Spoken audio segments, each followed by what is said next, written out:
Classic Audiobooks Library presents The Merry Adventures of Robin Hood, written by Howard Pyle. Narrated by Rupert Glenn.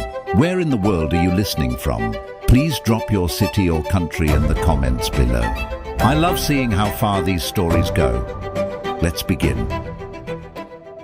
Preface. From the author to the reader. You who so plod amid serious things that you feel it shame to give yourself up even for a few short moments to mirth and joyousness in the land of fancy. You who think that life hath naught to do with innocent laughter that can harm no one, these pages are not for you. Clap to the leaves and go no farther than this, for I tell you plainly that if you go farther, you will be scandalized by seeing good, sober folks of real history so frisk and caper in gay colours and motley that you would not know them but for the names tagged to them. Here is a stout, lusty fellow with a quick temper, yet none so ill for all that, who goes by the name of Henry II. Here is a fair, gentle lady before whom all the others bow and call her Queen Eleanor. Here is a fat rogue of a fellow, dressed up in rich robes of a clerical kind, that all the good folk call my Lord Bishop of Hereford. Here is a certain fellow with a sour temper and a grim look, the worshipful, the Sheriff of Nottingham. And here, above all, is a great, tall, merry fellow that roams the greenwood and joins in homely sports, and sits beside the sheriff at merry feast, which same beareth the name of the proudest of the Plantagenets, Richard of the Lion's Heart. Beside these are a whole host of knights, priests, nobles, burghers, yeomen, pages, ladies, lasses, landlords, beggars, pedlars, and what not, all living the merriest of merry lives, and all bound by nothing but a few odd strands of certain old ballads, snipped and clipped and tied together again in a score of knots, which draw these jocund fellows here and there, singing as they go. Here you will find 100 dull, sober jogging places, all tricked out with flowers and what not, till no one would know them in their fanciful dress. And here is a country bearing a well-known name, wherein no chill mists press upon our spirits, and no rain falls but what rolls off our backs, like April showers off the backs of sleek drakes, where flowers bloom forever, and birds are always singing, where every fellow hath a merry catch as he travels the roads, and ale and beer and wine, such as muddle no wits, flow like water in a brook. This country is not fairyland. What is it? 'Tis the land of fancy, and is of that pleasant kind that when you tire of it, whisk, you clap the leaves of this book together, and 'tis gone, and you are ready for everyday life, with no harm done. And now I lift the curtain that hangs between here and no man's land. Will you come with me, sweet reader? I thank you. Give me your hand. Prologue, giving an account of Robin Hood and his adventure with the king's foresters, also telling how his band gathered around him, and of the merry adventure that gained him his good right-hand man, the famous Little John. How Robin Hood came to be an outlaw in merry England. In the time of old, when good King Henry II ruled the land, there lived within the green glades of Sherwood Forest, near Nottingham town, a famous outlaw whose name was Robin Hood. No archer ever lived that could speed a grey goose shaft with such skill and cunning as his, nor were there ever such yeomen as the 70 merry men that roamed with him through the greenwood shades. Right merrily they dwelled within the depths of Sherwood Forest, suffering neither care nor want, but passing the time in merry games of archery or bouts of cudgel play, living upon the king's venison, washed down with draughts of ale of October brewing.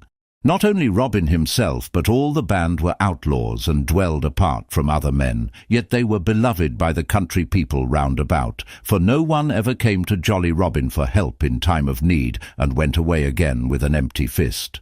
And now I will tell how it came about that Robin Hood fell afoul of the law. When Robin was a youth of 18, stout of sinew and bold of heart, the Sheriff of Nottingham proclaimed a shooting match and offered a prize of a butt of ale to whosoever should shoot the best shaft in Nottinghamshire. Now, quoth Robin, will I go too, for fain would I draw a string for the bright eyes of my lass and a butt of good October brewing. So up he got and took his good stout yew bow and a score or more of broad cloth-yard arrows, and started off from Locksley Town through Sherwood Forest to Nottingham. It was at the dawn of day in the merry Maytime, when hedgerows are green and flowers bedeck the meadows. Daisies pied and yellow cuckoo buds and fair primroses all along the briery hedges. When apple buds blossom and sweet birds sing, the lark at dawn of day, the throstle, cock and cuckoo. When lads and lasses look upon each other with sweet thoughts. When busy housewives spread their linen to bleach upon the bright green grass. Sweet was the greenwood as he walked along its paths, and bright the green and rustling leaves, amid which the little birds sang with might and main. And blithely Robin whistled as he trudged along, thinking of Maid Marian and her bright eyes, for at such times a youth's thoughts are wont to turn pleasantly upon the lass that he loves the best. As thus he walked along with a brisk step and a merry whistle, he came suddenly upon some foresters seated beneath a great oak tree.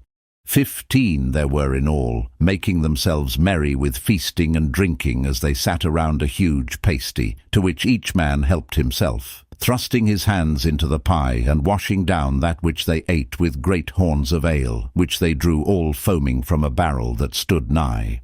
Each man was clad in Lincoln green, and a fine show they made, seated upon the sward beneath that fair spreading tree. Then one of them, with his mouth full, called out to Robin, "Hullo! Where goest thou, little lad, with thy 1-penny bow, and thy farthing shafts?" Then Robin grew angry, for no stripling likes to be taunted with his green years. "Now," quoth he, "my bow and eke mine arrows are as good as shine, and moreover I go to the shooting match at Nottingham town, which same has been proclaimed by our good sheriff of Nottinghamshire. There I will shoot with other stout yeomen, for a prize has been offered of a fine butt of ale." Then one who held a horn of ale in his hand said, "Ho, listen to the lad. Why, boy, thy mother's milk is yet scarce dry upon thy lips, and yet thou pratest of standing up with good stout men at Nottingham butts, thou who art scarce able to draw 1 string of a 2-stone bow." "I'll hold the best of you 20 marks, quoth bold Robin, "that I hit the clout at 60 rods, by the good help of Our Lady fair." At this all laughed aloud, and one said, "Well boasted, thou fair infant, well boasted, and well thou knowest that no target is nigh to make good thy wager." And another cried, "He will be taking ale with his milk next." At this Robin grew right mad. "Hark ye," said he, "yonder, at the glade's end, I see a herd of deer, even more than 60 rods distant. I'll hold you 20 marks that by leave of Our Lady I cause the best heart among them to die." "Now done," cried he who had spoken first, "and here are 20 marks. I wager that thou causest no beast to die, with or without the aid of Our Lady." Then Robin took his good yew bow in his hand, and placing the tip at his instep, he strung it right deftly. Then he knocked a broad cloth-yard arrow, and raising the bow, drew the grey goose-feather to his ear. The next moment the bowstring rang, and the arrow sped down the glade as a sparrowhawk skims in a northern wind. High leaped the noblest heart of all the herd, only to fall dead, reddening the green path with his heart's blood. "Ha!" cried Robin, "how likest thou that shot, good fellow? I wot the wager were mine, and it were 300 pounds. Then all the foresters were filled with rage, and he who had spoken the first and had lost the wager was more angry than all. "Nay," cried he, "the wager is none of thine, and get thee gone straightway, or by all the saints of heaven I'll baste thy sides until thou wilt ne'er be able to walk again." "Knowest thou not," said another, "that thou hast killed the king's deer, and by the laws of our gracious lord and sovereign King Harry, thine ears should be shaven close to thy head?" "Catch him!" cried a third. "Nay," said a fourth, "let him e'en go because of his tender years." Never a word said Robin Hood, but he looked at the foresters with a grim face, then, turning on his heel, strode away from them down the forest glade. But his heart was bitterly angry, for his blood was hot and youthful and prone to boil. Now, well would it have been for him who had first spoken, had he left Robin Hood alone. But his anger was hot, both because the youth had gotten the better of him, and because of the deep draughts of ale that he had been quaffing. So, of a sudden, without any warning, he sprang to his feet and seized upon his bow and fitted it to a shaft. "Aye," cried he, "and I'll hurry thee anon." And he sent the arrow whistling after Robin. It was well for Robin Hood that that same forester's head was spinning with ale, or else he would never have taken another step. As it was, the arrow whistled within 3 inches of his head. Then he turned around and quickly drew his own bow and sent an arrow back in return. "Ye said I was no archer," cried he aloud, "but say so now again." The shaft flew straight. The archer fell forward with a cry and lay on his face upon the ground, his arrows rattling about him from out of his quiver, the grey goose shaft wet with his heart's blood. Then, before the others could gather their wits about them, Robin Hood was gone into the depths of the greenwood. Some started after him, but not with much heart, for each feared to suffer the death of his fellow. So presently they all came and lifted the dead man up and bore him away to Nottingham town. Meanwhile Robin Hood ran through the greenwood. Gone was all the joy and brightness from everything, for his heart was sick within him, and it was borne in upon his soul that he had slain a man. "Alas," cried he, "thou hast found me an archer that will make thy wife to ring. I would that thou hadst ne'er said one word to me, or that I had never passed thy way, or e'en that my right forefinger had been stricken off, ere that this had happened. In haste I smote, but grieve I saw at leisure." And then, even in his trouble, he remembered the old saw that what is done, and the egg cracked cannot be cured. And so he came to dwell in the greenwood that was to be his home for many a year to come, never again to see the happy days with the lads and lasses of sweet Locksley town. For he was outlawed, not only because he had killed a man, but also because he had poached upon the king's deer, and £200 were set upon his head, as a reward for whoever would bring him to the court of the king. Now the Sheriff of Nottingham swore that he himself would bring this knave Robin Hood to justice, and for 2 reasons. First, because he wanted the £200, and next, because the forester that Robin Hood had killed was of kin to him. But Robin Hood lay hidden in Sherwood Forest for 1 year, and in that time there gathered around him many others like himself, cast out from other folk for this cause and for that. Some had shot deer in hungry winter-time, when they could get no other food, and had been seen in the act by the foresters, but had escaped, thus saving their ears. Some had been turned out of their inheritance, that their farms might be added to the king's lands in Sherwood Forest. Some had been despoiled by a great baron or a rich abbot or a powerful esquire. All, for one cause or another, had come to Sherwood to escape wrong and oppression. So, in all that year, 50 or more good stout yeomen gathered about Robin Hood, and chose him to be their leader and chief. Then they vowed that even as they themselves had been despoiled, they would despoil their oppressors, whether baron, abbot, knight, or squire, and that from each they would take that which had been wrung from the poor by unjust taxes, or land rents, or in wrongful fines.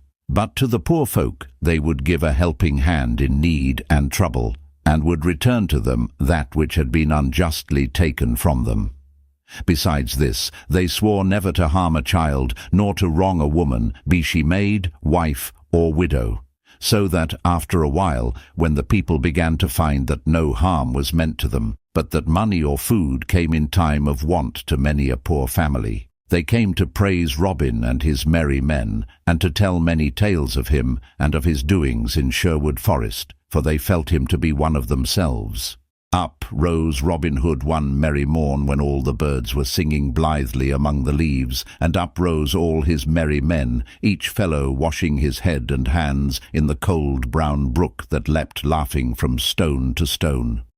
Then said Robin, "For 14 days have we seen no sport, so now I will go abroad to seek adventures forthwith. But tarry ye, my merry men all, here in the greenwood, only see that ye mind well my call. 3 blasts upon the bugle horn I will blow in my hour of need, then come quickly, for I shall want your aid." So saying, he strode away through the leafy forest glades until he had come to the verge of Sherwood. There he wandered for a long time, through highway and byway, through dingly dell and forest skirts. Now he met a fair buxom lass in a shady lane, and each gave the other a merry word, and passed their way.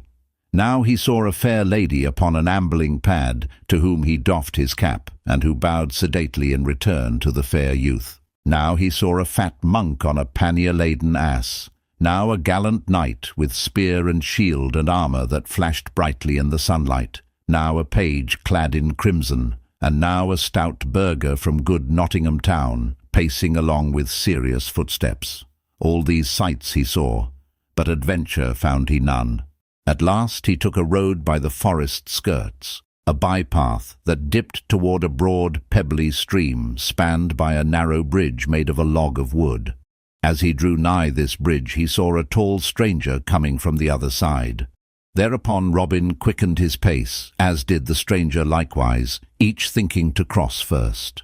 "Now stand thou back," quoth Robin, "and let the better man cross first." "Nay," answered the stranger. "Then stand back, shine own self, for the better man I wet am I." "That will we presently see," quoth Robin, "and meanwhile stand thou where thou art, or else, by the bright brow of Saint Elfrida, I will show thee right good Nottingham play with a cloth-yard shaft betwixt thy ribs." "Now," quoth the stranger, "I will tan thy hide till it be as many colours as a beggar's cloak, if thou darest so much as touch a string of that same bow that thou holdest in thy hands." "Thou pratest like an ass," said Robin, "for I could send this shaft clean through thy proud heart before a Curtal friar could say grace over a roast goose at Michaelmastide." "And thou pratest like a coward," answered the stranger, "for thou standest there with a good ewe-bull to shoot at my heart, while I have naught in my hand but a plain blackthorn staff wherewith to meet thee." "Now," quoth Robin, "by the faith of my heart, never have I had a coward's name in all my life before. I will lay by my trusty bow and eke my arrows, and if thou darest abide my coming, I will go and cut a cudgel to test thy manhood withal." "Ay, marry, that will I abide thy coming, and joyously too," quoth the stranger. Whereupon he leaned sturdily upon his staff to await Robin. Then Robin Hood stepped quickly to the coverside and cut a good staff of ground oak, straight, without new, and 6 feet in length, and came back trimming away the tender stems from it, while the stranger waited for him, leaning upon his staff, and whistling as he gazed round about. Robin observed him furtively as he trimmed his staff, measuring him from top to toe from out the corner of his eye, and thought that he had never seen a lustier or a stouter man. Tall was Robin, but taller was the stranger by a head and a neck, for he was 7 feet in height. Broad was Robin across the shoulders, but broader was the stranger by twice the breadth of a palm, while he measured at least an ell around the waist. "Nevertheless," said Robin to himself, "I will baste thy hide right merrily, my good fellow." Then aloud, "Lo, here is my good staff, lusty and tough. Now wait my coming, an thou darest, and meet me an thou fearest not. Then we will fight until one or the other of us tumble into the stream by dint of blows." "Marry, that meeteth my whole heart," cried the stranger, twirling his staff above his head, betwixt his fingers and thumb, until it whistled again. Never did the knights of Arthur's Round Table meet in a stouter fight than did these two. In a moment Robin stepped quickly upon the bridge where the stranger stood. First he made a feint, and then delivered a blow at the stranger's head that, had it met its mark, would have tumbled him speedily into the water. But the stranger turned the blow right deftly, and in return gave one as stout, which Robin also turned as the stranger had done. So they stood, each in his place, neither moving a finger's breadth back, for 1 good hour, and many blows were given and received by each in that time, till here and there were sore bones and bumps, yet neither thought of crying enough, nor seemed likely to fall from off the bridge. Now and then they stopped to rest, and each thought that he never had seen in all his life before such a hand at quarterstaff. At last Robin gave the stranger a blow upon the ribs that made his jacket smoke like a damp straw thatch in the sun. So shrewd was the stroke that the stranger came within a hair's breadth of falling off the bridge. But he regained himself right quickly, and by a dexterous blow gave Robin a crack on the crown that caused the blood to flow. Then Robin grew mad with anger, and smote with all his might at the other. But the stranger warded the blow and once again thwacked Robin, and this time so fairly that he fell heels over head into the water, as the queen pin falls in a game of bowls. "And where art thou now, my good lad?" shouted the stranger, roaring with laughter. "Oh, in the flood and floating adown with the tide," cried Robin, nor could he forbear laughing himself at his sorry plight. Then, gaining his feet, he waded to the bank, the little fish speeding hither and thither, all frightened at his splashing. "Give me thy hand," cried he when he had reached the bank. "I must needs own thou art a brave and a sturdy soul, and withal a good stout stroke with the cudgels. By this and by that, my head hummeth like to a hive of bees on a hot June day."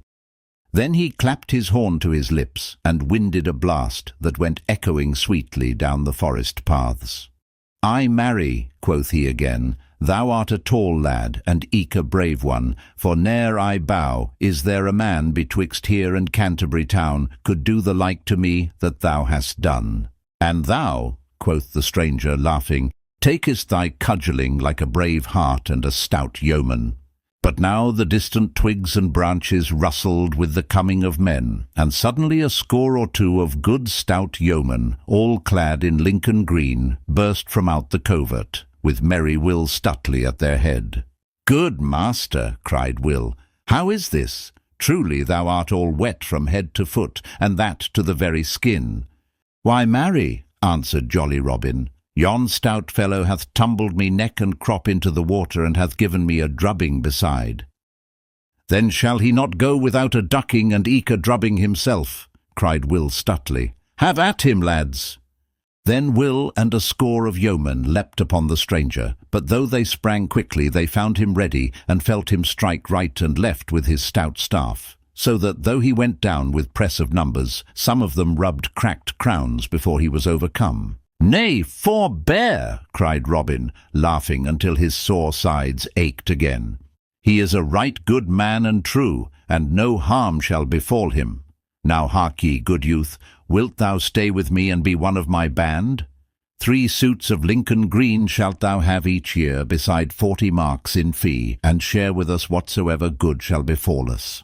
Thou shalt eat sweet venison, and quaff the stoutest ale, and mine own good right-hand man shalt thou be, for never did I see such a cudgel-player in all my life before. Speak, wilt thou be one of my good merry men?" "That know I not," quoth the stranger surlily, for he was angry at being so tumbled about. "If ye handle yew bow and apple shaft no better than ye do oaken cudgel, I wot ye are not fit to be called yeomen in my country. But if there be any man here that can shoot a better shaft than I, then will I bethink me of joining with you." "Now by my faith," said Robin, "thou art a right saucy varlet, sirrah, yet I will stoop to thee as I never stooped to man before. Good Stutely, cut thou a fair white piece of bark 4 fingers in breadth, and set it 80 yards distant on yonder oak.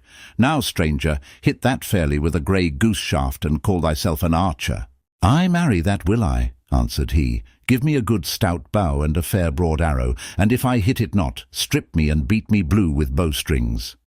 Then he chose the stoutest bow among them all, next to Robin's own, and a straight grey goose shaft, well feathered and smooth, and stepping to the mark, while all the band, sitting or lying upon the greensward, watched to see him shoot, he drew the arrow to his cheek, and loosed the shaft right deftly, sending it so straight down the path that it clove the mark in the very centre. "Aha!" cried he, "mend thou that if thou canst," while even the yeomen clapped their hands at so fair a shot. "That is a keen shot indeed," quoth Robin. "Mend it I cannot, but mar it I may, perhaps." Then, taking up his own good stout bow and nocking an arrow with care, he shot with his very greatest skill. Straight flew the arrow, and so true that it lit fairly upon the stranger's shaft and split it into splinters. Then all the yeomen leaped to their feet and shouted for joy that their master had shot so well. "Now by the lusty yew-bow of good St. Withold," cried the stranger, "that is a shot indeed, and never saw I the like in all my life before.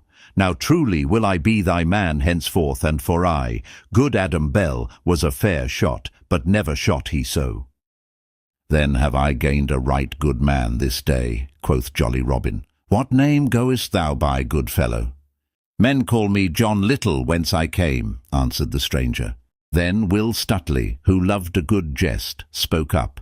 "Nay, fair little stranger," said he, "I like not thy name, and fain would I have it otherwise. Little art thou indeed, and small of bone and sinew, therefore shalt thou be christened Little John, and I will be thy godfather." Then Robin Hood and all his band laughed aloud until the stranger began to grow angry. "And thou make a jest of me," quoth he to Will Stutely. "Thou wilt have sore bones and little pay, and that in short season." "Nay, good friend," said Robin Hood, "bottle thine anger, for the name fitteth thee well. Little John shall thou be called henceforth, and Little John shall it be. So come, my merry men, we will prepare a christening feast for this fair infant." So turning their backs upon the stream, they plunged into the forest once more, through which they traced their steps till they reached the spot where they dwelled in the depths of the woodland. There had they built huts of bark and branches of trees, and made couches of sweet rushes spread over with skins of fallow deer. Here stood a great oak tree with branches spreading broadly around, beneath which was a seat of green moss, where Robin Hood was wont to sit at feast and at merrymaking with his stout men about him. Here they found the rest of the band, some of whom had come in with a brace of fat does. Then they all built great fires, and after a time roasted the does and broached a barrel of humming ale. Then, when the feast was ready, they all sat down. But Robin placed Little John at his right hand, for he was henceforth to be the second in the band. Then, when the feast was done, Will Stutely spoke up. "It is now time, I ween, to christen our bonny babe. Is it not so, merry boys?" And "Aye, cried all, laughing till the woods echoed with their mirth. "Then 7 sponsors shall we have," quoth Will Stutely, and hunting among all the band, he chose the 7 stoutest men of them all. "Now by St. Dunstan," cried Little John, springing to his feet, "more than one of you shall rue it an you lay finger upon me."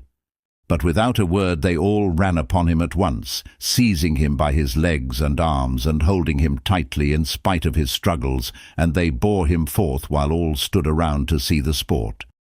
Then one came forward who had been chosen to play the priest because he had a bald crown, and in his hand he carried a brimming pot of ale. "Now, who bringeth this babe?" asked he right soberly.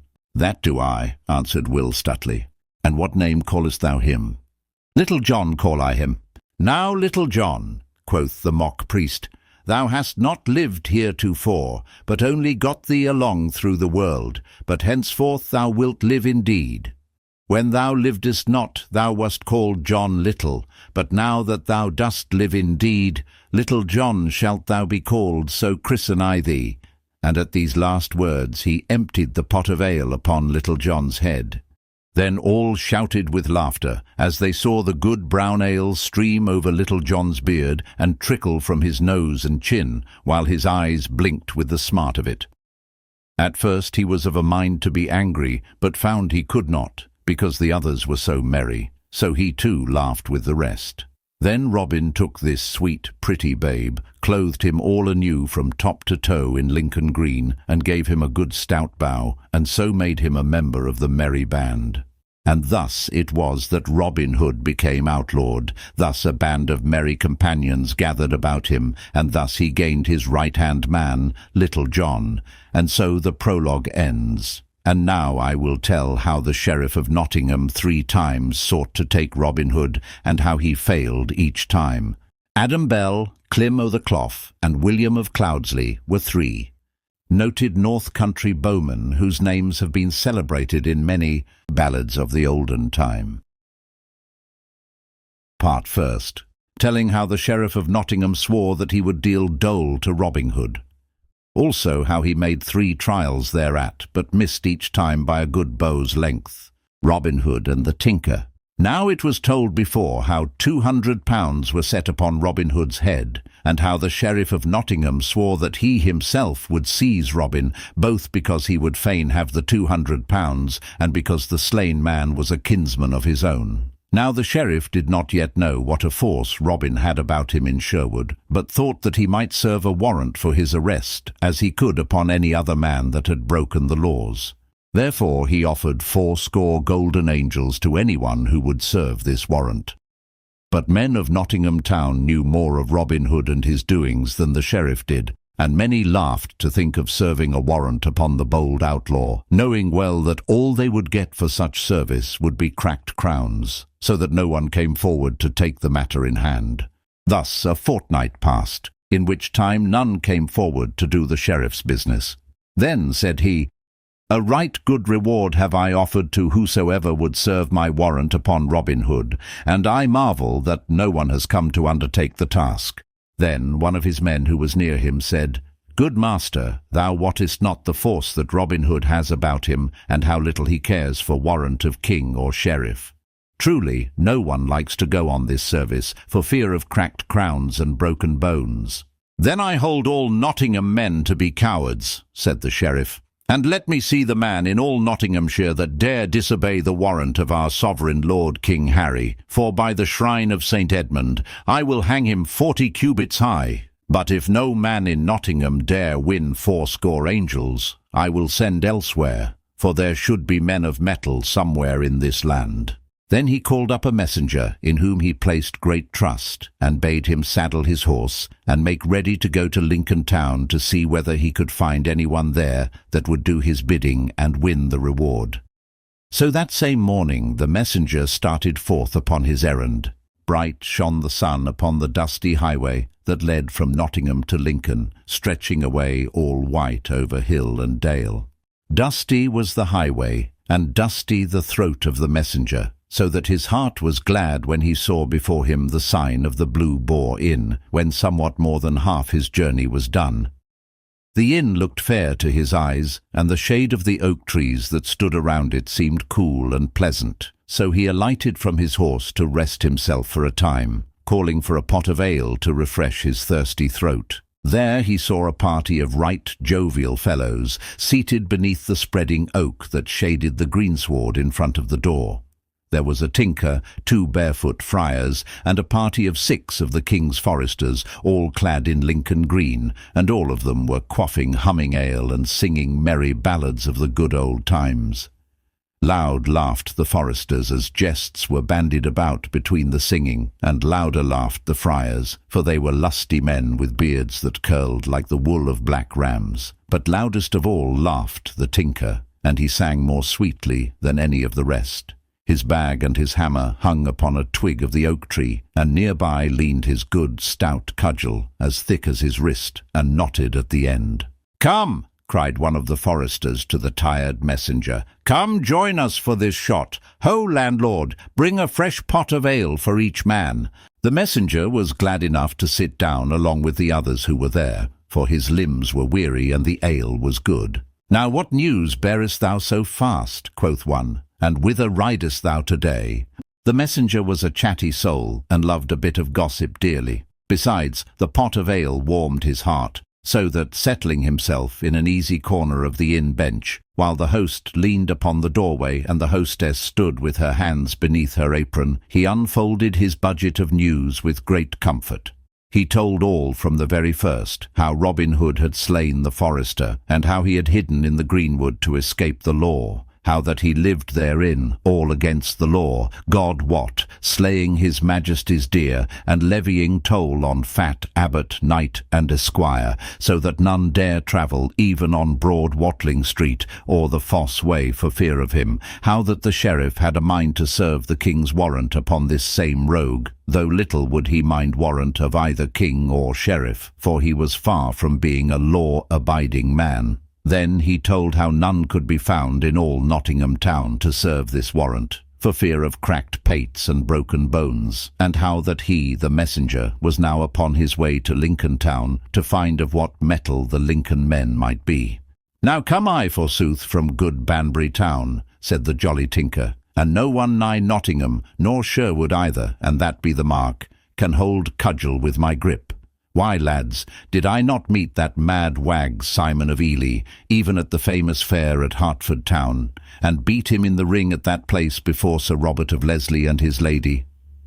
This same Robin Hood, of whom I wot I never heard before, is a right merry blade, but gin he be strong, am not I stronger? And gin he be sly, am not I slyer? Now by the bright eyes of Nana the Mill, and by mine own name, and that's Wat o' the Crabstaff, and by mine own mother's son, and that's myself, will I, even I, Wat o' the Crabstaff, meet this same sturdy rogue, and gin he mind not the seal of our glorious sovereign King Harry, and the warrant of the good sheriff of Nottinghamshire, I will so bruise, beat, and bemaul his pate, that he shall never move finger or toe again. Hear ye that, bully boys? Now art thou the man for my farthing, cried the messenger, and back thou goest with me to Nottingham town. Nay, quoth the tinker, shaking his head slowly from side to side, go I with no man gin it be not with mine own free will.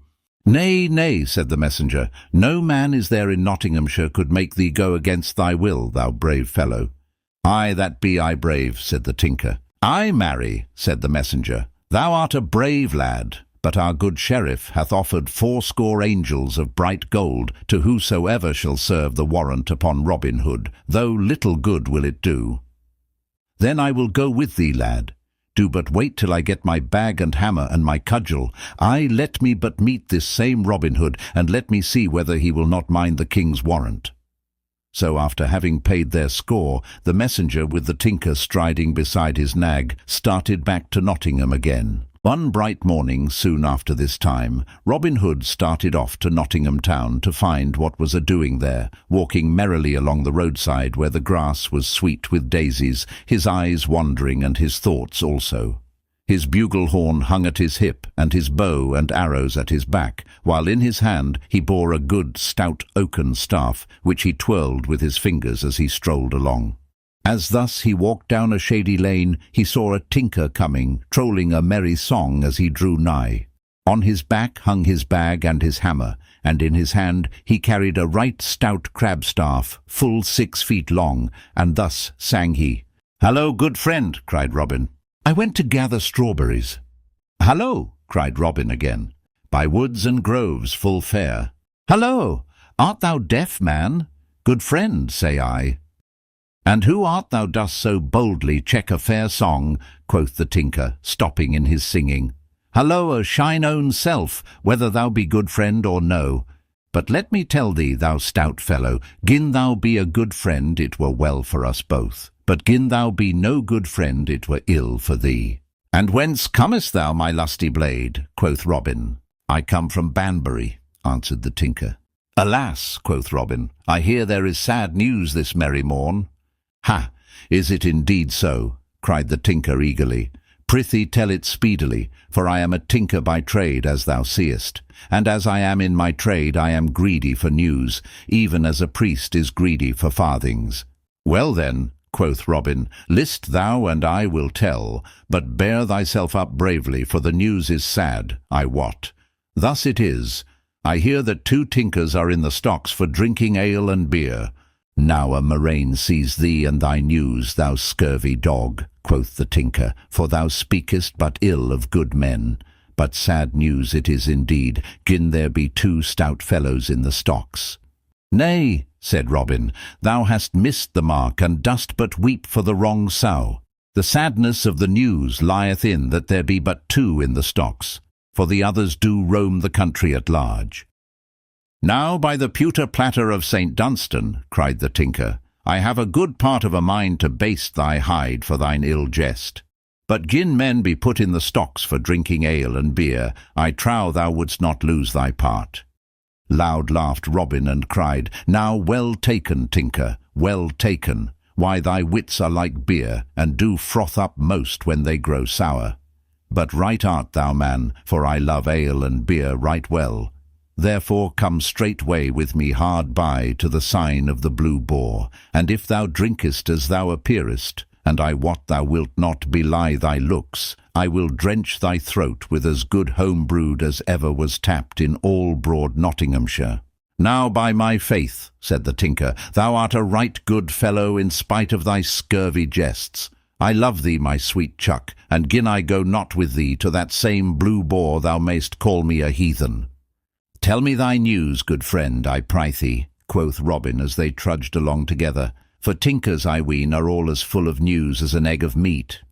"Now I love thee as my brother, my bully blade," said the tinker, "else I would not tell thee my news. For sly am I, man, and I have in hand a grave undertaking that doth call for all my wits, for I come to seek a bold outlaw that men hereabouts call Robin Hood. Within my pouch I have a warrant, all fairly written out on parchment, forsooth, with a great red seal for to make it lawful.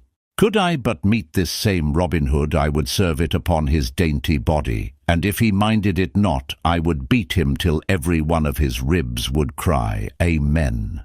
But thou livest hereabouts, mayhap thou knowest Robin Hood thyself, good fellow." "I marry that I do somewhat," quoth Robin, "and I have seen him this very morn. But, tinker, men say that he is but a sad, sly thief. Thou hadst better watch thy warrant, man, or else he may steal it out of thy very pouch." "Let him but try," cried the tinker. "Sly may he be, but sly am I too. I would I had him here now, man to man," and he made his heavy cudgel to spin again. "But what manner of man is he, lad?" "Much like myself," said Robin, laughing, "and in height and build and age nigh the same, and he hath blue eyes too." "Nay," quoth the tinker, "thou art but a green youth. I thought him to be a great bearded man. Nottingham men feared him so." "Truly he is not so old nor so stout as thou art," said Robin, "but men do call him a right deft hand at quarterstaff." "That may be," said the tinker right sturdily, "but I am more deft than he, for did I not overcome Simon of Ely in a fair bout in the ring at Hertford town? But if thou knowest him, my jolly blade, wilt thou go with me and bring me to him? 80 bright angels hath the sheriff promised me if I serve the warrant upon the knave's body, and 10 of them will I give to thee if thou showest me him." "Ay, that will I," quoth Robin, "but show me thy warrant, man, until I see whether it be good or no." "That will I not do, even to mine own brother," answered the tinker. "No man shall see my warrant till I serve it upon yon fellow's own body." "So be it," quoth Robin, "and thou show it not to me, I know not to whom thou wilt show it, but here we are at the sign of the Blue Boar, so let us in and taste his brown October." No sweeter inn could be found in all Nottinghamshire than that of the Blue Boar. None had such lovely trees standing around, or was so covered with trailing clematis and sweet woodbine. None had such good beer and such humming ale, nor, in winter-time, when the north wind howled and snow drifted around the hedges, was there to be found elsewhere such a roaring fire as blazed upon the hearth of the Blue Boar. At such times might be found a goodly company of yeomen or country folk seated around the blazing hearth, bandying merry jests, while roasted crabs, small sour apples, bobbed in bowls of ale upon the hearthstone. Well known was the inn to Robin Hood and his band, for there had he and such merry companions as Little John or Will Stutely, or young David of Doncaster, often gathered when all the forest was filled with snow. As for mine host, he knew how to keep a still tongue in his head, and to swallow his words before they passed his teeth, for he knew very well which side of his bread was spread with butter, for Robin and his band were the best of customers, and paid their scores without having them chalked up behind the door. So now, when Robin Hood and the tinker came thereto and called aloud for 2 great pots of ale, none would have known from look or speech that the host had ever set eyes upon the outlaw before. "Bide thou here," quoth Robin to the tinker, "while I go and see that mine host draweth ale from the right butt, for he hath good October, I know, and that brewed by Withold of Tamworth." So saying, he went within, and whispered to the host to add a measure of Flemish strong waters to the good English ale, which the latter did, and brought it to them. "By Our Lady," said the tinker after a long draught of the ale, "yon same Withold of Tamworth, a right good Saxon name too, I would have thee know, breweth the most humming ale that e'er passed the lips of Wat o' the Crabstaff." "Drink, man, drink!" cried Robin, only wetting his own lips meanwhile. "Ho, landlord, bring my friend another pot of the same, and now for a song, my jolly blade." "Aye, that will I give thee a song, my lovely fellow," quoth the tinker, "for I never tasted such ale in all my days before. By Our Lady, it doth make my head hum even now. Hey, dame hostess, come listen, and thou wouldst hear a song, and thou too, thou bonny lass, for never sing I so well as when bright eyes do look upon me the while." Then he sang an ancient ballad of the time of good King Arthur, called The Marriage of Sir Gawain, which you may sometime read yourself in stout English of early times. And as he sang, all listened to that noble tale of noble knight and his sacrifice to his king. But long before the tinker came to the last verse, his tongue began to trip and his head to spin because of the strong waters mixed with the ale. First his tongue tripped, then it grew thick of sound. Then his head wagged from side to side, until at last he fell asleep, as though he never would waken again. Then Robin Hood laughed aloud and quickly took the warrant from out the tinker's pouch with his deft fingers. "Sly art thou, tinker," quoth he, "but not yet. I bow, art thou as sly as that same sly thief Robin Hood?" Then he called the host to him and said, "Here, good man, are 10 broad shillings for the entertainment thou hast given us this day. See that thou takest good care of thy fair guest there, and when he wakes thou mayst again charge him 10 shillings also, and if he hath it not, thou mayst take his bag and hammer, and even his coat, in payment. Thus do I punish those that come into the greenwood to deal dole to me. As for thine own self, never knew I landlord yet that would not charge twice an he could." At this the host smiled slyly, as though saying to himself the rustic saw, "Teach a magpie to suck eggs." The tinker slept until the afternoon drew to a close, and the shadows grew long beside the woodland edge. Then he awoke. First he looked up, then he looked down, then he looked east, then he looked west, for he was gathering his wits together like barley straws blown apart by the wind. First he thought of his merry companion, but he was gone. Then he thought of his stout crabstaff, and that he had within his hand. Then of his warrant, and of the 80 angels he was to gain for serving it upon Robin Hood. He thrust his hand into his pouch, but not a scrap nor a farthing was there. Then he sprang to his feet in a rage. "Ho, landlord!" cried he. "Whither hath that knave gone that was with me but now?" "What knave meaneth your worship?" quoth the landlord, calling the tinker worship to soothe him, as a man would pour oil upon angry water. "I saw no knave with your worship, for I swear no man would dare call that man knave so nigh to Sherwood Forest. A right stout yeoman I saw with your worship, but I thought that your worship knew him, for few there be about here that pass him by and know him not. Now how should I, that ne'er have squealed in your sty, know all the swine therein? Who was he then, and thou knowest him so well?" "Why, yon same is a right stout fellow whom men hereabouts do call Robin Hood, which same—" "Now, by a lady," cried the tinker hastily, and in a deep voice like an angry bull, "thou didst see me come into thine inn, I, a staunch, honest craftsman, and never told me who my company was, well knowing thine own self who he was. Now I have a right round piece of a mind to crack thy knave's pate for thee." Then he took up his cudgel and looked at the landlord as though he would smite him where he stood. "Nay," cried the host, throwing up his elbow, for he feared the blow, "how knew I that thou knewest him not?" "Well and truly thankful mayst thou be," quoth the tinker, "that I be a patient man, and so do spare thy bald crown, else wouldst thou ne'er cheat customer again. But as for this same knave Robin Hood, I go straightway to seek him, and if I do not score his knave's pate, cut my staff into faggots and call me woman." So saying, he gathered himself together to depart.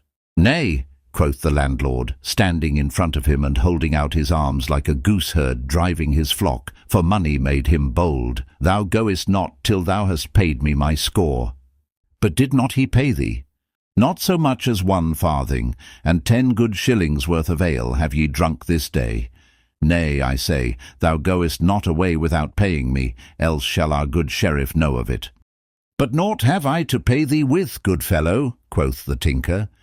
Good fellow, not me, said the landlord. Good fellow am I not, when it cometh to lose 10 shillings. Pay me that thou owest me in broad money, or else leave thy coat and bag and hammer. Yet I wot they are not worth 10 shillings, and I shall lose thereby. Nay, and thou stirrest, I have a great dog within, and I will loose him upon thee. Macon, open thou the door, and let forth Brian, if this fellow stirs 1 step. Nay, quoth the tinker, for by roaming the country he had learned what dogs were. Take thou what thou wilt have, and let me depart in peace, and may a murrain go with thee. But, O landlord, an I catch yon scurvy varlet, I swear he shall pay full with usury for that he hath had. So saying, he strode away toward the forest, talking to himself, while the landlord and his worthy dame and Macon stood looking after him, and laughed when he had fairly gone. Robin and I stripped yon ass of his pack-mane neatly, quoth the landlord. Now it happened about this time that Robin Hood was going through the forest to Fosse Way, to see what was to be seen there, for the moon was full, and the night gave promise of being bright. In his hand he carried his stout oaken staff, and at his side hung his bugle horn. As thus he walked up a forest path, whistling, down another path came the tinker, muttering to himself and shaking his head like an angry bull. And so, at a sudden bend, they met sharply face to face. Each stood still for a time, and then Robin spoke. "Hallo, my sweet bird," said he, laughing merrily.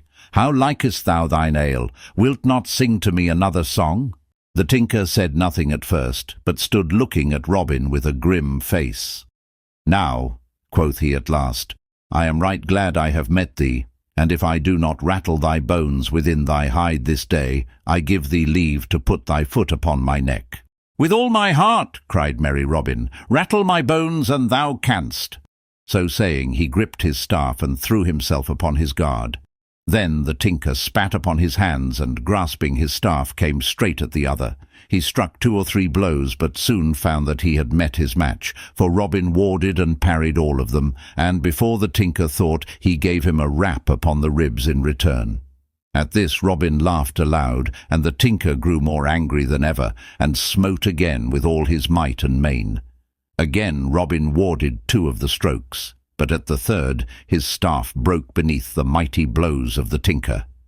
"Now ill betide thee, traitor staff," cried Robin as it fell from his hands. "A foul stick art thou to serve me thus in mine hour of need." "Now yield thee," quoth the tinker, "for thou art my captive, and if thou do not, I will beat thy pate to a pudding." To this Robin Hood made no answer, but clapping his horn to his lips he blew 3 blasts, loud and clear. "Aye," quoth the tinker, "blow thou mayest, but go thou must with me to Nottingham town, for the sheriff would fain see thee there.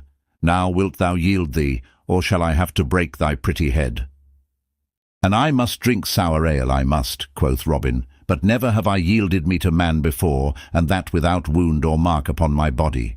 Nor when I bethink me will I yield now. Ho, my merry men, come quickly." Then from out the forest leaped Little John and 6 stout yeomen clad in Lincoln green. "How now, good master?" cried Little John. "What need hast thou that thou dost wind thy horn so loudly?"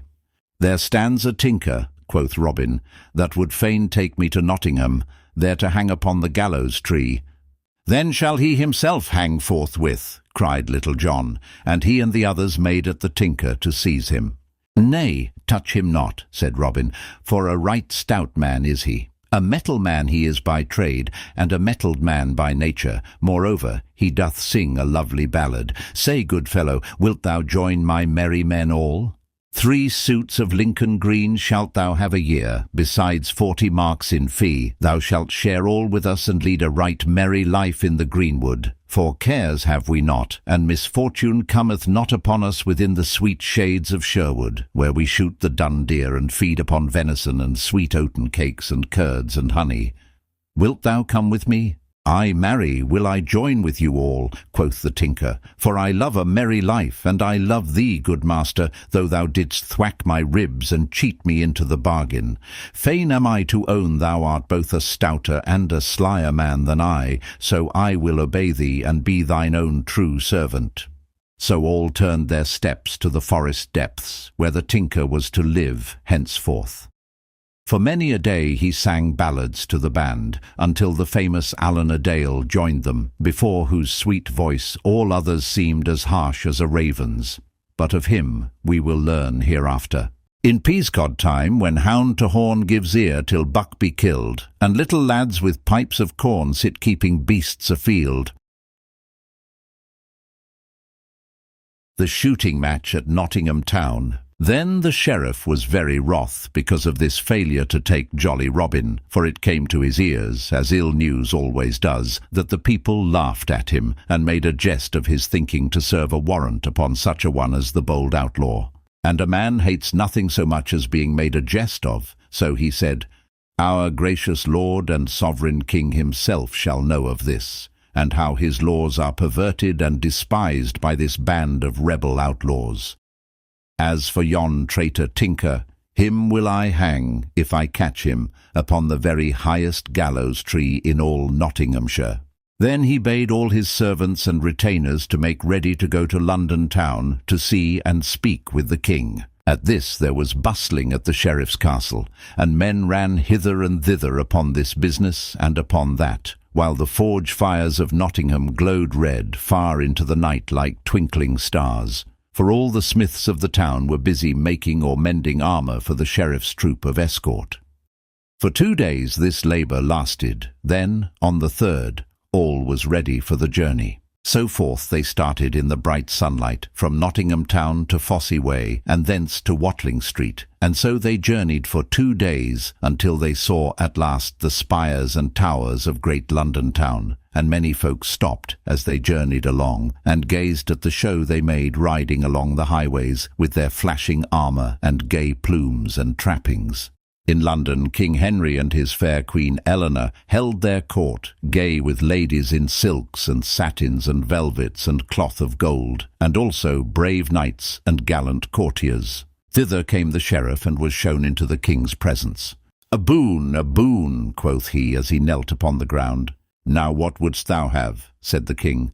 "Let us hear what may be thy desires." "O good my lord and sovereign," spake the sheriff, "in Sherwood Forest, in our own good shire of Nottingham, liveth a bold outlaw whose name is Robinhood." "In good sooth," said the king, "his doings have reached even our own royal ears. He is a saucy, rebellious varlet, yet, I am fain to own, a right merry soul withal." "But hearken, O my most gracious sovereign," said the sheriff, "I sent a warrant to him with thine own royal seal attached, by a right lusty knave, but he beat the messenger and stole the warrant. And he killeth thy deer, and robbeth thine own liege subjects even upon the great highways." "Why, how now?" quoth the king wrathfully. "What wouldst thou have me do?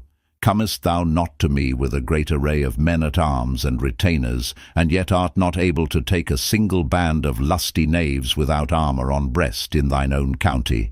What wouldst thou have me do? Art thou not my sheriff? Are not my laws in force in Nottinghamshire? Canst thou not take thine own course against those that break the laws, or do any injury to thee or thine? Go, get thee gone, and think well. Devise some plan of thine own, but trouble me no further.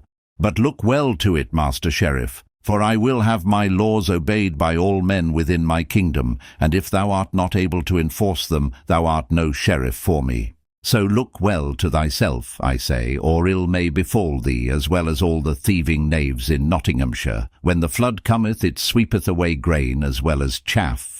Then the sheriff turned away with a sore and troubled heart, and sadly he rued his fine show of retainers, for he saw that the king was angry because he had so many men about him, and yet could not enforce the laws. So, as they all rode slowly back to Nottingham, the sheriff was thoughtful and full of care. Not a word did he speak to anyone, and no one of his men spoke to him. But all the time he was busy devising some plan to take Robin Hood. "Aha!" cried he suddenly, smiting his hand upon his thigh. "I have it now. Ride on, my merry men all, and let us get back to Nottingham town as speedily as we may. And mark well my words, before a fortnight is past, that evil knave Robinhood will be safely clapped into Nottingham jail." But what was the sheriff's plan? As a usurer takes each one of a bag of silver angels, feeling each coin to find whether it be clipped or not, so the sheriff, as all rode slowly and sadly back toward Nottingham, took up thought after thought in turn, feeling around the edges of each, but finding in every one some flaw. At last he thought of the daring soul of jolly Robin, and how, as he the sheriff knew, he often came even within the walls of Nottingham. "Now," thought the sheriff, "could I but persuade Robin nigh to Nottingham town, so that I could find him, I warrant I would lay hands upon him so stoutly that he would never get away again." Then of a sudden it came to him like a flash, that were he to proclaim a great shooting match, and offer some grand prize, Robin Hood might be over-persuaded by his spirit to come to the butts, and it was this thought which caused him to cry, "Aha!" and smite his palm upon his thigh. So, as soon as he had returned safely to Nottingham, he sent messengers north and south, and east and west, to proclaim through town, hamlet, and countryside this grand shooting match, and everyone was bidden that could draw a longbow, and the prize was to be an arrow of pure beaten gold. When Robin Hood first heard the news of this, he was in Lincoln town, and hastening back to Sherwood Forest, he soon called all his merry men about him, and spoke to them thus: "Now hearken, my merry men all, to the news that I have brought from Lincoln town today. Our friend the Sheriff of Nottingham hath proclaimed a shooting match, and hath sent messengers to tell of it through all the countryside, and the prize is to be a bright golden arrow. Now I fain would have one of us win it, both because of the fairness of the prize, and because our sweet friend the Sheriff hath offered it. So we will take our bows and shafts and go there to shoot, for I know right well that merriment will be a-going. What say ye, lads?" Then young David of Doncaster spoke up and said, "Now listen, I pray thee, good master, unto what I say. I have come straight from our friend Edom o' the Blue Boar, and there I heard the full news of this same match. But, master, I know from him, and he got it from the sheriff's man Ralph o' the Scar, that this same knavish sheriff hath but laid a trap for thee in this shooting match, and wishes nothing so much as to see thee there. So go not, good master, for I know right well he doth seek to beguile thee, but stay within the greenwood, lest we all meet dole and woe." "Now," quoth Robin, "thou art a wise lad, and keepest thine ears open and thy mouth shut, as becometh a wise and crafty woodsman. But shall we let it be said that the Sheriff of Nottingham did cow bold Robin Hood, and 70 as fair archers as are in all merry England? Nay, good David, what thou tellest me maketh me to desire the prize even more than I else should do. But what saith our good gossip Swanthold? Is it not, a hasty man burneth his mouth, and the fool that keepeth his eyes shut falleth into the pit? Thus he says truly, therefore we must meet guile with guile. Now some of you clothe yourselves as Curtal friars, and some as rustic peasants, and some as tinkers, or as beggars. But see that each man taketh a good bow or broadsword, in case need should arise. As for myself, I will shoot for this same golden arrow, and should I win it, we will hang it to the branches of our good greenwood tree for the joy of all the band. How like you the plan, my merry men all?" "Then good, good," cried all the band right heartily. A fair sight was Nottingham town on the day of the shooting match. All along upon the green meadow beneath the town wall stretched a row of benches, one above the other, which were for knight and lady, squire and dame, and rich burghers and their wives, for none but those of rank and quality were to sit there. At the end of the range, near the target, was a raised seat, bedecked with ribbons and scarfs and garlands of flowers, for the Sheriff of Nottingham and his dame. The range was 20 paces broad. At one end stood the target, at the other a tent of striped canvas, from the pole of which fluttered many-coloured flags and streamers. In this booth were casks of ale, free to be broached by any of the archers who might wish to quench their thirst. Across the range from where the seats for the better folk were raised was a railing to keep the poorer people from crowding in front of the target. Already, while it was early, the benches were beginning to fill with people of quality, who kept constantly arriving in little carts or upon palfreys that curveted gaily to the merry tinkle of silver bells at bridle reins. With these came also the poorer folk, who sat or lay upon the green grass near the railing that kept them from off the range. In the great tent the archers were gathering by twos and threes, some talking loudly of the fair shots each man had made in his day, some looking well to their bows, drawing a string betwixt the fingers to see that there was no fray upon it, or inspecting arrows, shutting one eye and peering down a shaft to see that it was not warped but straight and true, for neither bow nor shaft should fail at such a time and for such a prize. And never was such a company of yeomen as were gathered at Nottingham town that day, for the very best archers of merry England had come to this shooting match. There was Gill o' the Red Cap, the sheriff's own head archer, and Dickon Crookshank of Lincoln town, and Adam o' the Dell, a man of Tamworth, of 60 years and more, yet hale and lusty still, who in his time had shot in the famous match at Woodstock, and had there beaten that renowned archer, Clym o' the Clough. And many more famous men of the longbow were there, whose names have been handed down to us in goodly ballads of the olden time. But now all the benches were filled with guests, lord and lady, burgher and dame, when at last the sheriff himself came with his lady, he riding with stately mien upon his milk-white horse, and she upon her brown filly. Upon his head he wore a purple velvet cap, and purple velvet was his robe, all trimmed about with rich ermine. His jerkin and hose were of sea-green silk, and his shoes of black velvet, the pointed toes fastened to his garters with golden chains. A golden chain hung about his neck, and at his collar was a great carbuncle set in red gold. His lady was dressed in blue velvet, all trimmed with swan's down. So they made a gallant sight as they rode along side by side, and all the people shouted from where they crowded across the space from the gentlefolk.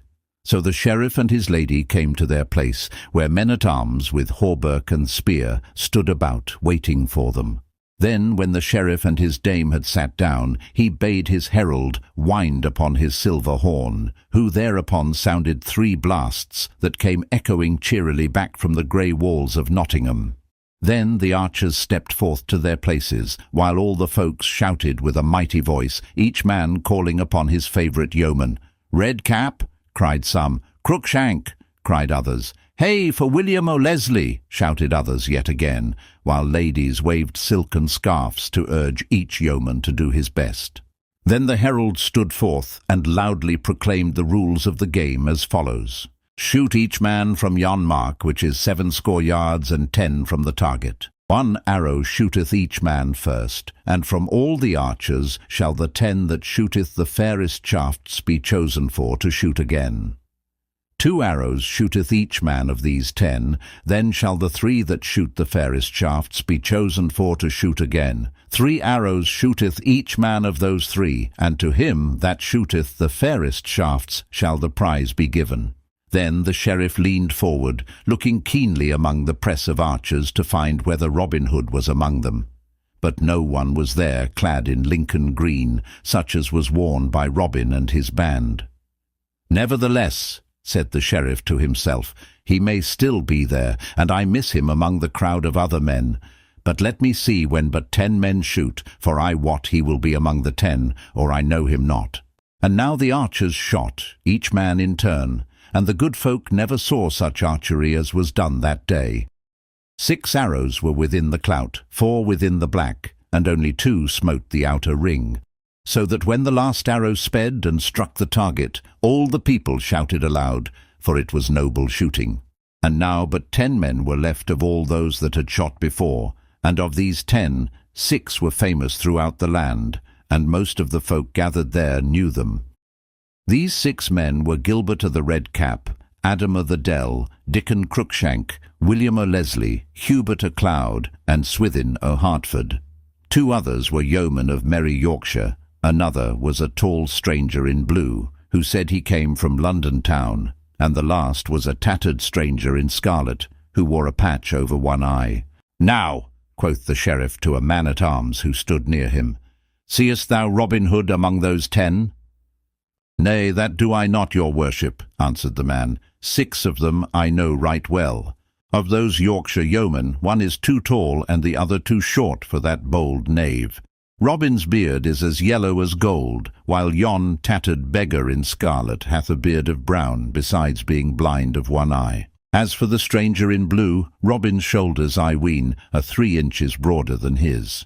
"Then," quoth the sheriff, smiting his thigh angrily, "yon knave is a coward as well as a rogue, and dares not show his face among good men and true." Then, after they had rested a short time, those 10 stout men stepped forth to shoot again. Each man shot 2 arrows, and as they shot, not a word was spoken, but all the crowd watched with scarce a breath of sound. But when the last had shot his arrow, another great shout arose, while many cast their caps aloft for joy of such marvellous shooting. "Now, by our gracious Lady fair," quoth old Sir Amyas of the Dell, who, bowed with 80 years and more, sat near the sheriff, "ne'er saw I such archery in all my life before, yet have I seen the best hands at the longbow for 80 years and more." And now but 3 men were left of all those that had shot before. One was Gil of the Red Cap, one the tattered stranger in scarlet, and one Adam of the Dell of Tamworth town. Then all the people called aloud, some crying, "Ho for Gilbert of the Red Cap!" and some, "Hey for stout Adam of Tamworth!" But not a single man in the crowd called upon the stranger in scarlet. "Now shoot thou well, Gilbert," cried the sheriff, "and if thine be the best shaft, 50 broad silver pennies will I give to thee beside the prize." "Truly I will do my best," quoth Gilbert right sturdily.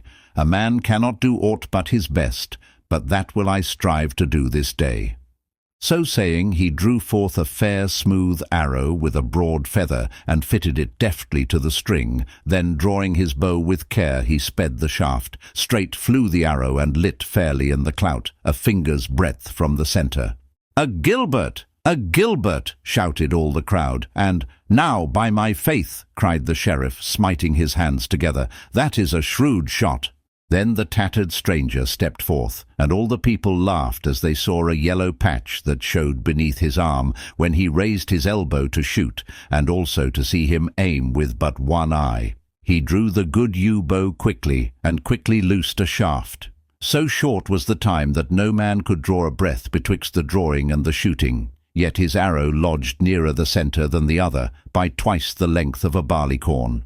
"Now, by all the saints in paradise," cried the sheriff, "that is a lovely shaft in very truth."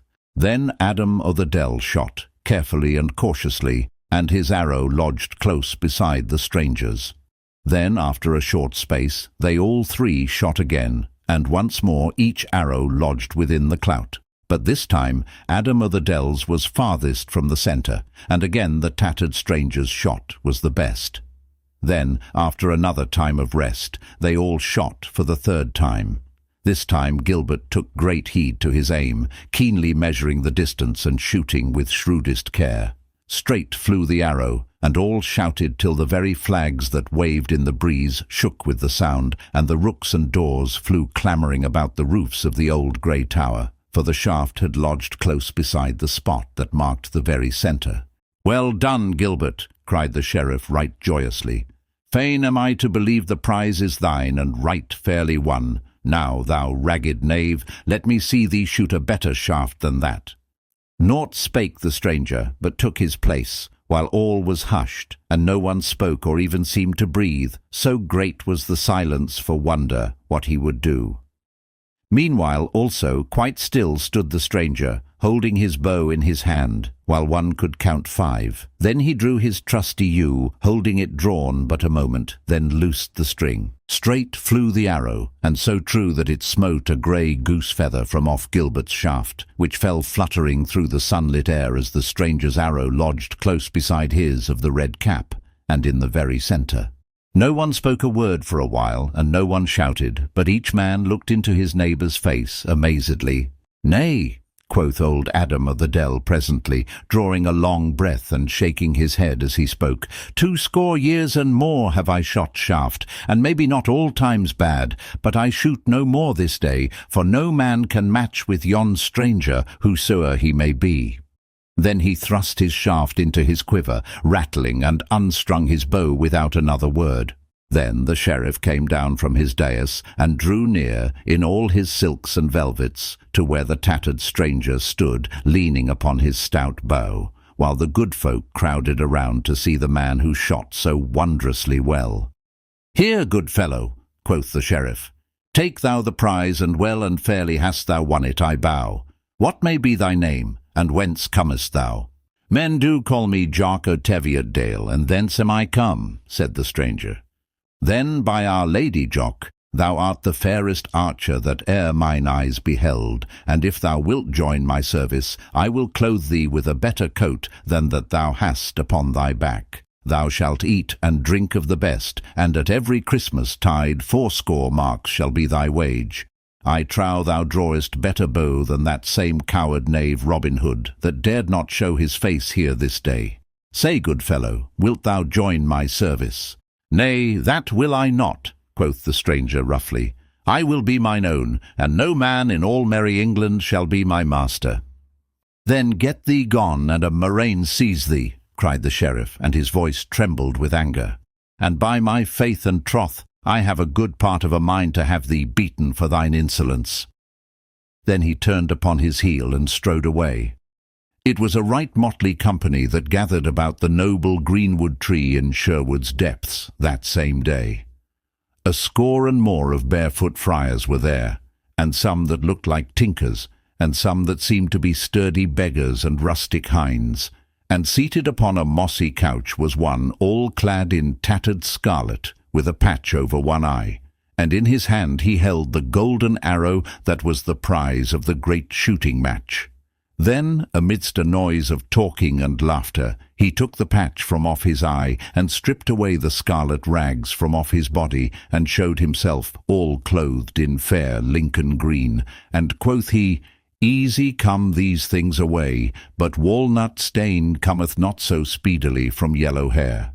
Then all laughed louder than before, for it was Robin Hood himself that had won the prize from the sheriff's very hands. Then all sat down to the woodland feast, and talked among themselves of the merry jest that had been played upon the sheriff, and of the adventures that had befallen each member of the band in his disguise. But when the feast was done, Robin Hood took Little John apart and said, "Truly am I vexed in my blood, for I heard the sheriff say today, 'Thou shootest better than that coward knave Robin Hood, that dared not show his face here this day.'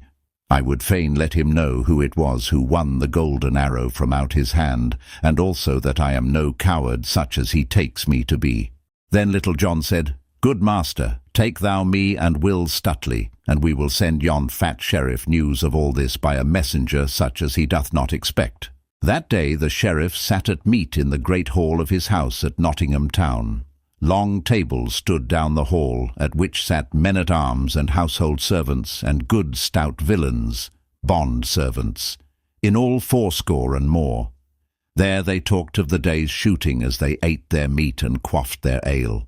The sheriff sat at the head of the table upon a raised seat under a canopy, and beside him sat his dame. "By my troth," said he, "I did reckon full roundly that knave Robin Hood would be at the game today.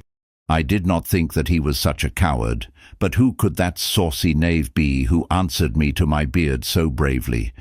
I wonder that I did not have him beaten, but there was something about him that spoke of other things than rags and tatters." Then, even as he finished speaking, something fell rattling among the dishes on the table, while those that sat near started up wondering what it might be.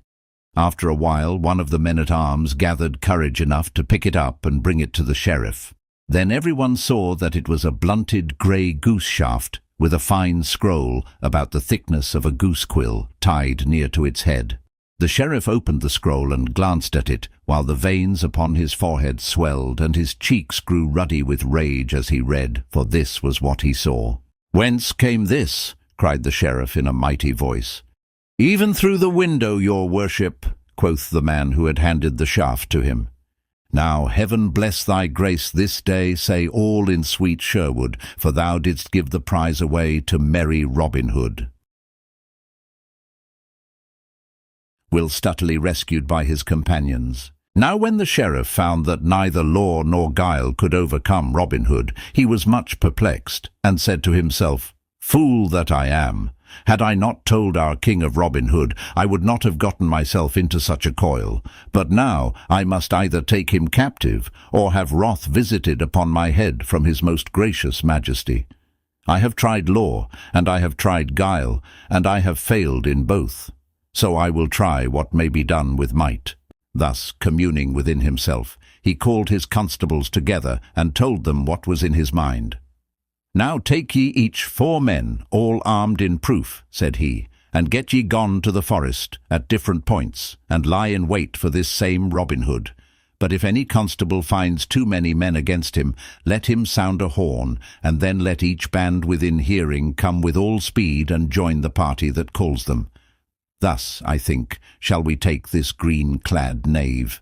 Furthermore, to him that first meeteth with Robin Hood shall 100 pounds of silver money be given, if he be brought to me dead or alive. And to him that meeteth with any of his band shall 20 pounds be given, if such be brought to me dead or alive. So be ye bold and be ye crafty. And so thus they went in 80 companies of 5 to Sherwood Forest, to take Robin Hood, each constable wishing that he might be the one to find the bold outlaw, or at least one of his band. For 7 days and nights they hunted through the forest glades, but never saw so much as a single man in Lincoln Green, for tidings of all this had been brought to Robin Hood by trusty Edom of the Blue Boar. When he first heard the news, Robin said, If the sheriff dare send force to meet force, woe will it be for him, and many a better man besides, for blood will flow, and there will be great trouble for all. But fain would I shun blood and battle, and fain would I not deal sorrow to womenfolk and wives, because good stout yeomen lose their lives. Once I slew a man, and never do I wish to slay a man again, for it is bitter for the soul to think thereon. So now we will abide silently in Sherwood Forest, so that it may be well for all. But should we be forced to defend ourselves, or any of our band, then let each man draw bow and brand with might and main. At this speech many of the band shook their heads and said to themselves, Now the sheriff will think that we are cowards, and folk will scoff throughout the countryside, saying that we fear to meet these men. But they said nothing aloud, swallowing their words and doing as Robin bade them. Thus they hid in the depths of Sherwood Forest for 7 days and 7 nights, and never showed their faces abroad in all that time. But early in the morning of the 8th day, Robin Hood called the band together and said, Now who will go and find what the sheriff's men are at by this time? For I know right well they will not bide forever within Sherwood shades. At this a great shout arose, and each man waved his bow aloft and cried that he might be the one to go. Then Robin Hood's heart was proud when he looked around on his stout, brave fellows, and he said, Brave and true are ye all, my merry men, and a right stout band of good fellows are ye. But ye cannot all go, so I will choose one from among you, and it shall be good Will Stutely, for he is as sly as e'er an old dog-fox in Sherwood Forest. Then Will Stutely leaped high aloft and laughed loudly, clapping his hands for pure joy that he should have been chosen from among them all. Now thanks, good master, quoth he, and if I bring not news of those knaves to thee, call me no more thy sly Will Stutely. Then he clad himself in a friar's gown, and underneath the robe he hung a good broadsword in such a place that he could easily lay hands upon it. Thus clad, he set forth upon his quest, until he came to the verge of the forest, and so to the highway. He saw 2 bands of the sheriff's men, yet he turned neither to the right nor the left, but only drew his cowl the closer over his face, folding his hands as if in meditation. So at last he came to the sign of the Blue Boar. For, quoth he to himself, our good friend Erdom will tell me all the news. At the sign of the Blue Boar he found a band of the sheriff's men drinking right lustily. So, without speaking to anyone, he sat down upon a distant bench, his staff in his hand, and his head bowed forward as though he were meditating. Thus he sat waiting until he might see the landlord apart, and Edom did not know him, but thought him to be some poor, tired friar. So he let him sit without saying a word to him or molesting him, though he liked not the cloth. For, said he to himself, it is a hard heart that kicks the lame dog from off the sill. As Stutely sat thus, there came a great house-cat, and rubbed against his knee, raising his robe a palm's breadth high. Stutely pushed his robe quickly down again, but the constable who commanded the sheriff's men saw what had passed, and saw also fair Lincoln green beneath the friar's robe. He said nothing at the time, but communed within himself in this wise: Yon is no friar of orders grey, and also, I wot, no honest yeoman goeth about in priest's garb, nor doth a thief go so for naught. Now I think in good sooth that is one of Robinhood's own men. So presently he said aloud, O holy father, wilt thou not take a good pot of March beer to slake thy thirsty soul withal? But Stutely shook his head silently, for he said to himself, Maybe there be those here who know my voice. Then the constable said again, Whither goest thou, holy friar, upon this hot summer's day? I go a pilgrim to Canterbury town, answered Will Stutely, speaking gruffly, so that none might know his voice. Then the constable said for the third time, Now tell me, holy father, do pilgrims to Canterbury wear good Lincoln green beneath their robes? Ha! By my faith, I take thee to be some lusty thief, and perhaps one of Robin Hood's own band. Now, by Our Lady's grace, if thou movest hand or foot, I will run thee through the body with my sword. Then he flashed forth his bright sword and leaped upon Will Stutely, thinking he would take him unaware. But Stutely had his own sword tightly held in his hand beneath his robe, so he drew it forth before the constable came upon him. Then the stout constable struck a mighty blow, but he struck no more in all that fight, for Stutely, parrying the blow right deftly, smote the constable back again with all his might. Then he would have escaped, but could not, for the other, all dizzy with the wound and with the flowing blood, seized him by the knees with his arms, even as he reeled and fell. Then the others rushed upon him, and Stutely struck again at another of the sheriff's men. But the steel cap glanced the blow, and though the blade bit deep, it did not kill. Meanwhile the constable, fainting as he was, drew Stutely downward, and the others, seeing the yeoman hampered so, rushed upon him again, and one smote him a blow upon the crown, so that the blood ran down his face and blinded him. Then, staggering, he fell, and all sprang upon him, though he struggled so manfully that they could hardly hold him fast. Then they bound him with stout hempen cords, so that he could not move either hand or foot, and thus they overcame him. Robin Hood stood under the greenwood tree, thinking of Will Stutely and how he might be faring, when suddenly he saw two of his stout yeomen come running down the forest path, and betwixt them ran buxom Macon of the Blue Boar. Then Robin's heart fell, for he knew they were the bearers of ill tidings. Will Stutely hath been taken, cried they, when they had come to where he stood. And is it thou that hast brought such doleful news? Said Robin to the lass. Ay, marry, for I saw it all, cried she, panting as the hare pants when it has escaped the hounds, and I fear he is wounded sore, for one smote him main shrewdly of the crown. They have bound him and taken him to Nottingham town, and ere I left the Blue Boar I heard that he should be hanged tomorrow day.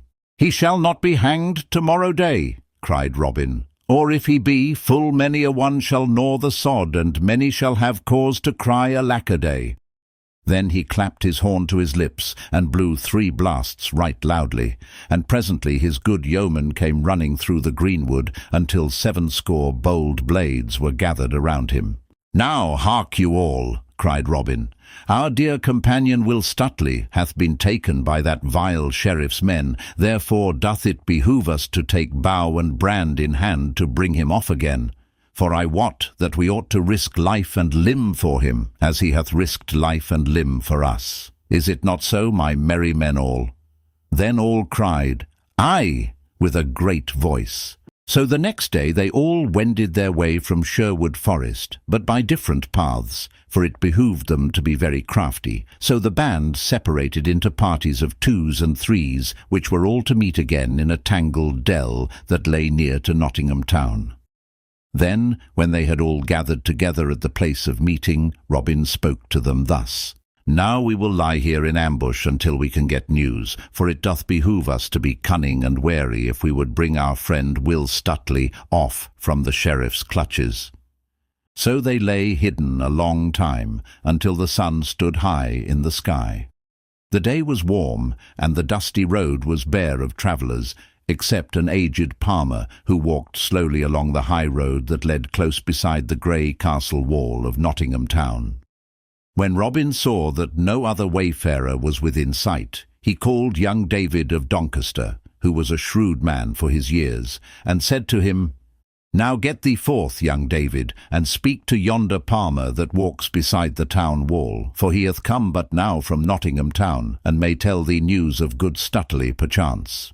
So David strode forth, and when he came up to the pilgrim, he saluted him and said, Good morrow, holy father, and canst thou tell me when Will Stutely will be hanged upon the gallows tree? I fain would not miss the sight, for I have come from afar to see so sturdy a rogue hanged. Now, out upon thee, young man, cried the palmer, that thou shouldst speak so when a good stout man is to be hanged for nothing but guarding his own life. And he struck his staff upon the ground in anger. Alas, say I that this thing should be, for even this day toward evening, when the sun falleth low, he shall be hanged 80 rods from the great town gate of Nottingham, where 3 roads meet. For there the sheriff sweareth he shall die as a warning to all outlaws in Nottinghamshire. But yet I say again, alas, for though Robinhood and his band may be outlaws, yet he taketh only from the rich and the strong and the dishonest man, while there is not a poor widow nor a peasant with many children, nigh to Sherwood, but has barley flour enough all the year long through him. It grieves my heart to see one as gallant as this Stutely die, for I have been a good Saxon yeoman in my day, ere I turned palmer, and well I know a stout hand, and one that smiteth shrewdly at a cruel Norman or a proud abbot with fat money-bags. Had good Stutely's master but known how his man was compassed about with perils, perchance he might send succour to bring him out of the hand of his enemies. Ay, marry, that is true, cried the young man. If Robin and his men be nigh this place, I wot right well they will strive to bring him forth from his peril. But fare thee well, thou good old man, and believe me, if Will Stutely die, he shall be right well avenged. Then he turned and strode rapidly away, but the palmer looked after him, muttering, I wot that youth is no country hind that hath come to see a good man die. Well, well, perchance Robin Hood is not so far away, but that there will be stout doings this day. So he went upon his way, muttering to himself. When David of Doncaster told Robin Hood what the palmer had said to him, Robin called the band around him and spoke to them thus. Now let us get straightway into Nottingham town, and mix ourselves with the people there. But keep ye one another in sight, pressing as near the prisoner and his guards as ye can, when they come outside the walls. Strike no man without need, for I would fain avoid bloodshed. But if ye do strike, strike hard, and see that there be no need to strike again. Then keep all together until we come again to Sherwood, and let no man leave his fellows.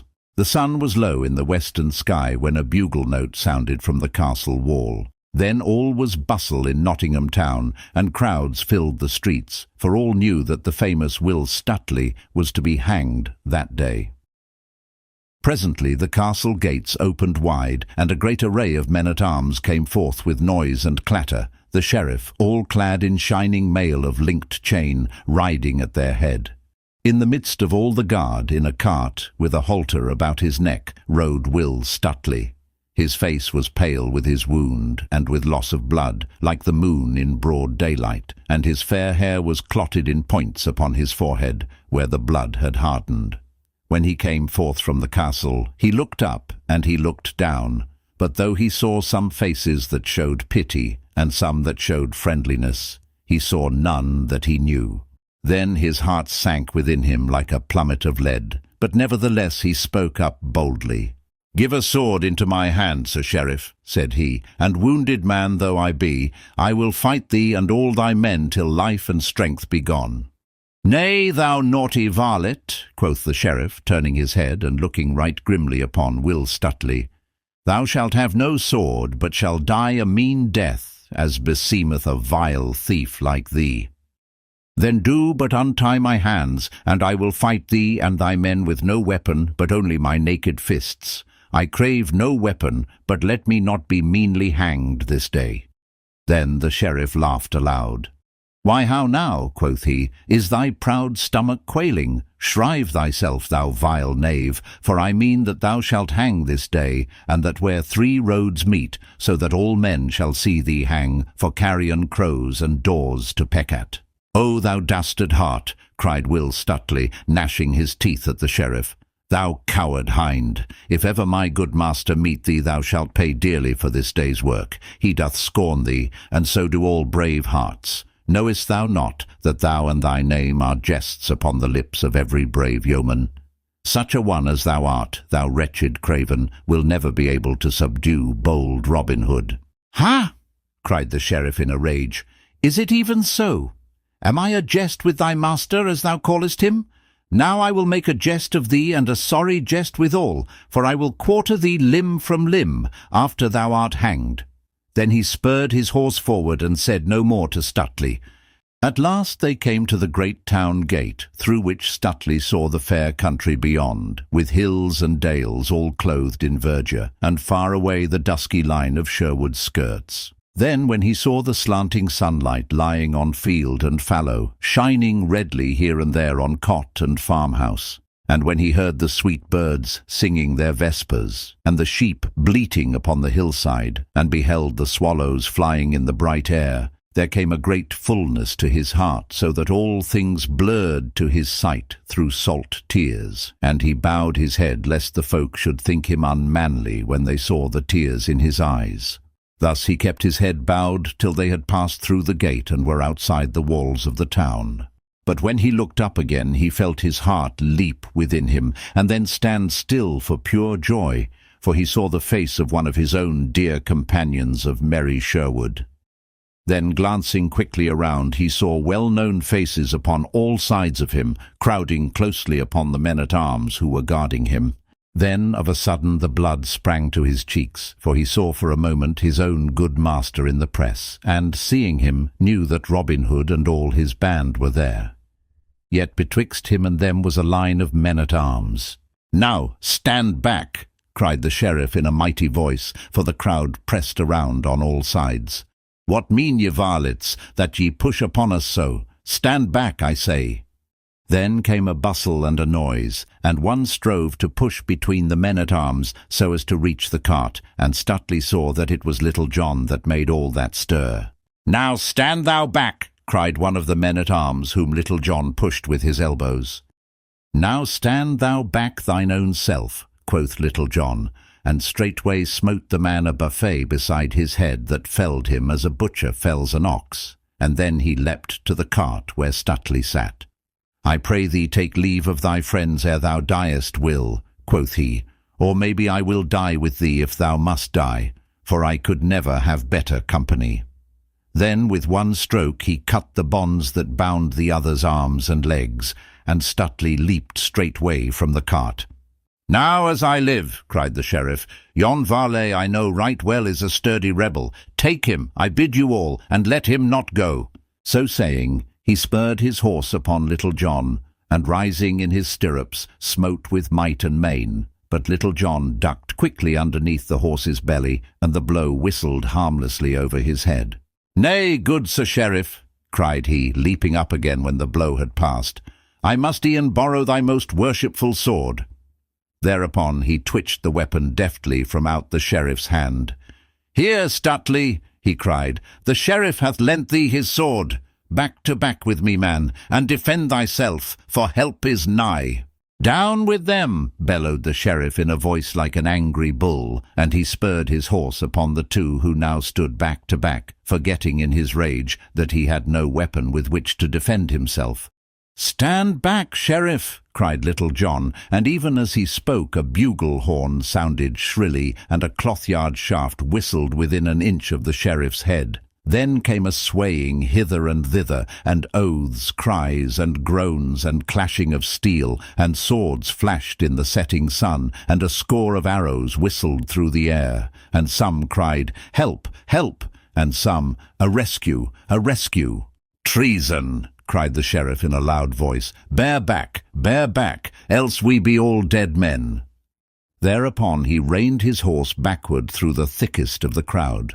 Now Robin Hood and his band might have slain half of the sheriff's men had they desired to do so, but they let them push out of the press and get them gone, only sending a bunch of arrows after them to hurry them in their flight. "Oh, stay!" shouted Will Stutely after the sheriff. "Thou wilt never catch bold Robin Hood if thou dost not stand to meet him face to face." But the sheriff, bowing along his horse's back, made no answer, but only spurred the faster. Then Will Stutely turned to Little John and looked him in the face till the tears ran down from his eyes, and he wept aloud, and kissing his friend's cheeks, "O Little John," quoth he, "mine own true friend, and he that I love better than man or woman in all the world beside, little did I reckon to see thy face this day, or to meet thee this side paradise." Little John could make no answer, but wept also. Then Robin Hood gathered his band together in a close rank, with Will Stutely in the midst, and thus they moved slowly away toward Sherwood, and were gone as a storm cloud moves away from the spot where a tempest has swept the land. But they left 10 of the sheriff's men lying along the ground wounded, some more, some less, yet no one knew who smote them down. Thus the sheriff of Nottingham tried thrice to take Robin Hood, and failed each time, and the last time he was frightened, for he felt how near he had come to losing his life.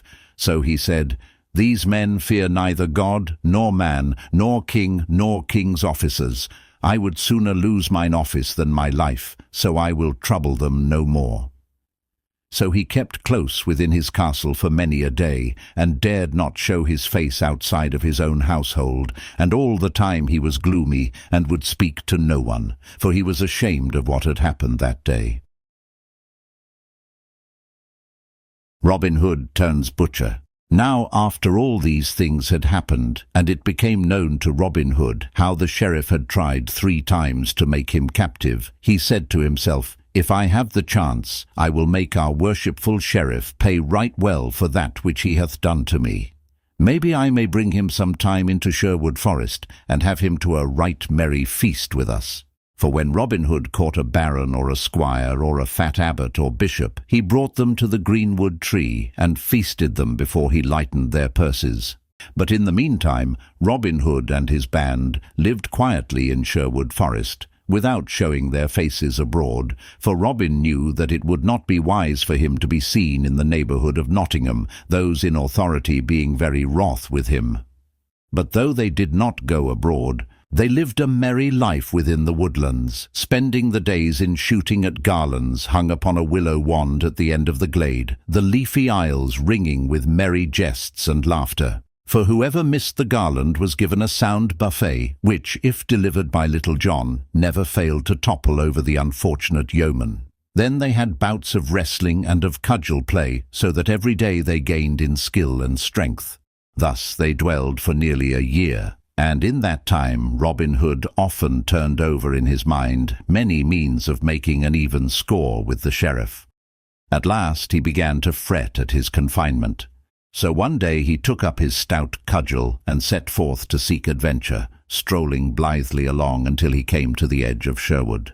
There, as he rambled along the sunlit road, he met a lusty young butcher driving a fine mare and riding in a stout new cart, all hung about with meat. Merrily whistled the butcher as he jogged along, for he was going to the market, and the day was fresh and sweet, making his heart blithe within him. "Good morrow to thee, jolly fellow," quoth Robin. "Thou seemest happy this merry morn." "Aye, that am I," quoth the jolly butcher. "And why should I not be so? Am I not hale in wind and limb? Have I not the bonniest lass in all Nottinghamshire? And lastly, am I not to be married to her on Thursday next in sweet Locksley town?" "Ha! said Robin. "Comest thou from Locksley town? Well do I know that fair place for miles about, and well do I know each hedgerow and gentle pebbly stream, and even all the bright little fishes therein, for there I was born and bred. Now, where goest thou with thy meat, my fair friend?" "I go to the market at Nottingham town to sell my beef and my mutton," answered the butcher. "But who art thou that comest from Locksley town?" "A yeoman am I, and men do call me Robin Hood." "Now, by Our Lady's grace," cried the butcher, "well do I know thy name, and many a time have I heard thy deeds both sung and spoken of. But heaven forbid that thou shouldst take aught of me. An honest man am I, and have wronged neither man nor maid. So trouble me not, good master, as I have never troubled thee." "Nay, heaven forbid indeed," quoth Robin, "that I should take from such as thee, jolly fellow. Not so much as 1 farthing would I take from thee, for I love a fair Saxon face like thine right well, more especially when it cometh from Locksley town, and most especially when the man that owneth it is to marry a bonny lass on Thursday next. But come, tell me for what price thou wilt sell me all of thy meat and thy horse and cart."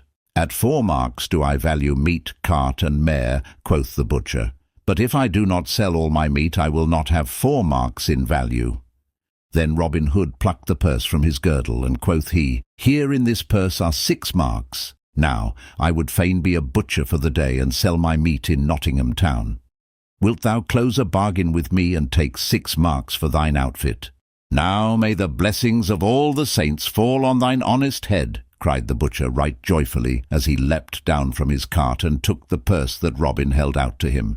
"Nay," quoth Robin, laughing loudly, "many do like me and wish me well, but few call me honest. Now get thee gone back to thy lass, and give her a sweet kiss from me." So saying, he donned the butcher's apron, and, climbing into the cart, he took the reins in his hand, and drove off through the forest to Nottingham town. When he came to Nottingham, he entered that part of the market where butchers stood, and took up his inn stand for selling in the best place he could find. Next, he opened his stall and spread his meat upon the bench. Then, taking his cleaver and steel and clattering them together, he trolled aloud in merry tones. Thus he sang blithely, while all who stood near listened amazedly. Then, when he had finished, he clattered the steel and cleaver still more loudly, shouting lustily, "Now who'll buy? Who'll buy? 4 fixed prices have I. 3 pennyworths of meat I sell to a fat friar or priest for 6pence, for I want not their custom. Stout aldermen I charge 3pence, for it doth not matter to me whether they buy or not. To buxom dames I sell 3 pennyworths of meat for 1 penny, for I like their custom well. But to the bonny lass that hath a liking for a good tight butcher, I charge naught but 1 fair kiss, for I like her custom the best of all." Then all began to stare and wonder and crowd around, laughing, for never was such selling heard of in all Nottingham town. But when they came to buy, they found it as he had said, for he gave goodwife or dame as much meat for 1 penny as they could buy elsewhere for 3. And when a widow or a poor woman came to him, he gave her flesh for nothing. But when a merry lass came and gave him a kiss, he charged not 1 penny for his meat.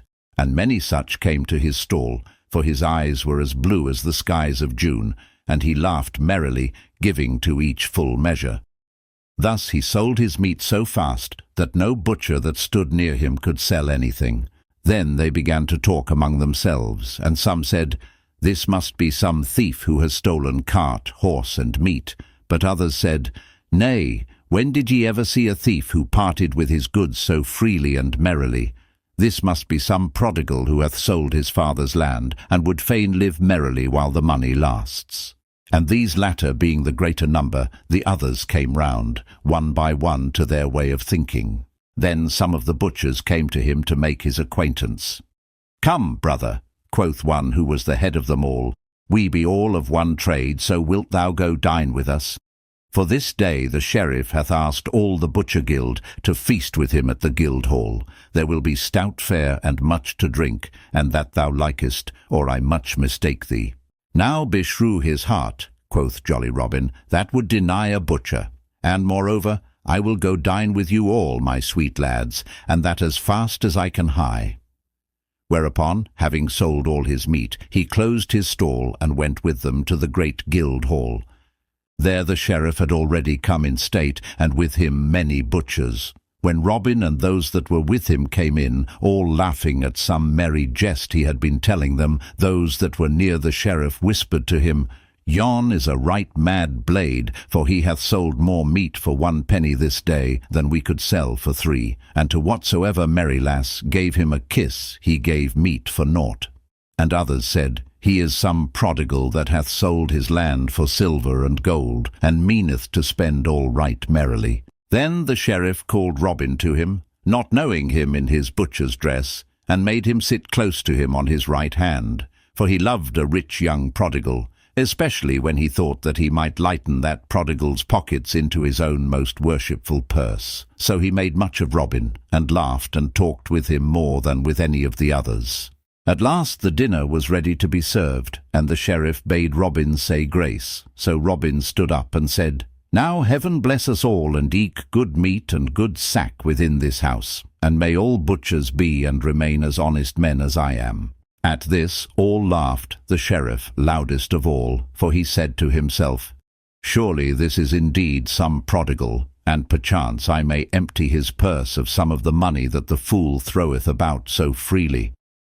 Then he spake aloud to Robin, saying, "Thou art a jolly young blade, and I love thee mightily." And he smote Robin upon the shoulder. Then Robin laughed loudly too. "Yea," quoth he, "I know thou dost love a jolly blade, for didst thou not have jolly Robin Hood at thy shooting match, and didst thou not gladly give him a bright golden arrow for his own?" At this the sheriff looked grave, and all the guild of butchers too, so that none laughed but Robin, only some winked slyly at each other. "Come, fill us some sack," cried Robin. "Let us e'er be merry while we may, for man is but dust, and he hath but a span to live here till the worm getteth him, as our good gossip Swanthold saith. So let life be merry while it lasts, say I. Nay, never look down i' the mouth, Sir Sheriff. Who knowest but that thou mayest catch Robin Hood yet, if thou drinkest less good sack and malmsey, and bringest down the fat about thy paunch and the dust from out thy brain? Be merry, man." Then the sheriff laughed again, but not as though he liked the jest, while the butchers said, one to another, "Before heaven, never have we seen such a mad rollicking blade. Mayhap, though, he will make the sheriff mad." "How now, brothers?" cried Robin. "Be merry.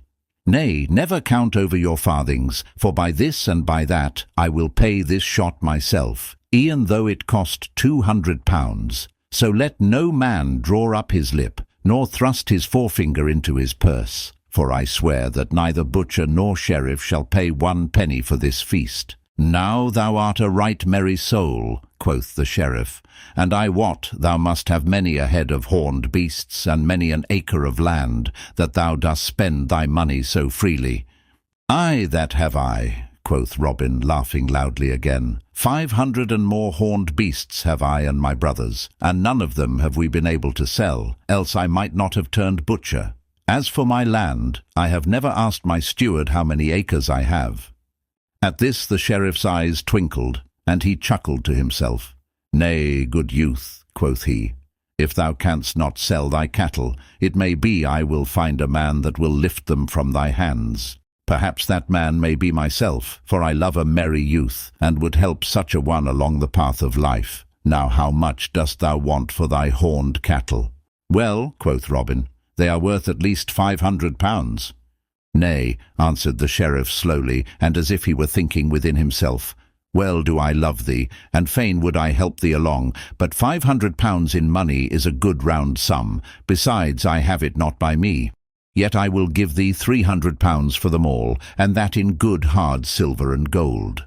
"Now, thou old miser," quoth Robin, "well thou knowest that so many horned cattle are worth 700 pounds and more, and even that is but small for them. And yet thou, with thy grey hairs and 1 foot in the grave, wouldst trade upon the folly of a wild youth." At this the sheriff looked grimly at Robin.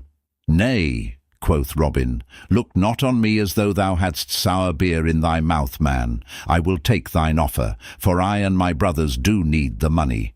We lead a merry life, and no one leads a merry life for a farthing, so I will close the bargain with thee. But mind that thou bringest a good £300 with thee, for I trust not one that driveth so shrewd a bargain."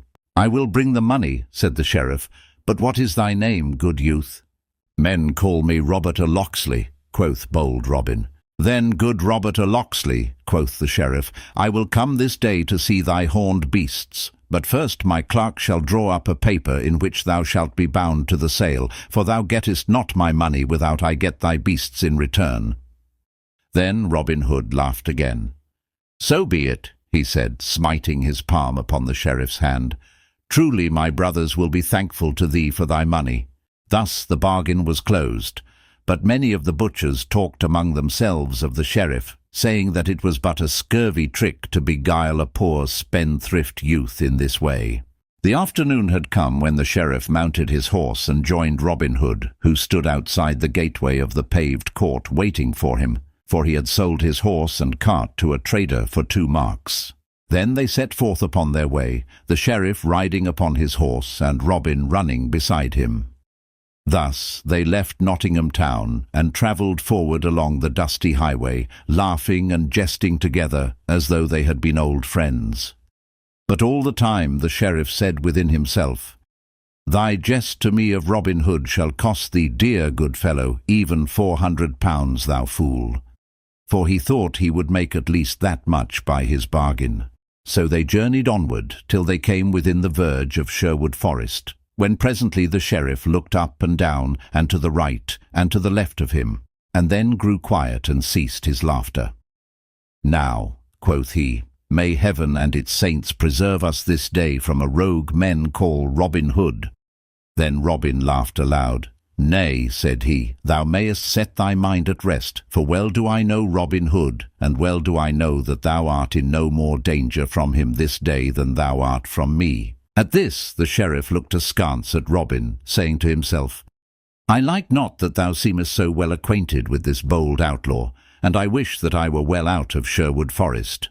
But still they travelled deeper into the forest shades, and the deeper they went, the more quiet grew the sheriff. At last they came to where the road took a sudden bend, and before them a herd of dun deer went tripping across the path. Then Robin Hood came close to the sheriff, and pointing his finger, he said, "These are my horned beasts, good master sheriff. How dost thou like them? Are they not fat and fair to see?" At this the sheriff drew rein quickly. "Now, fellow," quoth he, "I would I were well out of this forest, for I like not thy company. Go thou thine own path, good friend, and let me but go mine." But Robin only laughed and caught the sheriff's bridle rein. "Nay," cried he, "stay a while, for I would thou shouldst see my brothers who own these fair horned beasts with me." So saying, he clapped his bugle to his mouth and winded 3 merry notes, and presently up the path came leaping 50 good stout yeomen with Little John at their head. "What wouldst thou have, good master?" quoth Little John. "Why," answered Robin, "dost thou not see that I have brought goodly company to feast with us today? Fie for shame! Do you not see our good and worshipful master, the Sheriff of Nottingham?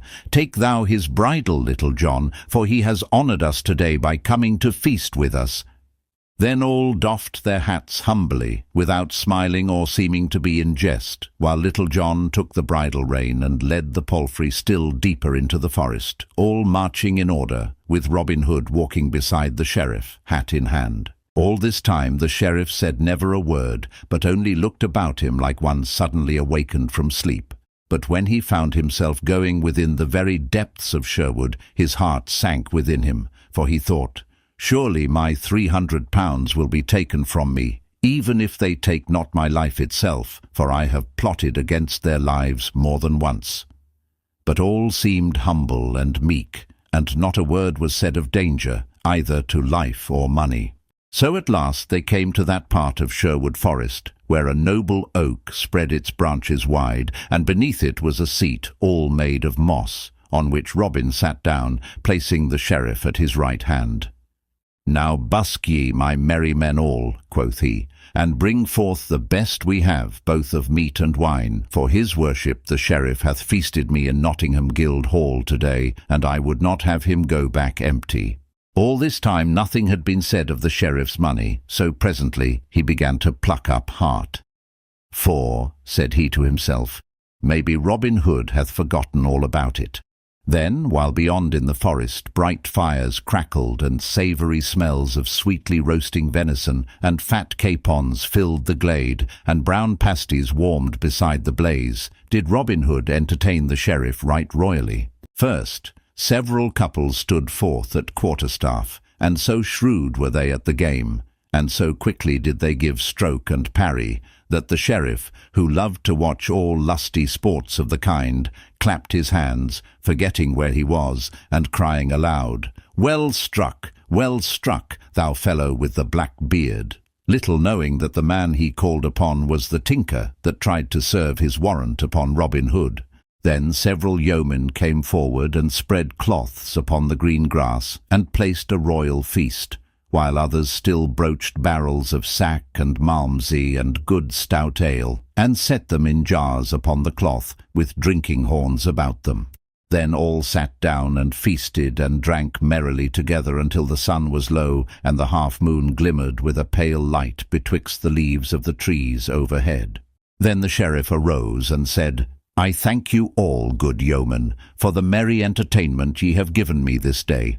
Right courteously have ye used me, showing therein that ye have much respect for our glorious king and his deputy in brave Nottinghamshire. But the shadows grow long, and I must away before darkness comes, lest I lose myself within the forest." Then Robin Hood and all his merry men arose also, and Robin said to the sheriff, "If thou must go, worshipful sir, go thou must, but thou hast forgotten one thing." "Nay, I forgot naught," said the sheriff, yet all the same his heart sank within him. "But I say thou hast forgot something," quoth Robin. "We keep a merry inn here in the greenwood, but whoever becometh our guest must pay his reckoning." Then the sheriff laughed, but the laugh was hollow. "Well, jolly boys," quoth he, "we have had a merry time together today, and even if ye had not asked me, I would have given you a score of pounds for the sweet entertainment I have had." "Nay," quoth Robin seriously, "it would ill beseem us to treat your worship so meanly. By my faith, Sir Sheriff, I would be ashamed to show my face if I did not reckon the king's deputy at £300. Is it not so, my merry men all?" Then, "Aye," cried all in a loud voice.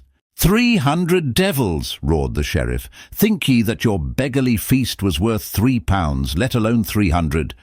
"Nay," quoth Robin gravely, "speak not so roundly, your worship. I do love thee for the sweet feast thou hast given me this day in merry Nottingham town, but there be those here who love thee not so much.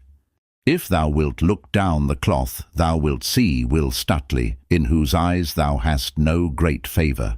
Then 2 other stout fellows are there here that thou knowest not, that were wounded in a brawl nigh Nottingham town some time ago, thou wottest when.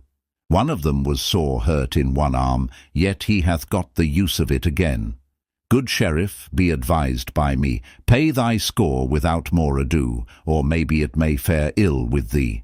As he spoke, the sheriff's ruddy cheeks grew pale, and he said nothing more, but looked upon the ground and gnawed his nether lip. Then slowly he drew forth his fat purse, and threw it upon the cloth in front of him. "Now take the purse, Little John," quoth Robin Hood, "and see that the reckoning be right. We would not doubt our sheriff, but he might not like it if he should find he had not paid his full score." Then Little John counted the money and found that the bag held £300 in silver and gold. But to the sheriff it seemed as if every clink of the bright money was a drop of blood from his veins. And when he saw it all counted out in a heap of silver and gold, filling a wooden platter, he turned away and silently mounted his horse. "Never have we had so worshipful a guest before," quoth Robin, "and, as the day waxeth late, I will send one of my young men to guide thee out of the forest depths." "Nay, heaven forbid," cried the sheriff hastily. "I can find mine own way, good man, without aid." "Then I will put thee on the right track, mine own self," quoth Robin, and taking the sheriff's horse by the bridle rein, he led him into the main forest path. Then, before he let him go, he said, "Now fare thee well, good sheriff, and when next thou thinkest to despoil some poor prodigal, remember thy feast in Sherwood Forest. Ne'er buy a horse, good friend, without first looking into its mouth, as our good gaffer Swanthold says. And so, once more, fare thee well." Then he clapped his hand to the horse's back, and off went nag and sheriff through the forest glades. Then bitterly the sheriff rued the day that first he meddled with Robinhood, for all men laughed at him, and many ballads were sung by folk throughout the country of how the sheriff went to shear and came home shorn to the very quick. For thus men sometimes overreach themselves through greed and guile.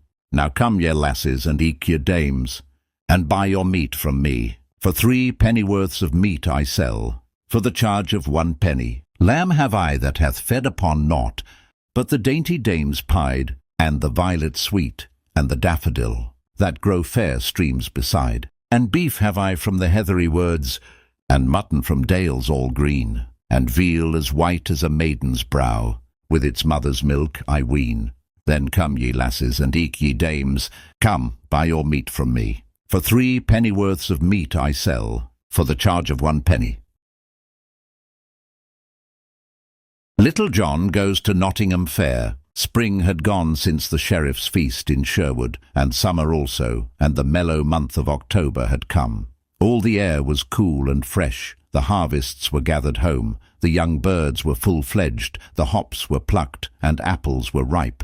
But though time had so smoothed things over that men no longer talked of the horned beasts that the sheriff wished to buy, he was still sore about the matter, and could not bear to hear Robin Hood's name spoken in his presence.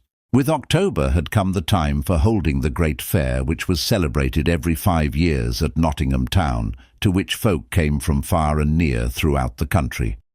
At such times archery was always the main sport of the day, for the Nottinghamshire yeomen were the best hand at the longbow in all merry England. But this year the sheriff hesitated a long time before he issued proclamation of the fair, fearing lest Robin Hood and his band might come to it. At first he had a great part of a mind not to proclaim the fair, but second thought told him that men would laugh at him and say among themselves that he was afraid of Robin Hood, so he put that thought by. At last he fixed in his mind that he would offer such a prize as they would not care to shoot for. At such times it had been the custom to offer a 50 of marks or a ton of ale, so this year he proclaimed that a prize of 2 fat steers should be given to the best bowman. When Robin Hood heard what had been proclaimed, he was vexed and said, "Now beshrew this sheriff that he should offer such a prize that none but shepherd hinds will care to shoot for it. I would have loved nothing better than to have had another bout at merry Nottingham town. But if I should win this prize, naught would it pleasure or profit me."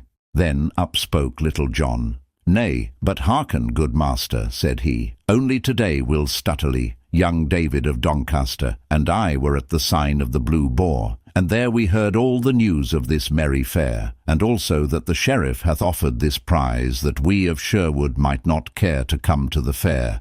So, good master, if thou wilt, I would fain go and strive to win even this poor thing among the stout yeomen who will shoot at Nottingham town."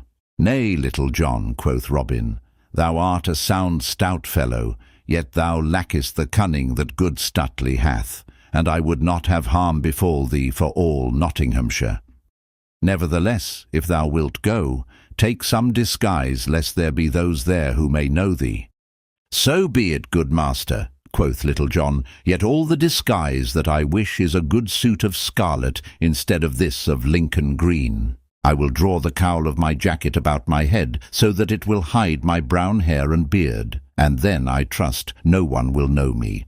"It is much against my will," said Robin Hood. "Ne'ertheless, if thou dost wish it, get thee gone, but bear thyself seemingly, Little John, for thou art mine own right-hand man, and I could ill bear to have harm befall thee." So Little John clad himself all in scarlet and started off to the fair at Nottingham town. Right merry were these fair days at Nottingham, when the green before the great town gate was dotted with booths standing in rows, with tents of many-coloured canvas, hung about with streamers and garlands of flowers, and the folk came from all the countryside, both gentle and common. In some booths there was dancing to merry music, in others flowed ale and beer, and in others yet again sweet cakes and barley sugar were sold. And sport was going outside the booths also, where some minstrel sang ballads of the olden time, playing a second upon the harp, or where the wrestlers struggled with one another within the sawdust ring. But the people gathered most of all around a raised platform where stout fellows played at quarterstaff. So Little John came to the fair. All scarlet were his hose and jerkin, and scarlet was his cowled cap, with a scarlet feather stuck in the side of it. Over his shoulders was slung a stout bow of yew, and across his back hung a quiver of good round arrows. Many turned to look after such a stout, tall fellow, for his shoulders were broader by a palm's breadth than any that were there, and he stood a head taller than all the other men. The lasses also looked at him askance, thinking they had never seen a lustier youth.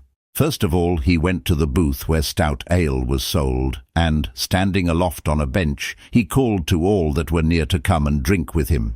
"Hey, sweet lads!" cried he, "who will drink ale with a stout yeoman? Come all, let us be merry, for the day is sweet and the ale is tingling. Come hither, good yeoman, and thou, for not a farthing shall one of you pay. Nay, turn hither, thou lusty beggar, and thou jolly tinker, for all shall be merry with me." Thus he shouted, and all crowded around, laughing, while the brown ale flowed. And they called Little John a brave fellow, each swearing that he loved him as his own brother.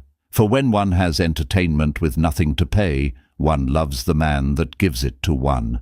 Then he strolled to the platform where they were at cudgel play, for he loved a bout at quarterstaff as he loved meat and drink. And here befell an adventure that was sung in ballads throughout the mid-country for many a day. One fellow there was that cracked crowns of every one who threw cap into the ring. This was Eric o' Lincoln, of great renown, whose name had been sung in ballads throughout the countryside.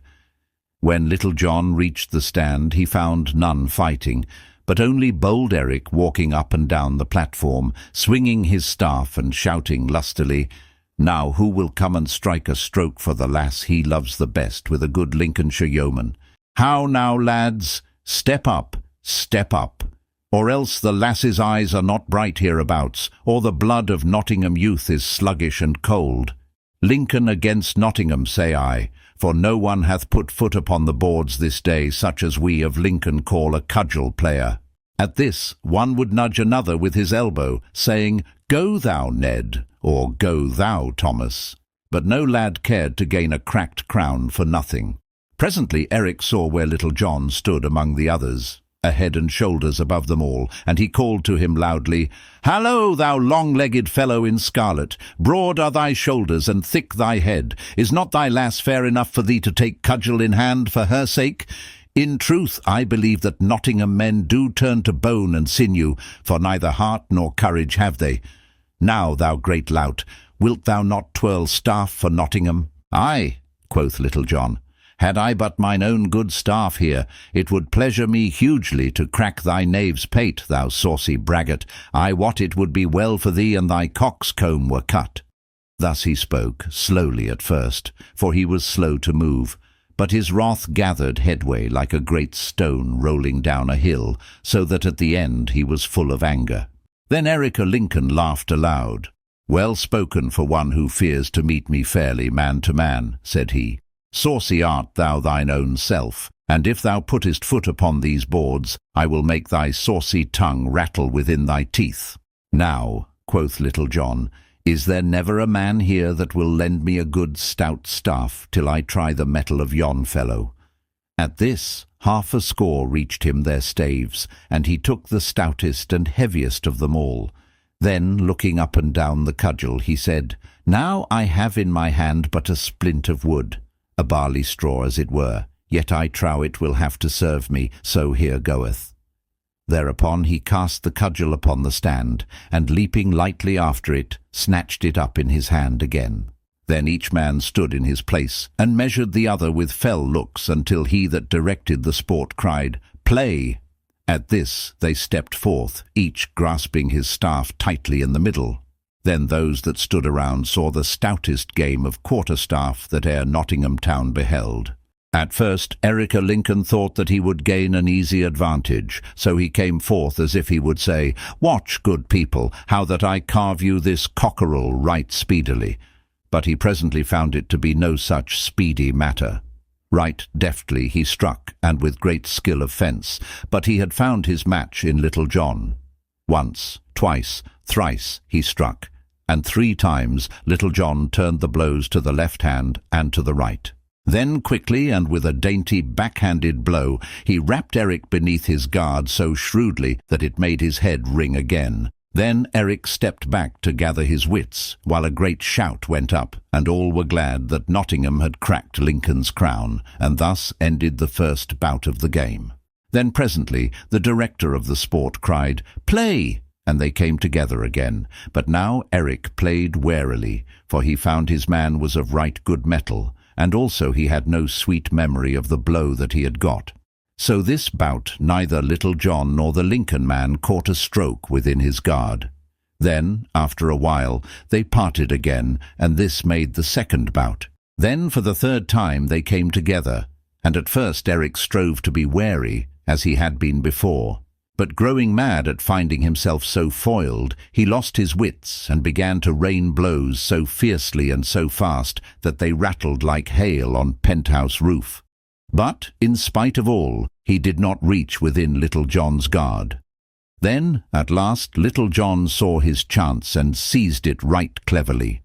Once more, with a quick blow, he rapped Eric beside the head, and ere he could regain himself, Little John slipped his right hand down to his left, and, with a swinging blow, smote the other so sorely upon the crown that down he fell as though he would never move again.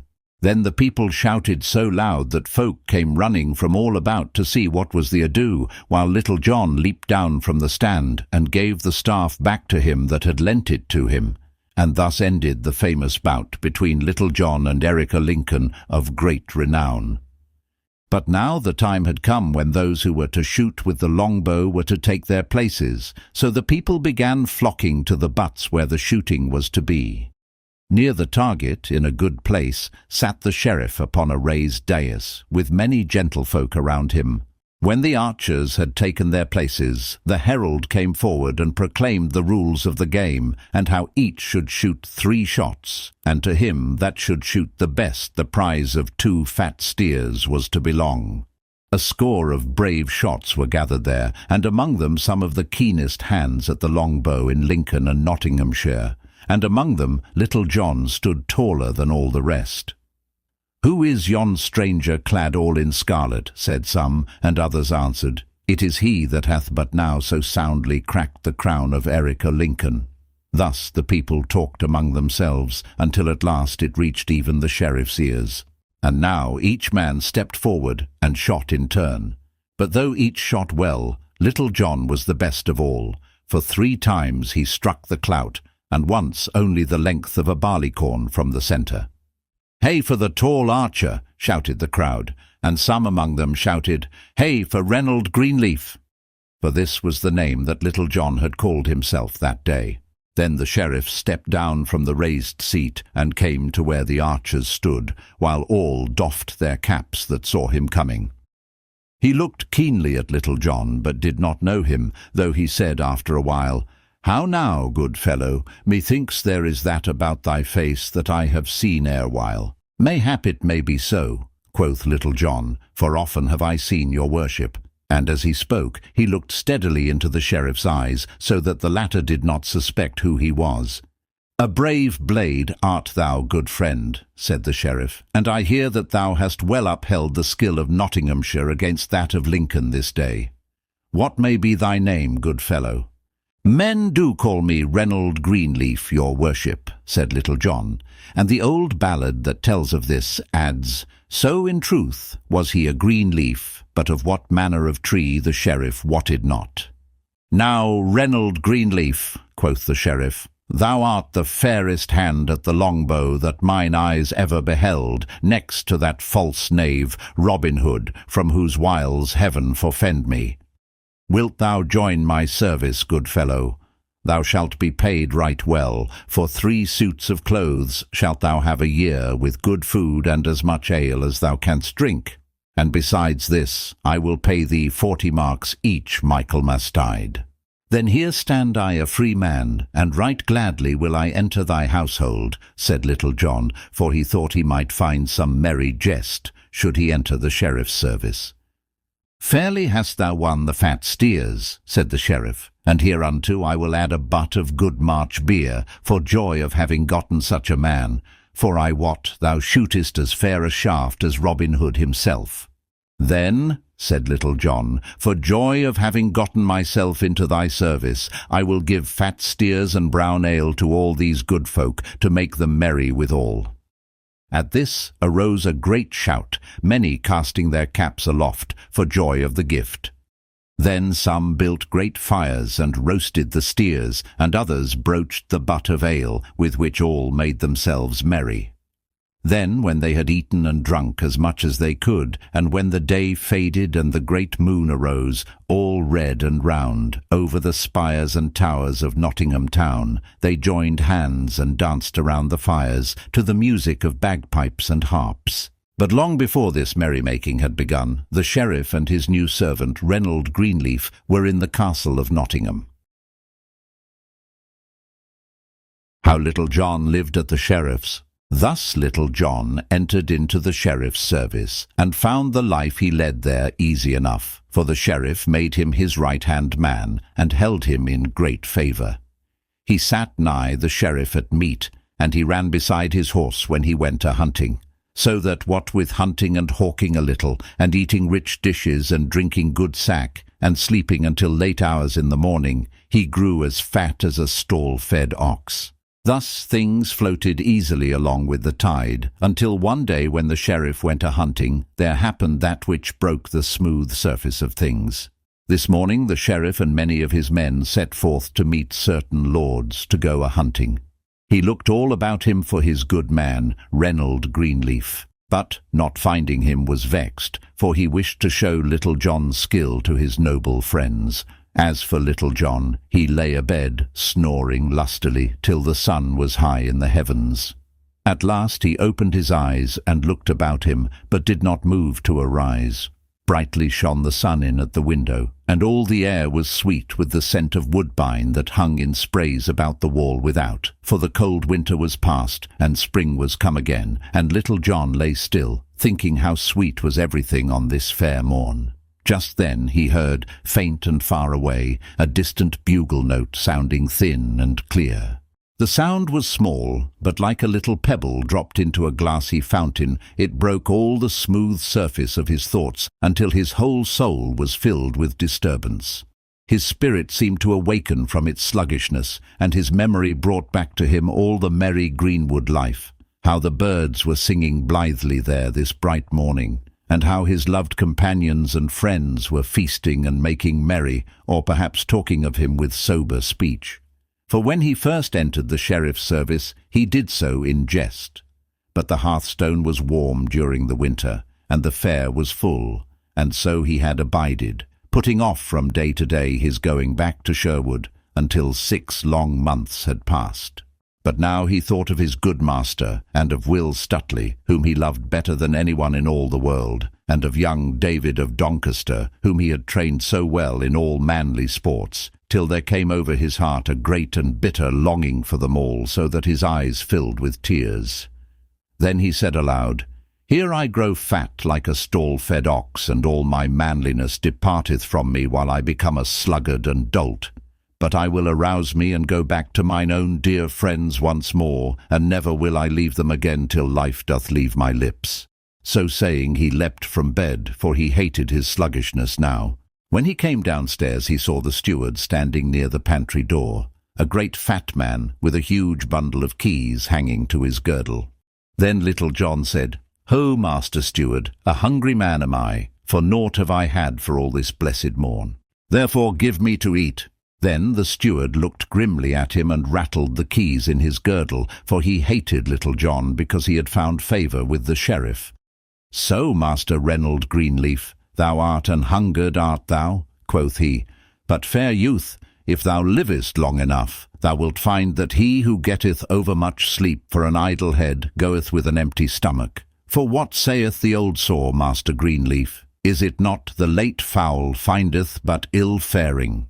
"Now, thou great purse of fat," cried Little John, "I ask thee not for fool's wisdom, but for bread and meat. Who art thou that thou shouldst deny me to eat? By St. Dunstan, thou hadst best tell me where my breakfast is, if thou wouldst save broken bones." "Thy breakfast, Master Fireblaze, is in the pantry," answered the steward. "Then fetch it hither," cried Little John, who waxed angry by this time. "Go thou and fetch it thine own self," quoth the steward. "Am I thy slave to fetch and carry for thee? I say, go thou bring it me. I say, go thou fetch it for thyself." "Ay, marry, that will I right quickly," quoth Little John in a rage, and so saying he strode to the pantry and tried to open the door, but found it locked, whereat the steward laughed and rattled his keys. Then the wrath of Little John boiled over, and lifting his clenched fist, he smote the pantry door, bursting out 3 panels, and making so large an opening that he could easily stoop and walk through it. When the steward saw what was done, he waxed mad with rage, and, as Little John stooped to look within the pantry, he seized him from behind by the nape of the neck, pinching him sorely, and smiting him over the head with his keys, till the yeoman's ears rang again. At this, Little John turned upon the steward and smote him such a buffet that the fat man fell to the floor and lay there as though he would never move again. "There," quoth Little John, "think well of that stroke, and never keep a good breakfast from a hungry man again." So saying, he crept into the pantry and looked about him to see if he could find something to appease his hunger. He saw a great venison pasty and 2 roasted capons, beside which was a platter of plover's eggs.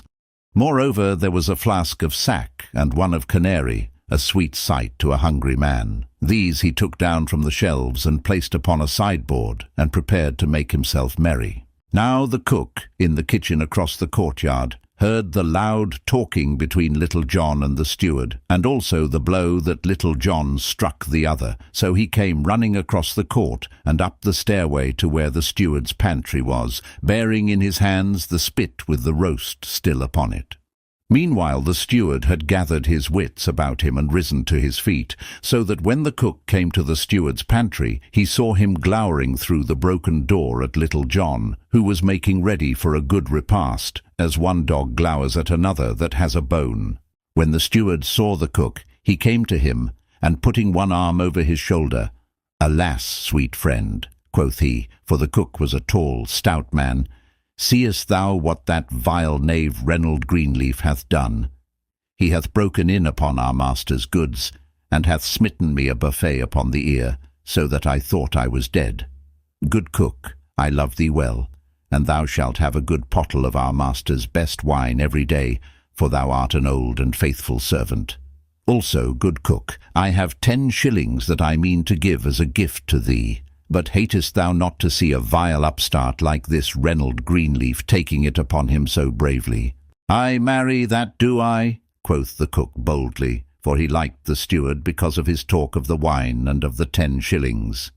"Get thee gone straightway to thy room, and I will bring out this knave by his ears." So saying, he laid aside his spit and drew the sword that hung by his side, whereupon the steward left as quickly as he could, for he hated the sight of naked steel. Then the cook walked straightway to the broken pantry door, through which he saw Little John tucking a napkin beneath his chin and preparing to make himself merry. "Why, how now, Reynold Greenleaf?" said the cook. "Thou art no better than a thief, I wot. Come thou straight forth, man, or I will carve thee as I would carve a sucking pig." "Nay, good cook, bear thou thyself more seemingly, or else I will come forth to thy dole. At most times I am as a yearling lamb, but when one cometh between me and my meat, I am a raging lion, as it were." "Lion or no lion," quoth the valorous cook, "come thou straight forth, else thou art a coward heart as well as a knavish thief." "Ha!" cried Little John, "coward's name have I never had. So, look to thyself, good cook, for I come forth straight, the roaring lion I did speak of but now." Then he too drew his sword and came out of the pantry. Then, putting themselves into position, they came slowly together, with grim and angry looks. But suddenly Little John lowered his point. "Hold, good cook," said he. "Now, I bethink me it were ill of us to fight with good victuals standing so nigh, and such a feast as would befit two stout fellows such as we are. Marry, good friend, I think we should enjoy this fair feast ere we fight. What sayest thou, jolly cook?" At this speech the cook looked up and down, scratching his head in doubt, for he loved good feasting. At last he drew a long breath and said to Little John, "Well, good friend, I like thy plan right well. So, pretty boy, say I, let us feast with all my heart, for one of us may sup in paradise before nightfall." So each thrust his sword back into the scabbard and entered the pantry. Then, after they had seated themselves, Little John drew his dagger and thrust it into the pie. "A hungry man must be fed," quoth he. "So, sweet chuck, I help myself without leave."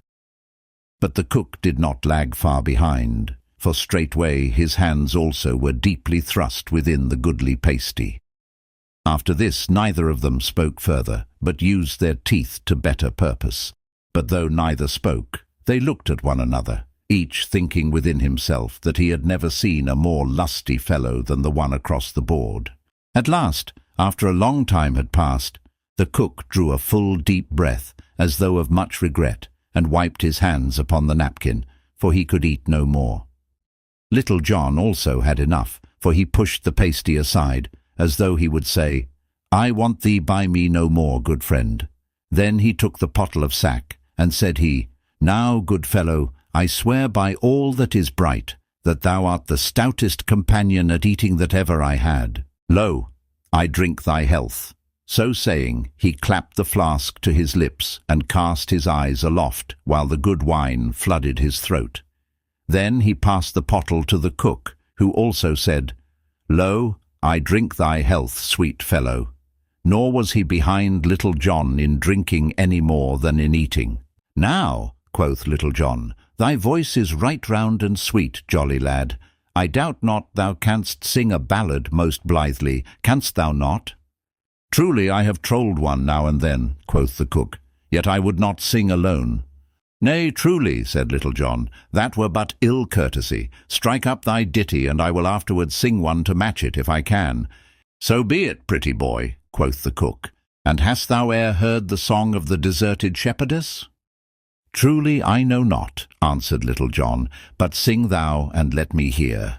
Then the cook took another draught from the pottle, and, clearing his throat, sang right sweetly, "The Song of the Deserted Shepherdess." "Now, by my faith," cried Little John, "that same is a right good song, and hath truth in it also." "Glad am I thou likest it, sweet lad," said the cook. "Now sing thou one also, for ne'er should a man be merry alone, or sing and list not." "Then I will sing thee a song of a right good knight of Arthur's court, and how he cured his heart's wound without running upon the dart again, as did thy Phyllis. For I wot she did but cure one smart by giving herself another. So list thou while I sing, The Good Knight and His Love." "Now, by my faith," cried the cook as he rattled the pottle against the sideboard, "I like that same song hugely, and eke the motive of it, which lieth like a sweet kernel in a hazelnut." "Now thou art a man of shrewd opinions," quoth Little John, "and I love thee truly as thou wert my brother. And I love thee too, but the day draweth on, and I have my cooking to do ere our master cometh home, so let us e'en go and settle this brave fight we have in hand." "Ay, marry," quoth Little John, "and that right speedily. Never have I been more laggard in fighting than in eating and drinking. So come thou straight forth into the passageway, where there is good room to swing a sword, and I will try to serve thee." Then they both stepped forth into the broad passage that led to the steward's pantry, where each man drew his sword again, and without more ado fell upon the other as though he would hew his fellow limb from limb.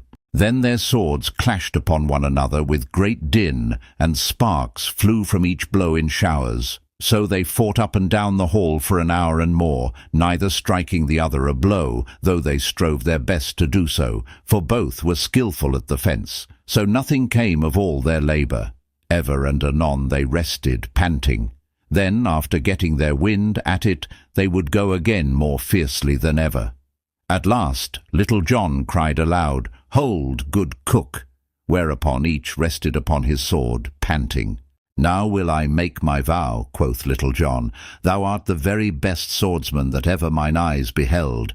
Truly I had thought to carve thee ere now."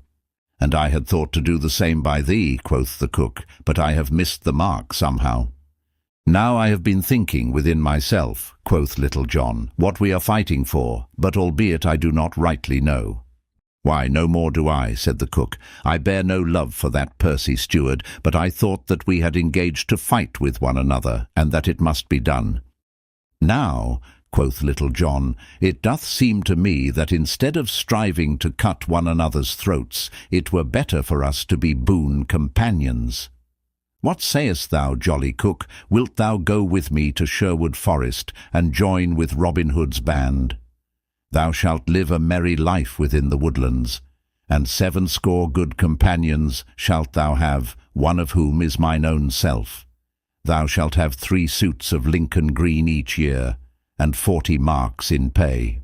"Now thou art a man after mine own heart," cried the cook right heartily, "and as thou speakest of it, that is the very service for me. I will go with thee, and that right gladly. Give me thy palm, sweet fellow, and I will be thine own companion from henceforth. What may be thy name, lad?" "Men do call me Little John, good fellow." "How? And art thou indeed Little John, and Robin Hood's own right-hand man? Many a time and oft I heard of thee, but never did I hope to set eyes upon thee. And thou art indeed the famous Little John." And the cook seemed lost in amazement, and looked upon his companion with open eyes. "I am Little John, indeed, and I will bring to Robin Hood this day a right stout fellow to join his merry band. But ere we go, good friend, it seemeth to me to be a vast pity that, as we have had so much of the sheriff's food, we should not also carry off some of his silver plate to Robin Hood, as a present from his worship." "Ay, marry is it," said the cook. And so they began hunting about, and took as much silver as they could lay hands upon, clapping it into a bag, and when they had filled the sack, they set forth to Sherwood Forest. Plunging into the woods, they came at last to the greenwood tree, where they found Robin Hood and 70 of his merry men lying upon the fresh green grass. When Robin and his men saw who it was that came, they leapt to their feet. "Now welcome!" cried Robin Hood. "Now welcome, Little John! For long hath it been since we have heard from thee, though we all knew that thou hadst joined the sheriff's service. And how hast thou fared all these long days?" "Right merrily have I lived at the Lord Sheriff's," answered Little John, "and I have come straight thence. See, good master, I have brought thee his cook, and even his silver plate." Thereupon he told Robin Hood and his merry men that were there all that had befallen him since he had left them to go to the fair at Nottingham town. Then all shouted with laughter except Robin Hood, but he looked grave. "Nay, Little John," said he, "thou art a brave blade and a trusty fellow. I am glad thou hast brought thyself back to us, and with such a good companion as the cook, whom we all welcome to Sherwood. But I like not so well that thou hast stolen the sheriff's plate like some paltry thief. The sheriff hath been punished by us, and hath lost 300 pounds, even as he sought to despoil another, but he hath done naught that we should steal his household plate from him." Though Little John was vexed with this, he strove to pass it off with a jest. "Nay, good master," quoth he, "if thou thinkest the sheriff gave us not the plate, I will fetch him, that he may tell us with his own lips he giveth it all to us." So saying, he leaped to his feet, and was gone before Robin could call him back. Little John ran for full 5 miles, till he came to where the Sheriff of Nottingham and a gay company were hunting near the forest. When Little John came to the sheriff, he doffed his cap and bent his knee. "God save thee, good master," quoth he. "Why, Reynold Greenleaf," cried the sheriff, "whence comest thou, and where hast thou been?" "I have been in the forest," answered Little John, speaking amazedly, "and there I saw a sight such as ne'er before man's eyes beheld. Yonder I saw a young hart all in green from top to toe, and about him was a herd of 60 deer, and they too were all of green from head to foot. Yet I dared not shoot, good master, for fear lest they should slay me." "Why, how now, Reynold Greenleaf," cried the sheriff, "art thou dreaming, or art thou mad, that thou dost bring me such a tale?" "Nay, I am not dreaming, nor am I mad," said Little John, "and if thou wilt come with me, I will show thee this fair sight, for I have seen it with mine own eyes. But thou must come alone, good master, lest the others frighten them and they get away." So the party all rode forward, and Little John led them downward into the forest. "Now, good master," quoth he at last, "we are nigh where I saw this herd." Then the sheriff descended from his horse and bade them wait for him until he should return, and Little John led him forward through a close copse, until suddenly they came to a great open glade, at the end of which Robin Hood sat beneath the shade of the great oak tree, with his merry men all about him. "See, good master sheriff," quoth Little John, "yonder is the hart of which I spake to thee." At this the sheriff turned to Little John and said bitterly, "Long ago I thought I remembered thy face, but now I know thee. Woe betide thee, Little John, for thou hast betrayed me this day." In the meantime Robin Hood had come to them. "Now welcome, master sheriff," said he. "Hast thou come today to take another feast with me?" "Nay, heaven forbid," said the sheriff in tones of deep earnest. "I care for no feast and have no hunger today." "Nevertheless," quoth Robin, "if thou hast no hunger, maybe thou hast thirst. And well I know thou wilt take a cup of sack with me. But I am grieved that thou wilt not feast with me, for thou couldst have victuals to thy liking, for there stands thy cook." Then he led the sheriff, willy-nilly, to the seat he knew so well beneath the greenwood tree. "Ho, lads," cried Robin, "fill our good friend the sheriff a right brimming cup of sack, and fetch it hither, for he is faint and weary." Then one of the band brought the sheriff a cup of sack, bowing low as he handed it to him, but the sheriff could not touch the wine, for he saw it served in one of his own silver flagons, on one of his own silver plates. "How now," quoth Robin, "dost thou not like our new silver service? We have gotten a bag of it this day." So saying, he held up the sack of silver that Little John and the cook had brought with them. Then the sheriff's heart was bitter within him, but not daring to say anything, he only gazed upon the ground. Robin looked keenly at him for a time before he spoke again. Then said he, "Now, master sheriff, the last time thou camest to Sherwood Forest thou didst come seeking to despoil a poor spendthrift, and thou wert despoiled thine own self. But now thou comest seeking to do no harm, nor do I know that thou hast despoiled any man. I take my tithes from fat priests and lordly squires, to help those that they despoil and to raise up those that they bow down. But I know not that thou hast tenants of thine own, whom thou hast wronged in any way. Therefore take thou thine own again, nor will I dispossess thee today of so much as 1 farthing. Come with me, and I will lead thee from the forest back to thine own party again." Then, slinging the bag upon his shoulder, he turned away, the sheriff following him, all too perplexed in mind to speak. So they went forward until they came to within a furlong of the spot where the sheriff's companions were waiting for him.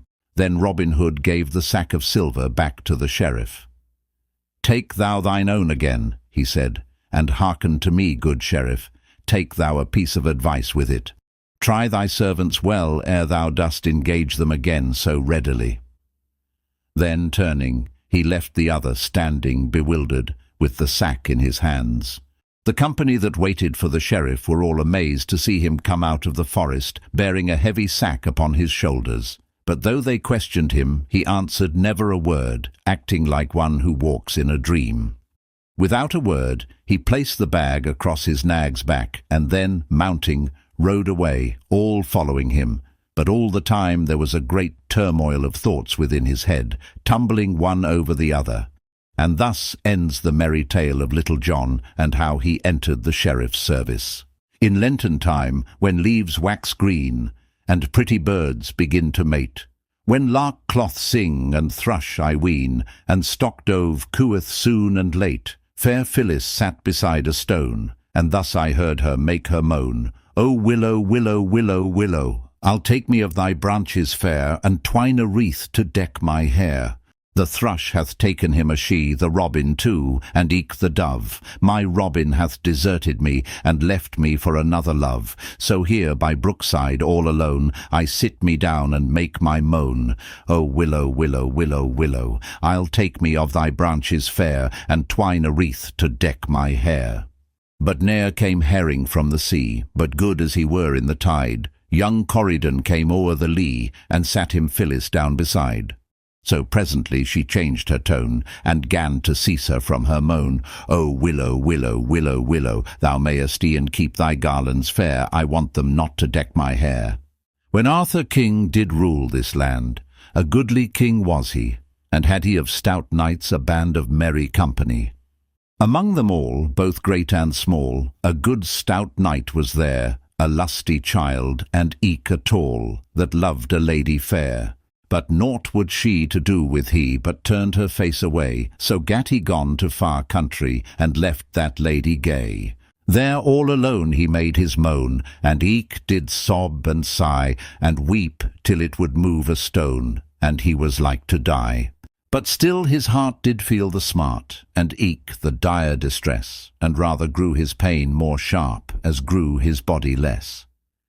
Then gat he back where was good sack and merry compagnie, and soon did cease to cry alack, when blithe and gay was he. From which I hold and feel full bold to say, and eke believe, that gin the belly go not cold, the heart will cease to grieve. Little John and the Tanner of Blyth. One fine day, not long after Little John had left abiding with the sheriff and had come back, with his worship's cook, to the merry greenwood, as has just been told, Robinhood and a few chosen fellows of his band lay upon the soft sward beneath the greenwood tree where they dwelled. The day was warm and sultry, so that while most of the band was scattered through the forest upon this mission and upon that, these few stout fellows lay lazily beneath the shade of the tree in the soft afternoon, passing jests among themselves and telling merry stories with laughter and mirth. All the air was laden with the bitter fragrance of the May, and all the bosky shades of the woodlands beyond rang with the sweet song of birds, the throstle cock, the cuckoo, and the wood pigeon, and with the song of birds mingled the cool sound of the gurgling brook that leaped out of the forest shades, and ran fretting amid its rough grey stones across the sunlit open glade before the trysting tree.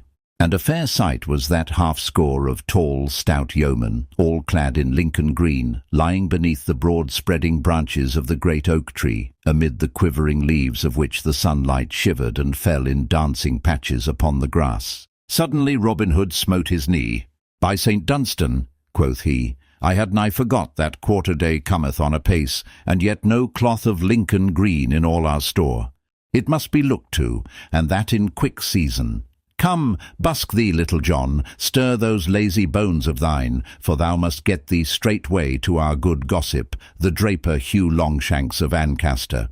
Bid him send us straightway 20 yards of fair cloth of Lincoln green, and mayhap the journey may take some of the fat from off thy bones, that thou hast gotten from lazy living at our dear sheriff's." "Nay," muttered Little John, for he had heard so much upon this score that he was sore upon the point. "Nay, truly, mayhap I have more flesh upon my joints than I once had, yet flesh or no flesh, I doubt not that I could still hold my place and footing upon a narrow bridge against e'er a yeoman in Sherwood or Nottinghamshire, for the matter of that, even though he had no more fat about his bones than thou hast, good master."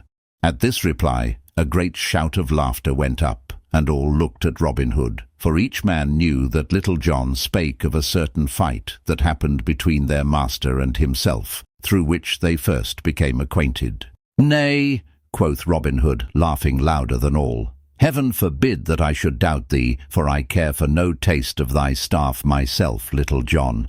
I must needs own that there are those of my band can handle a 7-foot staff more deftly than I, yet no man in all Nottinghamshire can draw grey goose shaft with my fingers. Nevertheless, a journey to Ancaster may not be ill for thee. So go thou as I bid, and thou hadst best go this very evening. For since thou hast abided at the sheriff's, many know thy face, and if thou goest in broad daylight, thou mayst get thyself into a coil with some of his worship's men-at-arms. Bide thou here till I bring thee money to pay our good Hugh. I warrant he hath no better customers in all Nottinghamshire than we." So saying, Robin left them and entered the forest. Not far from the trysting tree was a great rock in which a chamber had been hewn, the entrance being barred by a massive oaken door, 2 palms' breadth in thickness, studded about with spikes, and fastened with a great padlock. This was the treasure house of the band, and thither Robin Hood went, and, unlocking the door, entered the chamber, from which he brought forth a bag of gold which he gave to Little John, to pay Hugh Longshanks withal, for the cloth of Lincoln green. Then up got Little John, and, taking the bag of gold, which he thrust into his bosom, he strapped a girdle about his loins, took a stout pike-staff, full 7 feet long, in his hand, and set forth upon his journey. So he strode whistling along the leafy forest path that led to Fosse Way, turning neither to the right hand nor the left, until at last he came to where the path branched, leading on the one hand onward to Fosse Way, and on the other, as well Little John knew, to the Merry Blue Boar Inn. Here Little John suddenly ceased whistling and stopped in the middle of the path. First he looked up, and then he looked down, and then, tilting his cap over one eye, he slowly scratched the back part of his head. For thus it was. At the sight of these 2 roads, 2 voices began to alarum within him, the one crying, "There lies the road to the Blue Boar Inn, a can of brown October, and a merry night with sweet companions such as thou mayst find there." The other, "There lies the way to Ancaster, and the duty thou art sent upon." Now the first of these 2 voices was far the louder, for Little John had grown passing fond of good living through abiding at the sheriff's house. So, presently, looking up into the blue sky, across which bright clouds were sailing like silver boats, and swallows skimming in circling flight, quoth he, "I fear me it will rain this evening, so I'll e'en stop at the Blue Boar till it passes by, for I know my good master would not have me wet to the skin." So, without more ado, off he strode down the path that lay the way of his likings. Now there was no sign of any foul weather, but when one wishes to do a thing, as Little John did, one finds no lack of reasons for the doing. 4 merry wags were at the Blue Boar Inn, a butcher, a beggar, and 2 barefoot friars. Little John heard them singing from afar as he walked through the hush of the mellow twilight that was now falling over hill and dale.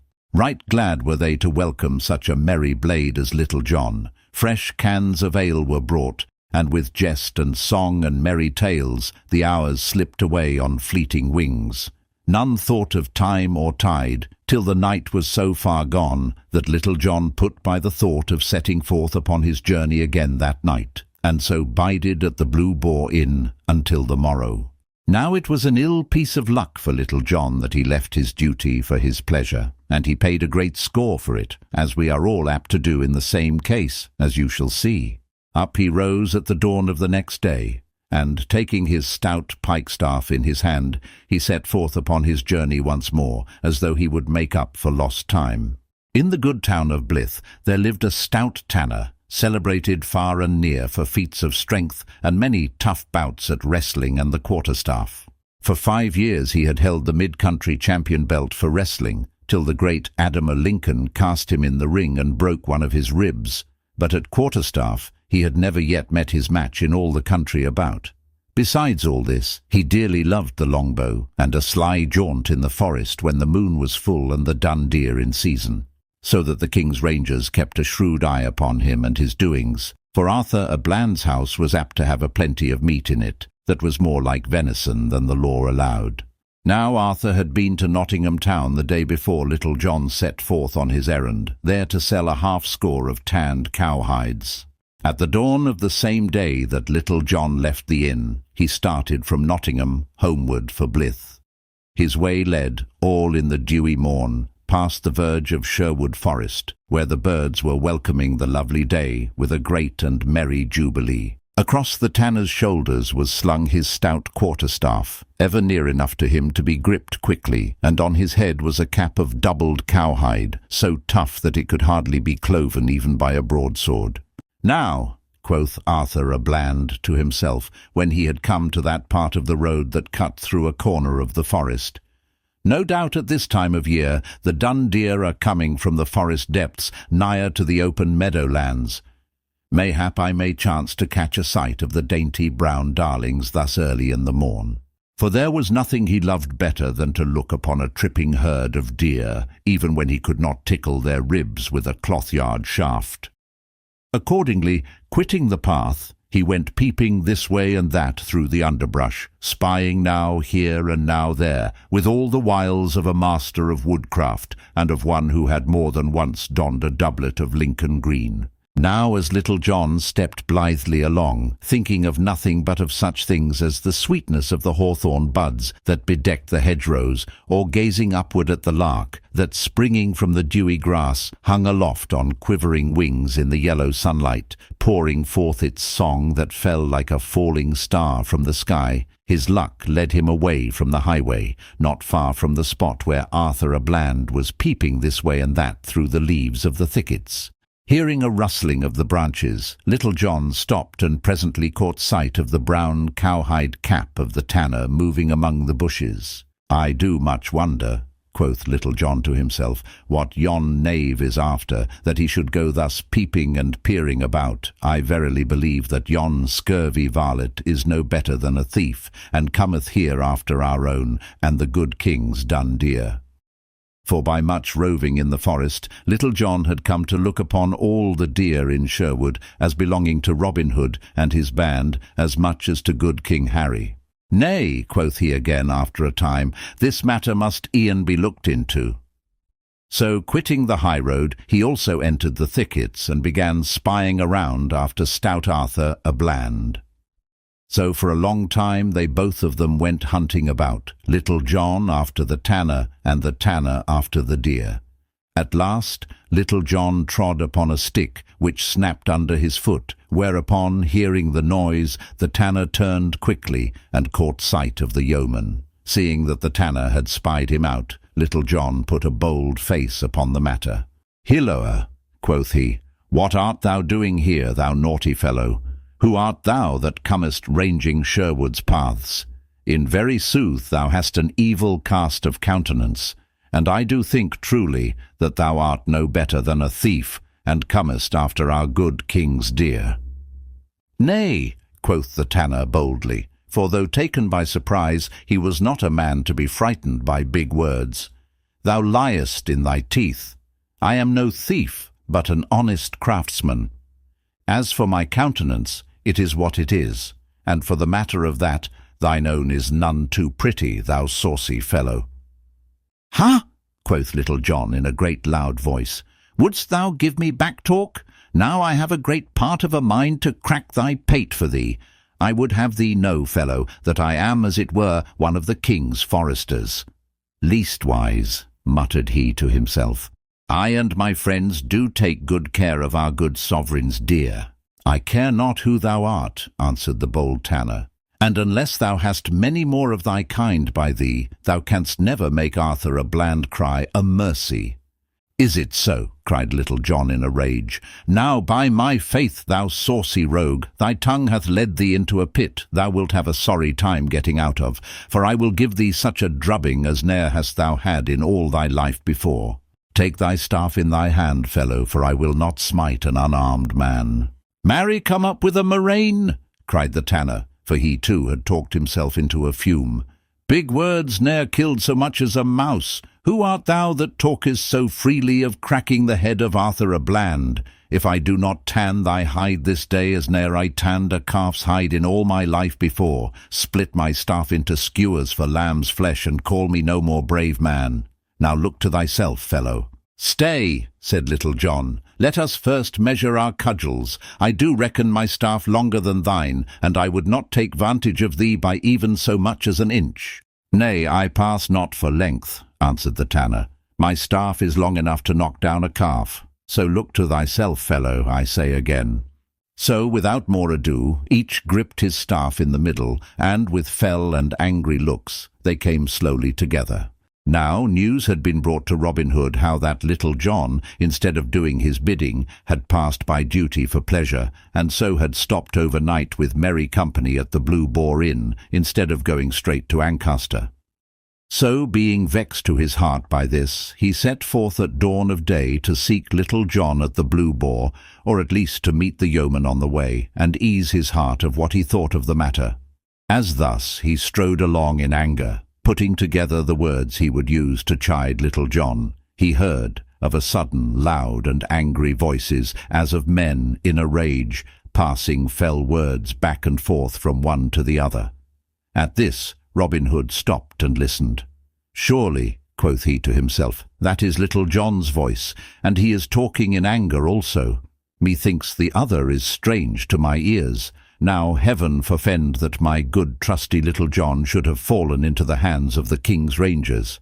I must see to this matter, and that quickly." Thus spoke Robin Hood to himself, all his anger passing away like a breath from the window-pane at the thought that perhaps his trusty right-hand man was in some danger of his life. So cautiously he made his way through the thickets whence the voices came, and pushing aside the leaves, peeped into the little open space where the two men, staff in hand, were coming slowly together. "Ha!" quoth Robin to himself, "here is merry sport afoot. Now I would give 3 golden angels from my own pocket if yon stout fellow would give Little John a right sound drubbing. It would please me to see him well thumped for having failed in my bidding. I fear me, though, there is but poor chance of my seeing such a pleasant sight."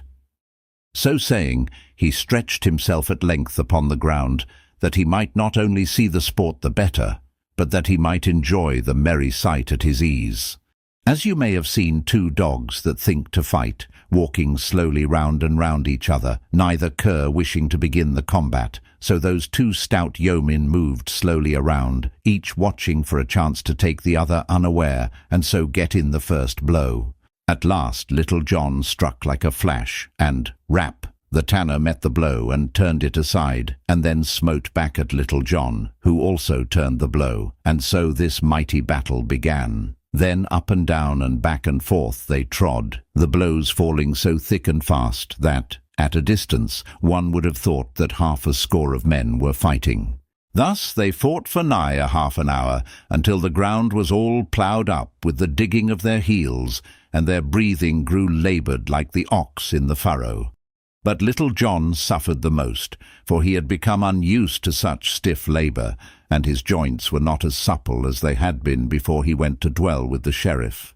All this time Robin Hood lay beneath the bush, rejoicing at such a comely bout of quarterstaff. "By my faith," quoth he to himself, "never had I thought to see Little John so evenly matched in all my life. Belike, though, he would have overcome yon fellow before this had he been in his former trim." At last Little John saw his chance, and throwing all the strength he felt going from him into one blow that might have felled an ox, he struck at the tanner with might and main, and now did the tanner's cowhide cap stand him in good stead, and but for it he might never have held staff in hand again. As it was, the blow he caught beside the head was so shrewd that it sent him staggering across the little glade, so that, if Little John had had the strength to follow up his vantage, it would have been ill for stout Arthur.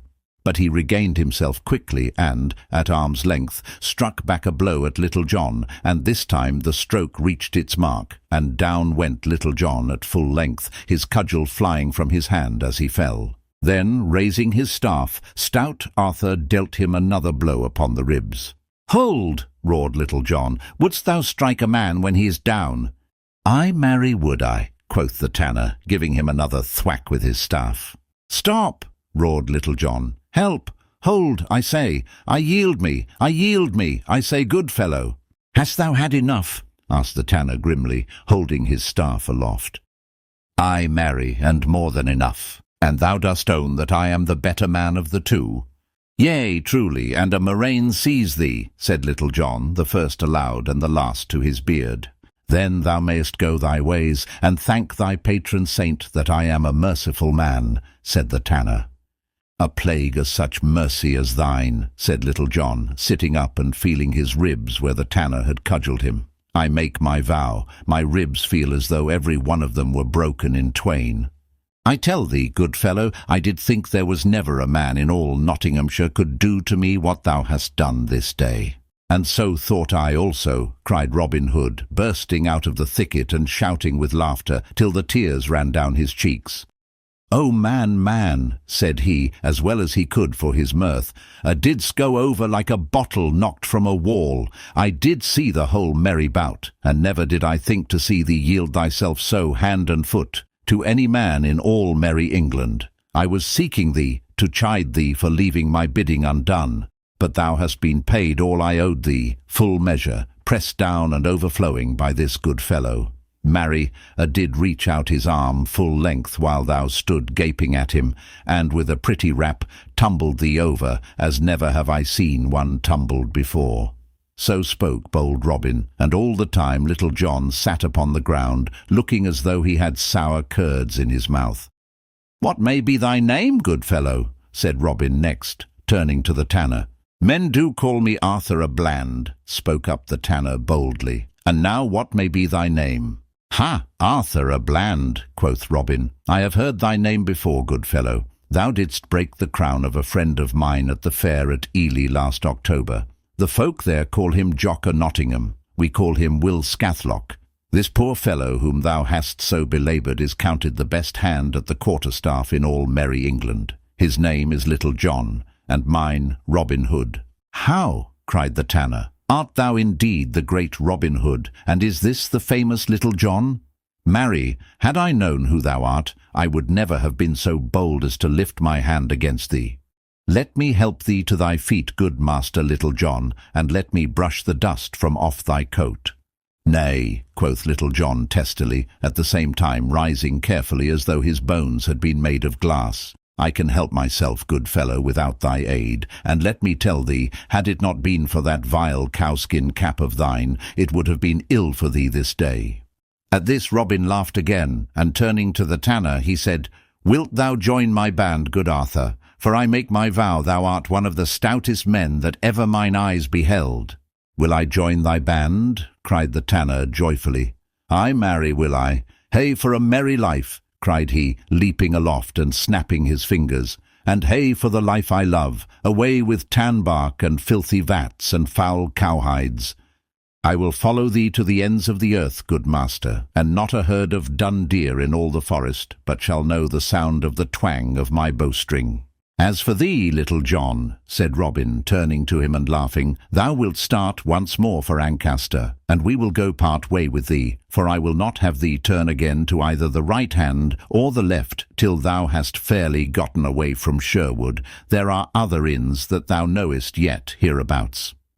Thereupon, leaving the thickets, they took once more to the highway and departed upon their business. Robin Hood and Will Scarlet. Thus they travelled along the sunny road, three stout fellows such as you could hardly match anywhere else in all merry England. Many stopped to gaze after them as they strode along, so broad were their shoulders, and so sturdy their gait. Quoth Robin Hood to Little John, "Why didst thou not go straight to Ancaster yesterday as I told thee? Thou hadst not gotten thyself into such a coil hadst thou done as I ordered." "I feared the rain that threatened," said Little John in a sullen tone, for he was vexed at being so chaffed by Robin with what had happened to him. "The rain!" cried Robin, stopping of a sudden in the middle of the road, and looking at Little John in wonder. "Why, thou great oaf, not a drop of rain has fallen these 3 days, neither has any threatened, nor hath there been a sign of foul weather in earth or sky or water." "Nevertheless," growled Little John, "the holy Saint Swithin holdeth the waters of the heavens in his pewter pot, and he could have poured them out, had he chosen, even from a clear sky, and wouldst thou have had me wet to the skin?" At this Robin Hood burst into a roar of laughter. "O Little John," said he, "what butter wits hast thou in that head of thine? Who could hold anger against such a one as thou art?" So saying, they all stepped out once more, with the right foot foremost, as the saying is. After they had travelled some distance, the day being warm and the road dusty, Robin Hood waxed thirsty. So, there being a fountain of water as cold as ice, just behind the hedgerow, they crossed the stile, and came to where the water bubbled up from beneath a mossy stone. Here, kneeling and making cups of the palms of their hands, they drank their fill, and then, the spot being cool and shady, they stretched their limbs and rested them for a space. In front of them, over beyond the hedge, the dusty road stretched away across the plain. Behind them the meadow lands and bright green fields of tender young corn lay broadly in the sun, and overhead spread the shade of the cool, rustling leaves of the beechen tree. Pleasantly to their nostrils came the tender fragrance of the purple violets and wild thyme that grew within the dewy moisture of the edge of the little fountain, and pleasantly came the soft gurgle of the water. All was so pleasant and so full of the gentle joy of the bright Maytime that for a long time no one of the three cared to speak, but each lay on his back, gazing up through the trembling leaves of the trees to the bright sky overhead. At last, Robin, whose thoughts were not quite so busy wool-gathering as those of the others, and who had been gazing around him now and then, broke the silence. "Heyday," quoth he, "yon is a gaily feathered bird, I take my vow." The others looked and saw a young man walking slowly down the highway. Gay was he indeed, as Robin had said, and a fine figure he cut, for his doublet was of scarlet silk, and his stockings also. A handsome sword hung by his side, the embossed leathern scabbard being picked out with fine threads of gold. His cap was of scarlet velvet, and a broad feather hung down behind and back of one ear. His hair was long and yellow and curled upon his shoulders, and in his hand he bore an early rose, which he smelled at daintily now and then. "By my life," quoth Robin Hood, laughing, "saw ye e'er such a pretty mincing fellow?" "Truly, his clothes have over-much prettiness for my taste," quoth Arthur a Bland, "but ne'ertheless his shoulders are broad, and his loins are narrow, and seest thou, good master, how that his arms hang from his body? They dangle not down like spindles, but hang stiff and bend at the elbow. I take my vow, there be no bread and milk limbs in those fine clothes, but stiff joints and tough thews." "Methinks thou art right, friend Arthur," said Little John. "I do verily think that yon is no such rose-leaf and whipped cream gallant as he would have one take him to be." "Pah!" quoth Robin Hood, "the sight of such a fellow doth put a nasty taste into my mouth. Look how he doth hold that fair flower betwixt his thumb and finger, as he would say, 'Good rose, I like thee not so ill, but I can bear thy odour for a little while.' I take it ye are both wrong, and verily believe that were a furious mouse to run across his path, he would cry, 'La!' or 'Alackaday!' and fall straightway into a swoon. I wonder who he may be." "Some great baron's son, I doubt not," answered Little John, "with good and true men's money lining his purse." "Ay, marry, that is true, I make no doubt," quoth Robin. "What a pity that such men as he, that have no thought but to go abroad in gay clothes, should have good fellows, whose shoes they are not fit to tie, dancing at their bidding. By St. Dunstan, St. Alfred, St. Withold, and all the good men in the Saxon calendar, it doth make me mad to see such gay lordlings from over the sea go stepping on the necks of good Saxons who owned this land before ever their great-grandsires chewed rind of brawn. By the bright bow of heaven, I will have their ill-gotten gains from them, even though I hang for it as high as e'er a forest tree in Sherwood." "Why, how now, master?" quoth Little John. "What heat is this? Thou dost set thy pot a-boiling, and mayhap no bacon to cook. Methinks yon fellow's hair is over light for Norman locks." "He may be a good man and true for aught thou knowest." "Nay," said Robin, "my head against a leaden farthing, he is what I say. So lie ye both here, I say, till I show you how I drub this fellow." So saying, Robin Hood stepped forth from the shade of the beech tree, crossed the stile, and stood in the middle of the road with his hands on his hips in the stranger's path. Meantime, the stranger, who had been walking so slowly that all this talk was held before he came opposite the place where they were, neither quickened his pace nor seemed to see that such a man as Robin Hood was in the world. So Robin stood in the middle of the road, waiting while the other walked slowly forward, smelling his rose and looking this way and that, and everywhere except at Robin. "Hold!" cried Robin, when at last the other had come close to him. "Hold! Stand where thou art!" "Wherefore should I hold, good fellow?" said the stranger in soft and gentle voice. "And wherefore should I stand where I am? Ne'ertheless, as thou dost desire that I should stay, I will abide for a short time, that I may hear what thou mayst have to say to me." "Then," quoth Robin, "as thou dost so fairly do as I tell thee, and dost give me such soft speech, I will also treat thee with all due courtesy.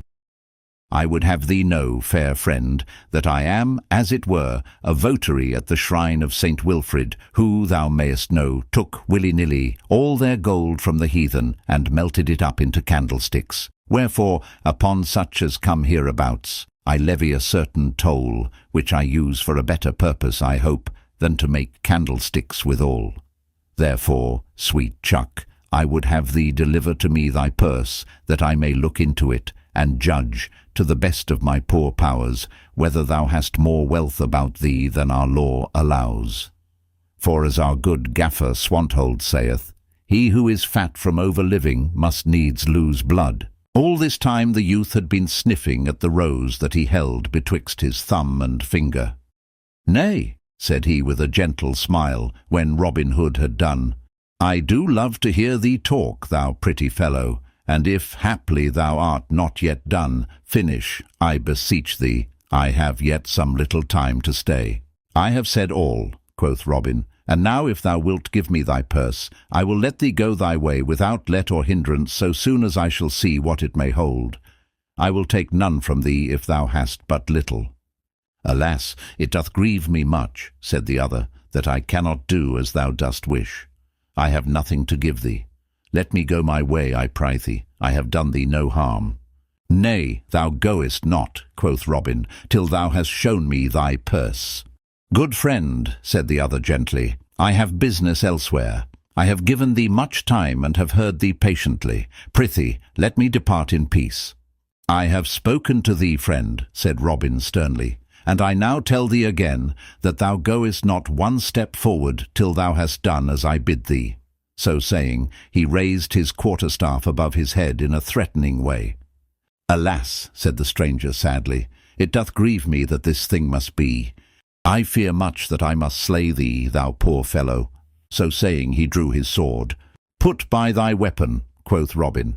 "I would take no vantage of thee. Thy sword cannot stand against an oaken staff such as mine. I could snap it like a barley straw. Yonder is a good oaken thicket by the roadside. Take thee a cudgel thence, and defend thyself fairly, if thou hast a taste for a sound drubbing." First the stranger measured Robin with his eye, and then he measured the oaken staff. "Thou art right, good fellow," said he presently. "Truly, my sword is no match for that cudgel of thine. Bide thee a while till I get me a staff." So saying, he threw aside the rose that he had been holding all this time, thrust his sword back into the scabbard, and with a more hasty step than he had yet used, stepped to the roadside where grew the little clump of ground oaks Robin had spoken of. Choosing among them, he presently found a sapling to his liking.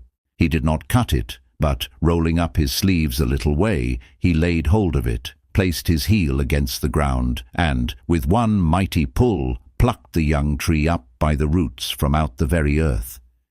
Then he came back, trimming away the roots and tender stems with his sword as quietly as if he had done naught to speak of.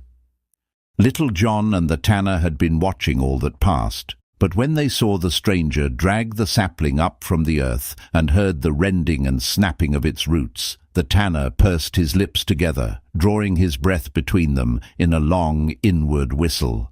"By the breath of my body," said Little John, as soon as he could gather his wits from their wonder.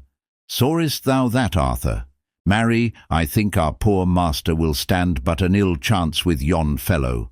By Our Lady, he plucked up yon green tree as it were a barley straw."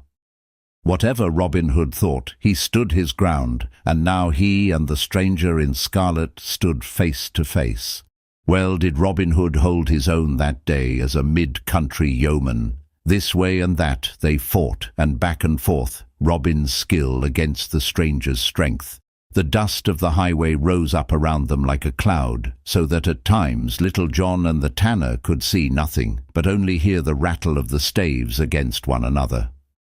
Thrice Robin Hood struck the stranger, once upon the arm and twice upon the ribs, and yet had he warded all the others' blows, only one of which, had it met its mark, would have laid stout Robin lower in the dust than he had ever gone before. At last the stranger struck Robin's cudgel so fairly in the middle that he could hardly hold his staff in his hand. Again he struck, and Robin bent beneath the blow. A third time he struck, and now not only fairly beat down Robin's guard, but gave him such a rap also that down he tumbled into the dusty road. "Hold!" cried Robin Hood when he saw the stranger raising his staff once more. "I yield me." "Hold!" cried Little John, bursting from his cover with the tanner at his heels. "Hold! Give over, I say."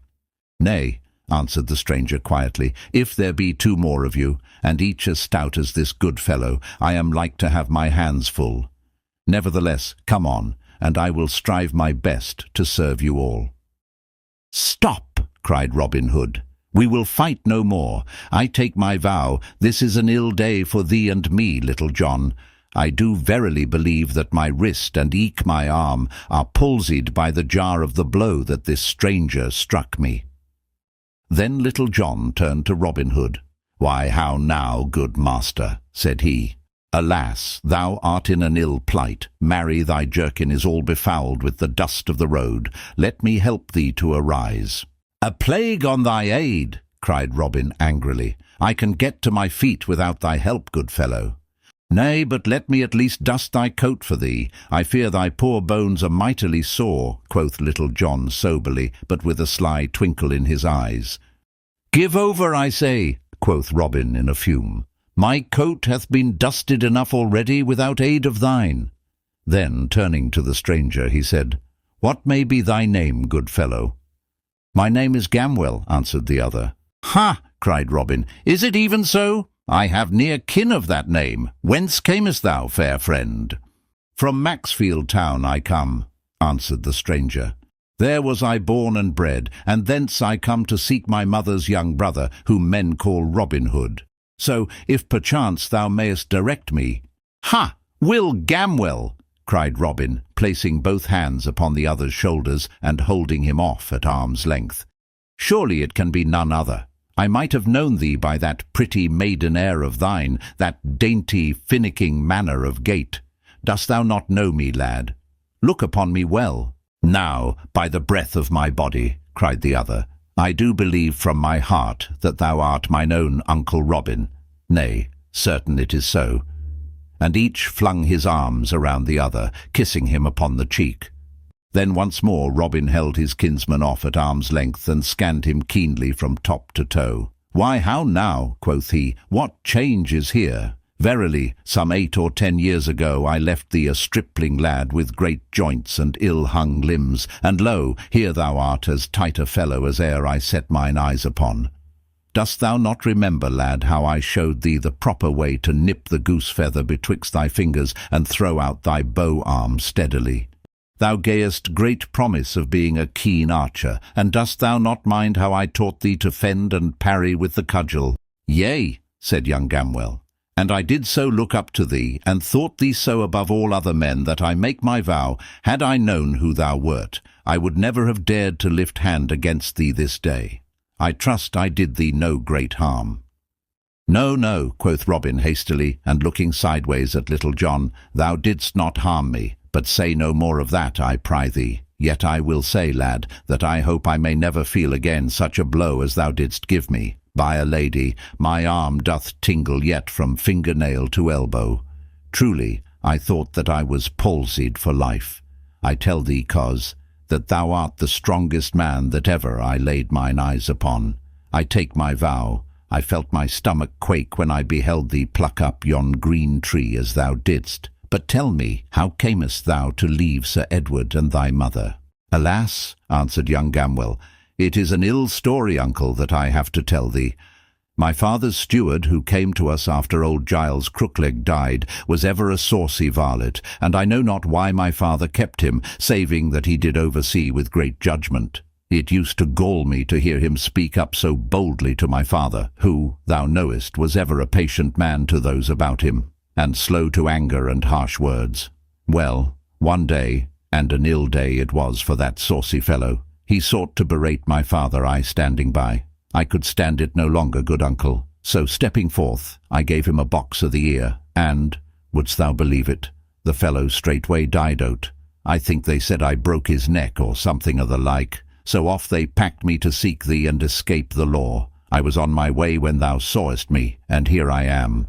"Well, by the faith of my heart," quoth Robin Hood, "for any one escaping the law, thou wast taking it the most easily that ever I beheld in all my life.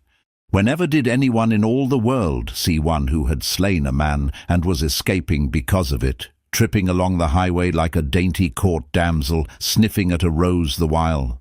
"Nay, uncle," answered Will Gamwell, "over haste never churned good butter, as the old saying hath it. Moreover, I do verily believe that this over-strength of my body hath taken the nimbleness out of my heels. Why, thou didst but just now rap me thrice, and I thee never a once, save by overbearing thee by my strength." "Nay," quoth Robin, "let us say no more on that score. I am right glad to see thee, Will, and thou wilt add great honour and credit to my band of merry fellows. But thou must change thy name, for warrants will be out presently against thee. So, because of thy gay clothes, thou shalt henceforth and for aye be called Will Scarlet." "Will Scarlet," quoth Little John, stepping forward and reaching out his great palm, which the other took. "Will Scarlet, the name fitteth thee well. Right glad am I to welcome thee among us. I am called Little John, and this is a new member who has just joined us, a stout tanner named Arthur a Bland. Thou art like to achieve fame, Will, let me tell thee, for there will be many a merry ballad sung about the country, and many a merry story told in Sherwood of how Robin Hood taught Little John and Arthur a Bland the proper way to use the quarterstaff. Likewise, as it were, how our good master bit off so large a piece of cake that he choked on it. "Nay, good Little John," quoth Robin gently, for he liked ill to have such a jest told of him. "Why should we speak of this little matter? Prithee, let us keep this day's doings among ourselves." "With all my heart," quoth Little John, "but, good master, I thought that thou didst love a merry story, because thou hast so often made a jest about a certain increase of fatness on my joints, of flesh gathered by my abiding with the sheriff of—" "Nay, good Little John," said Robin hastily, "I do bethink me I have said full enough on that score." "It is well," quoth Little John, "for in truth I myself have tired of it somewhat. But now I bethink me thou didst also seem minded to make a jest of the rain that threatened last night, so—" "Nay then," said Robin Hood testily, "I was mistaken. I remember me now it did seem to threaten rain." "Truly I did think so myself," quoth Little John. "Therefore, no doubt, thou dost think it was wise of me to abide all night at the Blue Boar Inn, instead of venturing forth in such stormy weather. Dost thou not?" "A plague of thee and thy doings," cried Robin Hood. "If thou wilt have it so, thou wert right to abide wherever thou didst choose." "Once more it is well," quoth Little John. "As for myself, I have been blind this day. I did not see thee drubbed. I did not see thee tumbled heels over head in the dust. And if any man says that thou wert, I can with a clear conscience rattle his lying tongue betwixt his teeth." "Come," cried Robin, biting his nether lip, while the others could not forbear laughing. "We will go no farther today, but will return to Sherwood, and thou shalt go to Ancaster another time, Little John." So said Robin, for now that his bones were sore, he felt as though a long journey would be an ill thing for him. So, turning their backs, they retraced their steps whence they came. The Adventure with Midge, the miller's son. When the four yeomen had travelled for a long time toward Sherwood again, high noontide being past, they began to wax hungry. quoth Robin Hood. I would that I had somewhat to eat. Methinks a good loaf of white bread, with a piece of snow-white cheese, washed down with a draught of humming ale, were a feast for a king. Since thou speakest of it, said Will Scarlet, methinks it would not be amiss myself. There is that within me crieth out, victuals, good friend, victuals. I know a house near by, said Arthur a Bland, and, had I but the money, I would bring ye that ye speak of, to wit, a sweet loaf of bread, a fair cheese, and a skin of brown ale. For the matter of that, thou knowest I have money by me, good master, quoth Little John. Why, so thou hast, Little John, said Robin. How much money will it take, good Arthur, to buy us meat and drink? I think that 6 broad pennies will buy food enow for a dozen men, said the tanner. Then give him 6 pennies, Little John, quoth Robin, for methinks food for 3 men will about fit my need. Now get thee gone, Arthur, with the money, and bring the food here, for there is a sweet shade in that thicket yonder, beside the road, and there will we eat our meal. So Little John gave Arthur the money, and the others stepped to the thicket, there to await the return of the tanner. After a time he came back, bearing with him a great brown loaf of bread, and a fair round cheese, and a goat-skin full of stout March beer, slung over his shoulders. Then Will Scarlet took his sword, and divided the loaf and the cheese into 4 fair portions, and each man helped himself. Then Robin Hood took a deep pull at the beer. Aha, said he, drawing in his breath, never have I tasted sweeter drink than this. After this no man spake more, but each munched away at his bread and cheese lustily, with ever and anon a pull at the beer.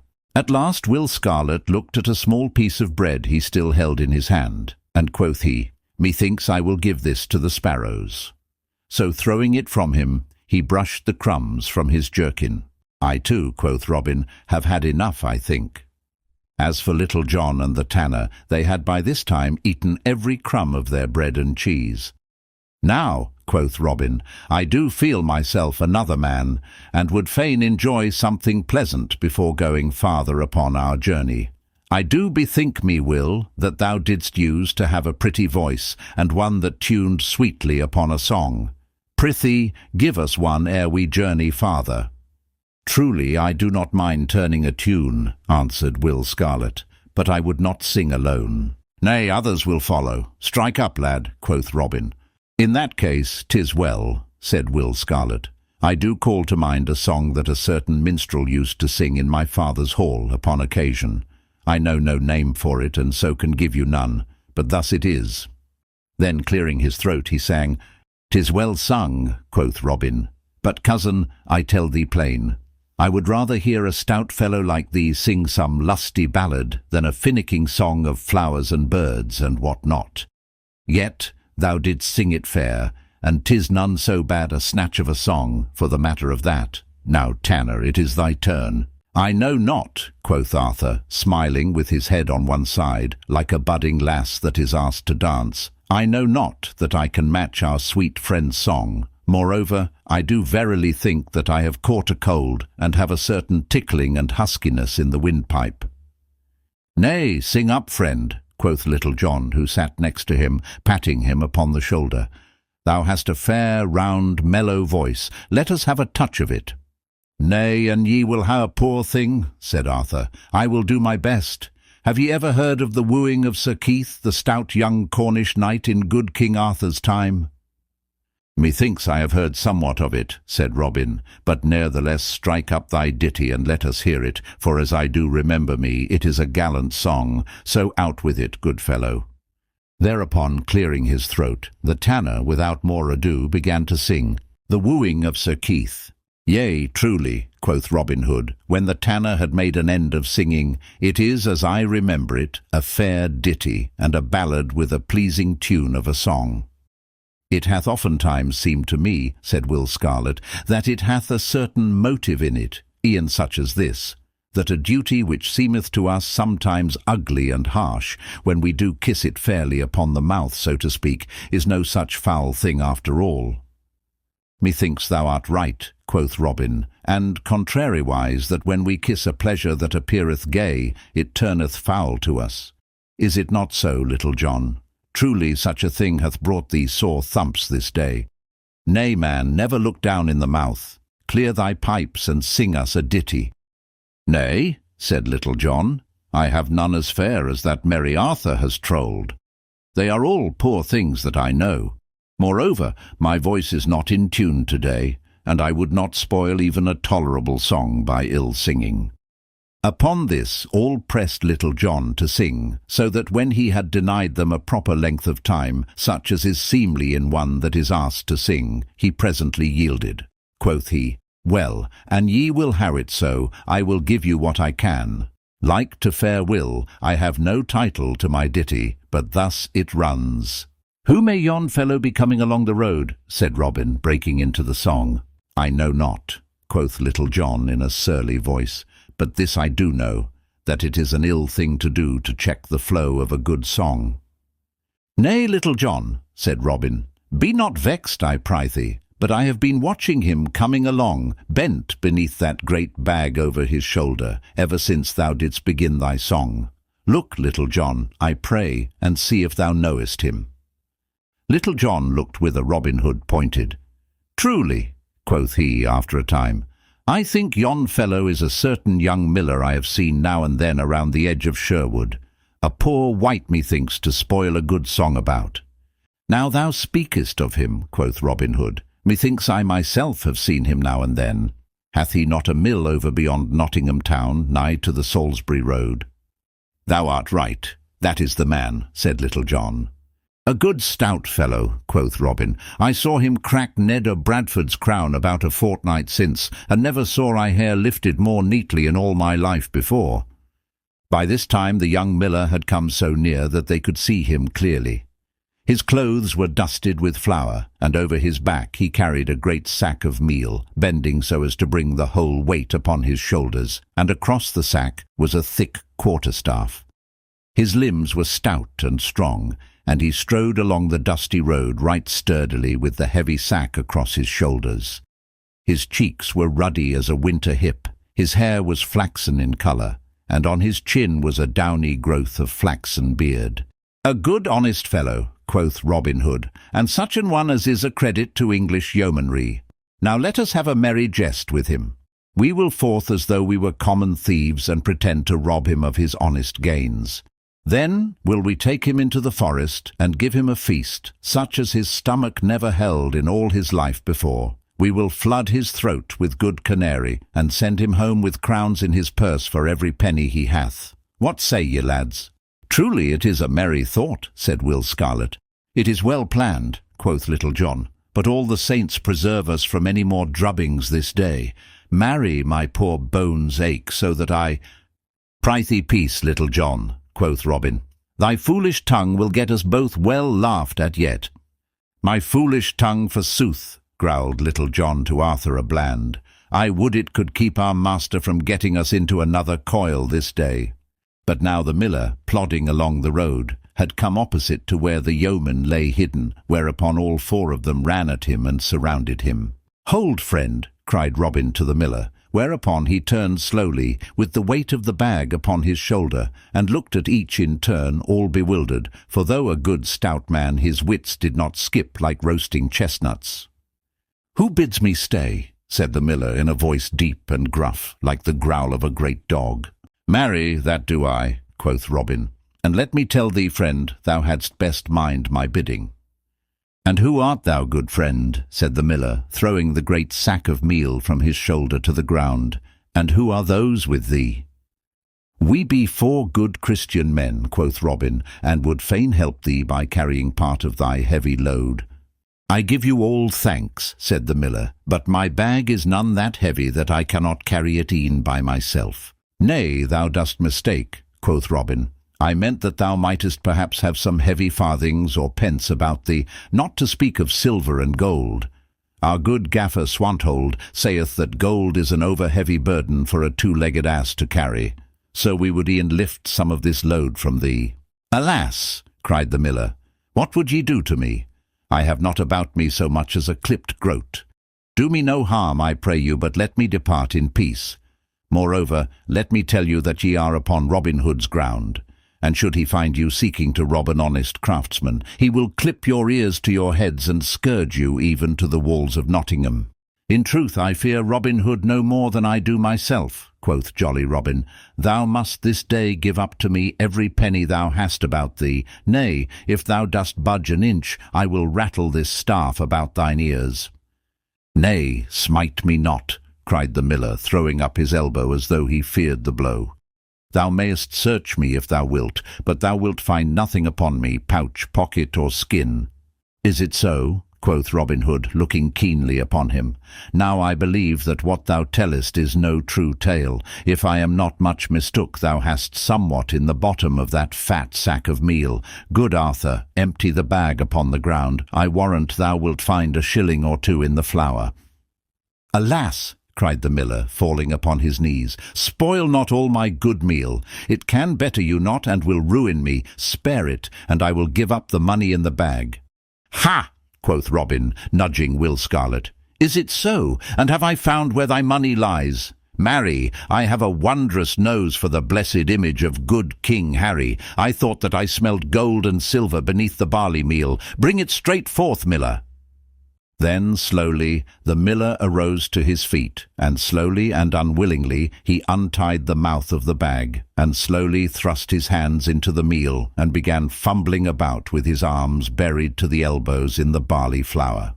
The others gathered round him, their heads together, looking and wondering what he would bring forth. So they stood, all with their heads close together, gazing down into the sack. But while he pretended to be searching for the money, the miller gathered 2 great handfuls of meal. Ha! quoth he, here they are, the beauties. Then, as the others leaned still more forward to see what he had, he suddenly cast the meal into their faces, filling their eyes and noses and mouths with the flour, blinding and half choking them. Arthur a Bland was worse off than any, for his mouth was open, agape with wonder of what was to come, so that a great cloud of flour flew down his throat, setting him a-coughing till he could scarcely stand. Then, while all 4 stumbled about, roaring with the smart of the meal in their eyeballs, and while they rubbed their eyes till the tears made great channels on their faces through the meal, the miller seized another handful of flour, and another, throwing it in their faces, so that even had they had a glimmering of light before, they were now as blind as ever a beggar in Nottinghamshire, while their hair and beards and clothes were as white as snow. Then, catching up his great crabstaff, the miller began laying about him as though he were clean gone mad. This way and that skipped the 4, like peas on a drumhead, but they could see neither to defend themselves nor to run away. Thwack, thwack, went the miller's cudgel across their backs, and at every blow great white clouds of flour rose in the air from their jackets, and went drifting down the breeze. "Stop!" roared Robin at last. "Give over, good friend, I am Robin Hood." "Thou liest, thou knave!" cried the miller, giving him a rap on the ribs that sent up a great cloud of flour like a puff of smoke. "Stout Robin never robbed an honest tradesman. Ha! Thou wouldst have my money, wouldst thou?" And he gave him another blow. "Nay, thou art not getting thy share, thou long-legged knave. Share and share alike." And he smote Little John across the shoulders, so that he sent him skipping half across the road. "Nay, fear not, it is thy turn now, Blackbeard." And he gave the tanner a crack that made him roar for all his coughing. "How now, red coat, let me brush the dust from thee," cried he, smiting Will Scarlet. And so he gave them merry words and blows until they could scarcely stand, and whenever he saw one like to clear his eyes, he threw more flour in his face. At last Robin Hood found his horn, and clapping it to his lips, blew 3 loud blasts upon it. Now it chanced that Will Stutely and a party of Robin's men were in the glade not far from where this merry sport was going forward. Hearing the hubbub of voices and blows that sounded like the noise of a flail in the barn in winter-time, they stopped, listening and wondering what was toward. Quoth Will Stutely, "Now, if I mistake not, there is some stout battle with cudgels going forward not far hence. I would fain see this pretty sight." So saying, he and the whole party turned their steps, whence the noise came. When they had come near where all the tumult sounded, they heard the 3 blasts of Robin's bugle horn. "Quick!" cried young David of Doncaster. "Our master is in sore need." So, without stopping a moment, they dashed forward with might and main, and burst forth from the covert into the high road. But what a sight was that which they saw! The road was all white with meal, and 5 men stood there also white with meal from top to toe, for much of the barley flour had fallen back upon the miller. "What is thy need, master?" cried Will Stutely, "and what doth all this mean?" "Why," quoth Robin in a mighty passion, "yon traitor felt low hath come as nigh slaying me as e'er a man in all the world. Hadst thou not come quickly, good Stutely, thy master had been dead." Hereupon, while he and the 3 others rubbed the meal from their eyes, and Will Stutely and his men brushed their clothes clean, he told them all how that he had meant to pass a jest upon the miller, which same had turned so grievously upon them. "Quick, men, seize the vile miller!" cried Stutely, who was nigh choking with laughter, as were the rest. Whereupon several ran upon the stout fellow, and seizing him, bound his arms behind his back with bowstrings. "Ha!" cried Robin when they brought the trembling miller to him. "Thou wouldst murder me, wouldst thou? By my faith!" Here he stopped and stood glaring upon the miller grimly. But Robin's anger could not hold, so first his eyes twinkled, and then in spite of all he broke into a laugh. Now, when they saw their master laugh, the yeomen who stood around could contain themselves no longer, and a mighty shout of laughter went up from all. Many could not stand, but rolled upon the ground from pure merriment. "What is thy name, good fellow?" said Robin at last to the miller, who stood gaping and as though he were in a maze. "Alas, sir, I am Midge, the miller's son," said he in a frightened voice. "I make my vow," quoth merry Robin, smiting him upon the shoulder. "Thou art the mightiest Midge that e'er mine eyes beheld. Now wilt thou leave thy dusty mill and come and join my band? By my faith, thou art too stout a man to spend thy days betwixt the hopper and the till. Then truly, if thou dost forgive me for the blows I struck, not knowing who thou wast, I will join with thee right merrily," said the miller. "Then have I gained this day," quoth Robin, "the 3 stoutest yeomen in all Nottinghamshire. We will get us away to the greenwood tree, and there hold a merry feast in honour of our new friends, and mayhap a cup or 2 of good sack and canary may mellow the soreness of my poor joints and bones, though I warrant it will be many a day before I am again the man I was." So saying, he turned and led the way, the rest following, and so they entered the forest once more, and were lost to sight. So that night all was ablaze with crackling fires in the woodlands, for though Robin and those others spoken of, only excepting Midge, the miller's son, had many a sore bump and bruise here and there on their bodies, they were still not so sore in the joints that they could not enjoy a jolly feast given all in welcome to the new members of the band. Thus, with songs and jesting and laughter that echoed through the deeper and more silent nooks of the forest, the night passed quickly along, as such merry times are wont to do, until at last each man sought his couch, and silence fell on all things, and all things seemed to sleep. But Little John's tongue was ever one that was not easy of guidance, so that, inch by inch, the whole story of his fight with the tanner and Robin's fight with Will Scarlet leaked out. And so I have told it that you may laugh at the merry tale along with me. In the merry blossom time, when love longings food the breast, when the flower is on the lime, when the small fowl builds her nest, sweetly sings the nightingale and the throstle cock so bold, cuckoo in the dewy dale, and the turtle in the word. But the robin I love dear, for he singeth through the year. Robin, Robin, merry Robin, so I'd have my true love be, not to fly at the nigh sign of cold adversity. When the spring brings sweet delights, when aloft the lark doth rise, lovers woo a mellow nights, and youths peep in maidens' eyes, that time blooms the eglantine, daisies pied upon the hill, cowslips fair and columbine, dusky violets by the rill. But the ivy green cloth grow, when the north wind bringeth snow. Ivy, ivy, stanch and true, thus I'd have her love to be, not to die, at the nigh breath of cold adversity. King Arthur sat in his royal hall, and about on either hand was many a noble lordling tall, the greatest in the land. Sat Lancelot with raven locks, Gawain with golden hair, Sir Tristram, Kay who kept the locks, and many another there. And through the stained windows bright, from o'er the red-tiled eaves, the sunlight blazed with coloured light on golden helms and greaves. But suddenly a silence came about the table round, for up the hall there walked a dame bent nigh unto the ground. Her nose was hooked, her eyes were bleared, her locks were lank and white. Upon her chin there grew a beard, she was a gruesome sight. And so with crawling step she came and kneeled at Arthur's feet. Quoth Kay, "She is the foulest dame that e'er my sight did greet. O mighty king, of thee I crave a boon on bended knee." 'Twas thus she spoke. "What wouldst thou have?" quoth Arthur, "king, of me?" Quoth she, "I have a foul disease doth gnaw my very heart, and but one thing can bring me ease, or cure my bitter smart. There is no rest, no ease for me, north, east, or west, or south, till Christian knight will willingly thrice kiss me on the mouth.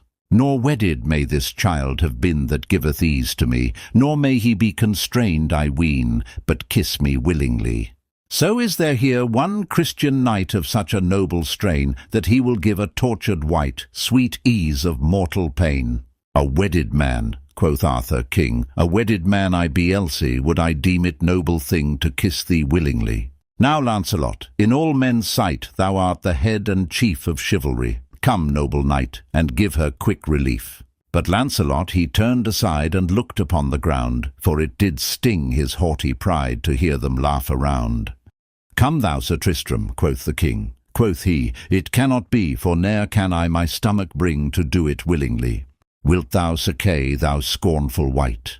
Quoth Kay, "Nay, by my troth. What noble dame would kiss a knight that kissed so foul a mouth? Wilt thou, Gawain? I cannot, king. Sir Geraint, nay, not I, my kisses no relief could bring, for sooner would I die. Then up and spake the youngest man of all about the board. Now such relief as Christian can I'll give to her, my lord. It was Sir Keith, a youthful knight, yet strong of limb and bold, with beard upon his chin as light as finest threads of gold. Quoth Kay, "He hath no mistress yet that he may call his own. But here is one that's quick to get, as she herself has shown." He kissed her once, he kissed her twice, he kissed her 3 times o'er. A wondrous change came in a trice, and she was foul no more. Her cheeks grew red as any rose, her brow as white as lawn, her bosom like the winter snows, her eyes like those of fawn. Her breath grew sweet as summer breeze that blows the meadows o'er. Her voice grew soft as rustling trees, and cracked and harsh no more. Her hair grew glittering like the gold, her hands as white as milk. Her filthy rags, so foul and old, were changed to robes of silk. In great amaze the knights did stare.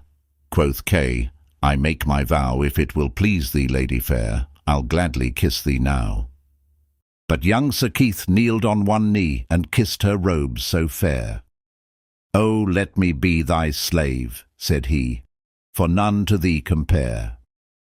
She bent her down, she kissed his brow, she kissed his lips and eyes. Quoth she, "Thou art my master now, my lord, my love, arise. And all the wealth that is mine own, my lands I give to thee, for never knight hath lady shown such noble courtesy. Bewitched was I, in bitter pain, but thou hast set me free, so now I am myself again, I give myself to thee. O lady mine, the spring is here, with a hey nonny nonny, the sweet love season of the year, with a ninny ninny nonny. Now lad and lass lie in the grass that groweth green with flowers between. The buck doth rest, the leaves do start, the cock doth crow, the breeze doth blow, and all things laugh in. Robin Hood and Allan a Dale. It has just been told how 3 unlucky adventures fell upon Robin Hood and Little John, all in one day, bringing them sore ribs and aching bones. So next we will tell how they made up for those ill happenings by a good action that came about not without some small pain to Robin. 2 days had passed by, and somewhat of the soreness had passed away from Robin Hood's joints. Yet still, when he moved of a sudden, and without thinking, pain here and there would, as it were, jog him, crying, "Thou hast had a drubbing, good fellow." The day was bright and jocund, and the morning dew still lay upon the grass. Under the greenwood tree sat Robin Hood. On one side was Will Scarlet, lying at full length upon his back, gazing up into the clear sky, with hands clasped behind his head. Upon the other side sat Little John, fashioning a cudgel out of a stout crab-tree limb. Elsewhere upon the grass sat or lay many others of the band. "By the faith of my heart," quoth merry Robin, "I do bethink me that we have had no one to dine with us for this long time. Our money groweth low in the purse, for no one hath come to pay a reckoning for many a day. Now busk thee, good Stutely, and choose thee 6 men, and get thee gone to Fossey Way or thereabouts, and see that thou bringest someone to eat with us this evening. Meantime we will prepare a grand feast to do whosoever may come the greater honour. And stay, good Stutely, I would have thee take Will Scarlet with thee, for it is meet that he should become acquaint with the ways of the forest." "Now do I thank thee, good master," quoth Stutely, springing to his feet, "that thou hast chosen me for this adventure. Truly, my limbs do grow slack through abiding idly here. As for 2 of my 6, I will choose Midge the miller and Arthur a Bland, for, as well thou knowest, good master, they are stout fists at the quarterstaff. Is it not so, Little John?" At this all laughed but Little John and Robin, who twisted up his face. "I can speak for Midge," said he, "and likewise for my cousin Scarlet. This very blessed morn I looked at my ribs, and found them as many colours as a beggar's cloak. So, having chosen 4 more stout fellows, Will Stutely and his band set forth to Fossey Way, to find whether they might not come across some rich guest to feast that day in Sherwood with Robin and his band. For all the livelong day they abided near this highway. Each man had brought with him a good store of cold meat and a bottle of stout March beer to stay his stomach till the homecoming. So when high noontide had come, they sat them down upon the soft grass beneath a green and wide spreading hawthorn bush, and held a hearty and jovial feast. After this, one kept watch while the others napped, for it was a still and sultry day. Thus they passed the time pleasantly enow, but no guest such as they desired showed his face in all the time that they lay hidden there. Many passed along the dusty road in the glare of the sun. Now it was a bevy of chattering damsels merrily tripping along. Now it was a plodding tinker. Now a merry shepherd lad. Now a sturdy farmer, all gazing ahead along the road, unconscious of the 7 stout fellows that lay hidden so near them. Such were the travellers along the way, but fat abbot, rich esquire, or money-laden usurer came there none.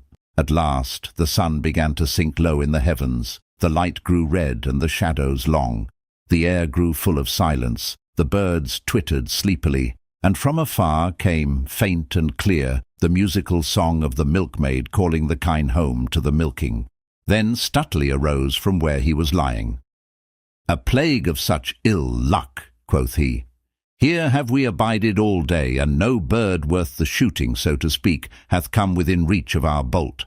Had I gone forth on an innocent errand, I had met a dozen stout priests or a score of pursy money-lenders. But it is ever thus. The dun deer are never so scarce as when one has a grey goose feather nipped betwixt the fingers. Come, lads, let us pack up and home again, say I."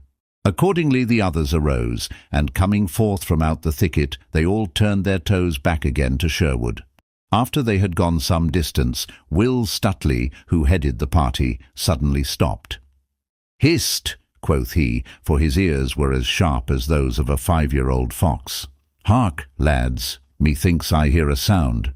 At this all stopped and listened with bated breath, albeit for a time they could hear nothing, their ears being duller than Stutely's. At length they heard a faint and melancholy sound, like someone in lamentation. "Ha!" quoth Will Scarlet, "this must be looked into. There is someone in distress nigh to us here." "I know not," quoth Will Stutely, shaking his head doubtfully. "Our master is ever rash about thrusting his finger into a boiling pot. But for my part, I see no use in getting ourselves into mischievous coils. Yon is a man's voice, if I mistake not, and a man should be always ready to get himself out from his own pothers. Then out spake Will Scarlet boldly. Now out upon thee to talk in that manner, Stutely. Stay, if thou dost list. I go to see what may be the trouble of this poor creature. Nay, quoth Stutely, thou dost leap so quickly, thou'lt tumble into the ditch.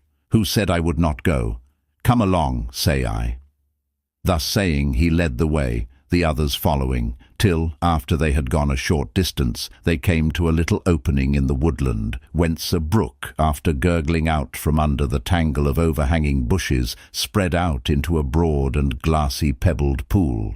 By the side of this pool, and beneath the branches of a willow, lay a youth upon his face, weeping aloud, the sound of which had first caught the quick ears of Stutely.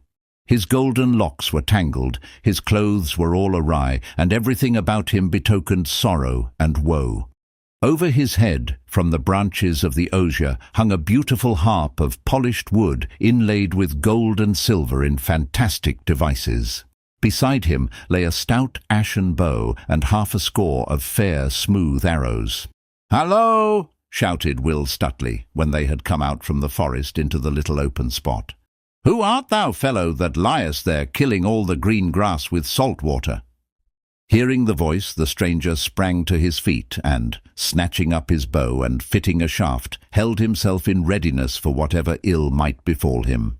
"Truly," said one of the yeomen when they had seen the young stranger's face, "I do know that lad right well. He is a certain minstrel that I have seen hereabouts more than once. It was only a week ago I saw him skipping across the hill like a yearling doe.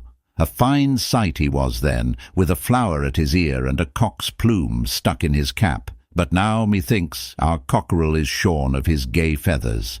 "Pah!" cried Will Stutely, coming up to the stranger. "Wipe thine eyes, man. I do hate to see a tall, stout fellow so snivelling like a girl of 14 over a dead tomtit. Put down thy bow, man. We mean thee no harm." But Will Scarlet, seeing how the stranger, who had a young and boyish look, was stung by the words that Stutely had spoken, came to him and put his hand upon the youth's shoulder. "Nay, thou art in trouble, poor boy," said he kindly. "Mind not what these fellows have said. They are rough, but they mean thee well. Mayhap they do not understand a lad like thee. Thou shalt come with us, and perchance we may find a certain one that can aid thee in thy perplexities, whatsoever they may be." "Yea, truly, come along," said Will Stutely gruffly. "I meant thee no harm, and may mean thee some good. Take down thy singing tool from off this fair tree, and away with us." The youth did as he was bidden, and with bowed head and sorrowful step accompanied the others, walking beside Will Scarlet. So they wended their way through the forest. The bright light faded from the sky, and a glimmering grey fell over all things. From the deeper recesses of the forest the strange whispering sounds of night-time came to the ear. All else was silent, saving only for the rattling of their footsteps amid the crisp, dry leaves of the last winter. At last, a ruddy glow shone before them here and there through the trees. A little farther, and they came to the open glade, now bathed in the pale moonlight. In the centre of the open crackled a great fire, throwing a red glow on all around. At the fire were roasting juicy steaks of venison, pheasants, capons, and fresh fish from the river. All the air was filled with the sweet smell of good things cooking. The little band made its way across the glade, many yeomen turning with curious looks and gazing after them, but none speaking or questioning them. So, with Will Scarlet upon one side and Will Stutely upon the other, the stranger came to where Robinhood sat on a seat of moss under the greenwood tree, with Little John standing beside him. "Good even, fair friend," said Robinhood, rising as the other drew near. "And hast thou come to feast with me this day?" "Alas, I know not," said the lad, looking around him with dazed eyes, for he was bewildered with all that he saw. "Truly, I know not whether I be in a dream," said he to himself in a low voice. "Nay, marry," quoth Robin, laughing, "thou art awake, as thou wilt presently find, for a fine feast is a-cooking for thee. thou art our honoured guest this day." Still the young stranger looked about him as though in a dream. Presently he turned to Robin. "Methinks," said he, "I know now where I am and what hath befallen me. Art not thou the great Robin Hood?" "Thou hast hit the bull's eye," quoth Robin, clapping him upon the shoulder.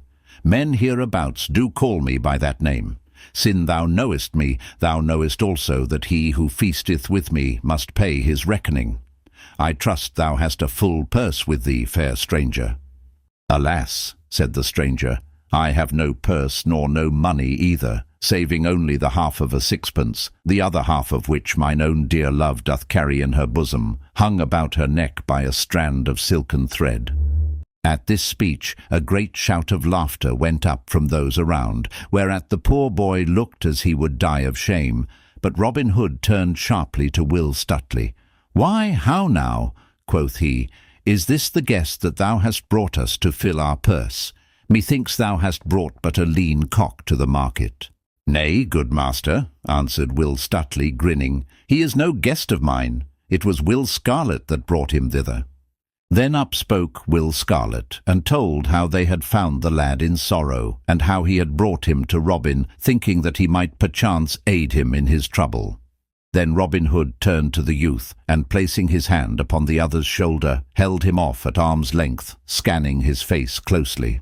"A young face," quoth he in a low voice, half to himself, "a kind face, a good face. 'Tis like a maiden's for purity, and withal the fairest that e'er mine eyes did see. But if I may judge fairly by thy looks, grief cometh to young as well as to old." At these words, spoken so kindly, the poor lad's eyes brimmed up with tears. "Nay, nay," said Robin hastily. "Cheer up, lad. I warrant thy case is not so bad that it cannot be mended. What may be thy name?" "Allan a Dale is my name, good master." "Allan a Dale," repeated Robin, musing. "Allan a Dale. It doth seem to me that the name is not altogether strange to mine ears." "Yea, surely thou art the minstrel of whom we have been hearing lately, whose voice so charmeth all men. Dost thou not come from the dale of Rother stream, over beyond Staveley?" "Yea, truly," answered Allan, "I do come thence." "How old art thou, Allan?" said Robin. "I am but 20 years of age." "Methinks thou art over young to be perplexed with trouble," quoth Robin kindly. Then, turning to the others, he cried, "Come, lads, busk ye and get our feast ready. Only thou, Will Scarlet, and thou, Little John, stay here with me." Then, when the others had gone, each man about his business, Robin turned once more to the youth. "Now, lad," said he, "tell us thy troubles and speak freely. A flow of words doth ever ease the heart of sorrows. It is like opening the waste weir when the mill dam is overfull. Come, sit thou here beside me, and speak at thine ease." Then straightway the youth told the three yeomen all that was in his heart, at first in broken words and phrases, then freely and with greater ease, when he saw that all listened closely to what he said. So he told them how he had come from York to the sweet vale of Rother, travelling the country through as a minstrel, stopping now at castle, now at hall, and now at farmhouse. How he had spent one sweet evening in a certain broad, low farmhouse, where he sang before a stout franklin and a maiden as pure and lovely as the first snowdrop of spring. How he had played and sung to her, and how sweet Eleanor the Dale had listened to him and had loved him. Then, in a low, sweet voice, scarcely louder than a whisper, he told how he had watched for her, and met her now and then when she went abroad, but was all too afraid in her sweet presence to speak to her, until at last, beside the banks of Rother, he had spoken of his love, and she had whispered that which had made his heartstrings quiver for joy. Then they broke a sixpence between them, and vowed to be true to one another forever. Next he told how her father had discovered what was a-doing, and had taken her away from him so that he never saw her again, and his heart was sometimes like to break. How this morn, only 1 short month and a half from the time that he had seen her last, he had heard and knew it to be so, that she was to marry old Sir Stephen of Trent 2 days hence, for Ellen's father thought it would be a grand thing to have his daughter marry so high, albeit she wished it not. Nor was it wonder that a knight should wish to marry his own sweet love, who was the most beautiful maiden in all the world. To all this the yeomen listened in silence, the clatter of many voices, jesting and laughing, sounding around them, and the red light of the fire shining on their faces and in their eyes. So simple were the poor boy's words, and so deep his sorrow, that even little John felt a certain knotty lump rise in his throat. "I wonder not," said Robin after a moment's silence, "that thy true love loved thee, for thou hast surely a silver cross beneath thy tongue, even like good St. Francis, that could charm the birds of the air by his speech." "By the breath of my body," burst forth little John, seeking to cover his feelings with angry words, "I have a great part of a mind to go straightway and cudgel the nasty life out of the body of that same vile Sir Stephen. Marry, come up, say I. What a plague! Does an old weazen think that tender lasses are to be bought like pullets o' a market day? Out upon him, but no matter, only let him look to himself." Then up spoke Will Scarlet. "Methinks it seemeth but ill done of the lass that she should so quickly change at others' bidding, more especially when it cometh to the marrying of a man as old as this same Sir Stephen. I like it not in her, Allan." "Nay," said Allan hotly, "thou dost wrong her. She is as soft and gentle as a stock-dove. I know her better than anyone in all the world. She may do her father's bidding, but if she marries Sir Stephen, her heart will break and she will die. My own sweet dear, He stopped and shook his head, for he could say nothing further. While the others were speaking, Robin Hood had been sunk in thought. "Methinks I have a plan might fit thy case, Allan," said he.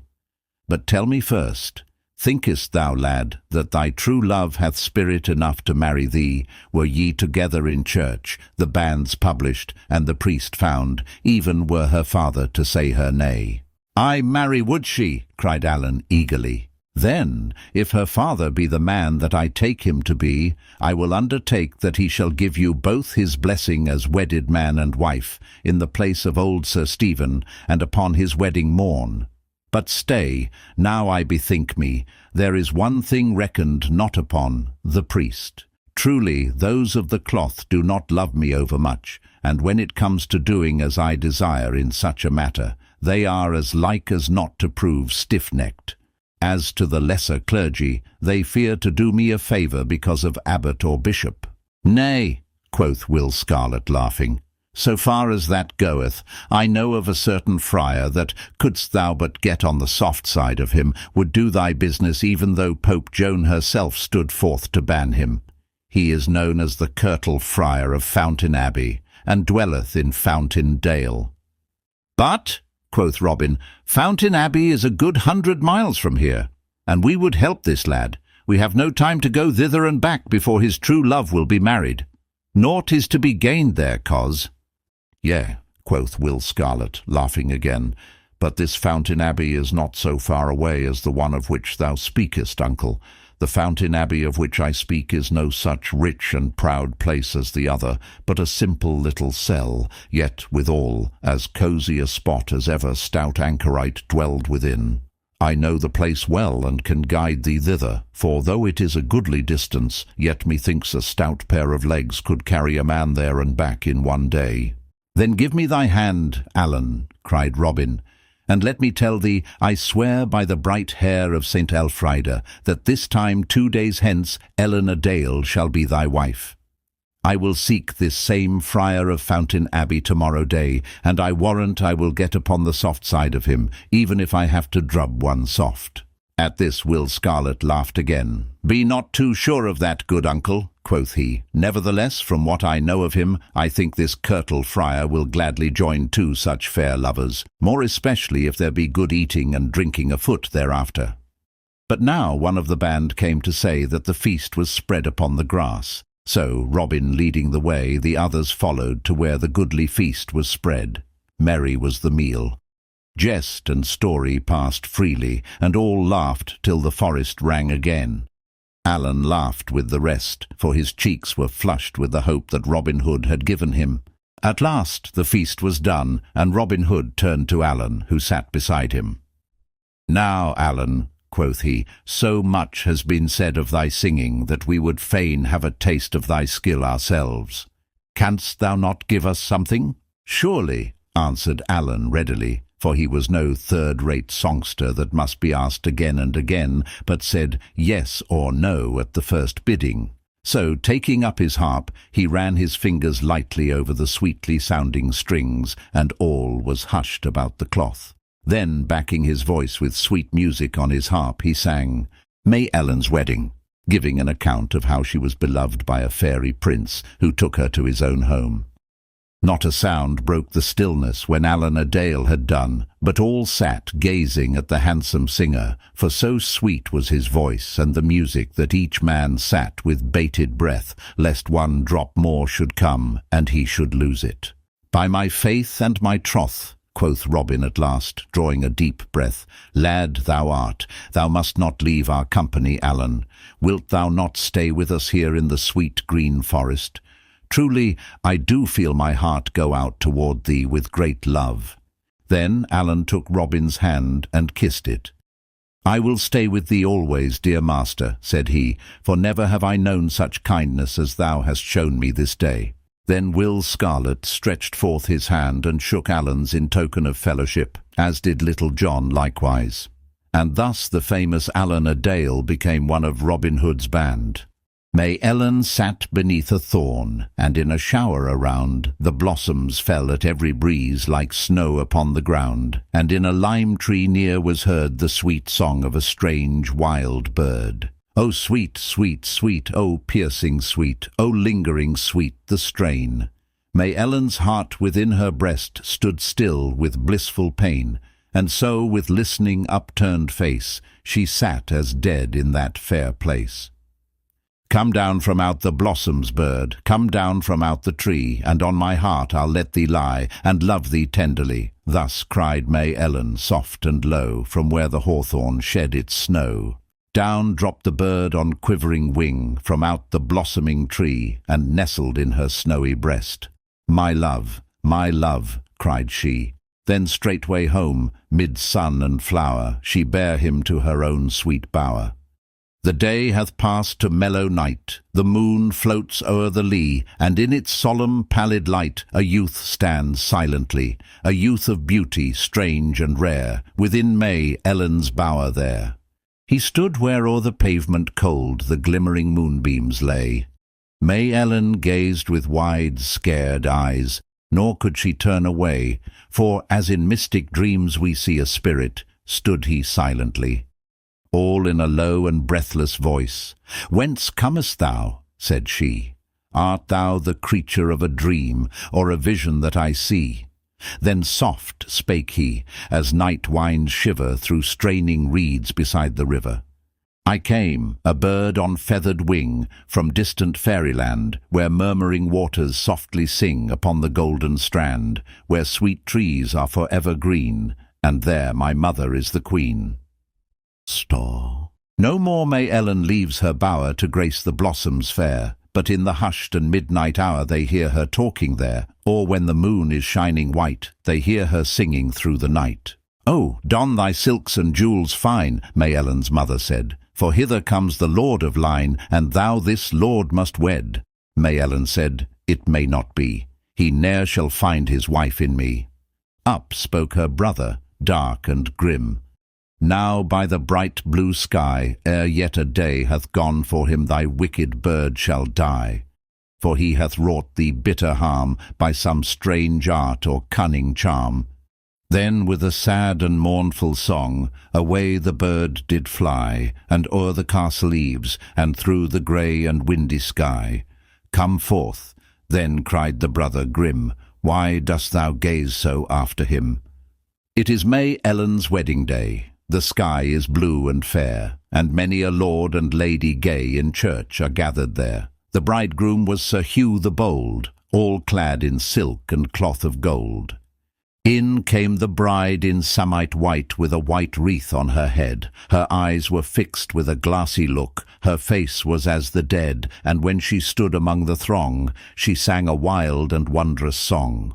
Then came a strange and rushing sound, like the coming wind doth bring, and in the open windows shot 9 swans on whistling wing, and high above the heads they flew, in gleaming fight the darkness through.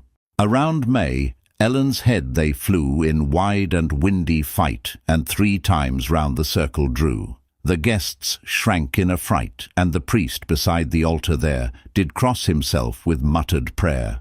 But the 3rd time they flew around, fair Ellen straight was gone, and in her place upon the ground there stood a snow-white swan. Then, with a wild and lovely song, it joined the swift and winged throng. There's ancient men at weddings been, for 60 years and more, but such a wondrous wedding day they never saw before. But none could check and none could stay the swans that bore the bride away. Robin Hood seeks the Curtal friar. The stout yeomen of Sherwood Forest were ever early risers of a morn, more especially when the summer-time had come, for then in the freshness of the dawn the dew was always the brightest, and the song of the small birds the sweetest. Quoth Robin, "Now will I go to seek this same friar of Fountain Abbey of whom we spake yesternight, and I will take with me 4 of my good men, and these 4 shall be Little John, Will Scarlet, David of Doncaster, and Arthur a Bland. Bide the rest of you here, and Will Stutely shall be your chief while I am gone." Then straightway Robin Hood donned a fine steel coat of chainmail, over which he put on a light jacket of Lincoln green. Upon his head he clapped a steel cap, and this he covered by one of soft white leather, in which stood a nodding cock's plume. By his side he hung a good broadsword of tempered steel, the bluish blade marked all over with strange figures of dragons, winged women, and what not. A gallant sight was Robin so arrayed, I wot, the glint of steel showing here and there as the sunlight caught brightly the links of polished mail that showed beneath his green coat. So, having arrayed himself, he and the 4 yeomen set forth upon their way, Will Scarlet taking the lead, for he knew better than the others whither to go. Thus, mile after mile, they strode along, now across a brawling stream, now along a sunlit road, now adown some sweet forest path, over which the trees met in green and rustling canopy, and at the end of which a herd of startled deer dashed away, with rattle of leaves and crackle of branches. Onward they walked with song and jest and laughter till noontide was past, when at last they came to the banks of a wide, glassy and lily-padded stream. Here a broad beaten path stretched along beside the banks, on which path laboured the horses that tugged at the slow-moving barges, laden with barley meal or what not, from the countryside to the many-towered town. But now, in the hot silence of the midday, no horse was seen, nor any man besides themselves. Behind them and before them stretched the river, its placid bosom ruffled here and there by the purple dusk of a small breeze. "Now, good uncle," quoth Will Scarlet at last, when they had walked for a long time beside this sweet bright river, "just beyond yon bend ahead of us is a shallow ford, which in no place is deeper than thy mid-thigh. And upon the other side of the stream is a certain little hermitage hidden amidst the bosky tangle of the thickets, wherein dwelleth the friar of Fountain Dale. Thither will I lead thee, for I know the way, albeit it is not over hard to find." "Nay," quoth jolly Robin, stopping suddenly, "had I thought that I should have had to wade water, even were it so crystal a stream as this, I had donned other clothes than I have upon me. But no matter now, for after all a wetting will not wash the skin away, and what must be must. But bide ye here, lads, for I would enjoy this merry adventure alone. Nevertheless, listen well, and if ye hear me sound upon my bugle horn, come quickly." So saying, he turned and left them, striding onward alone. Robin had walked no farther than where the bend of the road hid his good men from his view, when he stopped suddenly, for he thought that he heard voices. He stood still and listened, and presently heard words passed back and forth betwixt what seemed to be 2 men. And yet the 2 voices were wondrously alike. The sound came from over behind the bank, that here was steep and high, dropping from the edge of the road 50 score of feet to the sedgy verge of the river. "'Tis strange," muttered Robin to himself after a space when the voices had ceased their talking. Surely there be two people that spoke the one to the other, and yet methinks their voices are mightily alike. I make my vow that never have I heard the like in all my life before. Truly, if this twain are to be judged by their voices, no two peas were ever more alike. I will look into this matter. So saying, he came softly to the river bank, and laying him down upon the grass, peered over the edge and down below. All was cool and shady beneath the bank. A stout osier grew, not straight upward, but leaning across the water, shadowing the spot with its soft foliage. All around grew a mass of feathery ferns such as hide and nestle in cool places, and up to Robin's nostrils came the tender odour of the wild thyme that loves the moist verges of running streams. Here, with his broad back against the rugged trunk of the willow tree, and half hidden by the soft ferns around him, sat a stout, brawny fellow, but no other man was there. His head was as round as a ball, and covered with a mat of close-clipped, curly black hair that grew low down on his forehead. But his crown was shorn as smooth as the palm of one's hand, which, together with his loose robe, cowl and string of beads, showed that which his looks never would have done, that he was a friar. His cheeks were as red and shining as a winter crab, albeit they were nearly covered over with a close curly black beard, as were his chin and upper lip likewise. His neck was thick like that of a north country bull, and his round head closely set upon shoulders, e'en a match for those of Little John himself. Beneath his bushy black brows danced a pair of little grey eyes that could not stand still for very drollery of humour. No man could look into his face and not feel his heartstrings tickled by the merriment of their look. By his side lay a steel cap, which he had laid off for the sake of the coolness to his crown. His legs were stretched wide apart, and betwixt his knees he held a great pasty, compounded of juicy meats of divers kinds, made savoury with tender young onions, both meat and onions being mingled with a good rich gravy. In his right fist he held a great piece of brown crust at which he munched sturdily, and every now and then he thrust his left hand into the pie and drew it forth full of meat. Anon he would take a mighty pull at a great bottle of malmsey that lay beside him. "By my faith," quoth Robin to himself, "I do verily believe that this is the merriest feast, the merriest wight, the merriest place, and the merriest sight in all merry England. Methought there was another here, but it must have been this holy man talking to himself." So Robin lay watching the friar, and the friar, all unknowing that he was so overlooked, ate his meal placidly. At last he was done, and having first wiped his greasy hands upon the ferns and wild thyme, and sweeter napkin ne'er had king in all the world, he took up his flask, and began talking to himself as though he were another man, and answering himself as though he were somebody else. "Dear lad, thou art the sweetest fellow in all the world. I do love thee as a lover loveth his lass.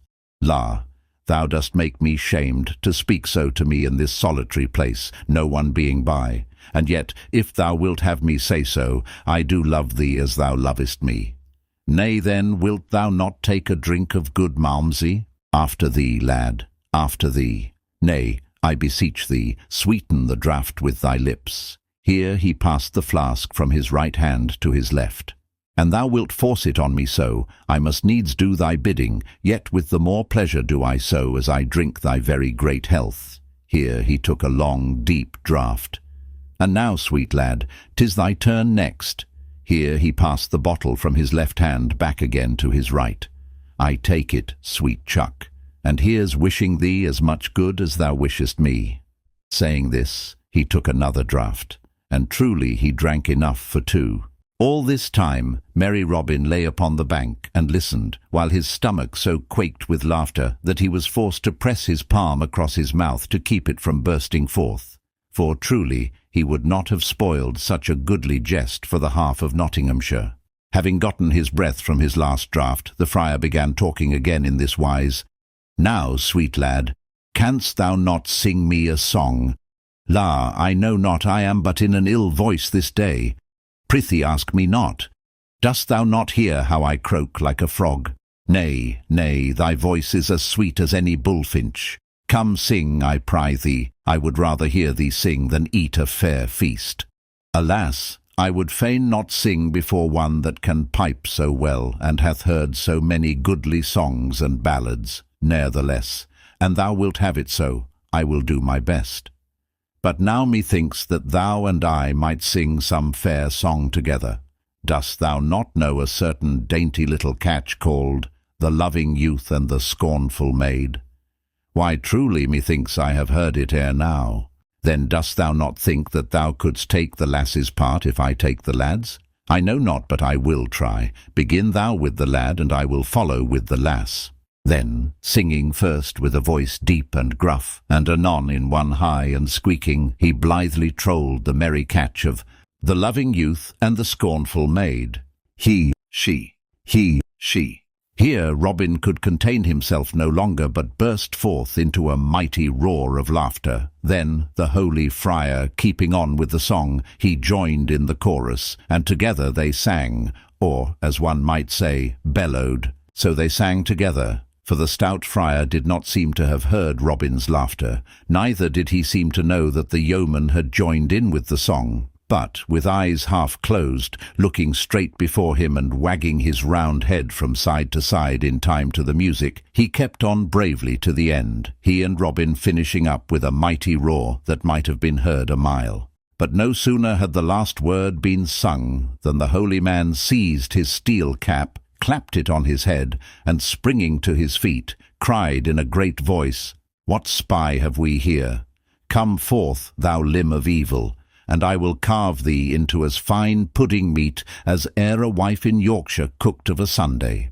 Hereupon he drew from beneath his robes a great broadsword, full as stout as was Robin's. "Nay, put up thy pinking iron, friend," quoth Robin, standing up with the tears of laughter still on his cheeks. "Folk who have sung so sweetly together should not fight thereafter." Hereupon he leaped down the bank to where the other stood. "I tell thee, friend," said he, "my throat is as parched with that song as e'er a barley stubble in October. Hast thou haply any malmsey left in that stout pottle?" "Truly," said the friar in a glum voice, "thou dost ask thyself freely where thou art not bidden.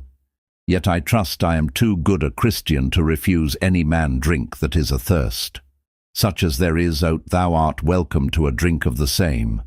And he held the pottle out to Robin.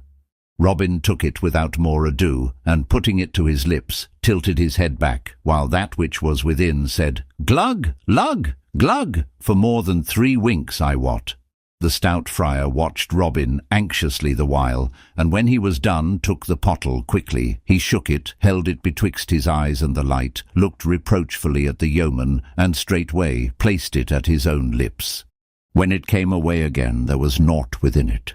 "Dost thou know the country hereabouts, thou good and holy man?" asked Robin, laughing.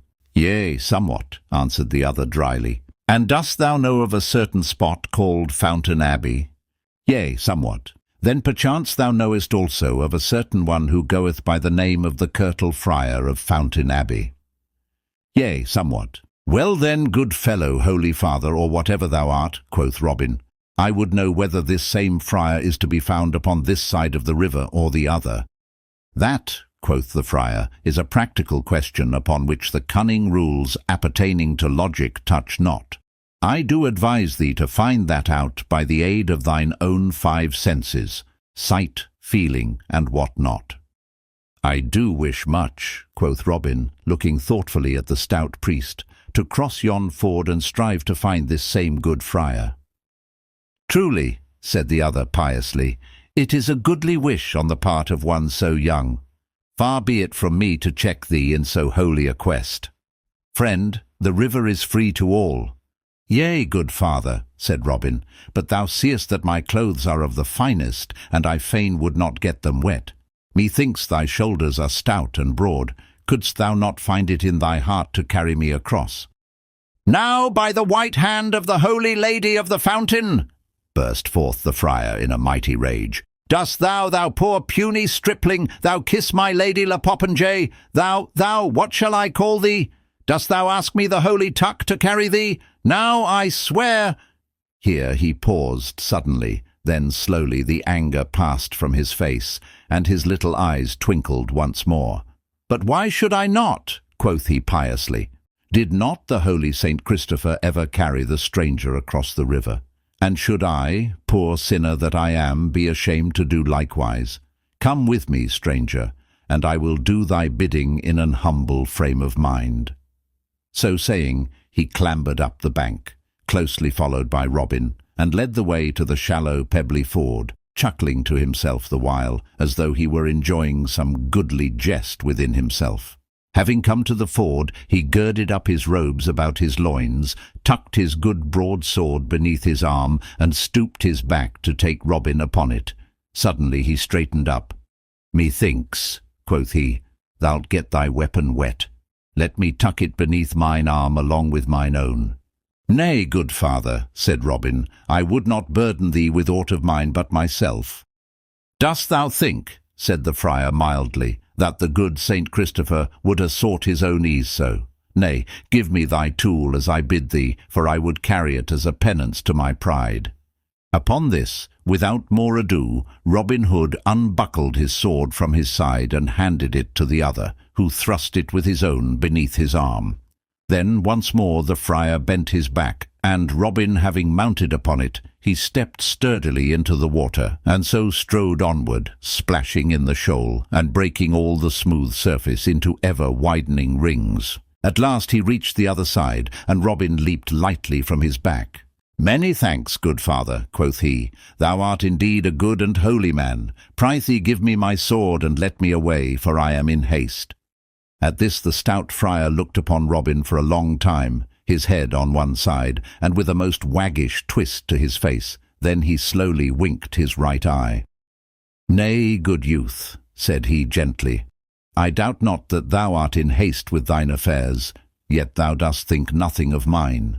Thine are of a carnal nature, mine are of a spiritual nature, a holy work, so to speak. Moreover, mine affairs do lie upon the other side of this stream. I see by thy quest of this same holy recluse that thou art a good young man, and most reverent to the cloth. I did get wet coming hither, and am sadly afraid that should I wade the water again, I might get certain cricks and pains i' the joints that would mar my devotions for many a day to come. I know that since I have so humbly done thy bidding, thou wilt carry me back again. Thou seest how Saint Godric, that holy hermit whose natal day this is, hath placed in my hands 2 swords, and in thine never a one. Therefore be persuaded, good youth, and carry me back again." Robin Hood looked up and he looked down, biting his nether lip. Quoth he, "Thou cunning friar, thou hast me fair and fast enow. Let me tell thee that not one of thy cloth hath so hoodwinked me in all my life before. I might have known from thy looks that thou wert no such holy man as thou didst pretend to be." "Nay," interrupted the friar, "I bid thee speak not so scurrilously neither, lest thou mayest perchance feel the prick of an inch or so of blue steel." "Tut, tut," said Robin, "speak not so, friar. The loser hath ever the right to use his tongue as he doth list. Give me my sword. I do promise to carry thee back straightway. Nay, I will not lift the weapon against thee." "Marry, come up," quoth the friar. "I fear thee not, fellow. Here is thy skewer, and get thyself presently ready, for I would hasten back." So Robin took his sword again and buckled it at his side. Then he bent his stout back and took the friar upon it. Now I wot Robin Hood had a heavier load to carry in the friar than the friar had in him. Moreover, he did not know the ford, so he went stumbling among the stones, now stepping into a deep hole, and now nearly tripping over a boulder, while the sweat ran down his face in beads from the hardness of his journey and the heaviness of his load. Meantime the friar kept digging his heels into Robin's sides and bidding him hasten, calling him many ill names the while. To all this Robin answered never a word, but, having softly felt around till he found the buckle of the belt that held the friar's sword, he worked slyly at the fastenings, seeking to loosen them. Thus it came about that by the time he had reached the other bank with his load, the friar's sword belt was loose, albeit he knew it not. So when Robin stood on dry land, and the friar leaped from his back, the yeoman gripped hold of the sword, so that blade, sheath, and strap came away from the holy man, leaving him without a weapon. "Now then," quoth merry Robin, panting as he spake and wiping the sweat from his brow, "I have thee, fellow. This time that same saint of whom thou didst speak but now hath delivered 2 swords into my hand, and hath stripped thine away from thee. Now if thou dost not carry me back, and that speedily, I swear I will prick thy skin till it is as full of holes as a slashed doublet." The good friar said not a word for a while, but he looked at Robin with a grim look. "Now," said he at last, "I did think that thy wits were of the heavy sort, and knew not that thou wert so cunning. Truly, thou hast me upon the hip. Give me my sword, and I promise not to draw it against thee save in self-defence. Also, I promise to do thy bidding, and take thee upon my back and carry thee." So jolly Robin gave him his sword again, which the friar buckled to his side, and this time looked to it that it was more secure in its fastenings. Then, tucking up his robes once more, he took Robin Hood upon his back, and without a word stepped into the water, and so waded on in silence while Robin sat laughing upon his back. At last he reached the middle of the ford where the water was deepest. Here he stopped for a moment, and then, with a sudden lift of his hand and heave of his shoulders, fairly shot Robin over his head as though he were a sack of grain. Down went Robin into the water with a mighty splash. "There," quoth the holy man, calmly turning back again to the shore, "let that cool thy hot spirit, if it may." Meantime, after much splashing, Robin had gotten to his feet, and stood gazing about him all bewildered, the water running from him in pretty little rills. At last he shot the water out of his ears and spat some out of his mouth, and, gathering his scattered wits together, saw the stout friar standing on the bank and laughing. Then, I wot, was Robin Hood a mad man. "Stay, thou villain," roared he. "I am after thee straight, and if I do not carve thy brawn for thee this day, may I never lift finger again." So saying, he dashed splashing to the bank. "Thou needst not hasten thyself unduly," quoth the stout friar. "Fear not, I will abide here, and if thou dost not cry, 'Alack a day ere long time is gone,' may I never more peep through the brake at a fallow deer." And now Robin, having reached the bank, began, without more ado, to roll up his sleeves above his wrists. The friar also tucked his robes more about him, showing a great stout arm on which the muscles stood out like humps of an aged tree. Then Robin saw what he had not wotted of before, that the friar had also a coat of chainmail beneath his gown. "Look to thyself," cried Robin, drawing his good sword. "Ay, marry," quoth the friar, who held his already in his hand. So without more ado they came together, and thereupon began a fierce and mighty battle. Right and left and up and down and back and forth they fought. The swords flashed in the sun, and then met with a clash that sounded far and near. I wot this was no playful bout at quarterstaff, but a grim and serious fight of real earnest.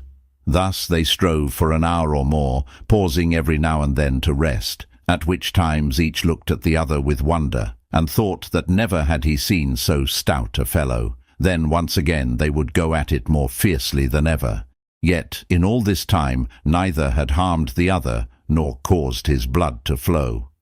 At last merry Robin cried, "Hold thy hand, good friend," whereupon both lowered their swords. "Now I crave a boon ere we begin again," quoth Robin, wiping the sweat from his brow, for they had striven so long that he began to think that it would be an ill-done thing either to be smitten himself or to smite so stout and brave a fellow. "What wouldst thou have of me?" asked the friar. "Only this," quoth Robin, "that thou wilt let me blow thrice upon my bugle horn." The friar bent his brows and looked shrewdly at Robin Hood.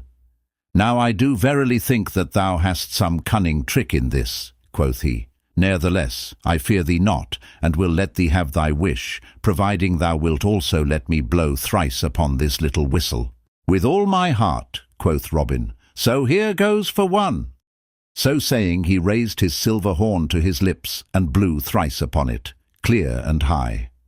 Meantime, the friar stood watching keenly for what might come to pass, holding in his fingers the while a pretty silver whistle, such as knights use for calling their hawks back to their wrists. which whistle always hung at his girdle, along with his rosary. Scarcely had the echo of the last note of Robin's bugle come winding back from across the river, when 4 tall men in Lincoln green came running around the bend of the road, each with a bow in his hand and an arrow ready knocked upon the string. "Ha! Is it thus, thou traitor knave?" cried the friar. "Then, marry, look to thyself."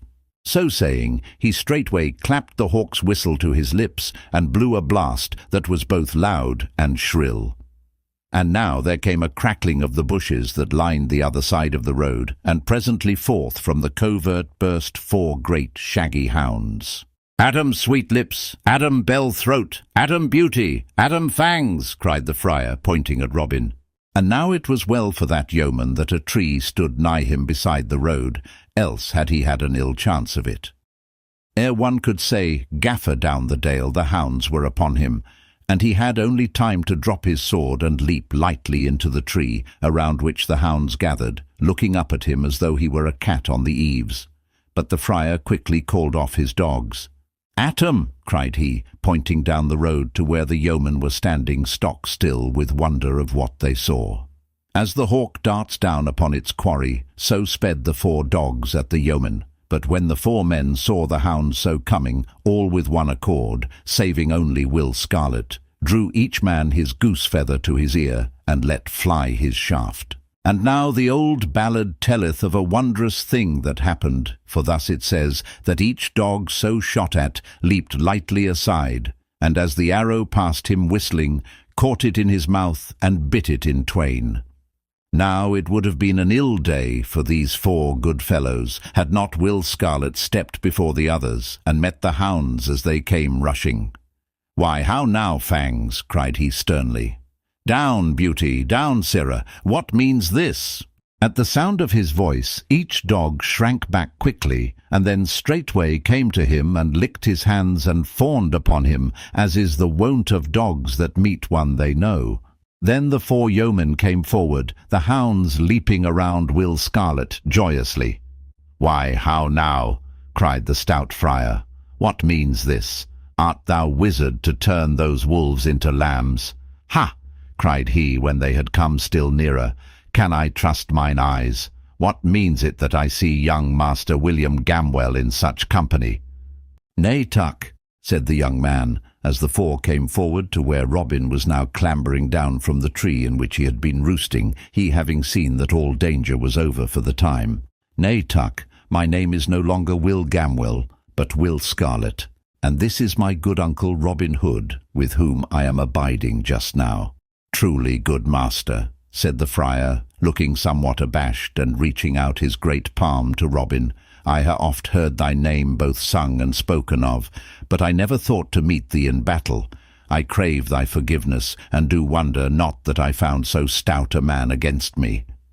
"Truly, most holy father," said Little John, "I am more thankful than e'er I was in all my life before that our good friend Scarlet knew thee and thy dogs. I tell thee seriously that I felt my heart crumble away from me when I saw my shaft so miss its aim, and those great beasts of thine coming straight at me." "Thou mayst indeed be thankful, friend," said the friar gravely. "But, Master Will, how cometh it that thou dost now abide in Sherwood?" "Why, Tuck, dost thou not know of my ill happening with my father's steward?" answered Scarlet. "Yea, truly, yet I knew not that thou wert in hiding because of it. Marry, the times are all awry when a gentleman must lie hidden for so small a thing." "But we are losing time," quoth Robin, "and I have yet to find that same Curtal friar." "Why, uncle, thou hast not far to go," said Will Scarlet, pointing to the friar, "for there he stands beside thee." "How?" quoth Robin. "Art thou the man that I have been at such pains to seek all day, and have got such a ducking for?" "Why, truly," said the friar demurely, "some do call me the Curtal Friar of Fountain Dale. Others again call me in jest the Abbot of Fountain Abbey. Others still again call me simple Friar Tuck." "I like the last name best," quoth Robin, "for it doth slip more glibly off the tongue. But why didst thou not tell me thou wert he I sought, instead of sending me searching for black moonbeams?" "Why, truly, thou didst not ask me, good master," quoth stout Tuck. "But what didst thou desire of me?" "Nay," quoth Robin, "the day groweth late, and we cannot stand longer talking here. Come back with us to Sherwood, and I will unfold all to thee as we travel along." So without tarrying longer, they all departed, with the stout dogs at their heels, and wended their way back to Sherwood again. But it was long past nightfall ere they reached the greenwood tree. Now listen, for next I will tell how Robin Hood compassed the happiness of two young lovers, aided by the merry Friar Tuck of Fountain Dale. "Ah, it's wilt thou come with me, my love, and it's wilt thou love he mine? For I will give unto thee, my love, gay knots and ribbons so fine. I'll woo thee, love, on my bended knee, and I'll pipe sweet songs to none but thee." Then it's hark, hark, hark to the winged lark, and it's hark to the cooing dove, and the bright daffodil groweth down by the rill. So come thou and be my love.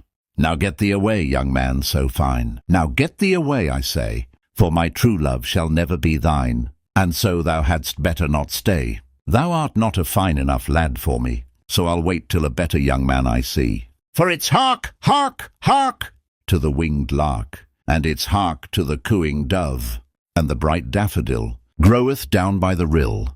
Yet never I'll be thy love. Then straight will I seek for another fair she, for many a maid can be found. And as thou wilt never have aught of me, by thee will I never be bound. For never is a blossom in the field so rare, but others are found that are just as fair. So it's hark, hark, hark to the joyous lark, and it's hark to the cooing dove, and the bright daffodil groweth down by the rill, and I'll seek me another dear love. Young man, turn not so very quick away another fair lass to find. Methinks I have spoken in haste today, nor have I made up my mind, and if thou only wilt stay with me, I'll love no other, sweet lad, but thee. So it's hark, hark, hark to the joyous lark, and it's hark to the cooing dove, for the bright daffodil groweth down by the rill, and I'll be thine own true love. Robin Hood compasses a marriage. And now had come the morning when fair Ellen was to be married, and on which merry Robin had sworn that Allan a Dale should, as it were, eat out of the platter that had been filled for Sir Stephen of Trent. Up rose Robin Hood, blithe and gay, up rose his merry men one and all, and up rose last of all stout Friar Tuck, winking the smart of sleep from out his eyes. Then, while the air seemed to brim over with the song of many birds, all blended together and all joying in the misty morn, each man raved face and hands in the leaping brook, and so the day began. "Now," quoth Robin, when they had broken their fast, and each man had eaten his fill, "it is time for us to set forth upon the undertaking that we have in hand for today. I will choose me 100 of my good men to go with me, for I may need aid, and thou, Will Scarlet, wilt abide here and be the chief while I am gone." Then searching through all the band, each man of whom crowded forward eager to be chosen, Robin called such as he wished by name, until he had 100 of stout fellows, the very flower of his yeomanry.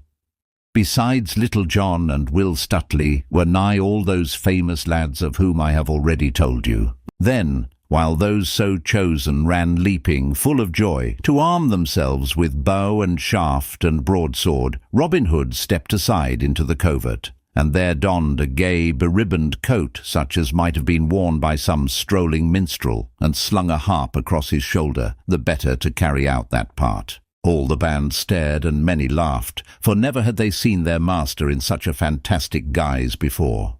"Truly," quoth Robin, holding up his arms and looking down at himself, "I do think it be somewhat of a gay, gaudy grasshopper dress, but it is a pretty thing for all that, and doth not ill befit the turn of my looks, albeit I wear it but for the nonce. But stay, Little John, here are 2 bags that I would have thee carry in thy pouch for the sake of safe keeping. I can ill care for them myself beneath this motley." "Why, master," quoth Little John, taking the bags and weighing them in his hand, "here is the chink of gold." "Well, what an there be," said Robin, "it is mine own coin, and the band is none the worse for what is there. Come, busk ye lads," and he turned quickly away. "Get ye ready straightway." Then, gathering the score together in a close rank, in the midst of which were Allan a Dale and Friar Tuck, he led them forth upon their way from the forest shades. So they walked on for a long time till they had come out of Sherwood and to the vale of Rotherstream. Here were different sights from what one saw in the forest. Hedgerows, broad fields of barley corn, pasture lands rolling upward till they met the sky and all dotted over with flocks of white sheep. Hayfields, whence came the odour of new-mown hay that lay in smooth swathes over which skimmed the swifts in rapid flight. Such they saw, and different was it, I wot, from the tangled depths of the sweet woodlands, but full as fair. Thus Robin led his band, walking blithely with chest thrown out and head thrown back, snuffing the odours of the gentle breeze that came drifting from over the hayfields. "Truly," quoth he, "the dear world is as fair here as in the woodland shades. Who calls it a vale of tears? Methinks it is but the darkness in our minds that bringeth gloom to the world. For what saith that merry song thou singest, Little John? Is it not thus? For when my love's eyes do thine, and when her lips smile so rare, the day it is jocund and fine so fine, though let it be wet or be fair, and when the stout ale is all flowing so fast, our sorrows and troubles are things of the past." "Nay," said Friar Tuck piously, "ye do think of profane things and of naught else. Yet truly there be better safeguards against care and woe than ale, drinking, and bright eyes, to wit, fasting and meditation. Look upon me, have I the likeness of a sorrowful man?" At this a great shout of laughter went up from all around, for the night before the stout friar had emptied twice as many canakins of ale as any one of all the merry men. "Truly," quoth Robin, when he could speak for laughter, "I should say that thy sorrows were about equal to thy goodliness." So they stepped along, talking, singing, jesting and laughing, until they had come to a certain little church that belonged to the great estates owned by the rich priory of Emmet. Here it was that fair Ellen was to be married on that morn, and here was the spot toward which the yeomen had pointed their toes. On the other side of the road from where the church stood, with waving fields of barley around, ran a stone wall along the roadside. Over the wall from the highway was a fringe of young trees and bushes, and here and there the wall itself was covered by a mass of blossoming woodbine that filled all the warm air far and near with its sweet summer odour. Then straightway the yeomen leaped over the wall, alighting on the tall, soft grass upon the other side, frightening a flock of sheep that lay there in the shade, so that they scampered away in all directions. Here was a sweet, cool shadow both from the wall and from the fair young trees and bushes, and here sat the yeomen down, and glad enough they were to rest after their long tramp of the morning. "Now," quoth Robin, "I would have one of you watch and tell me when he sees anyone coming to the church, and the one I choose shall be young David of Doncaster. So get thee upon the wall, David, and hide beneath the woodbine so as to keep watch." Accordingly, young David did as he was bidden, the others stretching themselves at length upon the grass, some talking together and others sleeping. Then all was quiet, save only for the low voices of those that talked together, and for Allan's restless footsteps pacing up and down, for his soul was so full of disturbance that he could not stand still, and saving, also, for the mellow snoring of Friar Tuck, who enjoyed his sleep with a noise as of one sawing soft wood very slowly. Robin lay upon his back and gazed aloft into the leaves of the trees, his thought leagues away, and so a long time passed. Then up spoke Robin. "Now tell us, young David of Doncaster, what dost thou see?" Then David answered, "I see the white clouds floating, and I feel the wind a-blowing, and 3 black crows are flying over the wold. But naught else do I see, good master." So silence fell again, and another time passed, broken only, as I have said, till Robin, growing impatient, spake again. "Now tell me, young David, what dost thou see by this?" And David answered, "I see the windmills swinging, and 3 tall poplar trees swaying against the sky, and a flock of fieldfares are flying over the hill, but naught else do I see, good master." So another time passed, till at last Robin asked young David once more what he saw, and David said, "I hear the cuckoo singing, and I see how the wind makes waves in the barley field. And now over the hill to the church cometh an old friar, and in his hands he carries a great bunch of keys. And lo, now he cometh to the church door. Then up rose Robin Hood and shook Friar Tuck by the shoulder. "Come, rouse thee, holy man," cried he, whereupon with much grunting the stout Tuck got to his feet. "Marry, bestir thyself," quoth Robin, "for yonder, in the church door, is one of thy cloth. Go thou and talk to him, and so get thyself into the church, that thou mayst be there when thou art wanted. Meantime, Little John, Will Stutely, and I will follow thee anon." So Friar Tuck clambered over the wall, crossed the road, and came to the church, where the old friar was still labouring with the great key, the lock being somewhat rusty, and he somewhat old and feeble. "Hilloa, brother," quoth Tuck, "let me aid thee." So saying, he took the key from the other's hand, and quickly opened the door with a turn of it. "Who art thou, good brother?" asked the old friar in a high, wheezing voice. "Whence comest thou, and whither art thou going?" And he winked and blinked at stout Friar Tuck like an owl at the sun. "Thus do I answer thy questions, brother," said the other. "My name is Tuck, and I go no farther than this spot, if thou wilt haply but let me stay while this same wedding is going forward. I come from Fountain Dale, and, in truth, am a certain poor hermit, as one may say, for I live in a cell beside the fountain blessed by that holy Saint Ethelrada. But, if I understand aught, there is to be a gay wedding here today. So, if thou mindest not, I would fain rest me in the cool shade within, for I would like to see this fine sight." "Truly thou art welcome, brother," said the old man, leading the way within. Meantime Robin Hood, in his guise of harper, together with Little John and Will Stutely, had come to the church. Robin sat him down on a bench beside the door, but Little John, carrying the 2 bags of gold, went within, as did Will Stutely. So Robin sat by the door, looking up the road and down the road to see who might come, till after a time he saw 6 horsemen come riding sedately and slowly, as became them, for they were churchmen in high orders. Then, when they had come nearer, Robin saw who they were and knew them. The first was the Bishop of Hereford, and a fine figure he cut, I wot. His vestments were of the richest silk, and around his neck was a fair chain of beaten gold. The cap that hid his tonsure was of black velvet, and around the edges of it were rows of jewels that flashed in the sunlight, each stone being set in gold. His hose were of flame-coloured silk, and his shoes of black velvet, the long pointed toes being turned up and fastened to his knees, and on either instep was embroidered a cross in gold thread. Beside the bishop rode the prior of Emmet upon a mincing palfrey. Rich were his clothes also, but not so gay as the stout bishop's. Behind these were 2 of the higher brethren of Emmet, and behind these again 2 retainers belonging to the bishop.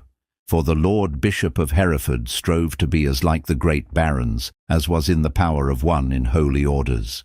When Robin saw this train drawing near, with flash of jewels and silk and jingle of silver bells on the trappings of the nags, he looked sourly upon them. Quoth he to himself, "Yon bishop is over gaudy for a holy man. I do wonder whether his patron, who methinks was St. Thomas, was given to wearing golden chains about his neck, silk clothing upon his body, and pointed shoes upon his feet, the money for all of which, God wot, hath been wrung from the sweat of poor tenants. Bishop, bishop, thy pride may have a fall ere thou wottest of it."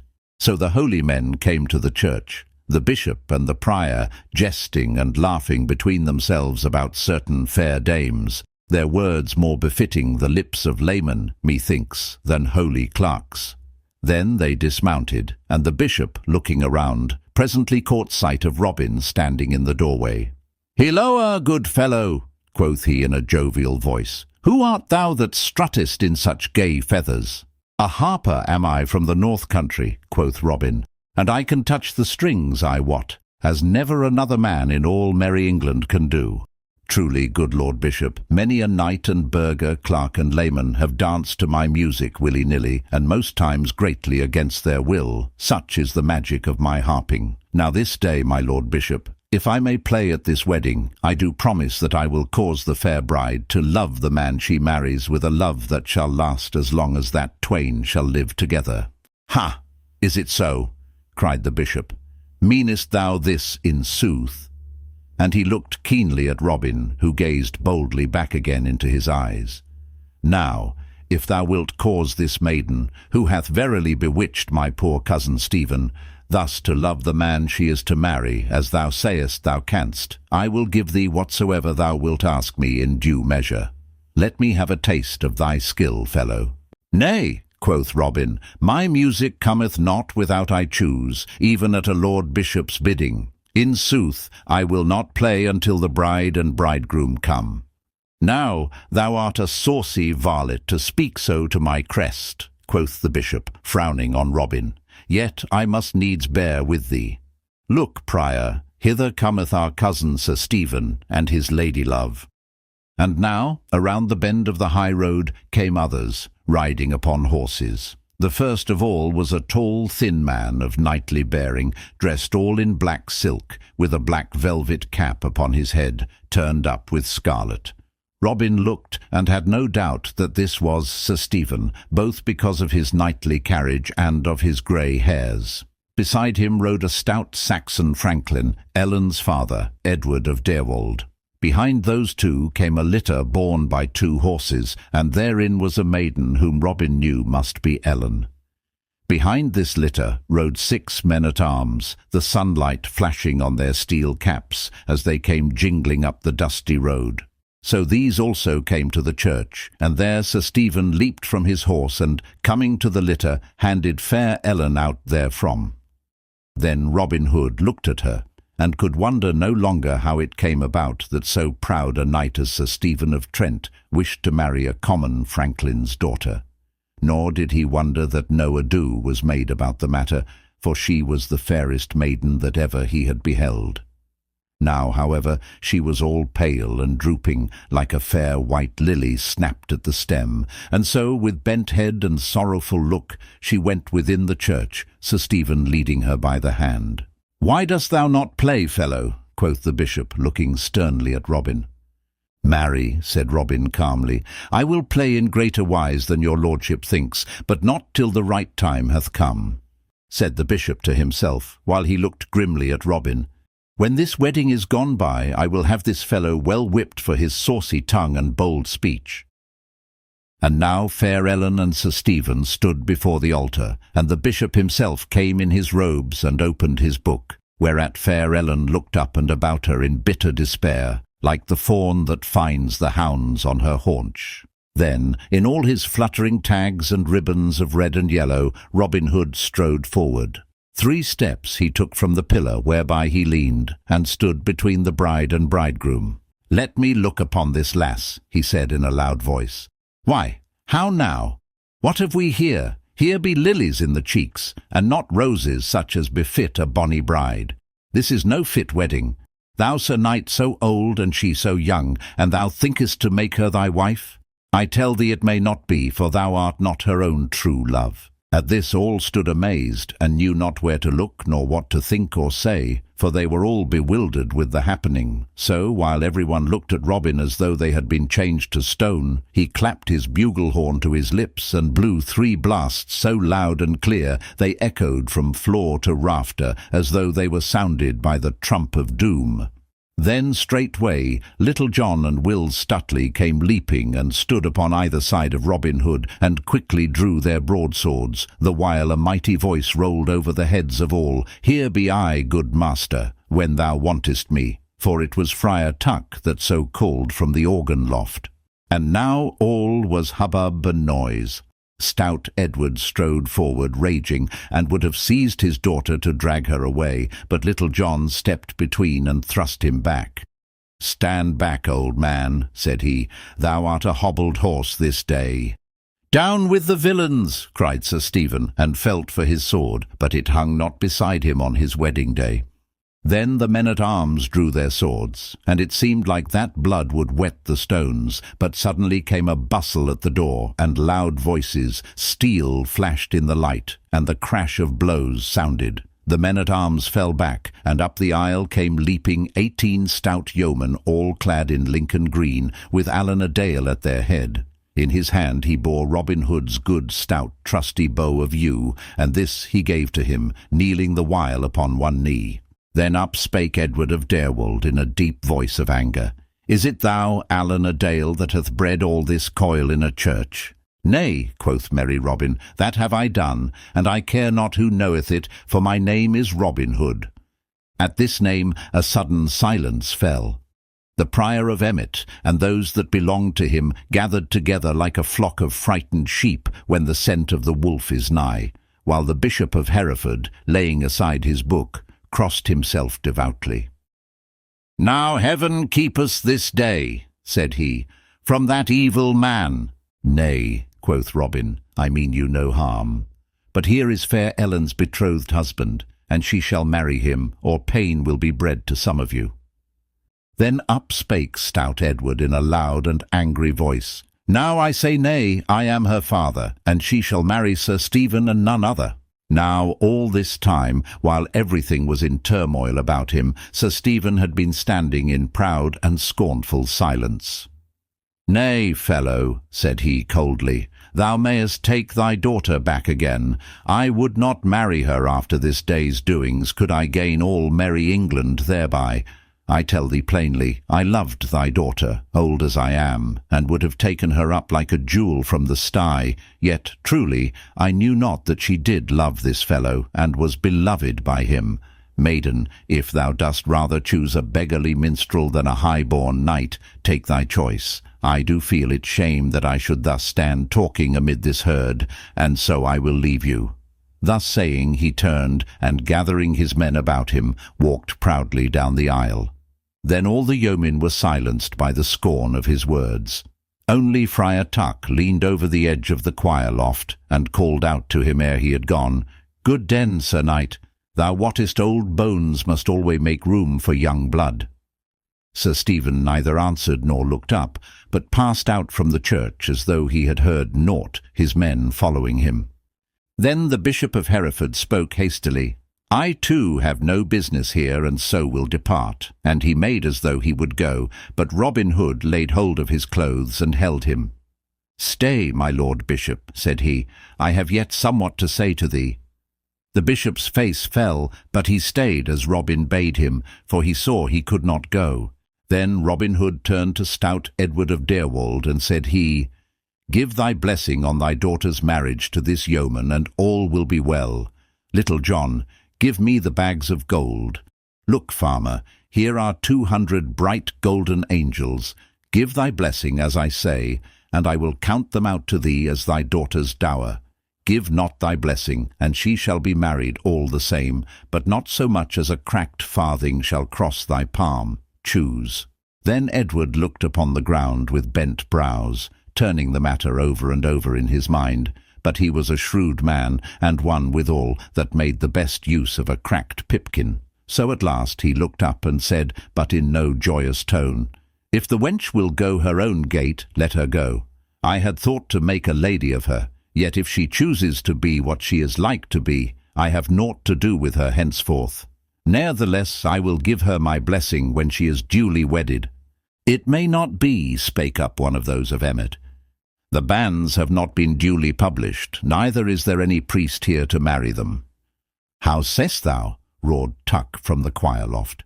No priest. Marry, here stands as holy a man as thou art, any day of the week, a clerk in orders, I would have thee know. As for the question of banns, stumble not over that straw, brother, for I will publish them. So saying, he called the banns. And, says the old ballad, lest 3 times should not be enough, he published them 9 times o'er. Then straightway he came down from the loft, and forthwith performed the marriage service, and so Allan and Ellen were duly wedded. And now Robin counted out 200 golden angels to Edward of Deirwold, and he, upon his part, gave his blessing, yet not, I wot, as though he meant it with overmuch good will. Then the stout yeoman crowded around and grasped Allan's palm, and he, holding Ellen's hand within his own, looked about him all dizzy with his happiness. Then at last jolly Robin turned to the Bishop of Hereford, who had been looking on at all that passed with a grim look.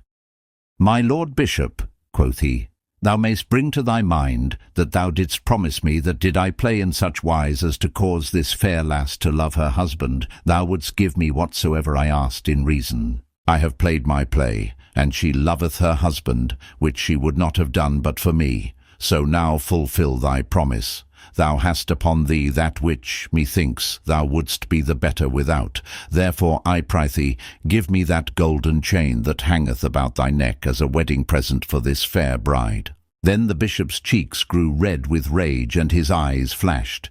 He looked at Robin with a fell look, but saw that in the yeoman's face, which bade him pause.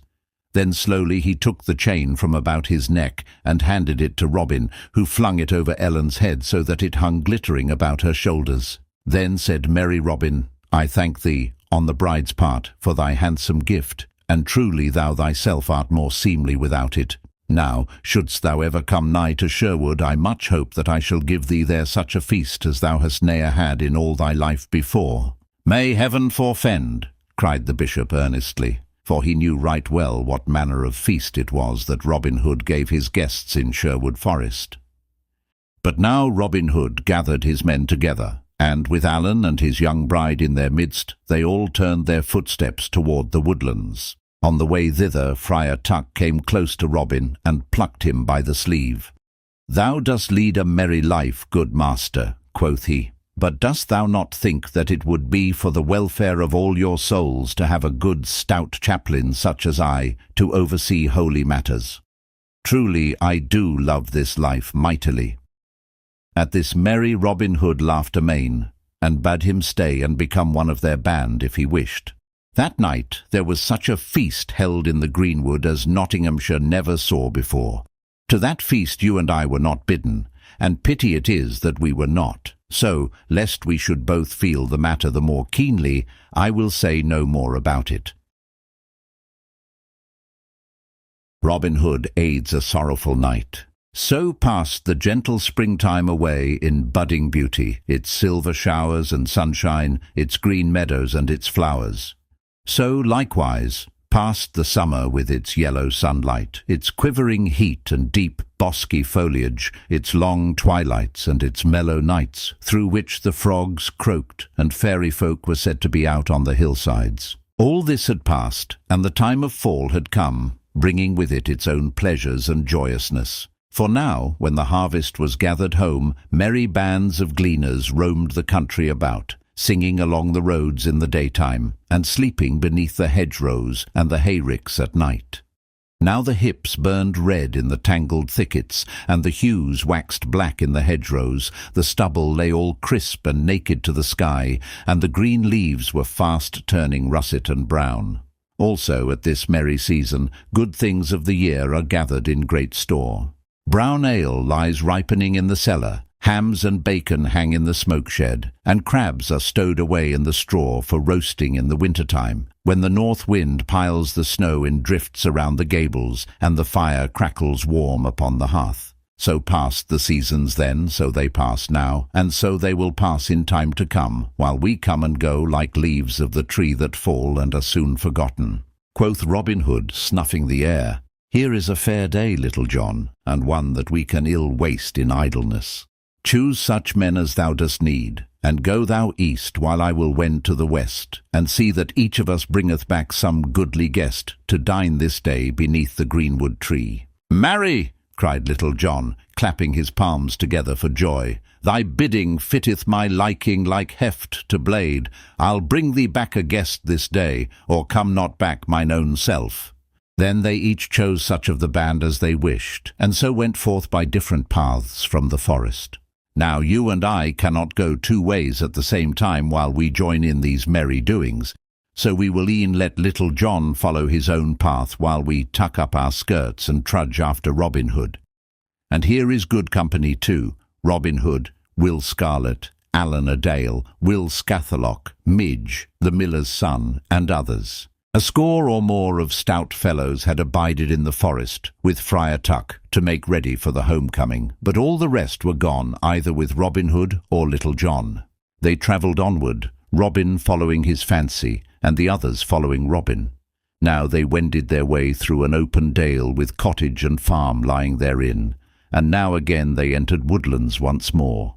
Passing by fair Mansfield town, with its towers and battlements and spires all smiling in the sun, they came at last out of the forest lands.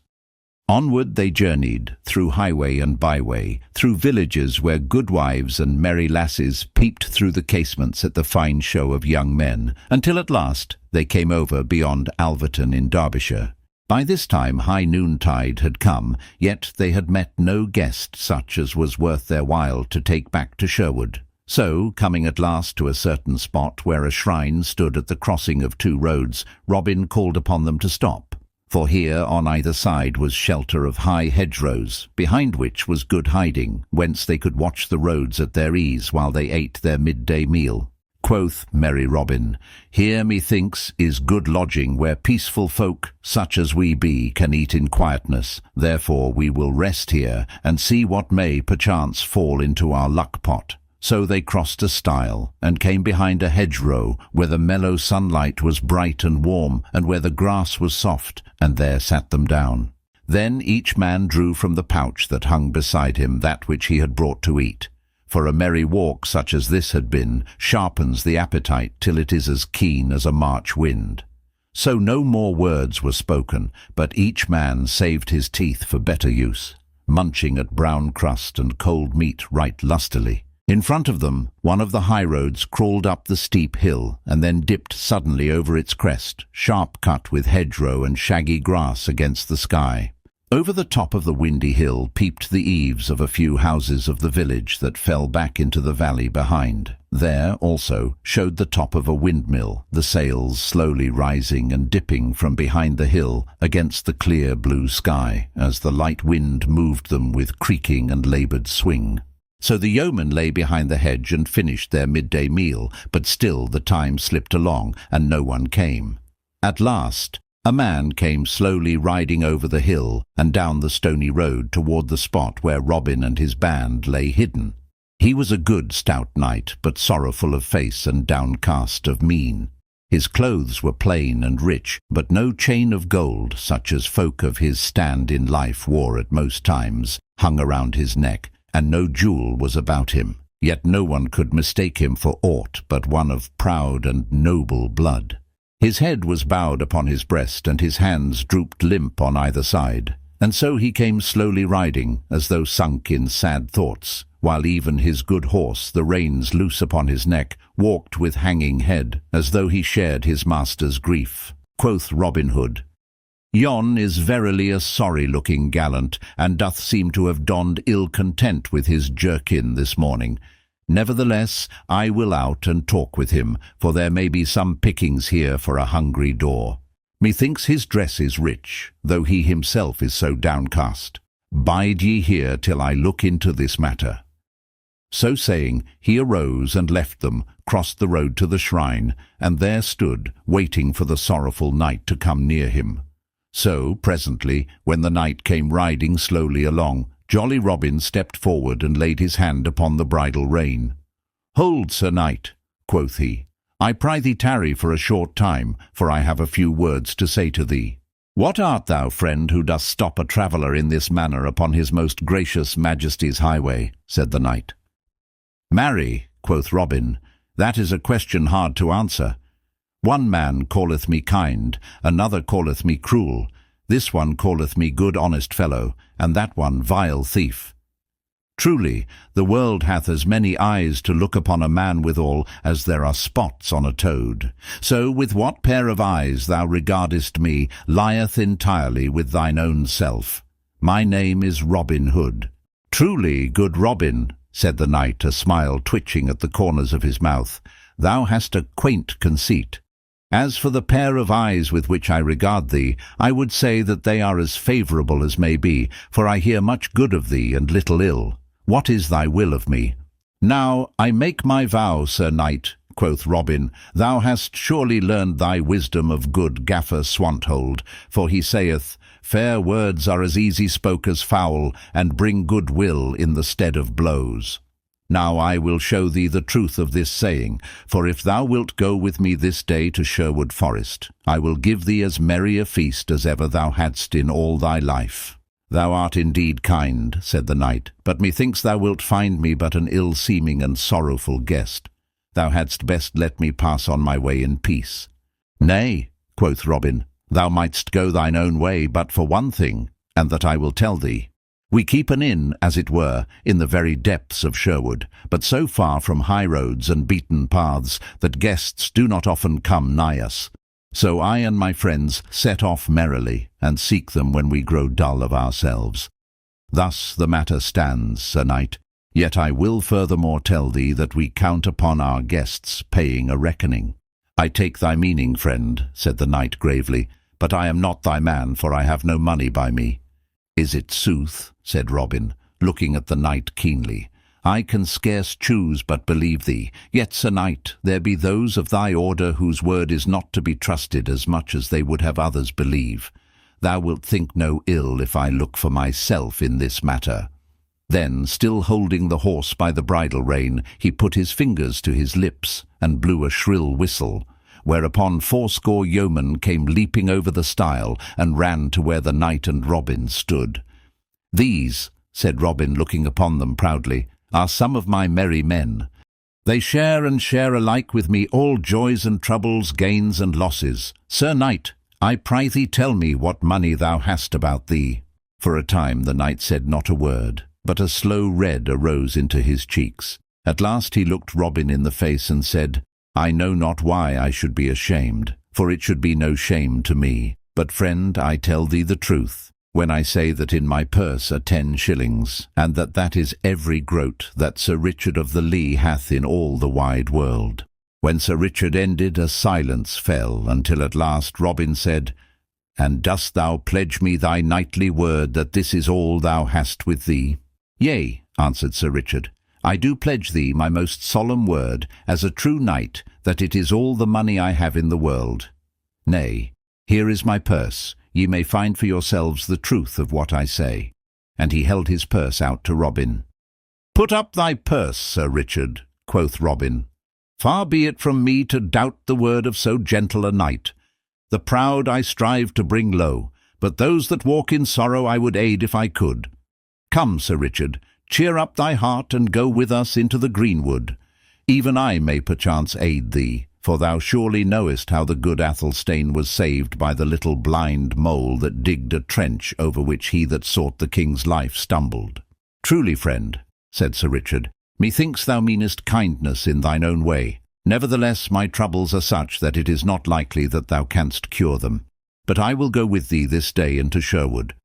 Hereupon he turned his horse's head, and they all wended their way to the woodlands, Robin walking on one side of the knight and Will Scarlet on the other, while the rest of the band trudged behind. After they had travelled thus for a time, Robin Hood spake. "Sir Knight," said he, "I would not trouble thee with idle questions, but dost thou find it in thy heart to tell me thy sorrows?" "Truly, Robin," quoth the knight, "I see no reason why I should not do so. Thus it is, my castle and my lands are in pawn for a debt that I owe. 3 days hence the money must be paid, or else all mine estate is lost forever, for then it falls into the hands of the Priory of Emmet, and what they swallow they never give forth again." Quoth Robin, "I understand not why those of thy kind live in such a manner that all their wealth passeth from them like snow beneath the springtide sun." "Thou wrongest me, Robin," said the knight, "for listen, I have a son but 20 winters old, nevertheless he has won his spurs as knight. Last year, on a certain evil day, the jousts were held at Chester, and thither my son went, as did I and my lady wife. I wot it was a proud time for us, for he unhorsed each knight that he tilted against. At last he ran a course with a certain great knight, Sir Walter of Lancaster. Yet, though my son was so youthful, he kept his seat, albeit both spears were shivered to the heft. But it happened that a splinter of my boy's lance ran through the visor of Sir Walter's helmet, and pierced through his eye into his brain, so that he died ere his esquire could unlace his helm. Now, Robin, Sir Walter had great friends at court. Therefore his kinsmen stirred up things against my son, so that, to save him from prison, I had to pay a ransom of £600 in gold. All might have gone well even yet, only that, by ins and outs and crookedness of laws, I was shorn like a sheep that is clipped to the quick. So it came that I had to pawn my lands to the priory of Emmet for more money, and a hard bargain they drove with me in my hour of need. Yet I would have thee understand I grieve so for my lands only because of my dear lady wife."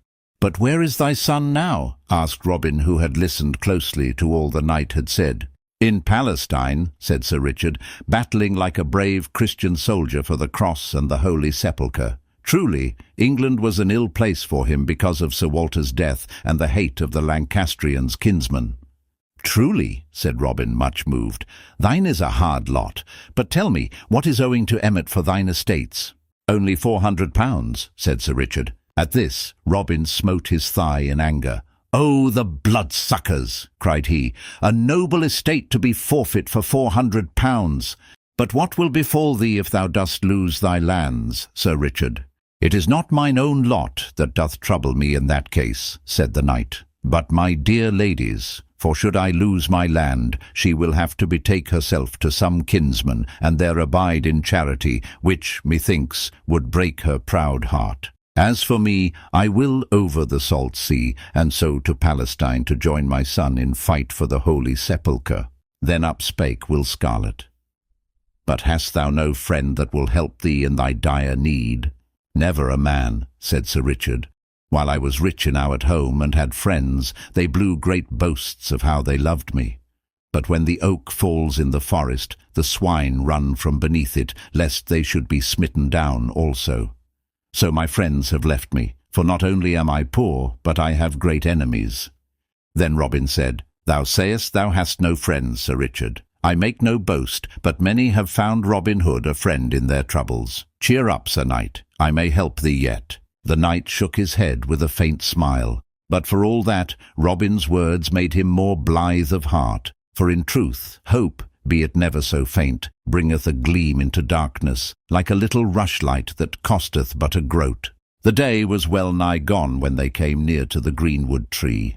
Even at a distance they saw by the number of men that Little John had come back with some guest, but when they came near enough, whom should they find but the Lord Bishop of Hereford? The good bishop was in a fine stew, I wot. Up and down he walked beneath the tree like a fox caught in a hen-coop. Behind him were 3 black friars standing close together in a frightened group, like 3 black sheep in a tempest. Hitched to the branches of the trees close at hand were 6 horses, one of them a barb with gay trappings upon which the bishop was wont to ride, and the others laden with packs of divers shapes and kinds, one of which made Robin's eyes glisten, for it was a box not over large, but heavily bound with bands and ribs of iron. When the bishop saw Robin and those with him come into the open, he made as though he would have run toward the yeoman, but the fellow that guarded the bishop and the 3 friars thrust his quarterstaff in front, so that his lordship was fain to stand back, though with frowning brow and angry speech. "Stay, my lord bishop," cried jolly Robin in a loud voice when he saw what had passed. "I will come to thee with all speed, for I would rather see thee than any man in merry England." So saying, he quickened his steps, and soon came to where the bishop stood fuming.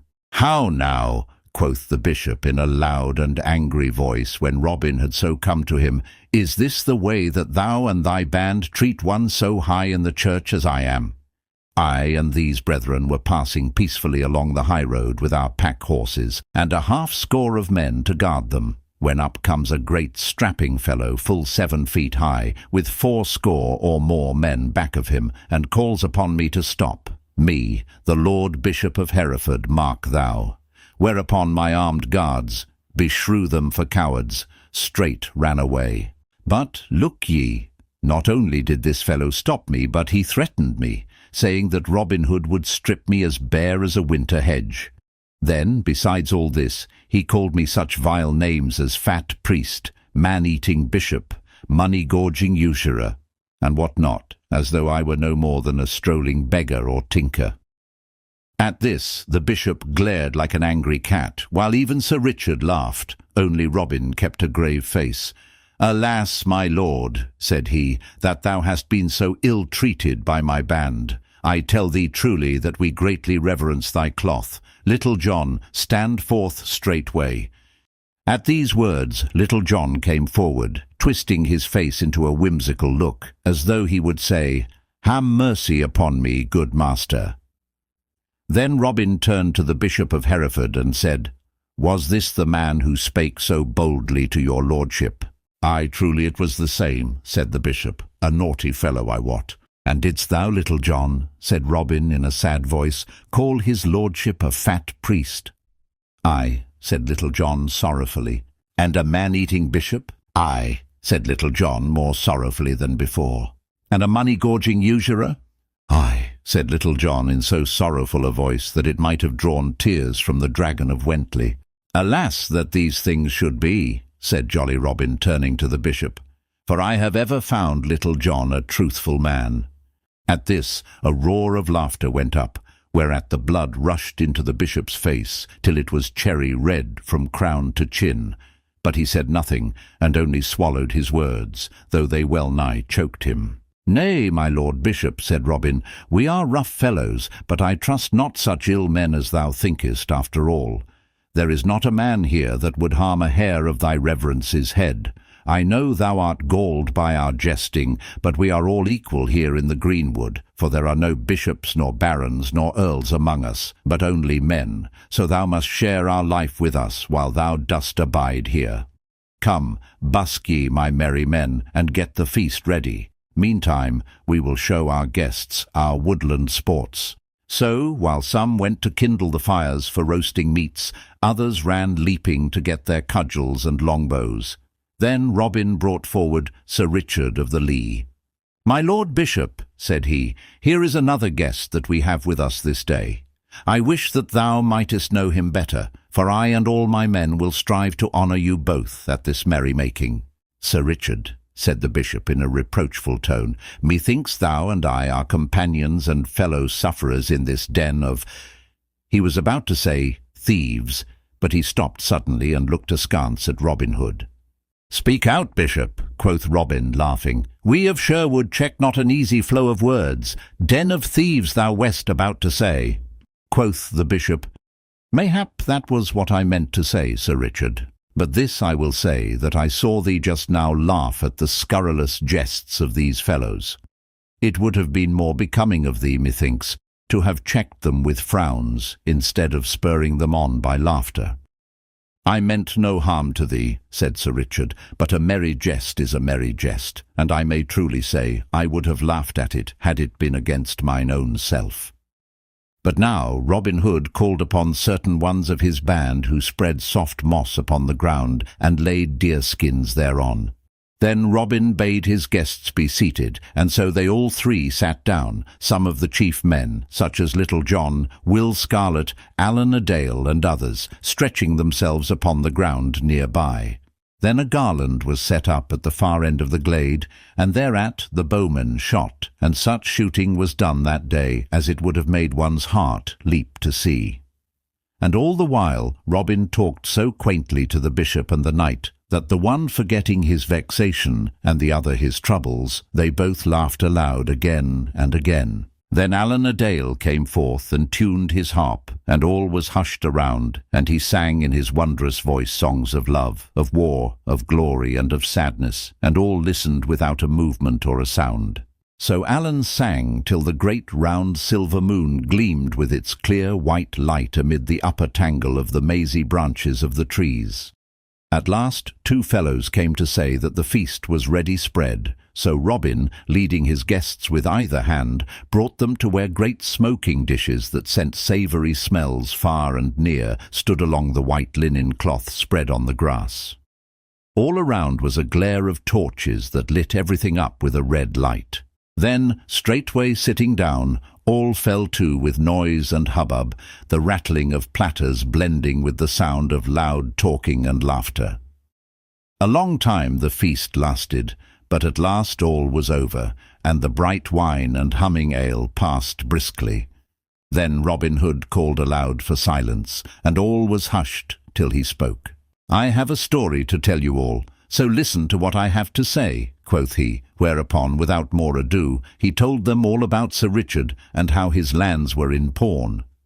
But, as he went on, the bishop's face, that had erst been smiling and ruddy with merriment, waxed serious, and he put aside the horn of wine he held in his hand, for he knew the story of Sir Richard, and his heart sank within him with grim forebodings. Then, when Robin Hood had done, he turned to the Bishop of Hereford. "Now, my lord bishop," said he, "dost thou not think this is ill done of anyone, much more of a churchman, who should live in humbleness and charity?" To this the bishop answered not a word, but looked upon the ground with moody eyes. Quoth Robin, "Now thou art the richest bishop in all England, canst thou not help this needy brother?" But still the bishop answered not a word. Then Robin turned to Little John, and quoth he, "Go thou and Will Stutely, and bring forth those 5 pack horses yonder." Whereupon the 2 yeomen did as they were bidden, those about the cloth making room on the green, where the light was brightest, for the 5 horses which Little John and Will Stutely presently led forward. "Who hath the score of the goods?" asked Robin Hood, looking at the Blackfriars. Then up spake the smallest of all in a trembling voice. An old man he was, with a gentle wrinkled face. "That have I, but I pray thee harm me not." "Nay," quoth Robin, "I have never harmed harmless man yet, but give it to me, good father." So the old man did as he was bidden, and handed Robin the tablet on which was marked down the account of the various packages upon the horses. This Robin handed to Will Scarlet, bidding him to read the same. So Will Scarlet, lifting his voice that all might hear, began, "3 bales of silk to Quentin, the mercer at Ancaster." "That we touch not," quoth Robin, "for this Quentin is an honest fellow, who hath risen by his own thrift." So the bales of silk were laid aside unopened. 1 bale of silk velvet for the Abbey of Beaumont. "What do these priests want of silk velvet?" quoth Robin. "Nevertheless, though they need it not, I will not take all from them. Measure it off into 3 lots, 1 to be sold for charity, 1 for us, and 1 for the abbey." So this too was done as Robin Hood bade. 2 score of great wax candles for the chapel of St. Thomas. "That belongeth fairly to the chapel," quoth Robin, "so lay it to one side. Far be it from us to take from the blessed St. Thomas that which belongeth to him." So this also was done according to Robin's bidding, and the candles were laid to one side, along with honest Quentin's unopened bales of silk. So the list was gone through with, and the goods adjudged according to what Robin thought most fit. Some things were laid aside untouched, and many were opened and divided into 3 equal parts, for charity, for themselves, and for the owners. And now all the ground in the torchlight was covered over with silks and velvets, and cloths of gold and cases of rich wines, and so they came to the last line upon the tablet, "A box belonging to the Lord Bishop of Hereford." At these words the bishop shook as with a chill, and the box was set upon the ground. "My lord bishop, hast thou the key of this box?" asked Robin. The bishop shook his head. "Go, Will Scarlet," said Robin. "Thou art the strongest man here. Bring a sword straightway, and cut this box open if thou canst." Then up rose Will Scarlet and left them, coming back in a short time, bearing a great 2-handed sword. Thrice he smote that strong, iron-bound box, and at the 3rd blow it burst open, and a great heap of gold came rolling forth, gleaming red in the light of the torches. At this sight a murmur went all around among the band, like the sound of the wind in distant trees. But no man came forward, nor touched the money. Quoth Robin, "Thou, Will Scarlet, thou, Allan a Dale, and thou, Little John, count it over." A long time it took to count all the money, and when it had been duly scored up, Will Scarlet called out that there were 1,500 golden pounds in all. But in among the gold they found a paper, and this Will Scarlet read in a loud voice, and all heard that this money was the rental and fines and forfeits from certain estates belonging to the bishopric of Hereford. "My lord bishop," said Robin Hood, "I will not strip thee, as Little John said, like a winter hedge, for thou shalt take back 1/3 of thy money. 1/3 of it thou canst well spare to us for thy entertainment and that of thy train, for thou art very rich. 1/3 of it thou canst better spare for charity. For, Bishop, I hear that thou art a hard master to those beneath thee, and a close hoarder of gains that thou couldst better, and with more credit to thyself, give to charity than spend upon thy own likings." At this the bishop looked up, but he could say never a word, yet he was thankful to keep some of his wealth. Then Robin turned to Sir Richard of the Lear, and quoth he, "Now, Sir Richard, the church seemed like to despoil thee, therefore some of the overplus of church gains may well be used in aiding thee. Thou shalt take that £500 laid aside for people more in need than the bishop is, and shalt pay thy debts to Emmet therewith." Sir Richard looked at Robin until something arose in his eyes that made all the lights and the faces blur together. At last he said, "I thank thee, friend, from my heart, for what thou doest for me.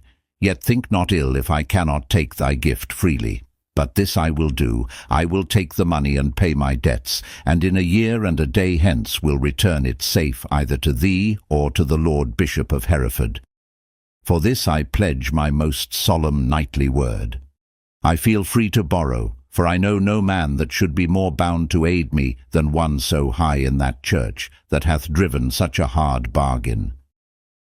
"Truly, Sir Knight," quoth Robin, "I do not understand those fine scruples that weigh with those of thy kind, but nevertheless it shall all be as thou dost wish. But thou hadst best bring the money to me at the end of the year, for mayhap I may make better use of it than the bishop." Thereupon, turning to those near him, he gave his orders, and £500 were counted out and tied up in a leathern bag for Sir Richard. The rest of the treasure was divided, and part taken to the treasure-house of the band, and part put by with the other things for the bishop. Then Sir Richard arose. "I cannot stay later, good friends," said he, "for my lady will wax anxious if I come not home, so I crave leave to depart." Then Robinhood and all his merry men arose, and Robin said, "We cannot let thee go hence unattended, Sir Richard." Then up spake Little John, "Good master, let me choose a score of stout fellows from the band, and let us arm ourselves in a seemly manner, and so serve as retainers to Sir Richard till he can get others in our stead." "Thou hast spoken well, Little John, and it shall be done," said Robin. Then up spake Will Scarlet, "Let us give him a golden chain to hang about his neck, such as befits one of his blood, and also golden spurs to wear at his heels." Then Robin Hood said, "Thou hast spoken well, Will Scarlet, and it shall be done." Then up spake Will Stutely, "Let us give him yon bale of rich velvet and yon roll of cloth of gold to take home to his noble lady wife as a present from Robin Hood and his merry men all." At this all clapped their hands for joy, and Robin said, "Thou hast well spoken, Will Stutely, and it shall be done." Then Sir Richard of the Lair looked all around and strove to speak, but could scarcely do so for the feelings that choked him. At last he said in a husky, trembling voice, "Ye shall all see, good friends, that Sir Richard of the Lair will ever remember your kindness this day. And if ye be at any time in dire need or trouble, come to me and my lady, and the walls of Castle Lee shall be battered down ere harm shall befall you. He could say nothing further, but turned hastily away.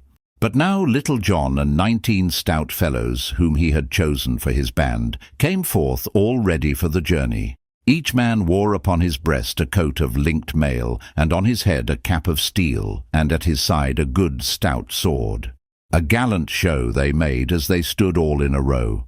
Then Robin came and threw a chain of gold about Sir Richard's neck, and Will Scarlet knelt and buckled the golden spurs upon his heel. And now Little John led forward Sir Richard's horse, and the knight mounted.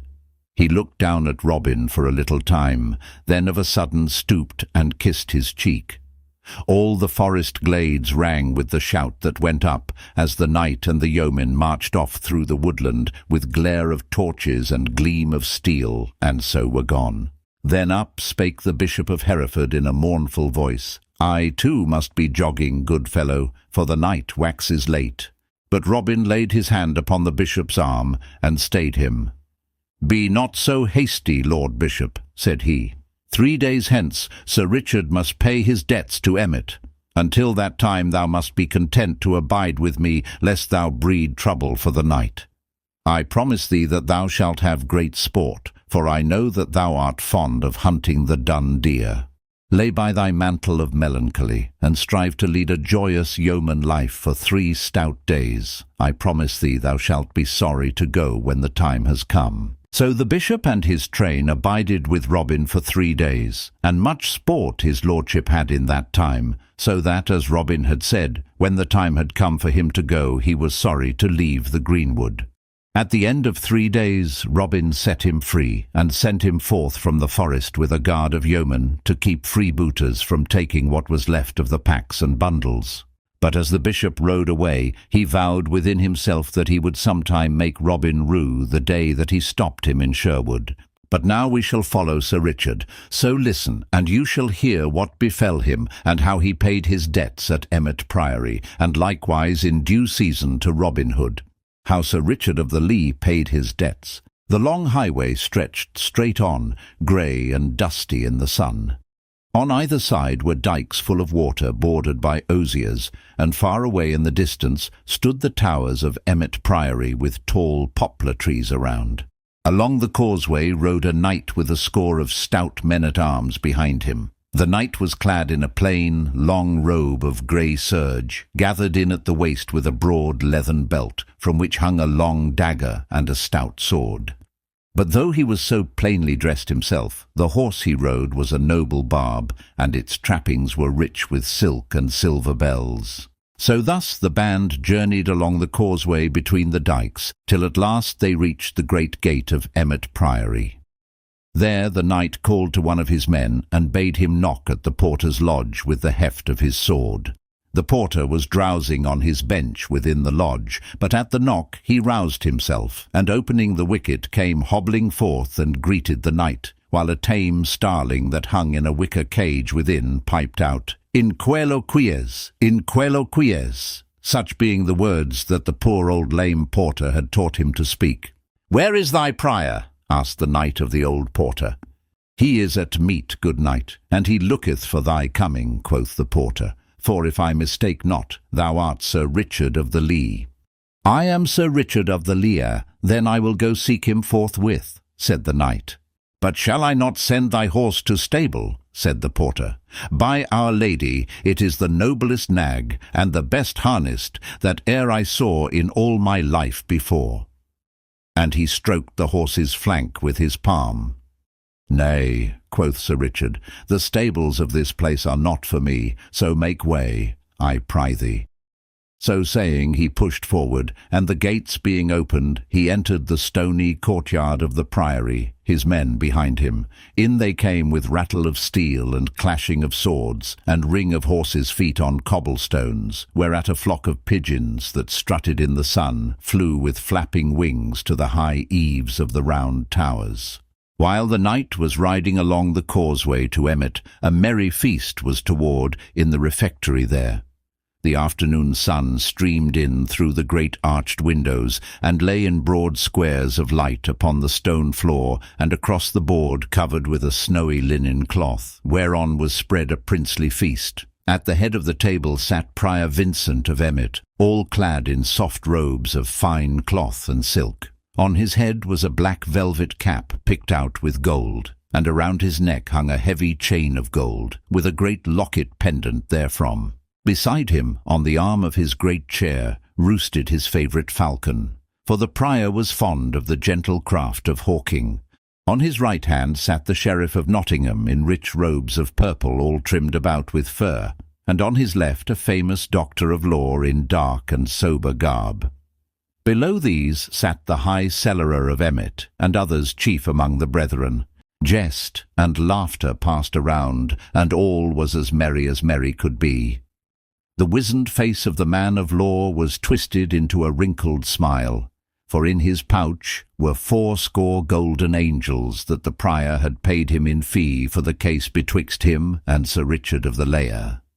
The learned doctor had been paid beforehand, for he had not overmuch trust in the holy Vincent of Emmet. Quoth the Sheriff of Nottingham, "But art thou sure, Sir Prior, that thou hast the lands so safe?" "Ay, marry," said Prior Vincent, smacking his lips after a deep draught of wine. "I have kept a close watch upon him, albeit he was unawares of the same, and I know right well that he hath no money to pay me withal." "Ay, true," said the man of law in a dry, husky voice. "His land is surely forfeit if he cometh not to pay. But, Sir Prior, thou must get a release beneath his sign manual, or else thou canst not hope to hold the land without trouble from him." "Yea," said the prior, "so thou hast told me ere now, but I know that this knight is so poor that he will gladly sign away his lands for 200 pounds of hard money." Then up spake the high cellarer. "Methinks it is a shame to so drive a misfortunate knight to the ditch. I think it sorrow that the noblest estate in Derbyshire should so pass away from him for a paltry 500 pounds. Truly "How now?" broke in the prior in a quivering voice, his eyes glistening and his cheeks red with anger. "Dost thou prate to my very beard, sirrah? By St. Hubert, thou hadst best save thy breath to cool thy pottage, else it may scald thy mouth." "Nay," said the man of law smoothly, "I dare swear this same knight will never come to settlement this day, but will prove recreant. Nevertheless we will seek some means to gain his lands from him, so never fear." But even as the doctor spoke, there came a sudden clatter of horses' hoofs and a jingle of iron mail in the courtyard below. Then up spake the prior, and called upon one of the brethren that sat below the salt, and bade him look out of the window, and see who was below, albeit he knew right well it could be none but Sir Richard. So the brother arose and went and looked, and he said, "I see below a score of stout men-at-arms, and a knight just dismounting from his horse. He is dressed in long robes of grey, which methinks are of poor seeming. But the horse he rideth upon hath the richest coursing that ever I saw. The knight dismounts, and they come this way, and are even now below in the great hall." "Lo, see you there now," quoth Prior Vincent. "Here ye have a knight with so lean a purse as scarce to buy him a crust of bread to munch, yet he keeps a band of retainers, and puts rich trappings upon his horse's hide, while his own back goeth bare. Is it not well that such men should be brought low?" "But art thou sure," said the little doctor tremulously, "that this knight will do us no harm? Such as he are fierce when crossed, and he hath a band of naughty men at his heels. Mayhap thou hadst better give an extension of his debt." Thus he spake, for he was afraid Sir Richard might do him a harm. "Thou needst not fear," said the prior, looking down at the little man beside him. "This knight is gentle, and would as soon think of harming an old woman as thee." As the prior finished, a door at the lower end of the refectory swung open, and in came Sir Richard, with folded hands and head bowed upon his breast. Thus humbly he walked slowly up the hall, while his men-at-arms stood about the door. When he had come to where the prior sat, he knelt upon one knee. "Save and keep thee, Sir Prior," said he. "I am come to keep my day." Then the first word that the prior said to him was, "Hast thou brought my money?" "Alas, I have not so much as 1 penny upon my body," said the knight, whereat the prior's eyes sparkled. "Now thou art a shrewd debtor, I wot," said he. Then, "Sir Sheriff, I drink to thee." But still the knight kneeled upon the hard stones, so the prior turned to him again. "What wouldst thou have?" quoth he sharply. At these words a slow red mounted into the knight's cheeks, but still he knelt. "I would crave thy mercy," said he. "As thou hopest for heaven's mercy, show mercy to me. Strip me not of my lands, and so reduce a true knight to poverty." "Thy day is broken, and thy lands forfeit," said the man of law, plucking up his spirits at the knight's humble speech. Quoth Sir Richard, "Thou man of law, wilt thou not befriend me in mine hour of need?" "Nay," said the other, "I hold with this holy prior, who hath paid me my fees in hard gold, so that I am bounder to him." "Wilt thou not be my friend, Sir Sheriff?" said Sir Richard. "Nay, 'fore heaven," quoth the Sheriff of Nottingham, "this is no business of mine, yet I will do what I may." And he nudged the prior beneath the cloth with his knee. "Wilt thou not ease him of some of his debts, Sir Prior?" At this the prior smiled grimly. "Pay me 300 pounds, Sir Richard," said he, "and I will give thee quittance of thy debt. "Thou knowest, Sir Prior, that it is as easy for me to pay £400 as 300, said Sir Richard. "But wilt thou not give me another 12-month to pay my debt?" "Not another day," said the prior sternly. "And is this all thou wilt do for me?" asked the knight. "Now, out upon thee, false knight!" cried the prior, bursting forth in anger. "Either pay thy debt as I have said, or release thy land and get thee gone from out my hall." Then Sir Richard arose to his feet. "Thou false lying priest," said he in so stern a voice that the man of law shrunk affrighted, "I am no false knight, as thou knowest full well, but have even held my place in the press and the tourney. Hast thou so little courtesy that thou wouldst see a true knight kneel for all this time, or see him come into thy hall and never offer him meat or drink?" Then quoth the man of law in a trembling voice, "This is surely an ill way to talk of matters appertaining to business. Let us be mild in speech. What wilt thou pay this knight, Sir Prior, to give thee release of his land?" "I would have given him £200, quoth the prior, "but since he hath spoken so vilely to my teeth, not one groat over £100 will he get."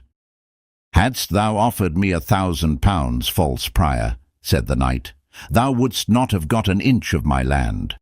Then, turning to where his men-at-arms stood near the door, he called, "Come hither," and beckoned with his finger, whereupon the tallest of them all came forward and handed him a long leathern bag. Sir Richard took the bag and shot from it upon the table a glittering stream of golden money. "Bear in mind, Sir Prior," said he, "that thou hast promised me quittance for £300, not one farthing above that shalt thou get." So saying, he counted out £300 and pushed it toward the prior. But now the prior's hands dropped at his sides, and the prior's head hung upon his shoulder, for not only had he lost all hopes of the land, but he had forgiven the knight £100 of his debt, and had needlessly paid the man of law 80 angels. To him he turned, and quoth he, "Give me back my money that thou hast." "Nay," cried the other shrilly, "it is but my fee that thou didst pay me, and thou gettest it not back again." And he hugged his gown about him. "Now, Sir Prior," quoth Sir Richard, "I have held my day, and paid all the dues demanded of me. So, as there is no more betwixt us, I leave this vile place straightway." So saying, he turned upon his heel and strode away. All this time the sheriff had been staring with wide-open eyes and mouth agape at the tall man-at-arms, who stood as though carved out of stone. At last he gasped out, "Reynold Greenleaf!" At this the tall man-at-arms, who was no other than Little John, turned, grinning, to the sheriff. "I give thee good den, fair gossip," quoth he. "I would say, sweet sheriff, that I have heard all thy pretty talk this day, and it shall be duly told unto Robinhood. So, farewell for the nonce, till we meet again in Sherwood Forest." Then he also turned and followed Sir Richard down the hall, leaving the sheriff, all pale and amazed, shrunk together upon his chair. A merry feast it was to which Sir Richard came, but a sorry lot he left behind him, and little hunger had they for the princely food spread before them. Only the learned doctor was happy, for he had his fee. Now a 12-month and a day passed since Prior Vincent of Emmet sat at feast, and once more the mellow fall of another year had come. But the year had brought great change, I wot, to the lands of Sir Richard of the Lee. For where before shaggy wild grasses grew upon the meadowlands, now all stretch away in golden stubble, betokening that a rich and plentiful crop had been gathered therefrom. A year had made a great change in the castle also, for where were empty moats and the crumbling of neglect, all was now orderly and well kept. Bright shone the sun on battlement and tower, and in the blue air overhead a hawk of clattering jackdaws flew around the gilded weather-vane and spire. Then, in the brightness of the morning, the drawbridge fell across the moat with a rattle and clank of chains. The gate of the castle swung slowly open, and a goodly array of steel-clad men-at-arms, with a knight all clothed in chainmail, as white as frost on briar and thorn of a winter morning, came flashing out from the castle courtyard. In his hand the knight held a great spear, from the point of which fluttered a blood-red pennant as broad as the palm of one's hand. So this troop came forth from the castle, and in the midst of them walked 3 pack-horses laden with parcels of divers shapes and kinds. Thus rode forth good Sir Richard of the Lee to pay his debt to Robinhood this bright and merry morn. Along the highway they wended their way, with measured tramp of feet and rattle and jingle of sword and harness. Onward they marched till they came nigh to Denby, where, from the top of a hill, they saw, over beyond the town, many gay flags and streamers floating in the bright air.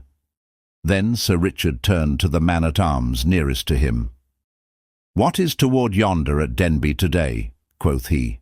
"Please your worship," answered the man-at-arms, "a merry fair is held there today, and a great wrestling match, to which many folk have come, for a prize hath been offered of a pipe of red wine, a fair golden ring, and a pair of gloves, all of which go to the best wrestler."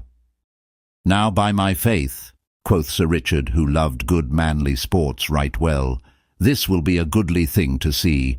Methinks we have to stay a little while on our journey and see this merry sport." So he turned his horse's head aside toward Denby and the fair, and thither he and his men made their way.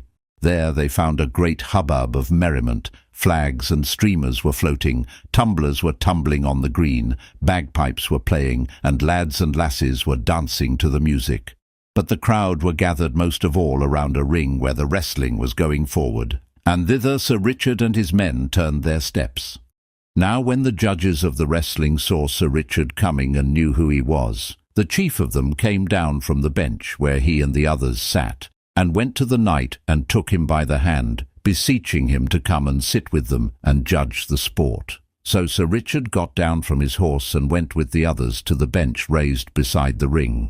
Now there had been great doings that morning, for a certain yeoman named Egbert, who came from Stoke over in Staffordshire, had thrown with ease all those that came against him. But a man of Denby, well known through all the countryside as William of the Scar, had been biding his time with the Stoke man. So, when Egbert had thrown everyone else, stout William leaped into the ring. Then a tough bout followed, and at last he threw Egbert heavily, whereat there was a great shouting and shaking of hands, for all the Denby men were proud of their wrestler. When Sir Richard came, he found stout William, puffed up by the shouts of his friends, walking up and down the ring, daring anyone to come and try a throw with him. "Come one, come all," quoth he. "Here stand I, William of the Scar, against any man. If there is none in Derbyshire to come against me, come all who will, from Nottingham, Stafford, or York, and if I do not make them one and all root the ground with their noses like swine in the forests, call me no more brave William the wrestler." At this all laughed, but above all the laughter a loud voice was heard to cry out, "Sin thou talkest so big, here cometh one from Nottinghamshire to try a fall with thee, fellow." And straightway a tall youth with a tough quarterstaff in his hand came pushing his way through the crowd, and at last leapt lightly over the rope into the ring. He was not as heavy as stout William, but he was taller and broader in the shoulders, and all his joints were well knit. Sir Richard looked upon him keenly, then, turning to one of the judges, he said, "Knowest thou who this youth is? Methinks I have seen him before." "Nay," said the judge, "he is a stranger to me." Meantime, without a word, the young man, laying aside his quarterstaff, began to take off his jerkin and body clothing, until he presently stood with naked arms and body. And a comely sight he was when so bared to the view, for his muscles were cut round and smooth and sharp like swift-running water. And now each man spat upon his hands, and clapping them upon his knees, squatted down, watching the other keenly, so as to take the vantage of him in the grip. Then like a flash they leapt together, and a great shout went up, for William had gotten the better hold of the two. For a short time they strained and struggled and writhed, and then stout William gave his most cunning trip and throw, but the stranger met it with greater skill than his, and so the trip came to naught. Then, of a sudden, with a twist and a wrench, the stranger loosed himself, and he of the Scar found himself locked in a pair of arms that fairly made his ribs crack.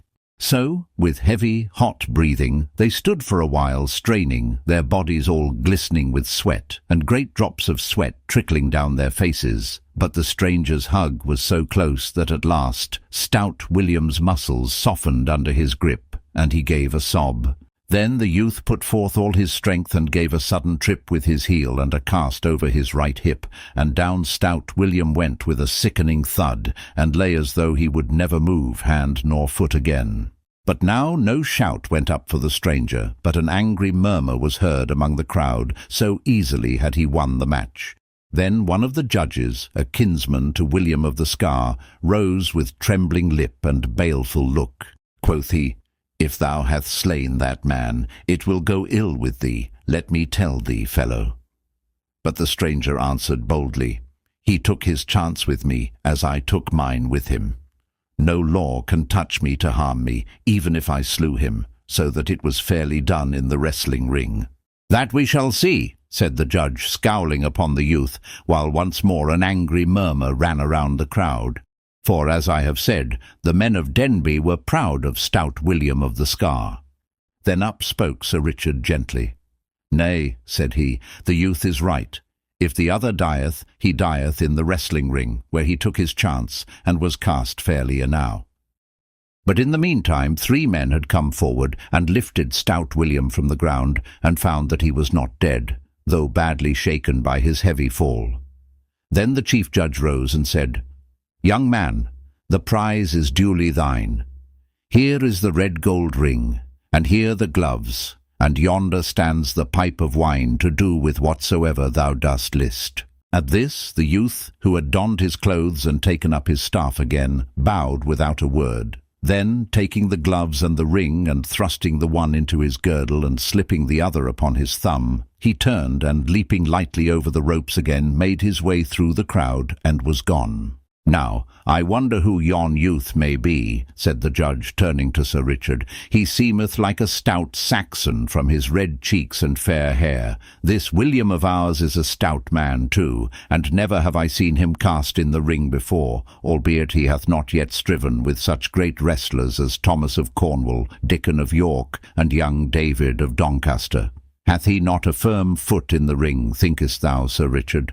"Ay, truly, and yet this youth threw him fairly, and with wondrous ease. I much wonder who he can be." Thus said Sir Richard in a thoughtful voice. For a time the knight stood talking to those about him, but at last he arose and made ready to depart. So he called his men about him, and tightening the girths of his saddle, he mounted his horse once more. Meanwhile the young stranger had made his way through the crowd, but, as he passed, he heard all around him such words muttered as, "Look at the cockerel! Behold how he plumeth himself! I dare swear he cast good William unfairly. Yea, truly, saw ye not birdlime upon his hands? It would be well to cut his cock's comb." To all this the stranger paid no heed, but strode proudly about, as though he heard it not. So he walked slowly across the green to where the booth stood, wherein was dancing, and standing at the door, he looked in on the sport. As he stood thus, a stone struck his arm of a sudden with a sharp jar, and, turning, he saw that an angry crowd of men had followed him from the wrestling ring. Then, when they saw him turn so, a great hooting and yelling arose from all, so that the folk came running out from the dancing booth to see what was to do. At last, a tall, broad-shouldered, burly blacksmith strode forward from the crowd, swinging a mighty blackthorn club in his hand. "Wouldst thou come here to our fair town of Denby, thou jack-in-the-box, to overcome a good honest lad with vile juggling tricks?" growled he in a deep voice like the bellow of an angry bull. "Take that then!" And of a sudden he struck a blow at the youth that might have felled an ox. But the other turned the blow deftly aside, and gave back another so terrible that the Denby man went down with a groan, as though he had been smitten by lightning. When they saw their leader fall, the crowd gave another angry shout. But the stranger placed his back against the tent near which he stood, swinging his terrible staff, and so fell had been the blow that he struck the stout smith that none dared to come within the measure of his cudgel, so the press crowded back, like a pack of dogs from a bear at bay. But now some coward hand from behind threw a sharp jagged stone that smote the stranger on the crown, so that he staggered back, and the red blood gushed from the cut and ran down his face and over his jerkin. Then, seeing him dazed with this vile blow, the crowd rushed upon him, so that they overbore him, and he fell beneath their feet.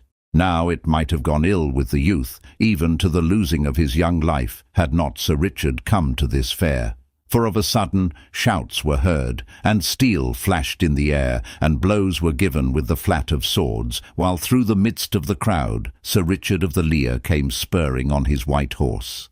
Then the crowd, seeing the steel-clad knight and the armed men, melted away like snow on the warm hearth, leaving the young man all bloody and dusty upon the ground. Finding himself free, the youth arose, and wiping the blood from his face, looked up.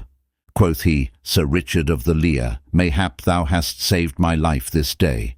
"Who art thou that knowest Sir Richard of the Lee so well?" quoth the knight. "Methinks I have seen thy face before, young man." "Yea, thou hast," said the youth, "for men call me David of Doncaster." "Ha," said Sir Richard, "I wonder that I knew thee not, David, but thy beard hath grown longer, and thou thyself art more set in manhood since this day 12 month. Come hither into the tent, David, and wash the blood from thy face. And thou, Ralph, bring him straightway a clean jerkin. Now I am sorry for thee, yet I am right glad that I have had a chance to pay a part of my debt of kindness to thy good master Robinhood, for it might have gone ill with thee had I not come, young man." So saying, the knight led David into the tent, and there the youth washed the blood from his face and put on the clean jerkin. In the meantime, a whisper had gone around from those that stood nearest that this was none other than the great David of Doncaster, the best wrestler in all the mid-country, who only last spring had cast stout Adam O'Lincoln in the ring at Selby in Yorkshire, and now held the mid-country champion belt. Thus it happened that when young David came forth from the tent along with Sir Richard, the blood all washed from his face, and his soiled jerkin changed for a clean one, no sounds of anger were heard, but all pressed forward to see the young man, feeling proud that one of the great wrestlers of England should have entered the ring at Denby Fair, for thus fickle is a mass of men.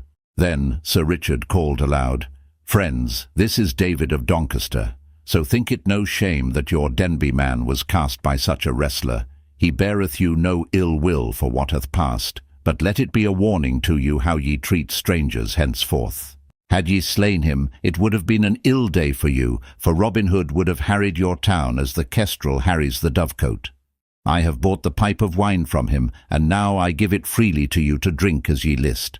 But never hereafterward fall upon a man for being a stout yeoman." At this all shouted amain, but in truth they thought more of the wine than of the knight's words. Then Sir Richard, with David beside him and his men-at-arms around, turned about and left the fair. But in after days, when the men that saw that wrestling bout were bent with age, they would shake their heads when they heard of any stalwart game, and say, "Aye, aye, but thou shouldst have seen the great David of Doncaster cast stout William of the Scar at Denby Fair." Robin Hood stood in the merry greenwood with Little John and most of his stout yeomen around him, awaiting Sir Richard's coming. At last a glint of steel was seen through the brown forest leaves, and forth from the covert into the open rode Sir Richard at the head of his men. He came straight forward to Robin Hood, and leaping from off his horse, clasped the yeoman in his arms. "Why, how now," said Robin after a time, holding Sir Richard off and looking at him from top to toe, "methinks thou art a gayer bird than when I saw thee last." "Yes, thanks to thee, Robin," said the knight, laying his hand upon the yeoman's shoulder. "But for thee I would have been wandering in misery in a far country by this time. But I have kept my word, Robin, and have brought back the money that thou didst lend me, and which I have doubled 4 times over again, and so become rich once more. Along with this money I have brought a little gift to thee and thy brave men from my dear lady and myself." Then, turning to his men, he called aloud, "Bring forth the pack-horses." But Robin stopped him. "Nay, Sir Richard," said he, "think it not bold of me to cross thy bidding, but we of Sherwood do no business till after we have eaten and drunk." Whereupon, taking Sir Richard by the hand, he led him to the seat beneath the greenwood tree, while others of the chief men of the band came and seated themselves around. Then quoth Robin, "How cometh it that I saw young David of Doncaster with thee and thy men, Sir Knight?" Then straightway the knight told all about his stay at Denby, and of the happening at the fair, and how it was like to go hard with young David. So he told his tale, and quoth he, "It was this, good Robin, that kept me so late on the way, otherwise I would have been here an hour agone." Then, when he had done speaking, Robin stretched out his hand and grasped the knight's palm. Quoth he in a trembling voice, "I owe thee a debt I can never hope to repay, Sir Richard, for let me tell thee, I would rather lose my right hand than have such ill befall young David of Doncaster as seemed like to come upon him at Denby." So they talked until after a while one came forward to say that the feast was spread, whereupon all arose and went thereto. When at last it was done, the knight called upon his men to bring the pack-horses forward, which they did according to his bidding. Then one of the men brought the knight a strong-box, which he opened, and took from it a bag, and counted out £500, the sum he had gotten from Robin. "Sir Richard," quoth Robin, "thou wilt pleasure us all if thou wilt keep that money as a gift from us of Sherwood. Is it not so, my lads?" Then all shouted "Aye" with a mighty voice. "I thank you all deeply," said the knight earnestly, "but think it not ill of me if I cannot take it. Gladly have I borrowed it from you, but it may not be that I can take it as a gift." Then Robin Hood said no more, but gave the money to Little John to put away in the treasury, for he had shrewdness enough to know that naught breeds ill will and heart-bitterness like gifts forced upon one that cannot choose but take them. Then Sir Richard had the packs laid upon the ground and opened, whereupon a great shout went up that made the forest ring again. For lo, there were 10 boughs of finest Spanish yew, all burnished till they shone again, and each bough inlaid with fanciful figures in silver, yet not inlaid so as to mar their strength. Beside these were 10 quivers of leather, embroidered with golden thread, and in each quiver were a score of shafts, with burnished heads that shone like silver. Each shaft was feathered with peacock's plumes, inocked with silver. Sir Richard gave to each yeoman a bow and a quiver of arrows, but to Robin he gave a stout bow, inlaid with the cunningest workmanship in gold, while each arrow in his quiver was inocked with gold. Then all shouted again for joy of the fair gift, and all swore among themselves that they would die if need be for Sir Richard and his lady. At last the time came when Sir Richard must go, whereupon Robin Hood called his band around him, and each man of the yeomen took a torch in his hand to light the way through the woodlands. So they came to the edge of Sherwood, and there the knight kissed Robin upon the cheeks, and left him, and was gone. Thus Robin Hood helped a noble knight out of his dire misfortunes, that else would have smothered the happiness from his life. Little John turns barefoot friar. Cold winter had passed and spring had come. No leafy thickness had yet clad the woodlands, but the budding leaves hung like a tender mist about the trees. In the open country the meadowlands lay a sheeny green, the cornfields a dark velvety colour, for they were thick and soft with the growing blades. The ploughboy shouted in the sun, and in the purple new-turned furrows flocks of birds hunted for fat worms. All the broad moist earth smiled in the warm light, and each little green hill clapped its hand for joy. On a deer's hide, stretched on the ground in the open in front of the greenwood tree, sat Robin Hood, basking in the sun like an old dog-fox. Leaning back with his hands clasped about his knees, he lazily watched Little John rolling a stout bowstring from long strands of hempen thread, wetting the palms of his hands ever and anon, and rolling the cord upon his thigh. Nearby sat Allan a Dale, fitting a new string to his harp. Quoth Robin at last, "Methinks I would rather roam this forest in the gentle springtime than be king of all merry England. What palace in the broad world is as fair as this sweet woodland just now, and what king in all the world hath such appetite for plovers' eggs and lampreys as I for juicy venison and sparkling ale? Gaffer Swanthold speaks truly when he saith, Better a crust with content than honey with a sour heart. Yea, quoth Little John as he rubbed his new-made bowstring with yellow beeswax, the life we lead is the life for me. Thou speakest of the springtime, but methinks even the winter hath its own joys. Thou and I, good master, have had more than one merry day this winter past at the Blue Boar. Dost thou not remember that night thou and Will Stutely and Friar Tuck and I passed at that same hostelry with the two beggars and the strolling friar? Yea, quoth merry Robin, laughing. That was the night that Will Stutely must needs snatch a kiss from the stout hostess, and got a cannikin of ale emptied over his head for his pains. Truly it was the same, said Little John, laughing also. Methinks that was a goodly song that the strolling friar sang. Friar Tuck, thou hast a quick ear for a tune. Dost thou not remember it? I did have the catch of it one time, said Tuck. Let me see. And he touched his forefinger to his forehead in thought, humming to himself, and stopping ever and anon to fit what he had got to what he searched for in his mind. At last he found it all, and clearing his throat, sang merrily. Thus Friar Tuck sang in a rich and mellow voice, rolling his head from side to side in time with the music, and when he had done, all clapped their hands and shouted with laughter, for the song fitted him well. In very sooth, quoth Little John, it is a goodly song, and were I not a yeoman of Sherwood Forest, I had rather be a strolling friar than aught else in the world. Yea, it is a goodly song, said Robin Hood, but methought those two burly beggars told the merrier tales and led the merrier life. Dost thou not remember what that great black-bearded fellow told of his begging at the fair in York? Yea, said Little John, but what told the friar of the harvest home in Kentshire? I hold that he led a merrier life than the other two. Truly, for the honour of the cloth, quoth Friar Tuck, I hold with my good gossip, Little John. Now, quoth Robin, I hold to mine own mind. But what say'st thou, Little John, to a merry adventure this fair day? Take thou a friar's gown from our chest of strange garments, and done the same, and I will stop the first beggar I meet and change clothes with him. Then let us wander the country about this sweet day, and see what befalls each of us. That fitteth my mind, quoth Little John, so let us forth, say I.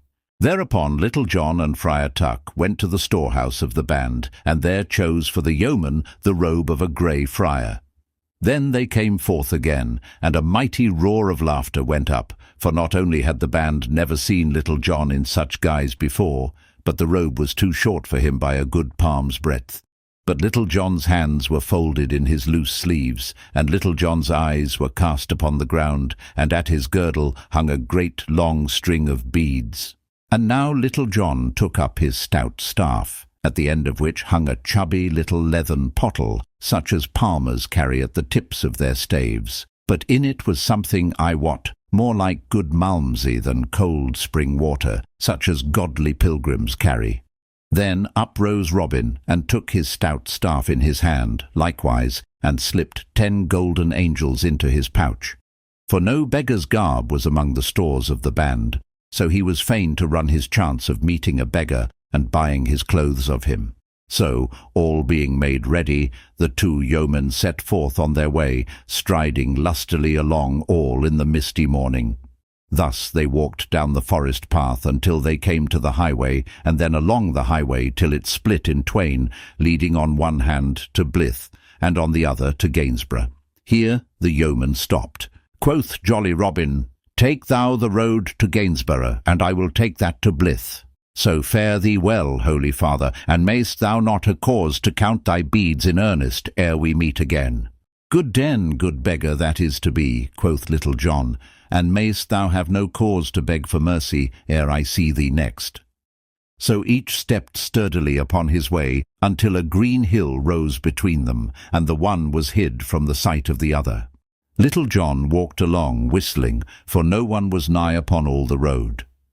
In the budding hedges the little birds twittered merrily, and on either hand the green hills swept up to the sky, the great white clouds of springtime sailing slowly over their crowns in lazy flight. Up hill and down dale walked Little John, the fresh wind blowing in his face and his robes fluttering behind him, and so at last he came to a crossroad that led to Tuxford.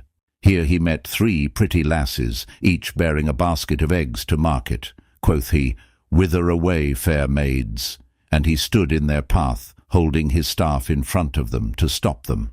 Then they huddled together and nudged one another, and one presently spake up and said, "We are going to the Tuxford market, holy friar, to sell our eggs." "Now out upon it," quoth Little John, looking upon them with his head on one side. "Surely it is a pity that such fair lasses should be forced to carry eggs to market. Let me tell you, an I had the shaping of things in this world, ye should all 3 have been clothed in the finest silks, and ride upon milk-white horses, with pages at your side, and feed upon nothing but whipped cream and strawberries. For such a life would surely befit your looks." At this speech all 3 of the pretty maids looked down, blushing and simpering.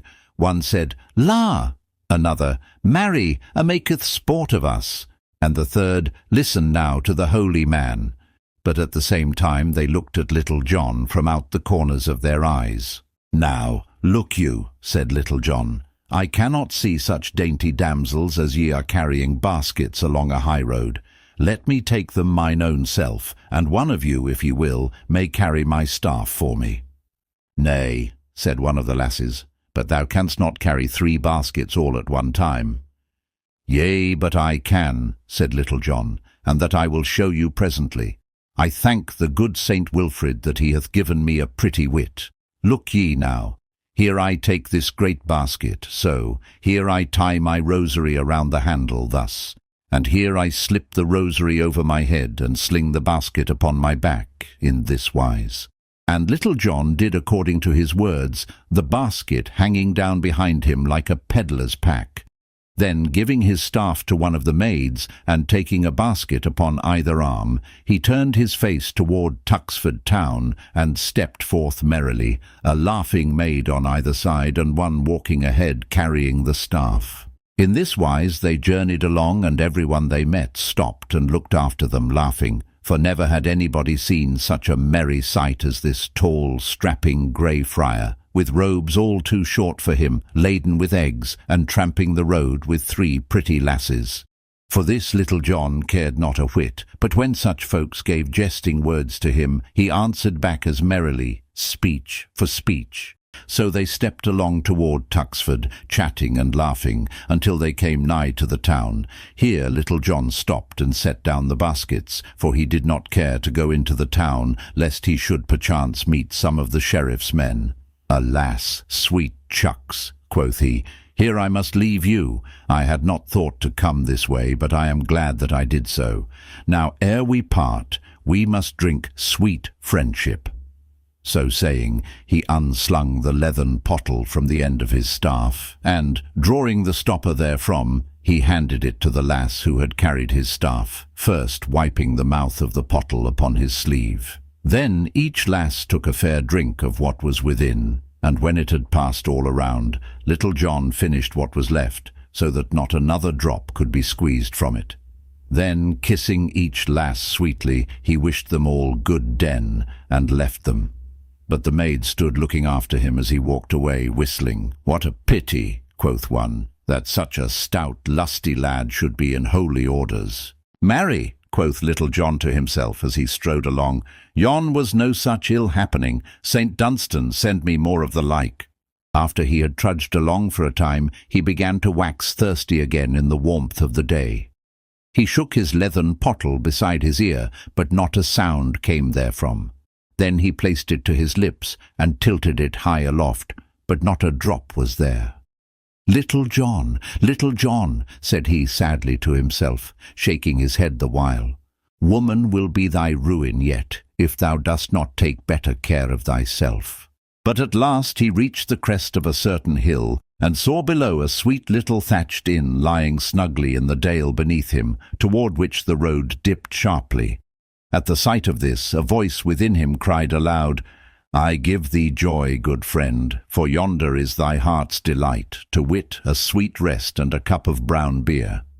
So he quickened his pace down the hill, and so came to the little inn, from which hung a sign with a stag's head painted upon it. In front of the door a clucking hen was scratching in the dust with a brood of chickens about her heels. The sparrows were chattering of household affairs under the eaves, and all was so sweet and peaceful that Little John's heart laughed within him. Beside the door stood 2 stout cobs with broad, soft-padded saddles, well fitted for easy travelling, and speaking of rich guests in the parlour. In front of the door 3 merry fellows, a tinker, a pedlar, and a beggar, were seated on a bench in the sun-quaffing stout ale. "I give you good den, sweet friends," quoth Little John, striding up to where they sat. "Give thee good den, holy father," quoth the merry beggar with a grin. "But look thee, thy gown is too short. Thou hadst best cut a piece off the top, and tack it to the bottom, so that it may be long enough. But come, sit beside us here, and take a taste of ale, if thy vows forbid thee not." "Nay," quoth Little John, also grinning, "the blessed St. Dunstan hath given me a free dispensation for all indulgence in that line." And he thrust his hand into his pouch for money to pay his score. "Truly," quoth the tinker, "without thy looks belie thee, holy friar, the good St. Dunstan was wise, for without such dispensation his votary is like to have many a penance to make. Nay, take thy hand from out thy pouch, brother, for thou shalt not pay this shot. Ho, landlord, a pot of ale." So the ale was brought and given to Little John. Then, blowing the froth a little way to make room for his lips, he tilted the bottom of the pot higher and higher, till it pointed to the sky, and he had to shut his eyes to keep the dazzle of the sunshine out of them. Then he took the pot away, for there was nothing in it, and heaved a full deep sigh, looking at the others with moist eyes, and shaking his head solemnly. "Ho, landlord!" cried the pedlar, "bring this good fellow another pot of ale, for truly it is a credit to us all to have one among us who can empty a cannikin so lustily." So they talked among themselves merrily, until after a while quoth Little John, "Who rideth those 2 nags yonder?" "2 holy men like thee, brother," quoth the beggar. "They are now having a goodly feast within, for I smelled the steam of a boiled pullet just now.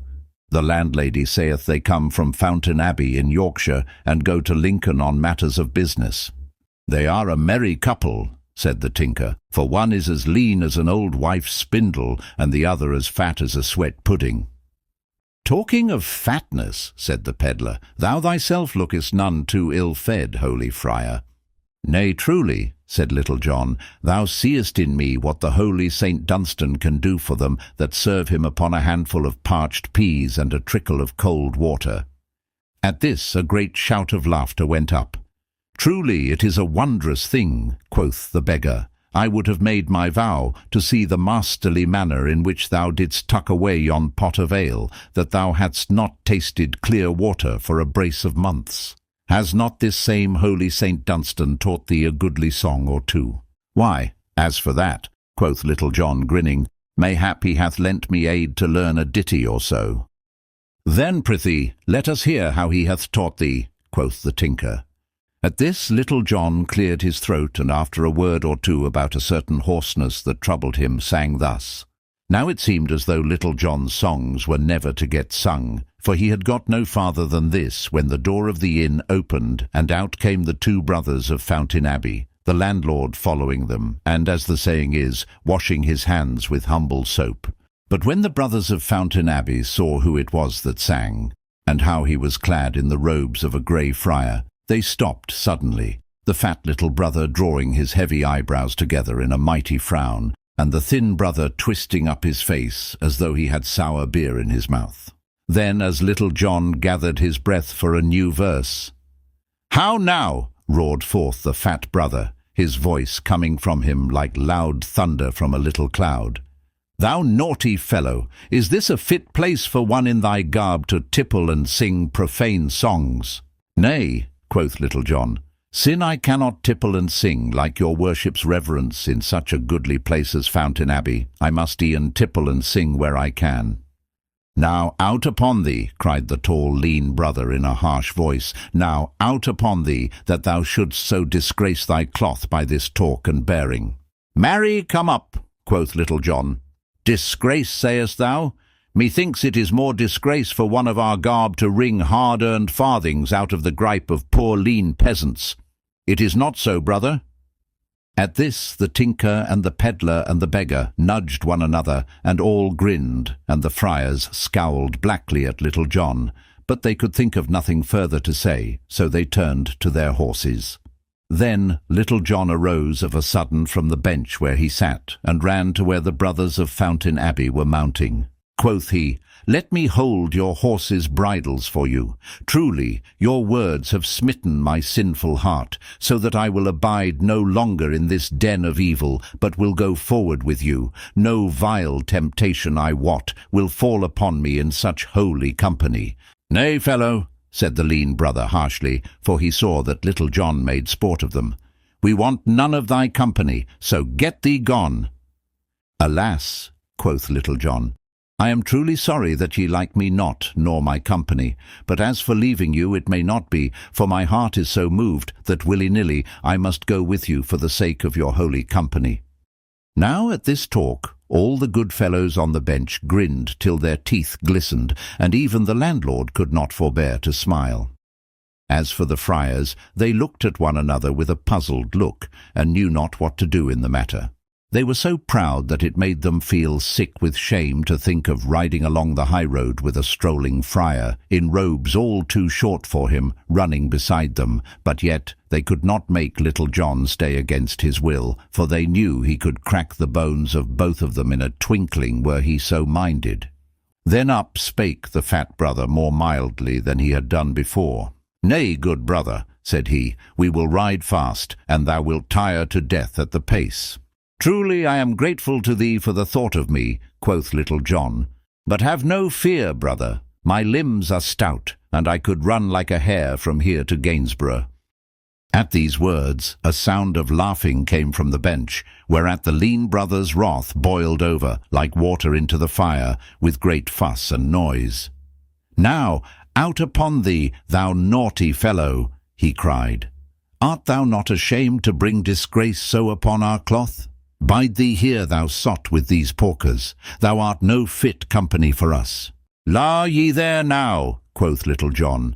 "Thou hearest, landlord, thou art not fit company for these holy men. Go back to thine alehouse. Nay, if these most holy brothers of mine do but give me the word, I'll beat thy head with this stout staff till it is as soft as whipped eggs."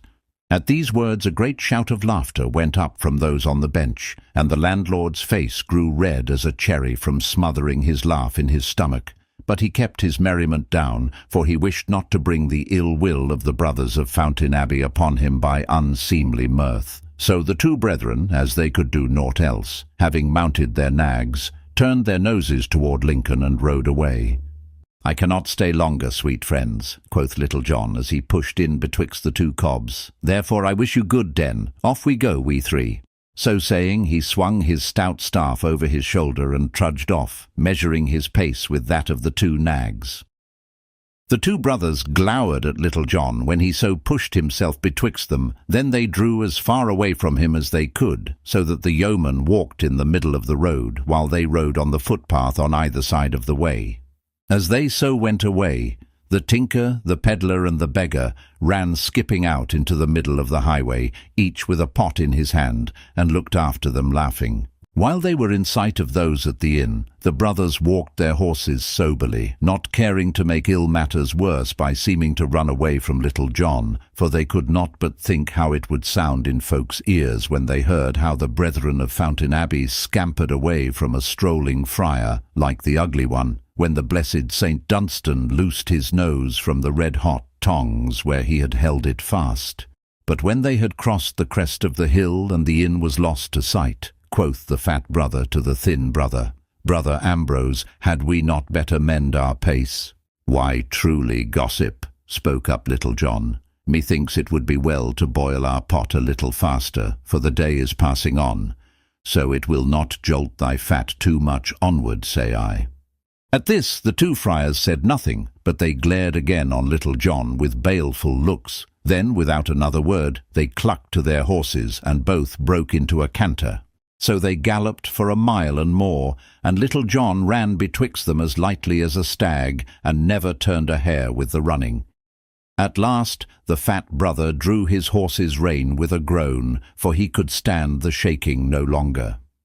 "Alas," said Little John, with not so much as a catch in his breath, "I did sadly fear that the roughness of this pace would shake thy poor old fat paunch." To this the fat friar said never a word, but he stared straight before him, and he gnawed his nether lip.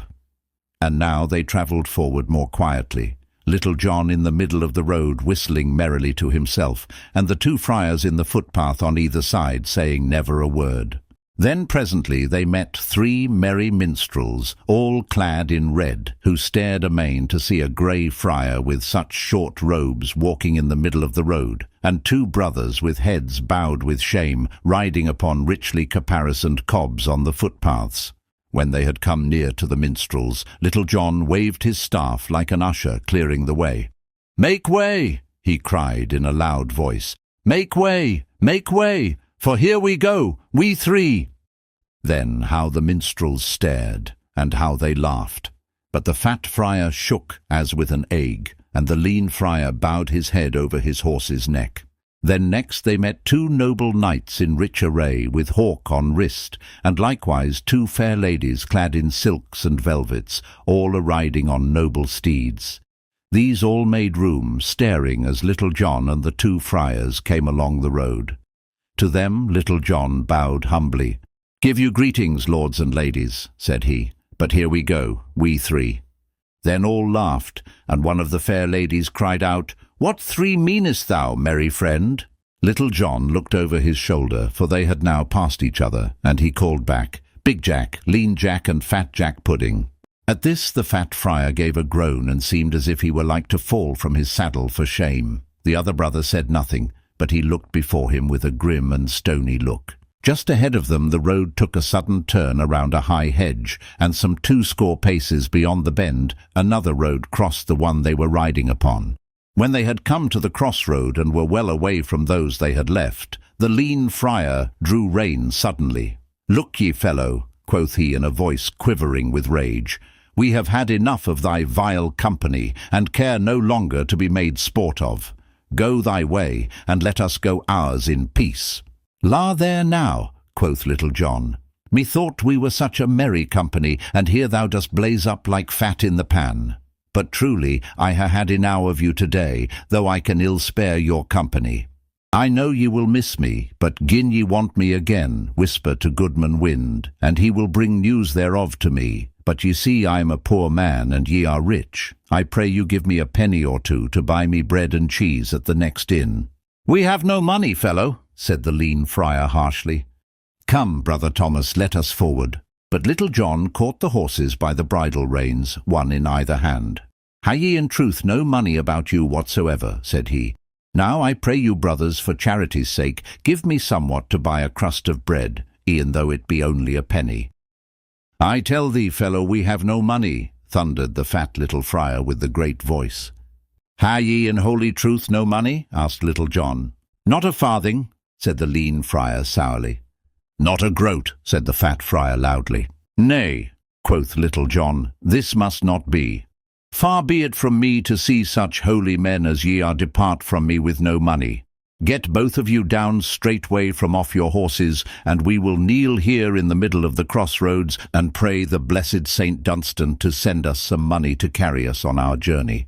"What sayest thou, thou limb of evil?" cried the lean friar, fairly gnashing his teeth with rage. "Dost thou bid me, the high cellarer of Fountain Abbey, to get down from my horse and kneel in the dirty road to pray to some beggarly Saxon saint?" "Now," quoth Little John, "I ha' a great part of a mind to crack thy head for thee for speaking thus of the good Saint Dunstan. But get down straightway, for my patience will not last much longer, and I may forget that ye are both in holy orders." So saying, he twirled his stout staff till it whistled again.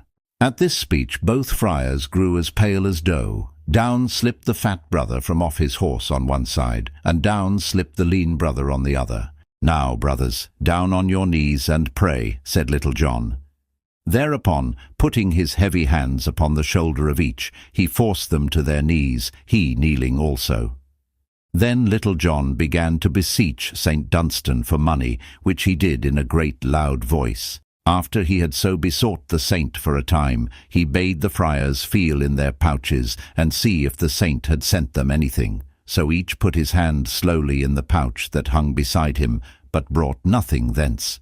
"Ha," quoth Little John, "have your prayers so little virtue? Then let us at it again." Then straightway he began calling on St. Dunstan again, somewhat in this wise: "O gracious St. Dunstan, send some money straightway to these poor folk, lest the fat one waste away and grow as lean as the lean one, and the lean one waste away to nothing at all, ere they get to Lincoln town. But send them only 10 shillings apiece, lest they grow puffed up with pride. Any more than that thou sendest, send to me." "Now," quoth he, rising, "let us see what each man hath." Then he thrust his hand into his pouch, and drew thence 4 golden angels. "What have ye, brothers?" said he.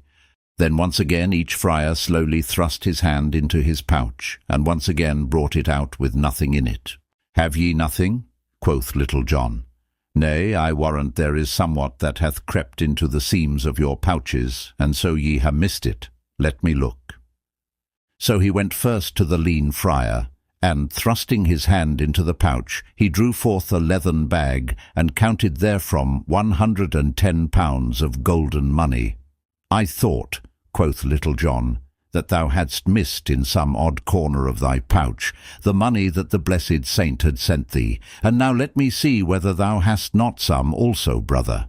Thereupon he thrust his hand into the pouch of the fat friar, and drew thence a bag like the other, and counted out from it 70 pounds. "Look ye now," quoth he, "I knew the good saint had sent thee some pittance that thou also hadst missed."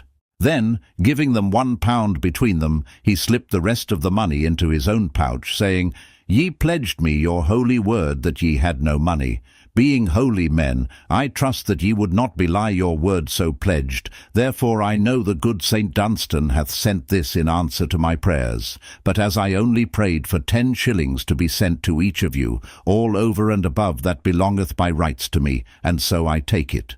I give you good den, brothers, and may ye have a pleasant journey henceforth." So saying, he turned and left them, striding away. The friars looked at one another with a woeful look, and slowly and sadly they mounted their horses again, and rode away with never a word. But Little John turned his footsteps back again to Sherwood Forest, and merrily he whistled as he strode along. And now we will see what befell Robin Hood in his venture as beggar. In the blossoming hedge the robin cock sings. For the sun it is merry and bright, and he joyfully hops and he flutters his wings, for his heart is all full of delight. For the May bloometh fair, and there's little of care, and plenty to eat in the Maytime rare. When the flowers all die, then off he will fly, to keep himself warm in some jolly old barn, where the snow and the wind neither chill him nor harm. And such is the life of the strolling friar, with a plenty to eat and to drink. For the good wife will keep him a seat by the fire, and the pretty girls smile at his wink. Then he lustily trolls as he onward strolls, a rollicking song for the saving of souls. When the wind doth blow, with the coming of snow, there's a place by the fire for the fatherly friar, and a crab in the bowl for his heart's desire. Ah, pretty, pretty maid, whither dost thou go? I pry thee, wait for thy lover also, and we'll gather the rose as it sweetly blows, for the merry, merry winds are blow-o-o-wing.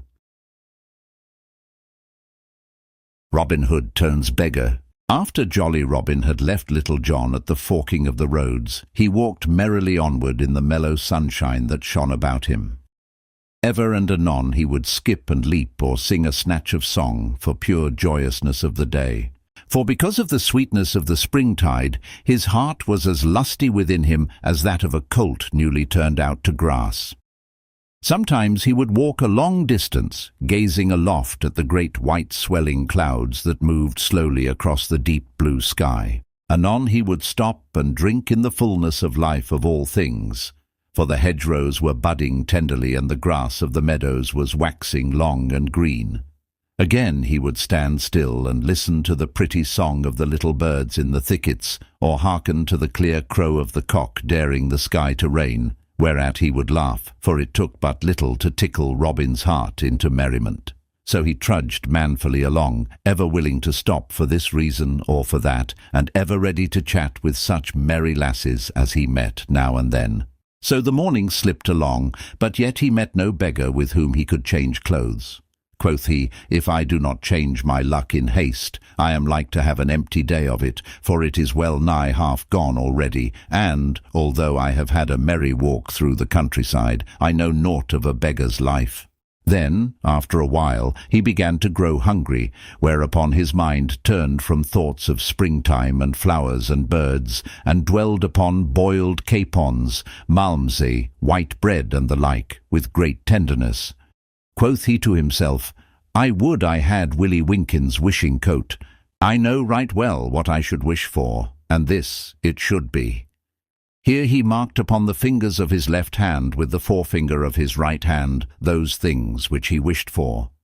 Firstly, I would have a sweet brown pie of tender larks, mark ye, not dry cooked, but with a good sop of gravy to moisten it withal. Next I would have a pretty pullet, fairly boiled with tender pigeon's eggs, cunningly sliced, garnishing the platter around. With these I would have a long slim loaf of wheaten bread that hath been baked upon the hearth. It should be warm from the fire, with glossy brown crust, the colour of the hair of mine own Maid Marian, and this same crust should be as crisp and brittle as the thin white ice that lies across the furrows in the early winter's morning.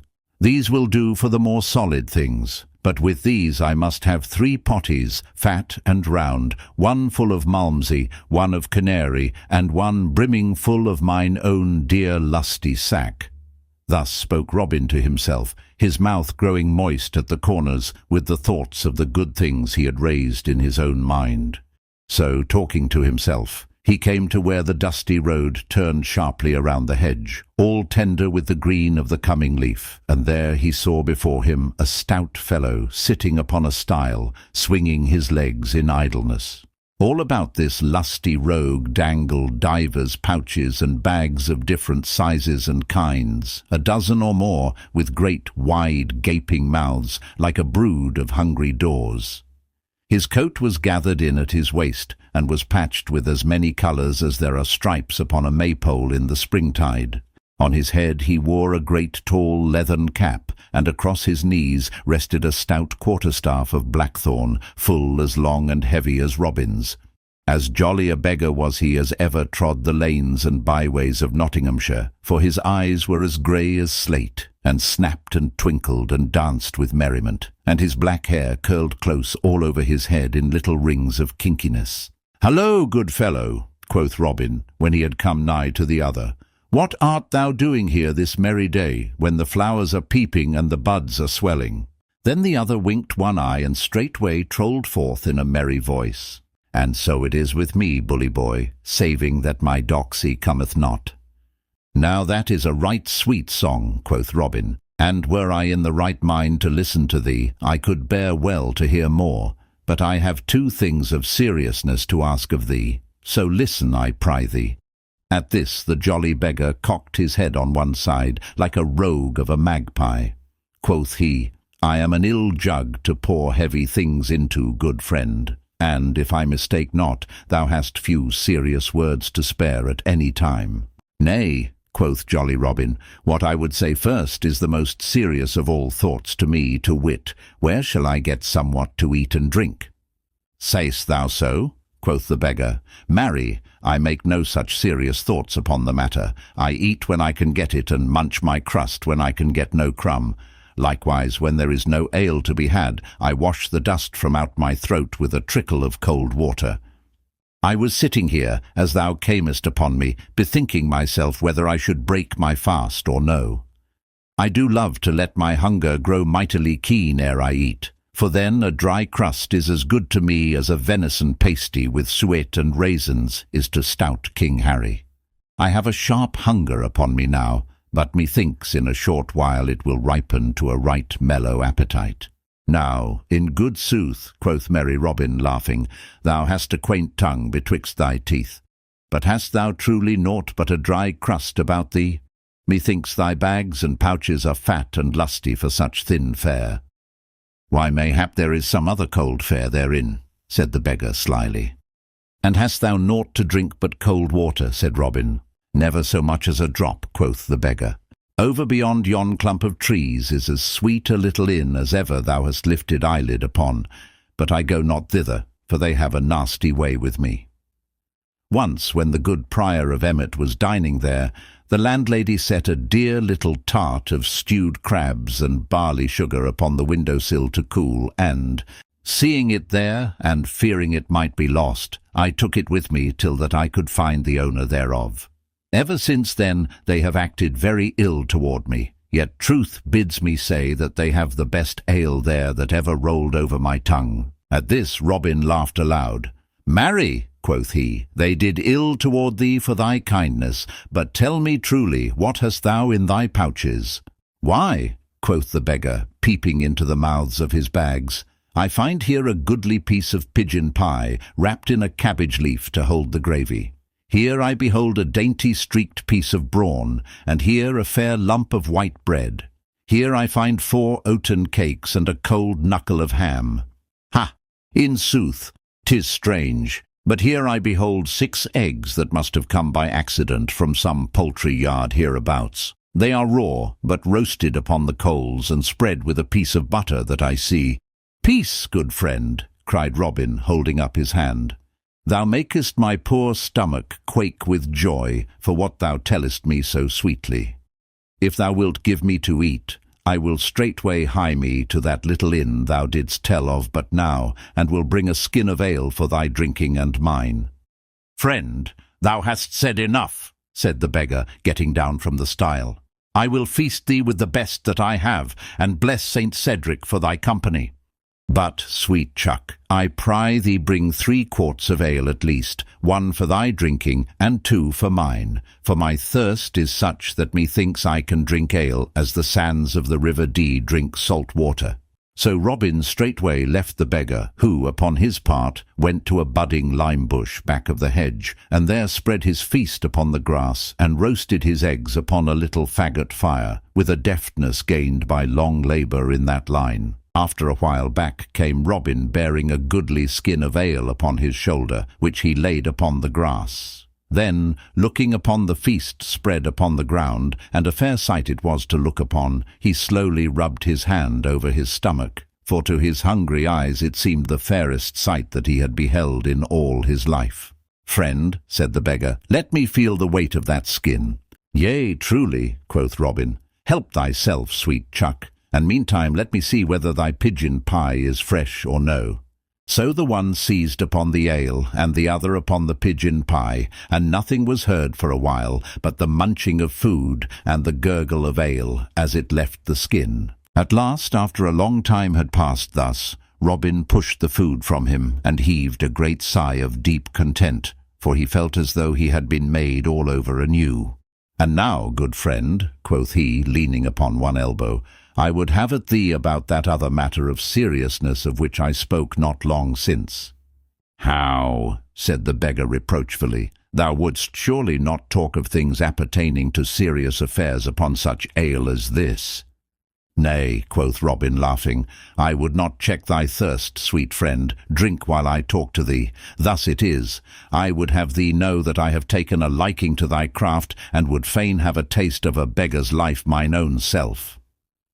Said the beggar, I marvel not that thou hast taken a liking to my manner of life, good fellow, but to like and to do are 2 matters of different sorts. I tell thee, friend, one must serve a long apprenticeship ere one can learn to be even so much as a clapper, dudgeon, much less a crank or an Abraham man.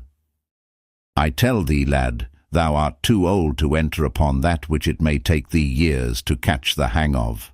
Mayhap that may be so, quoth Robin, for I bring to mind that Gaffer Swanthold saith Jack Shoemaker maketh ill bread, Tom Baker maketh ill shoon. Nevertheless I have a mind to taste a beggar's life, and need but the clothing to be as good as any." "I tell thee, fellow," said the beggar, "if thou wert clad as sweetly as good St. Winton, the patron of our craft, thou wouldst never make a beggar. Marry, the first jolly traveller that thou wouldst meet would beat thee to a pudding for thrusting thy nose into a craft that belongeth not to thee." "Nevertheless," quoth Robin, "I would have a try at it, and methinks I shall change clothes with thee, for thy garb seemeth to be pretty, not to say gay. So not only will I change clothes, but I will give thee 2 golden angels to boot. I have brought my stout staff with me, thinking that I might have to rap some one of the brethren of thy cloth over the head by way of argument in this matter, but I love thee so much for the feast thou hast given me, that I would not lift even my little finger against thee, so thou needst not have a crumb of fear." To this the beggar listened with his knuckles resting against his hips, and when Robin had ended, he cocked his head on one side and thrust his tongue into his cheek. "Marry, come up," quoth he at last. "Lift thy finger against me, forsooth. Art thou out of thy wits, man? My name is Rickon Hazel, and I come from Holywell in Flintshire, over by the River Dee. I tell thee, knave, I have cracked the head of many a better man than thou art, and even now I would scald thy crown for thee, but for the ale thou hast given me. Now thou shalt not have so much as one tag rag of my coat, even could it save thee from hanging." "Now, fellow," said Robin, "it would ill suit me to spoil thy pretty head for thee, but I tell thee plainly that but for this feast I would do that to thee would stop thy travelling the country for many a day to come. Keep thy lips shut, lad, or thy luck will tumble out of thy mouth with thy speech. Now out, and alas for thee, man, for thou hast bred thyself ill this day," cried the beggar, rising and taking up his staff. "Take up thy club, and defend thyself, fellow, for I will not only beat thee, but I will take from thee thy money, and leave thee not so much as a clipped groat to buy thyself a lump of goose grease to rub thy cracked crown withal. So defend thyself, I say." Then up leaped merry Robin and snatched up his staff also. "Take my money if thou canst," quoth he. "I promise freely to give thee every farthing if thou dost touch me." And he twirled his staff in his fingers till it whistled again. Then the beggar swung his staff also, and struck a mighty blow at Robin, which the yeoman turned. 3 blows the beggar struck, yet never one touched so much as a hair of Robin's head. Then stout Robin saw his chance, and ere you could count 3, Riccon's staff was over the hedge, and Riccon himself lay upon the green grass with no more motion than you could find in an empty pudding-bag. "How now?" quoth merry Robin, laughing. "Wilt thou have my hide or my money, sweet chuck?" But to this the other answered never a word. Then Robin, seeing his plight, and that he was stunned with the blow, ran, still laughing, and brought the skin of ale, and poured some of it on the beggar's head, and some down his throat, so that presently he opened his eyes, and looked around as though wondering why he lay upon his back. Then Robin, seeing that he had somewhat gathered the wits that had just been rapped out of his head, said, "Now, good fellow, wilt thou change clothes with me, or shall I have to tap thee again? Here are 2 golden angels, if thou wilt give me freely all thy rags and bags and thy cap and things. If thou givest them not freely, I much fear me I shall have to." And he looked up and down his staff. Then Riccon sat up and rubbed the bump on his crown. "Now, out upon it," quoth he. "I did think to drub thee sweetly, fellow. I know not how it is, but I seem, as it were, to have bought more beer than I can drink. If I must give up my clothes, I must. But first promise me, by thy word as a true yeoman, that thou wilt take naught from me but my clothes." "I promise on the word of a true yeoman," quoth Robin, thinking that the fellow had a few pennies that he would save. Thereupon the beggar drew a little knife that hung at his side, and ripping up the lining of his coat, drew thence 10 bright golden pounds, which he laid upon the ground beside him with a cunning wink at Robin. "Now thou mayst have my clothes and welcome," said he, "and thou mightest have had them in exchange for thine without the cost of a single farthing, far less 2 golden angels." "Marry," quoth Robin, laughing, "thou art a sly fellow, and I tell thee truly, had I known thou hadst so much money by thee, maybe thou mightst not have carried it away. for I warrant thou didst not come honestly by it." Then each stripped off his clothes and put on those of the other, and as lusty a beggar was Robinhood as e'er you could find of a summer's day. But stout Rickon of Holywell skipped and leapt and danced for joy of the fair suit of Lincoln green that he had so gotten. Quoth he, "I am a gay feathered bird now. Truly my dear Moll Peascod would never know me in this dress. Thou mayst keep the cold pieces of the feast, friend, for I mean to live well and lustily while my money lasts and my clothes are gay." So he turned and left Robin, and crossing the stile was gone, but Robin heard him singing from beyond the hedge as he strode away. Robin listened till the song ended in the distance. Then he also crossed the stile into the road, but turned his toes away from where the beggar had gone. The road led up a gentle hill, and up the hill Robin walked, a half-score or more of bags dangling about his legs. Onward he strolled for a long time, but other adventure he found not. The road was bare of all else but himself, as he went kicking up little clouds of dust at each footstep. For it was noontide, the most peaceful time of all the day, next to twilight. All the earth was silent in the restfulness of eating time. The plough-horses stood in the furrow munching, with great bags over their noses holding sweet food. The ploughman sat under the hedge, and the ploughboy also, and they too were munching, each one holding a great piece of bread in one fist and a great piece of cheese in the other. So Robin, with all the empty road to himself, strode along whistling merrily, his bags and pouches bobbing and dangling at his thighs. At last he came to where a little grass-grown path left the road, and, passing through a stile and down a hill, led into a little dell, and on across a rill in the valley, and up the hill on the other side, till it reached a windmill that stood on the cap of the rise, where the wind bent the trees in swaying motion. Robin looked at the spot and liked it, and, for no reason but that his fancy led him, he took the little path and walked down the grassy, sunny slope of the open meadow, and so came to the little dingle, and, ere he knew it, upon 4 lusty fellows that sat with legs outstretched around a goodly feast spread upon the ground. 4 merry beggars were they, and each had slung about his neck a little board that rested upon his breast. One board had written upon it, "I am blind," another, "I am deaf," another, "I am dumb," and the fourth, "Pity the lame one." But although all these troubles written upon the boards seemed so grievous, the 4 stout fellows sat around feasting as merrily as though Cain's wife had never opened the pottle that held misfortunes, and let them forth like a cloud of flies to pester us. The deaf man was the first to hear Robin, for he said, "Hark, brothers, I hear someone coming." And the blind man was the first to see him, for he said, "He is an honest man, brothers, and one of like craft to ourselves." Then the dumb man called to him in a great voice and said, "Welcome, brother, come and sit while there is still some of the feast left, and a little malmsey in the pottle." At this, the lame man, who had taken off his wooden leg and unstrapped his own leg, and was sitting with it stretched out upon the grass so as to rest it, made room for Robin among them. "We are glad to see thee, brother," said he, holding out the flask of malmsey.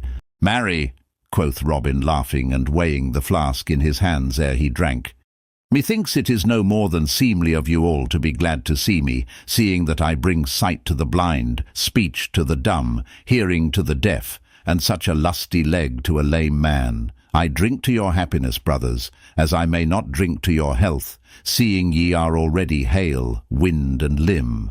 At this all grinned, and the blind beggar, who was the chief man among them, and was the broadest-shouldered and most lusty rascal of all, smote Robin upon the shoulder, swearing he was a right merry wag.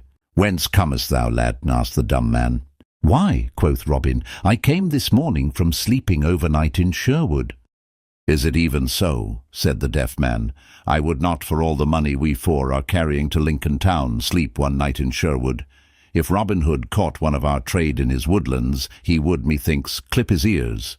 "Methinks he would too," quoth Robin, laughing. "But what money is this that ye speak of?" Then up spake the lame man.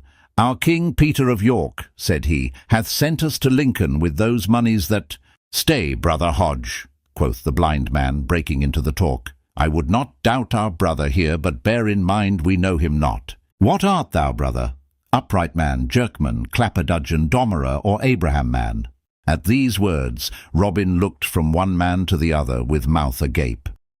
"Truly," quoth he, "I trust I am an upright man. At least I strive to be. But I know not what thou meanest by such jargon, brother. It were much more seemly, methinks, if yon dumb man who hath a sweet voice would give us a song." At these words a silence fell on all, and after a while the blind man spoke again. Quoth he, "Thou dost surely jest when thou sayest that thou dost not understand such words. Answer me this. Hast thou ever fibbed a chouse quarrons in the Rome pad for the lure in his bung?" "Now out upon it," quoth Robinhood testily, "an ye make sport of me by pattering such gibberish, it will be ill for you all, I tell you. I have the best part of a mind to crack the heads of all four of you, and would do so too, but for the sweet malmsey ye have given me. Brother, pass the pottle lest it grow cold." But all the four beggars leapt to their feet when Robin had done speaking, and the blind man snatched up a heavy knotted cudgel that lay beside him on the grass, as did the others likewise. Then Robin, seeing that things were like to go ill with him, albeit he knew not what all the coil was about, leaped to his feet also, and, catching up his trusty staff, clapped his back against the tree, and stood upon his guard against them. "How now?" cried he, twirling his staff betwixt his fingers. "Would you four stout fellows set upon one man? Stand back, ye rascals, or I will score your pates till they have as many marks upon them as a pothouse door. Are ye mad? I have done you no harm." "Thou liest," quoth the one who pretended to be blind, and who, being the lustiest villain, was the leader of the others. "Thou liest, for thou hast come among us as a vile spy. But thine ears have heard too much for thy body's good, and thou goest not forth from this place, unless thou goest feet foremost, for this day thou shalt die. Come, brothers, all together. Down with him."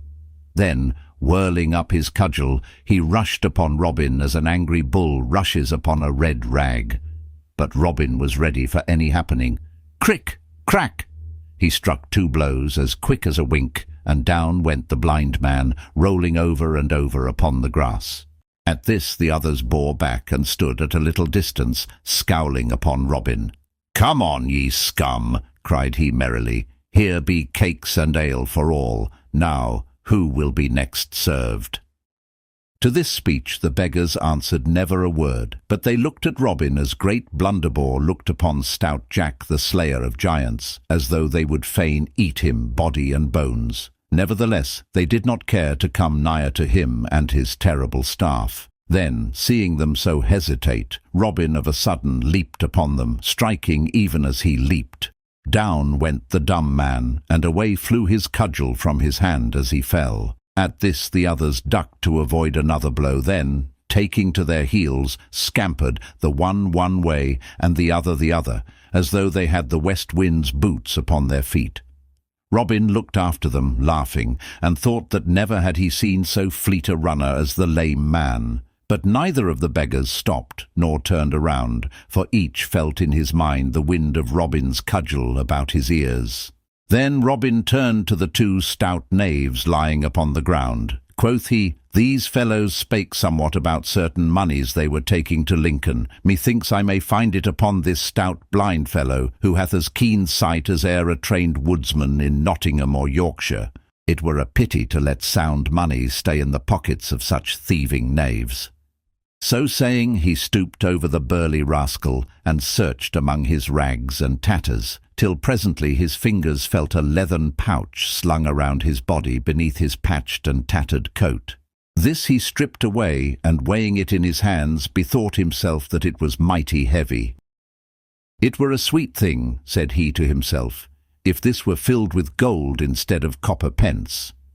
Then, sitting down upon the grass, he opened the pocket and looked into it. There he found 4 round rolls wrapped up in dressed sheepskin. One of these rolls he opened, then his mouth gaped and his eyes stared, I wot, as though they would never close again, for what did he see but £50 of bright golden money? He opened the other pockets and found in each one the same 50 bright new-stamped golden pounds. Quoth Robin, I have oft heard that the Beggars' Guild was over-rich, but never did I think that they sent such sums as this to their treasury.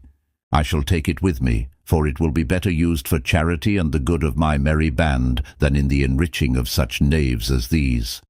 So saying, he rolled up the money in the sheepskin again, and putting it back in the purse, he thrust the pouch into his own bosom. Then, taking up the flask of Malmsey, he held it toward the two fellows lying on the grass, and quoth he, Sweet friends, I drink your health, and thank you dearly for what ye have so kindly given me this day, and so I wish you good den.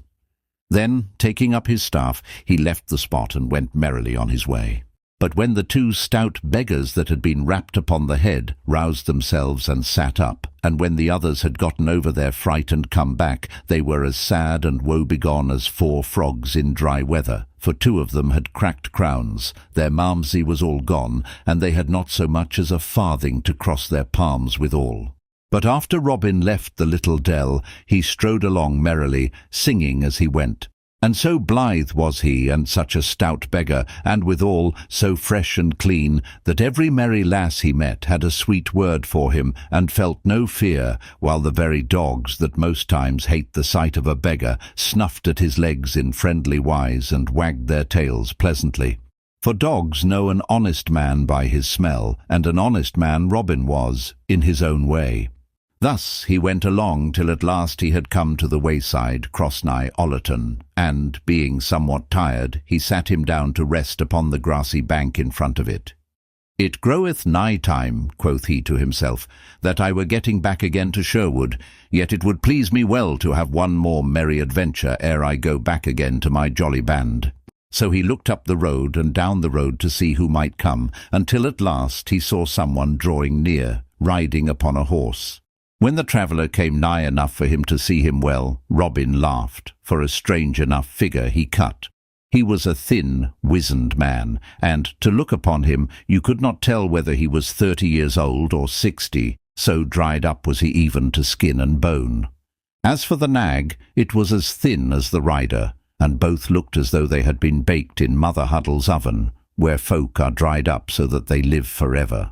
But although Robin laughed at the droll sight, he knew the wayfarer to be a certain rich corn engrosser of Worksop, who more than once had bought all the grain in the countryside, and held it till it reached even famine prices, thus making much money from the needs of poor people, and for this he was hated far and near by every one that knew aught of him.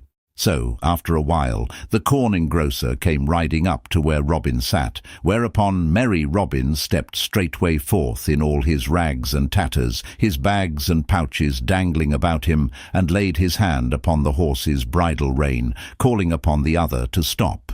"Who art thou, fellow, that doth dare to stop me thus upon the king's highway?" said the lean man in a dry, sour voice. "Pity a poor beggar," quoth Robin. "Give me but a farthing to buy me a piece of bread." "Now out upon thee," snarled the other. "Such sturdy rogues as thou art are better safe in the prisons or dancing upon nothing with a hempen collar about the neck than strolling the highways so freely." "Tut," quoth Robin, "how thou talkest. Thou and I are brothers, man. Do we not both take from the poor people that which they can ill spare? Do we not make our livings by doing naught of any good? Do we not both live without touching palm to honest work? Have we either of us ever rubbed thumbs over honestly gained farthings? Go to. We are brothers, I say, only thou art rich and I am poor, wherefore I pryth thee once more give me a penny." "Dost thou prate so to me, sirrah?" cried the corn engrosser in a rage. "Now I will have thee soundly whipped if ever I catch thee in any town where the law can lay hold of thee. As for giving thee a penny, I swear to thee that I have not so much as a single groat in my purse. Were Robinhood himself to take me, he might search me from crown to heel without finding the smallest piece of money upon me. I trust I am too sly to travel so nigh to Sherwood with money in my pouch, and that thief at large in the woods." Then merry Robin looked up and down, as if to see that there was no one nigh, and then, coming close to the corn engrosser, he stood on tiptoe and spake in his ear. Thinkest thou in sooth that I am a beggar as I seem to be? Look upon me. There is not a grain of dirt upon my hands or my face or my body. Didst thou ever see a beggar so? I tell thee I am as honest a man as thou art. Look, friend." Here he took the purse of money from his breast and showed to the dazzled eyes of the corn engrosser the bright golden pieces. "Friend, these rags serve but to hide an honest rich man from the eyes of Robinhood." "Put up thy money, lad," cried the other quickly. "Art thou a fool to trust to beggar's rags to shield thee from Robinhood?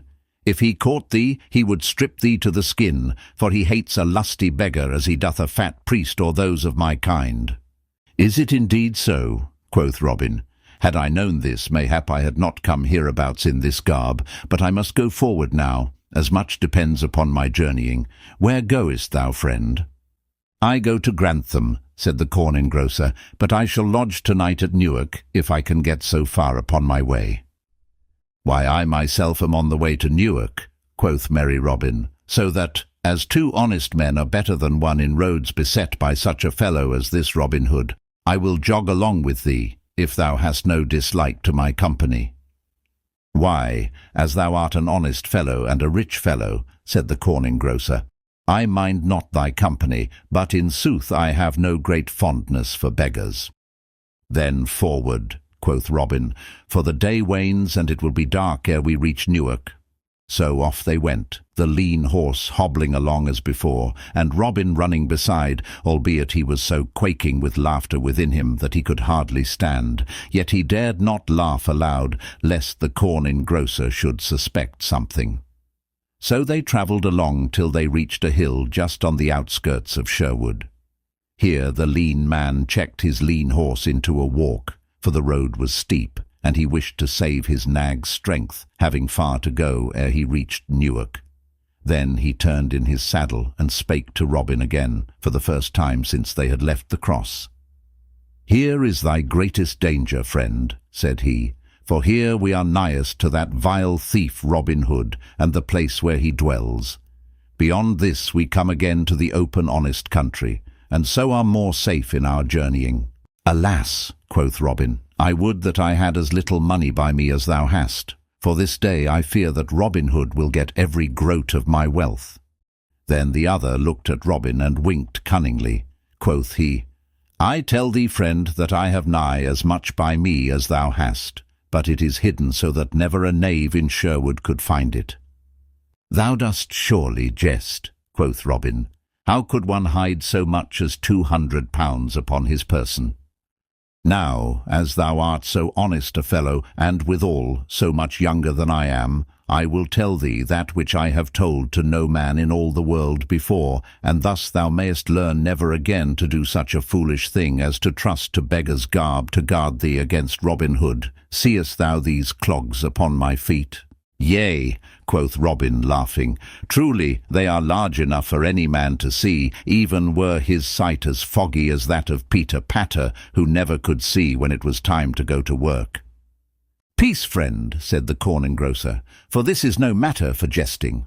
The soles of these clogs are not what they seem to be, for each one is a sweet little box. And by twisting the second nail from the toe, the upper of the shoe and part of the sole lifts up like a lid. And in the spaces within are 80 bright golden pounds in each shoe, all wrapped in hair, to keep them from clinking, and so telling tales of themselves." When the corn engrosser had told this, Robin broke into a roar of laughter, and laying his hands upon the bridle rein, stopped the sad-looking nag.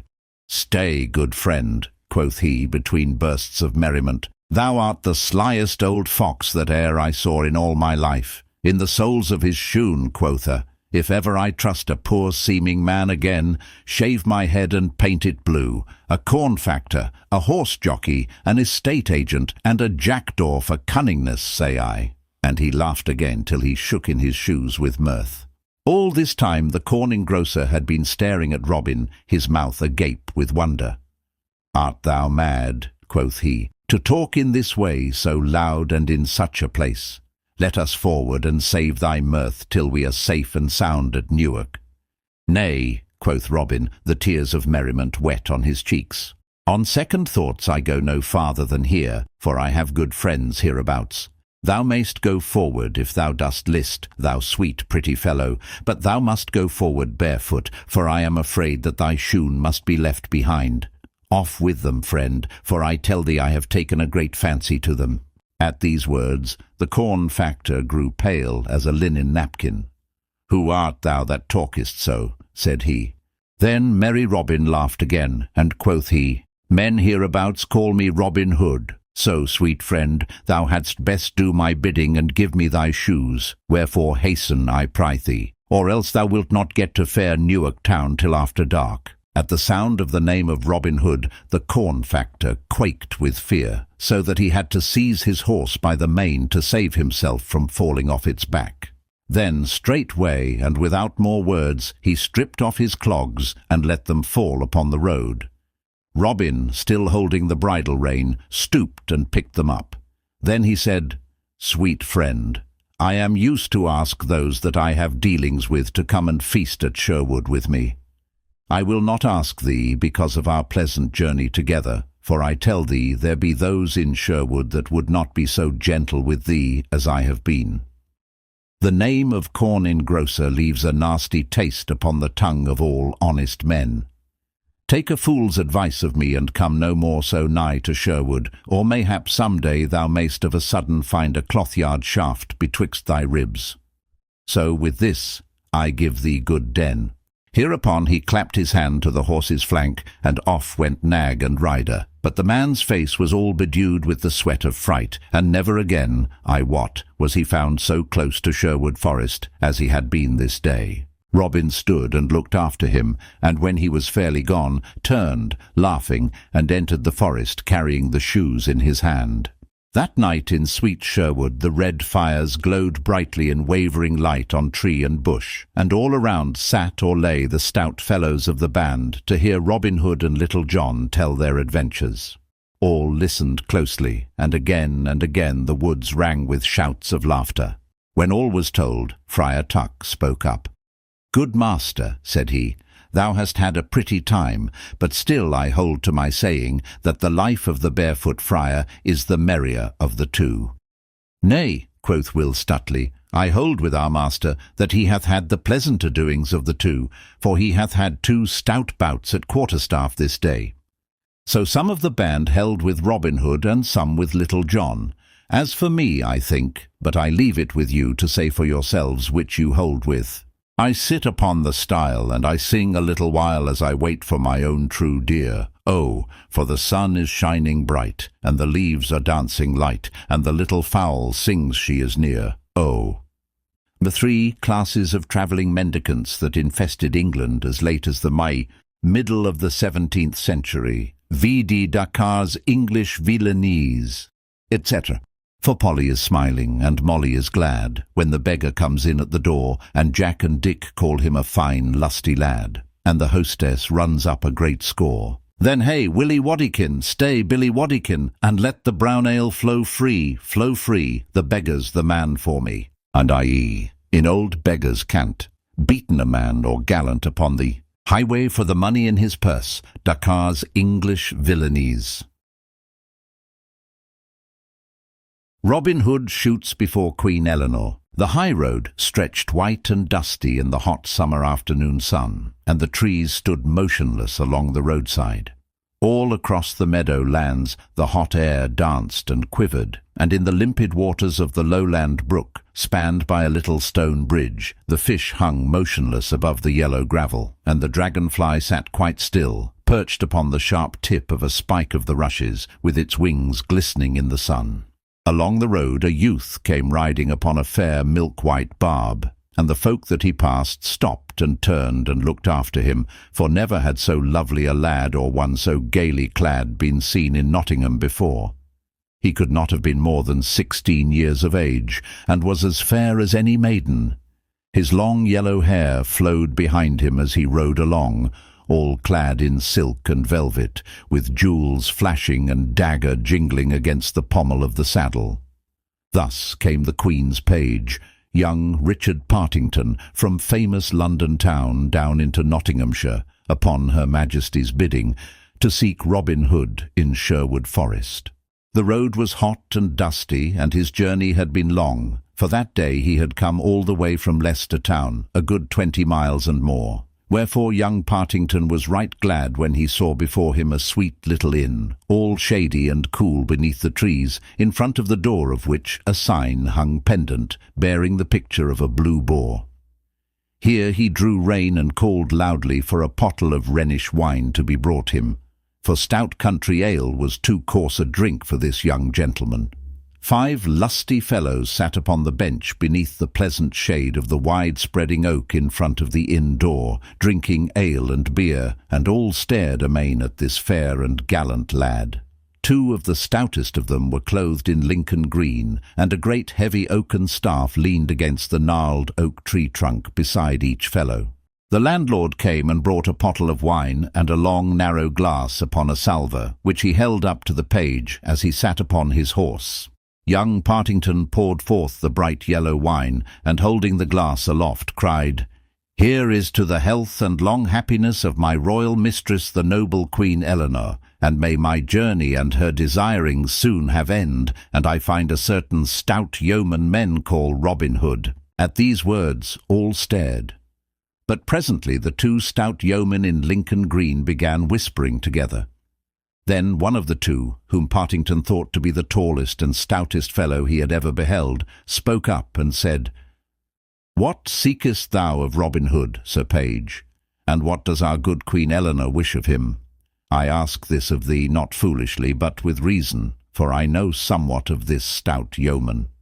"And thou knowest aught of him, good fellow," said young Partington. "Thou wilt do great service to him and great pleasure to our royal queen by aiding me to find him." Then up spake the other yeoman, who was a handsome fellow with sunburned face and nut-brown curling hair. "Thou hast an honest look, Sir Page, and our queen is kind and true to all stout yeomen. Methinks I and my friend here might safely guide thee to Robin Hood, for we know where he may be found. Yet I tell thee plainly, we would not for all merry England have aught of harm befall him."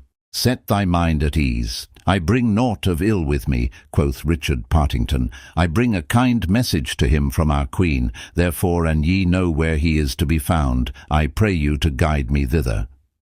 Then the 2 yeomen looked at one another again, and the tall man said, "Surely it were safe to do this thing, Will," whereat the other nodded. Thereupon both arose, and the tall yeoman said, "We think thou art true, Sir Page, and meanest no harm. Therefore we will guide thee to Robin Hood as thou dost wish." Then Partington paid his score, and the yeomen coming forward, they all straightway departed upon their way. Under the greenwood tree, in the cool shade that spread all around upon the sward, with flickering lights here and there, Robin Hood and many of his band lay upon the soft green grass, while Allan a Dale sang and played upon his sweetly sounding harp. All listened in silence, for young Allan's singing was one of the greatest joys in all the world to them. But, as they so listened, there came of a sudden the sound of a horse's feet, and presently Little John and Will Stutely came forth from the forest path into the open glade, young Richard Partington riding between them upon his milk-white horse. The 3 came toward where Robin Hood sat, all the band staring with might and main, for never had they seen so gay a sight as this young page, nor one so richly clad in silks and velvets and gold and jewels. Then Robin arose and stepped forth to meet him, and Partington leaped from his horse, and doffing his cap of crimson velvet, met Robin as he came. "Now welcome," cried Robin. "Now welcome, fair youth, and tell me, I prythee, what bringeth one of so fair a presence and clad in such noble garb to our poor forest of Sherwood?" Then young Partington said, "If I err not, thou art the famous Robin Hood, and these thy stout band of outlawed yeomen. To thee I bring greetings from our noble Queen Eleanor. Oft hath she heard thee spoken of, and thy merry doings hereabouts, and fain would she behold thy face. Therefore she bids me tell thee that if thou wilt presently come to London town, she will do all in her power to guard thee against harm, and will send thee back safe to Sherwood Forest again.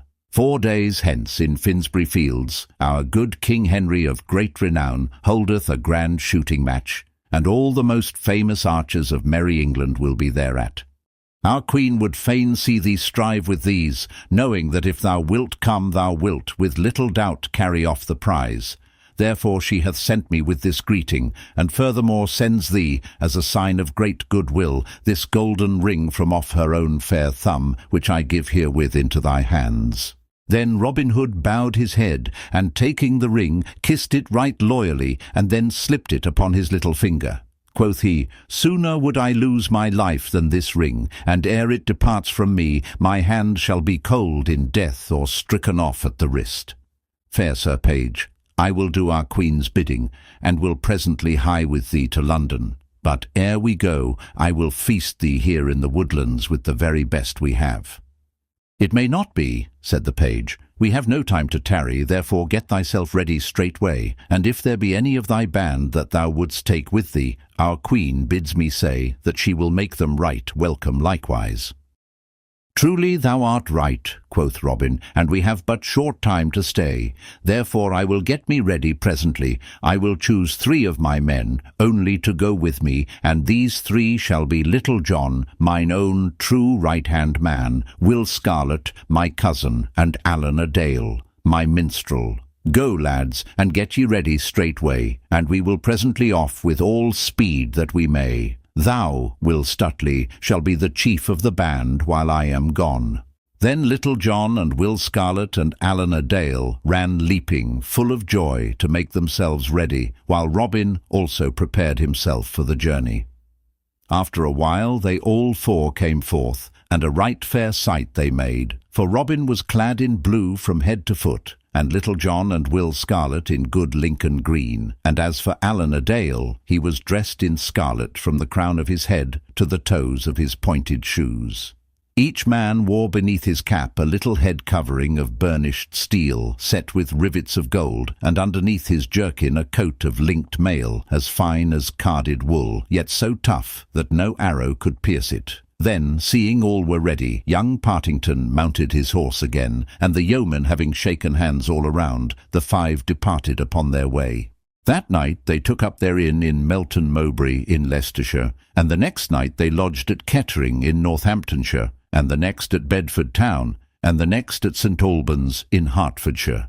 This place they left not long after the middle of the night, and travelling fast through the tender dawning of the summer day, when the dews lay shining on the meadows and faint mists hung in the dales, when the birds sang their sweetest and the cobwebs beneath the hedges glimmered like fairy cloth of silver, they came at last to the towers and walls of famous London town, while the morn was still young and all golden toward the east.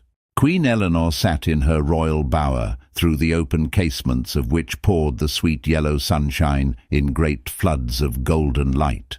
All about her stood her ladies-in-waiting chatting in low voices, while she herself sat dreamily where the mild air came softly drifting into the room, laden with the fresh perfumes of the sweet red roses that bloomed in the great garden beneath the wall. To her came one who said that her page, Richard Partington, and 4 stout yeomen waited her pleasure in the court below. Then Queen Eleanor arose joyously, and bade them be straightway shown into her presence. Thus Robin Hood and Little John and Will Scarlet and Allan a Dale came before the Queen into her own royal bower. Then Robin kneeled before the Queen with his hands folded upon his breast, saying in simple phrase, "Here am I, Robin Hood. Thou didst bid me come, and lo, I do thy bidding. I give myself to thee as thy true servant, and will do thy commanding, even if it be to the shedding of the last drop of my life's blood." But good Queen Eleanor smiled pleasantly upon him, bidding him to arise. Then she made them all be seated to rest themselves after their long journey. Rich food was brought them, and noble wines, and she had her own pages to wait upon the wants of the yeomen. At last, after they had eaten all they could, she began questioning them of their merry adventures. Then they told her all of the lusty doings herein spoken of, and among others that concerning the Bishop of Hereford and Sir Richard of the Lee, and how the bishop had abided 3 days in Sherwood Forest. At this, the queen and the ladies about her laughed again and again, for they pictured to themselves the stout bishop abiding in the forest and ranging the woods in lusty sport with Robin and his band. Then, when they had told all that they could bring to mind, the queen asked Allan to sing to her, for his fame as a minstrel had reached even to the court at London town. So straightway Allan took up his harp in his hand, and, without more asking, touched the strings lightly, till they all rang sweetly. Then he sang thus. Thus Allan sang, and as he sang all eyes dwelled upon him, and not a sound broke the stillness, and even after he had done the silence hung for a short space. So the time passed, till the hour drew nigh for the holding of the great archery match in Finsbury Fields. A gay sight were famous Finsbury Fields on that bright and sunny morning of lusty summer-time. Along the end of the meadow stood the booths for the different bands of archers, for the king's yeomen were divided into companies of 80 men, and each company had a captain over it.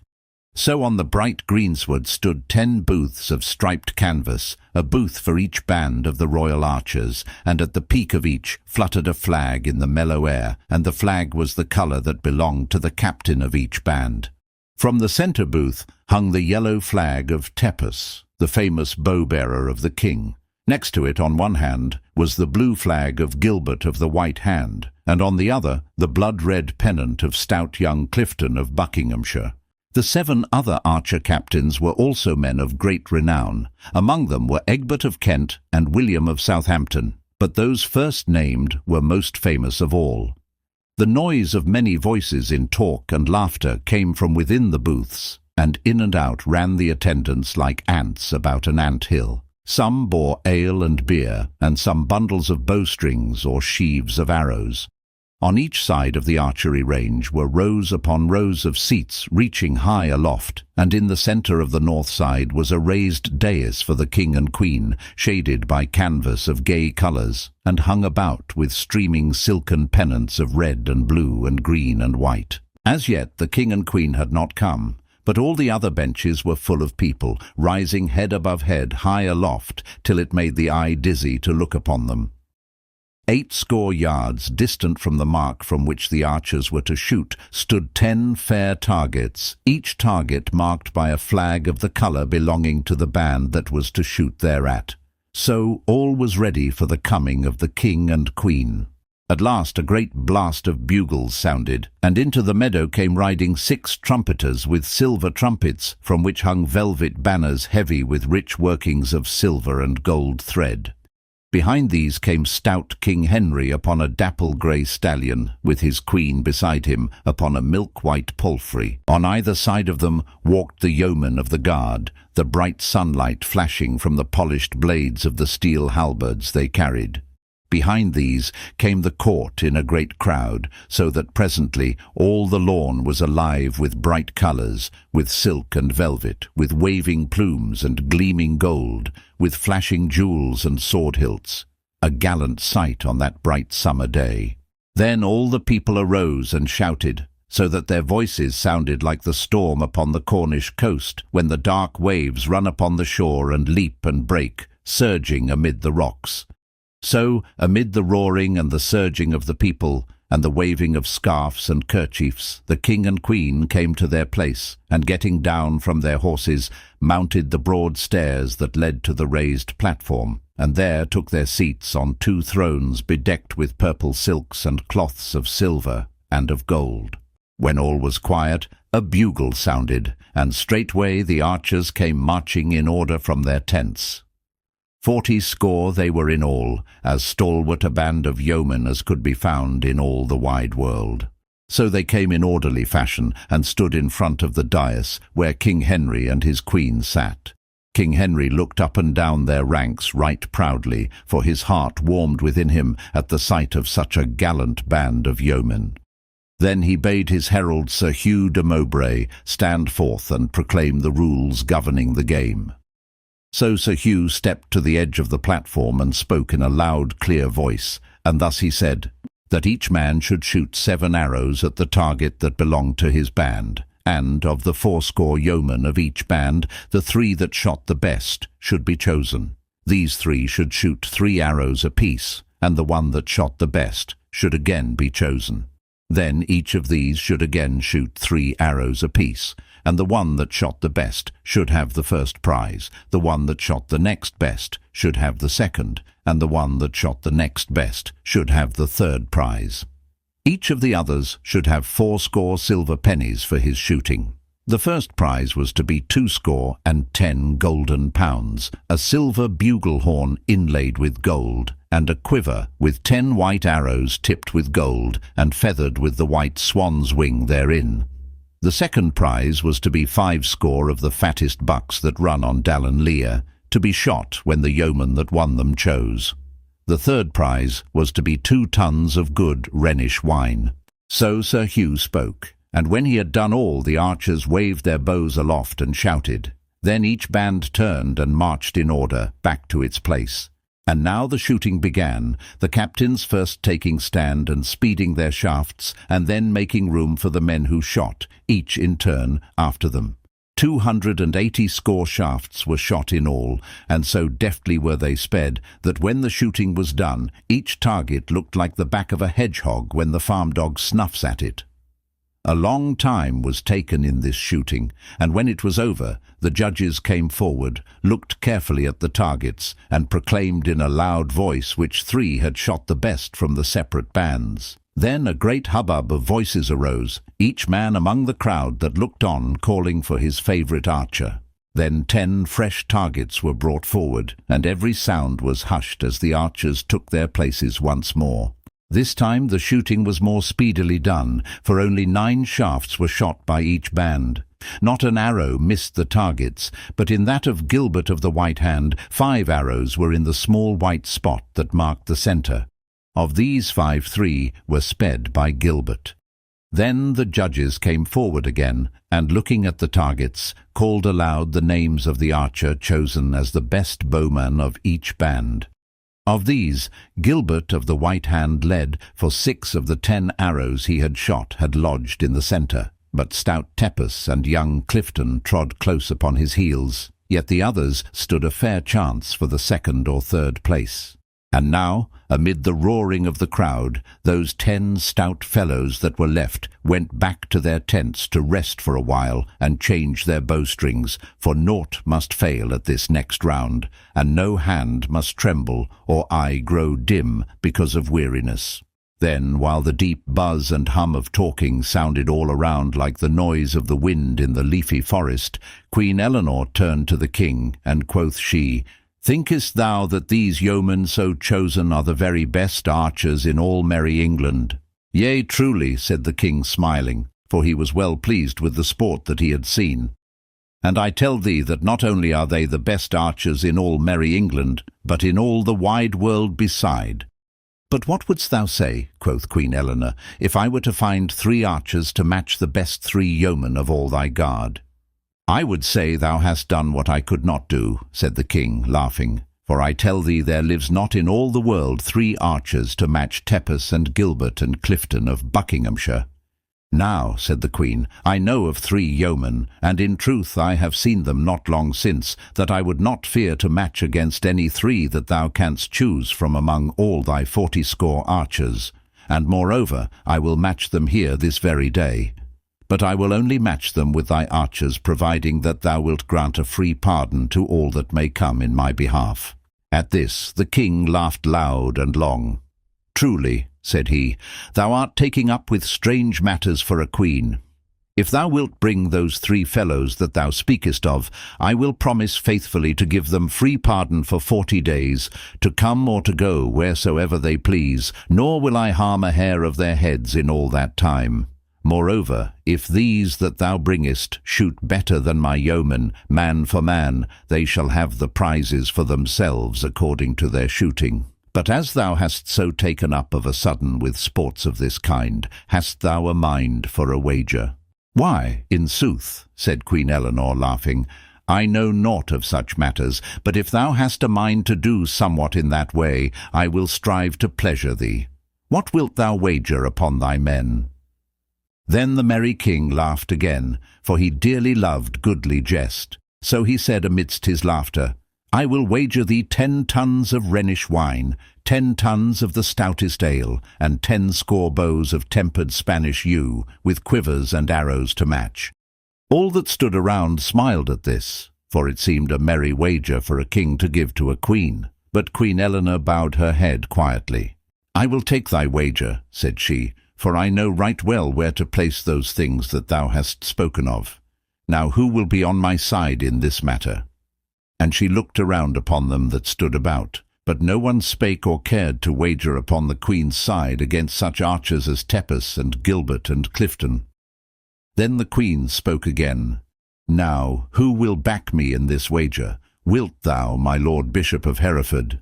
Nay, quoth the bishop hastily, it ill befits one of my cloth to deal in such matters. Moreover, there are no such archers as his majesty's in all the world, therefore I would but lose my money. Methinks the thought of thy gold weigheth more heavily with thee than the wrong to thy cloth, said the queen, smiling, and at this a ripple of laughter went around, for everyone knew how fond the bishop was of his money.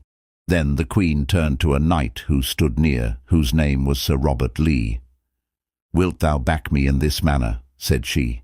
Thou art surely rich enough to risk so much for the sake of a lady. To pleasure my queen I will do it, said Sir Robert Lee, but for the sake of no other in all the world would I wager a groat, for no man can stand against Tepus and Gilbert and Clifton.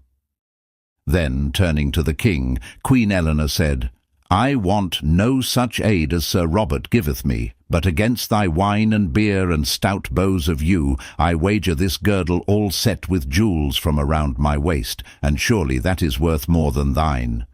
Now I take thy wager, quoth the king. Send for thy archers straightway, but here come forth the others. Let them shoot, and then I will match those that win against all the world. So be it, said the queen. Thereupon, beckoning to young Richard Partington, she whispered something in his ear, and straightway the page bowed and left the place, crossing the meadow to the other side of the range, where he was presently lost in the crowd. At this, all that stood around whispered to one another, wondering what it all meant, and what 3 men the queen was about to set against those famous archers of the king's guard. And now the 10 archers of the king's guard took their stand again, and all the great crowd was hushed to the stillness of death. Slowly and carefully each man shot his shafts, and so deep was the silence that you could hear every arrow rap against the target as it struck it. Then, when the last shaft had sped, a great roar went up, and the shooting, I wot, was well worthy of the sound. Once again Gilbert had lodged 3 arrows in the white. Tepus came second with 2 in the white and 1 in the black ring next to it. But stout Clifton had gone down, and Hubert of Suffolk had taken the 3rd place, for, while both those 2 good yeomen had lodged 2 in the white, Clifton had lost 1 shot upon the 4th ring, and Hubert came in with 1 in the 3rd. All the archers around Gilbert's booth shouted for joy till their throats were hoarse, tossing their caps aloft and shaking hands with one another. In the midst of all the noise and hubbub, 5 men came walking across the lawn toward the king's pavilion. The first was Richard Partington, and was known to most folk there, but the others were strange to everybody. Beside young Partington walked a yeoman clad in blue, and behind came 3 others, 2 in Lincoln green and 1 in scarlet.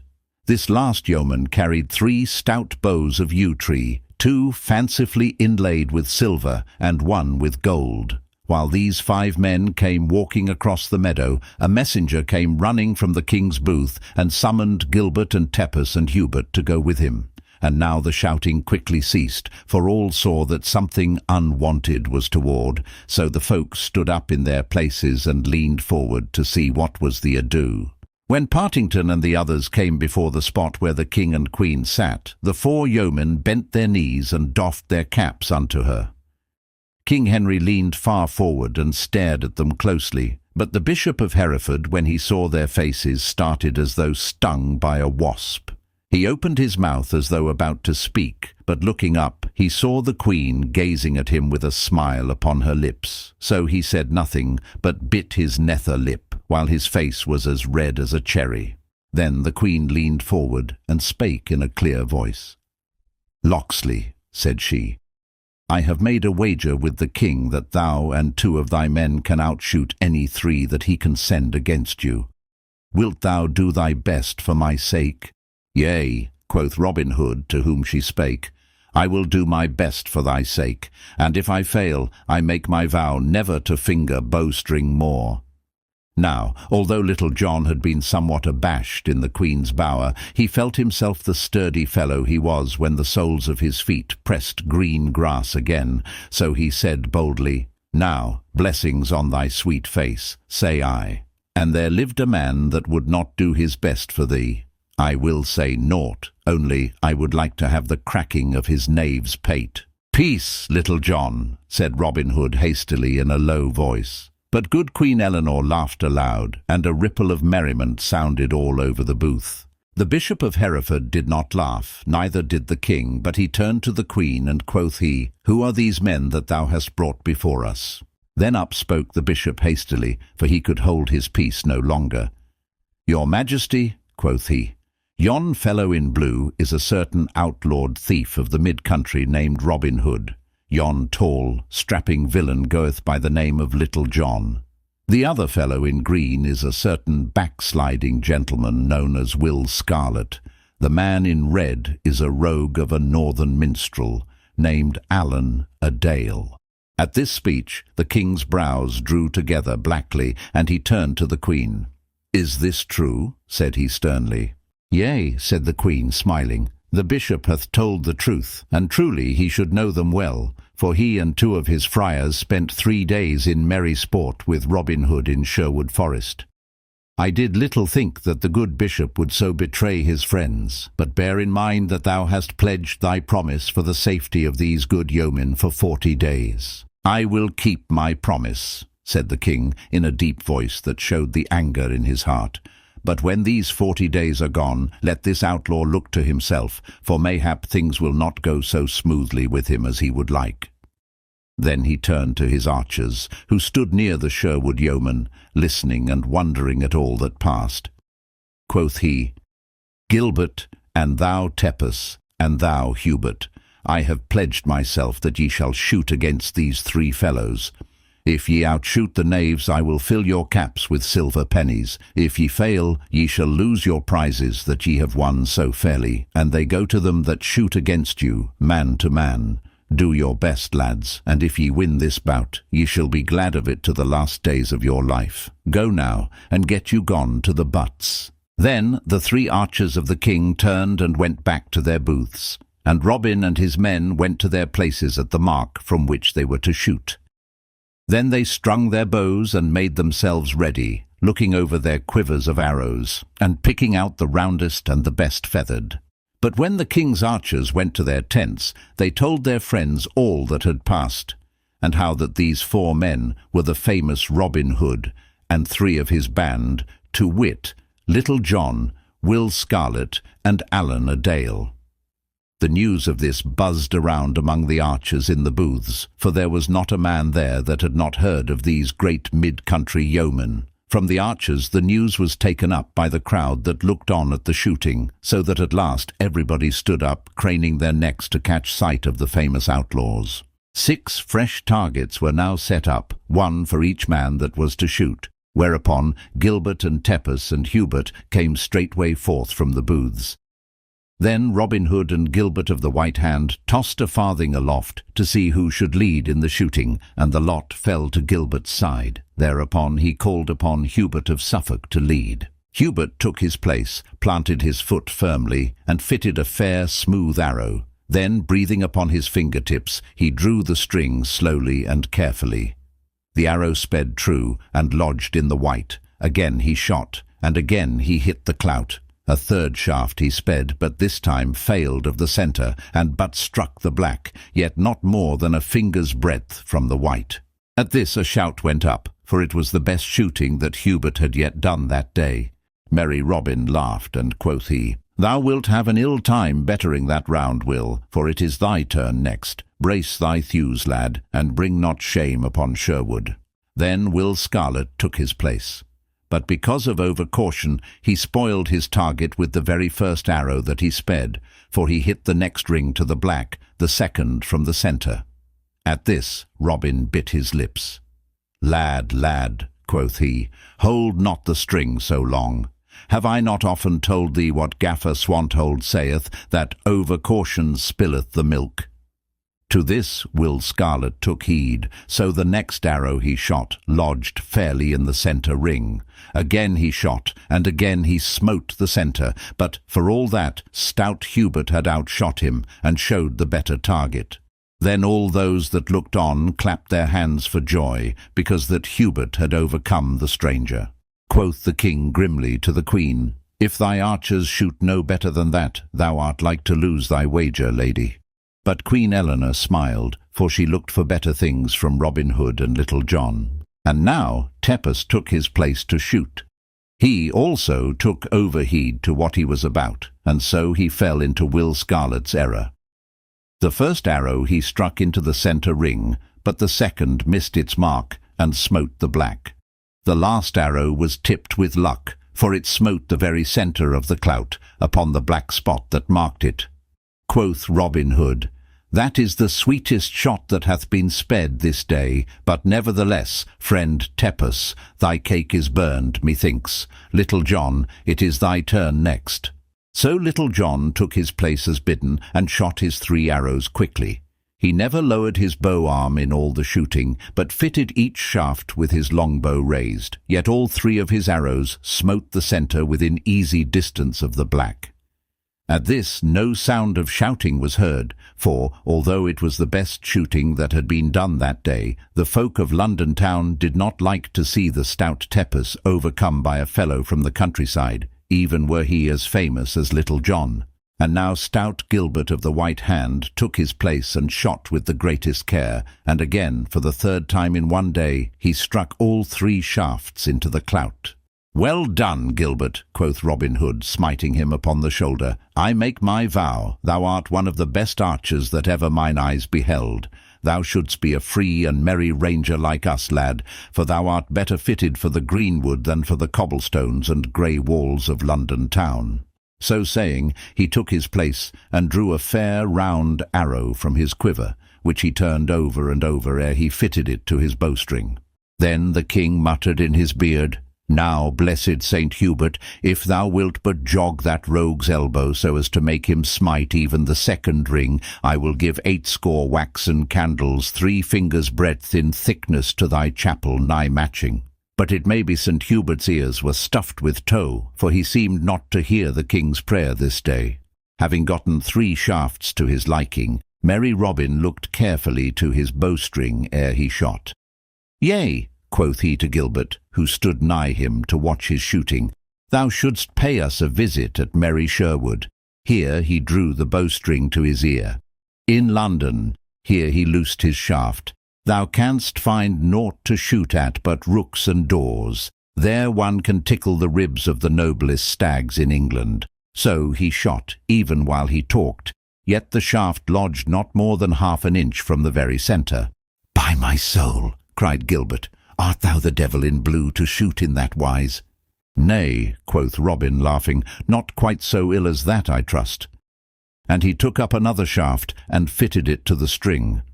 Again he shot, and again he smote his arrow close beside the centre.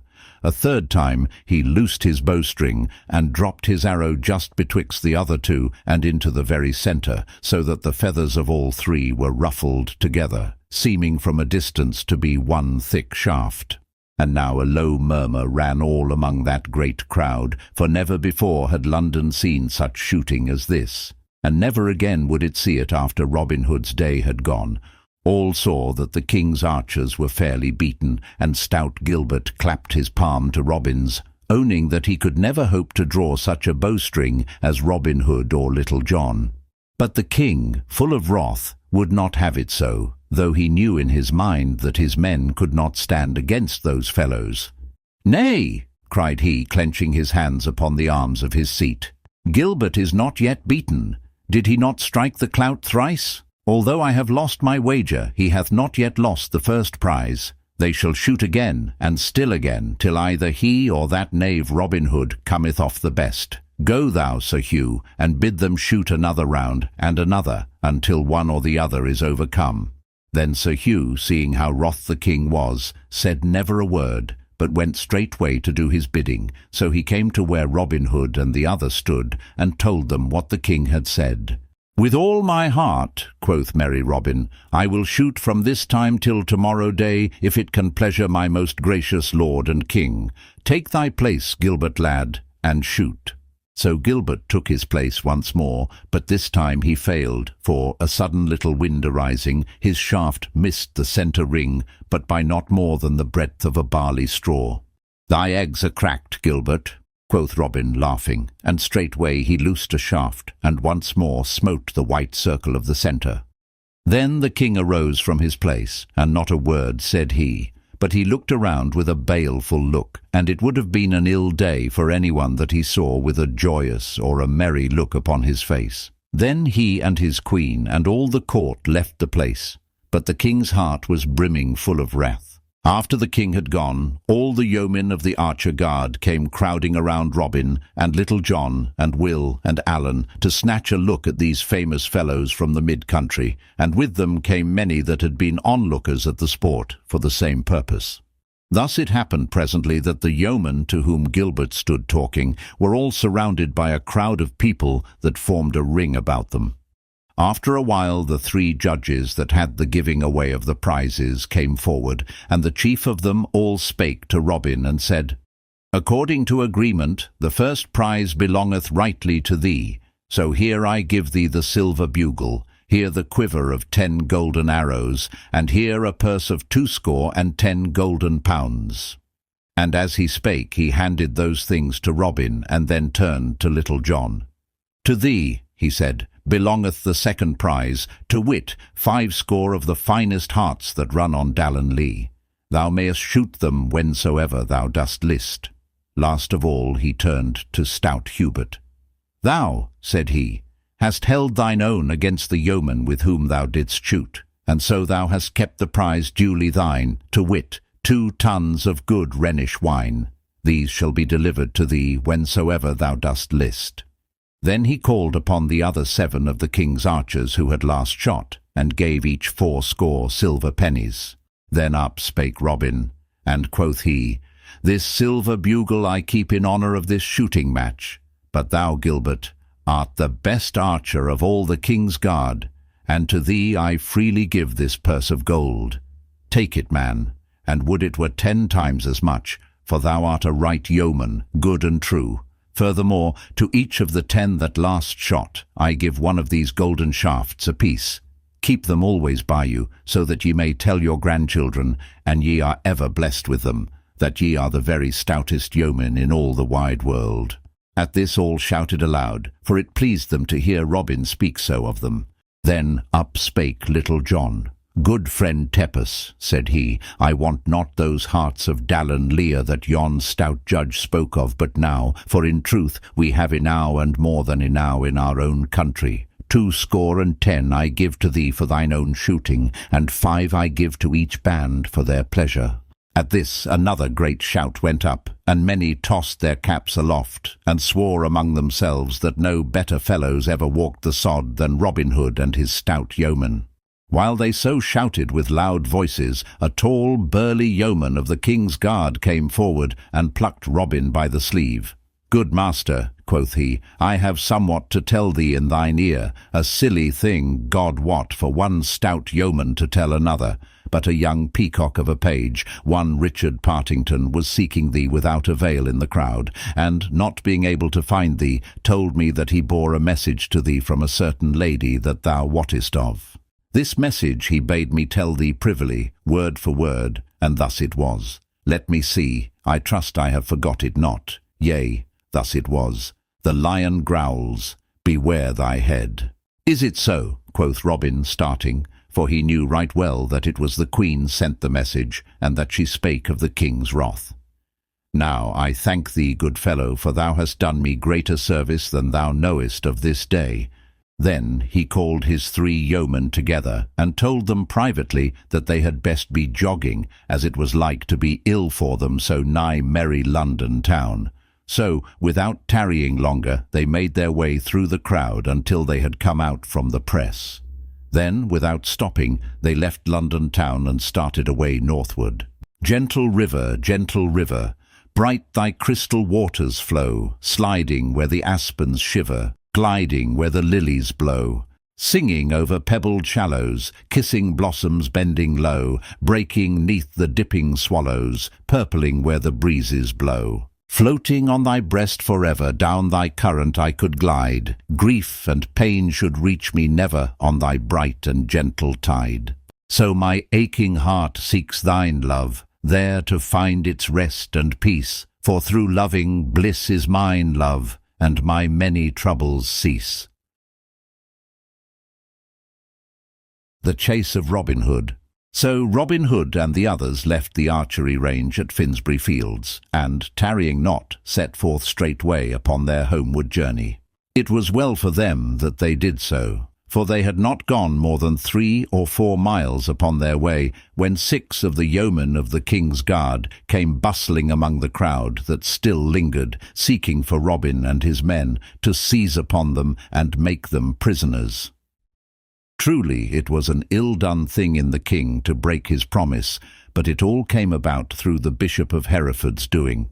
For thus it happened. After the king left the archery ground, he went straightway to his cabinet, and with him went the Bishop of Hereford and Sir Robert Lee.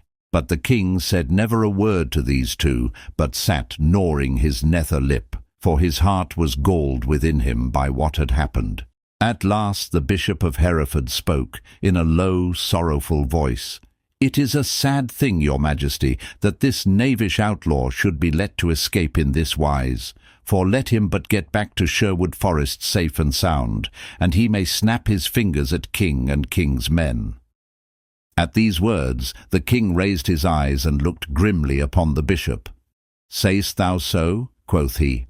"Now I will show thee in good time how much thou dost err, for, when the 40 days are past and gone, I will seize upon this thieving outlaw, if I have to tear down all of Sherwood to find him. Thinkest thou that the laws of the King of England are to be so evaded by one poor knave without friends or money?"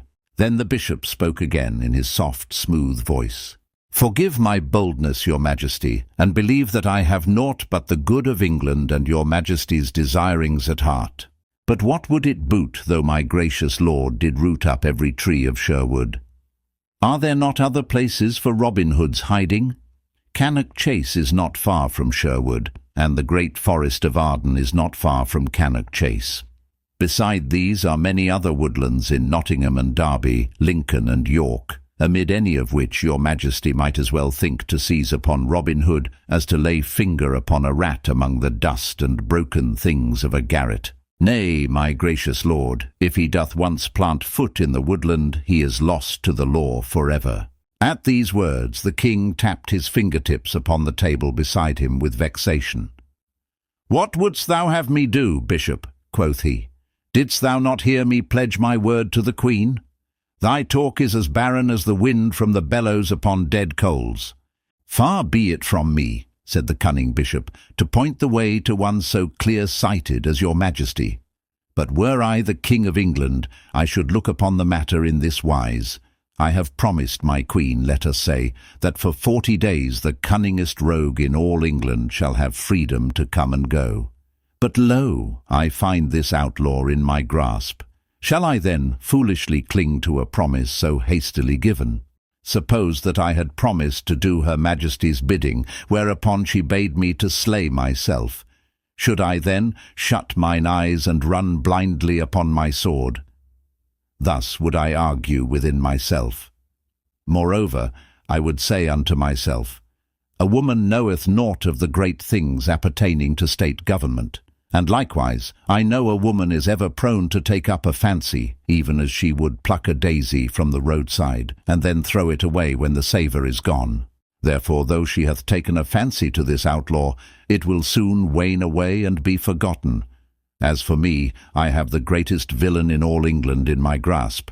Shall I then open my hand and let him slip betwixt my fingers? Thus, your Majesty, would I say to myself, were I the King of England. So the bishop talked, and the king lent his ear to his evil counsel, until, after a while, he turned to Sir Robert Lee, and bade him send 6 of the yeomen of the guard to take Robinhood and his 3 men prisoners. Now Sir Robert Lee was a gentle and noble knight, and he felt grieved to the heart to see the king so break his promise. Nevertheless he said nothing, for he saw how bitterly the king was set against Robin Hood. But he did not send the yeomen of the guard at once, but went first to the queen and told her all that had passed, and bade her send word to Robin of his danger. This he did not for the well-being of Robin Hood, but because he would save his lord's honour if he could. Thus it came about that when, after a while, the yeomen of the guard went to the archery field, they found not Robin and the others, and so got no cakes at that fair.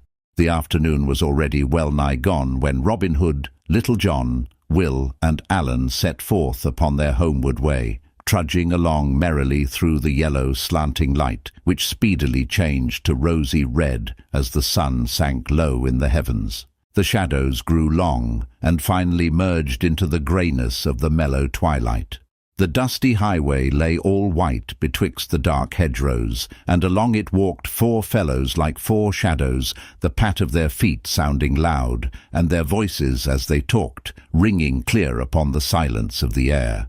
The great round moon was floating breathlessly up in the eastern sky when they saw before them the twinkling lights of Barnet town, some 10 or 12 miles from London. Down they walked through the stony streets and past the cosy houses with overhanging gables, before the doors of which sat the burghers and craftsmen in the mellow moonlight, with their families about them, and so came at last, on the other side of the hamlet, to a little inn, all shaded with roses and woodbines. Before this inn Robin Hood stopped, for the spot pleased him well. Quoth he, "Here will we take up our inn and rest for the night, for we are well away from London town and our king's wrath. Moreover, if I mistake not, we will find sweet faring within. What say ye, lads?" "In sooth, good master," quoth Little John, "thy bidding and my doing ever fit together like cakes and ale. Let us in, I say also." Then up spake Will Scarlet, "I am ever ready to do what thou sayest, uncle, yet I could wish that we were farther upon our way ere we rest for the night. Nevertheless, if thou thinkest best, let us in for the night, say I also." So in they went and called for the best that the place afforded. Then a right good feast was set before them, with 2 stout bottles of old sack to wash it down withal. These things were served by as plump and buxom a lass as you could find in all the land, so that Little John, who always had an eye for a fair lass, even when meat and drink were by, stuck his arms akimbo and fixed his eyes upon her, winking sweetly whenever he saw her looking toward him. Then you should have seen how the lass twittered with laughter, and how she looked at Little John out of the corners of her eyes, a dimple coming in either cheek, for the fellow had always a taking way with the womenfolk. So the feast passed merrily, and never had that inn seen such lusty feeders as these 4 stout fellows. But at last they were done their eating, though it seemed as though they never would have ended, and sat loitering over the sack. As they so sat, the landlord came in of a sudden, and said that there was one at the door, a certain young esquire, Richard Partington of the Queen's household, who wished to see the lad in blue, and speak with him without loss of time. So Robin arose quickly, and bidding the landlord not to follow him, left the others gazing at one another, and wondering what was about to happen. When Robin came out of the inn, he found young Richard Partington sitting upon his horse in the white moonlight, awaiting his coming. "What news bearest thou, Sir Page?" said Robin. "I trust that it is not of an ill nature." "Why," said young Partington, "for the matter of that, it is ill enow. The king hath been bitterly stirred up against thee by that vile Bishop of Hereford. He sent to arrest thee at the archery butts at Finsbury Fields, but not finding thee there, he hath gathered together his armed men, 50 score and more, and is sending them in haste along this very road to Sherwood, either to take thee on the way, or to prevent thy getting back to the woodlands again. He hath given the Bishop of Hereford command over all these men, and thou knowest what thou hast to expect of the Bishop of Hereford, short shrift and a long rope." 2 bands of horsemen are already upon the road, not far behind me, so thou hadst best get thee gone from this place straightway, for, if thou tarriest longer, thou art like to sleep this night in a cold dungeon. This word the Queen hath bidden me bring to thee." "Now, Richard Partington," quoth Robin, "this is the 2nd time that thou hast saved my life, and if the proper time ever cometh, I will show thee that Robin Hood never forgets these things. As for that Bishop of Hereford, if I ever catch him nigh to Sherwood again, things will be like to go ill with him. Thou mayest tell the good Queen that I will leave this place without delay, and will let the landlord think that we are going to St. Albans.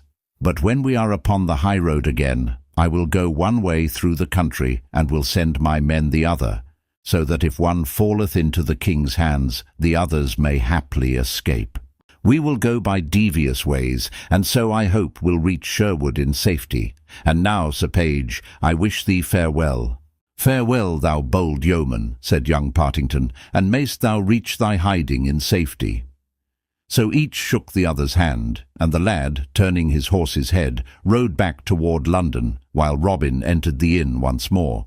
There he found his yeoman sitting in silence, waiting his coming. Likewise the landlord was there, for he was curious to know what Master Partington had to do with the fellow in blue. "Up, my merry men," quoth Robin, "this is no place for us, for those are after us with whom we will stand, but an ill chance and we fall into their hands. So we will go forward once more, nor will we stop this night till we reach St. Albans."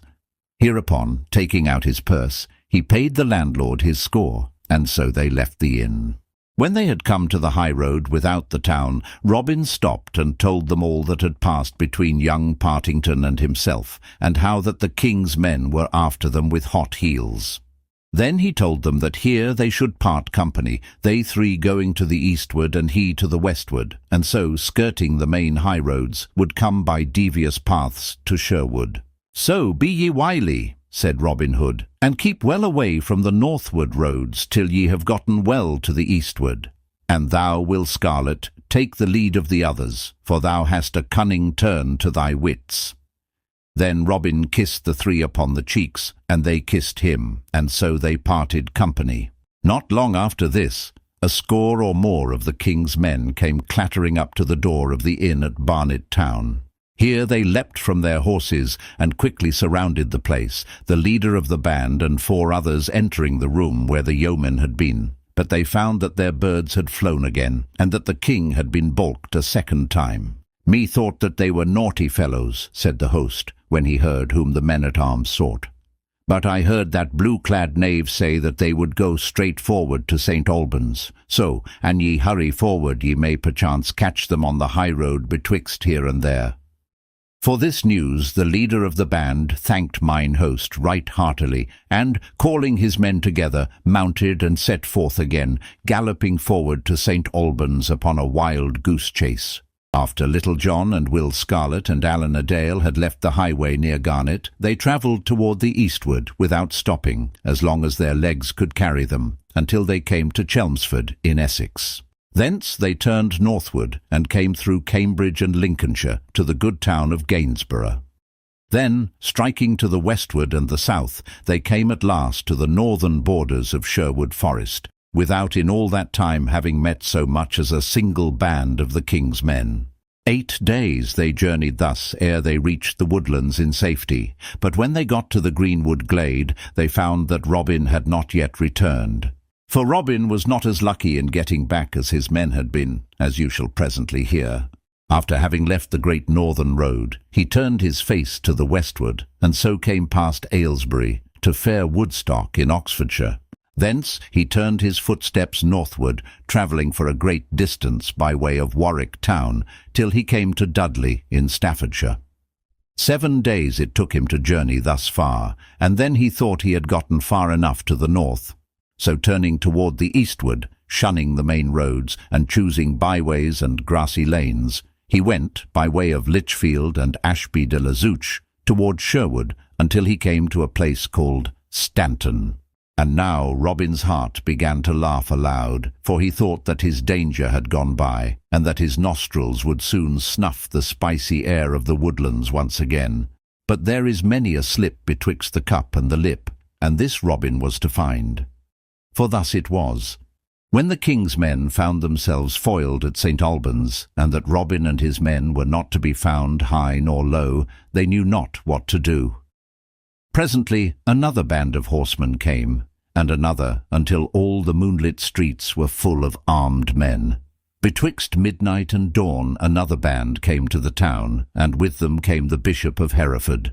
When he heard that Robin Hood had once more slipped out of the trap, he stayed not a minute, but, gathering his bands together, he pushed forward to the northward with speed, leaving orders for all the troops that came to St. Albans to follow after him without tarrying. On the evening of the 4th day he reached Nottingham town, and there straightway divided his men into bands of 6 or 7, and sent them all through the countryside, blocking every highway and byway to the eastward and the southward and the westward of Sherwood. The sheriff of Nottingham called forth all his men likewise, and joined with the bishop, for he saw that this was the best chance that had ever befallen of paying back his score in full to Robin Hood.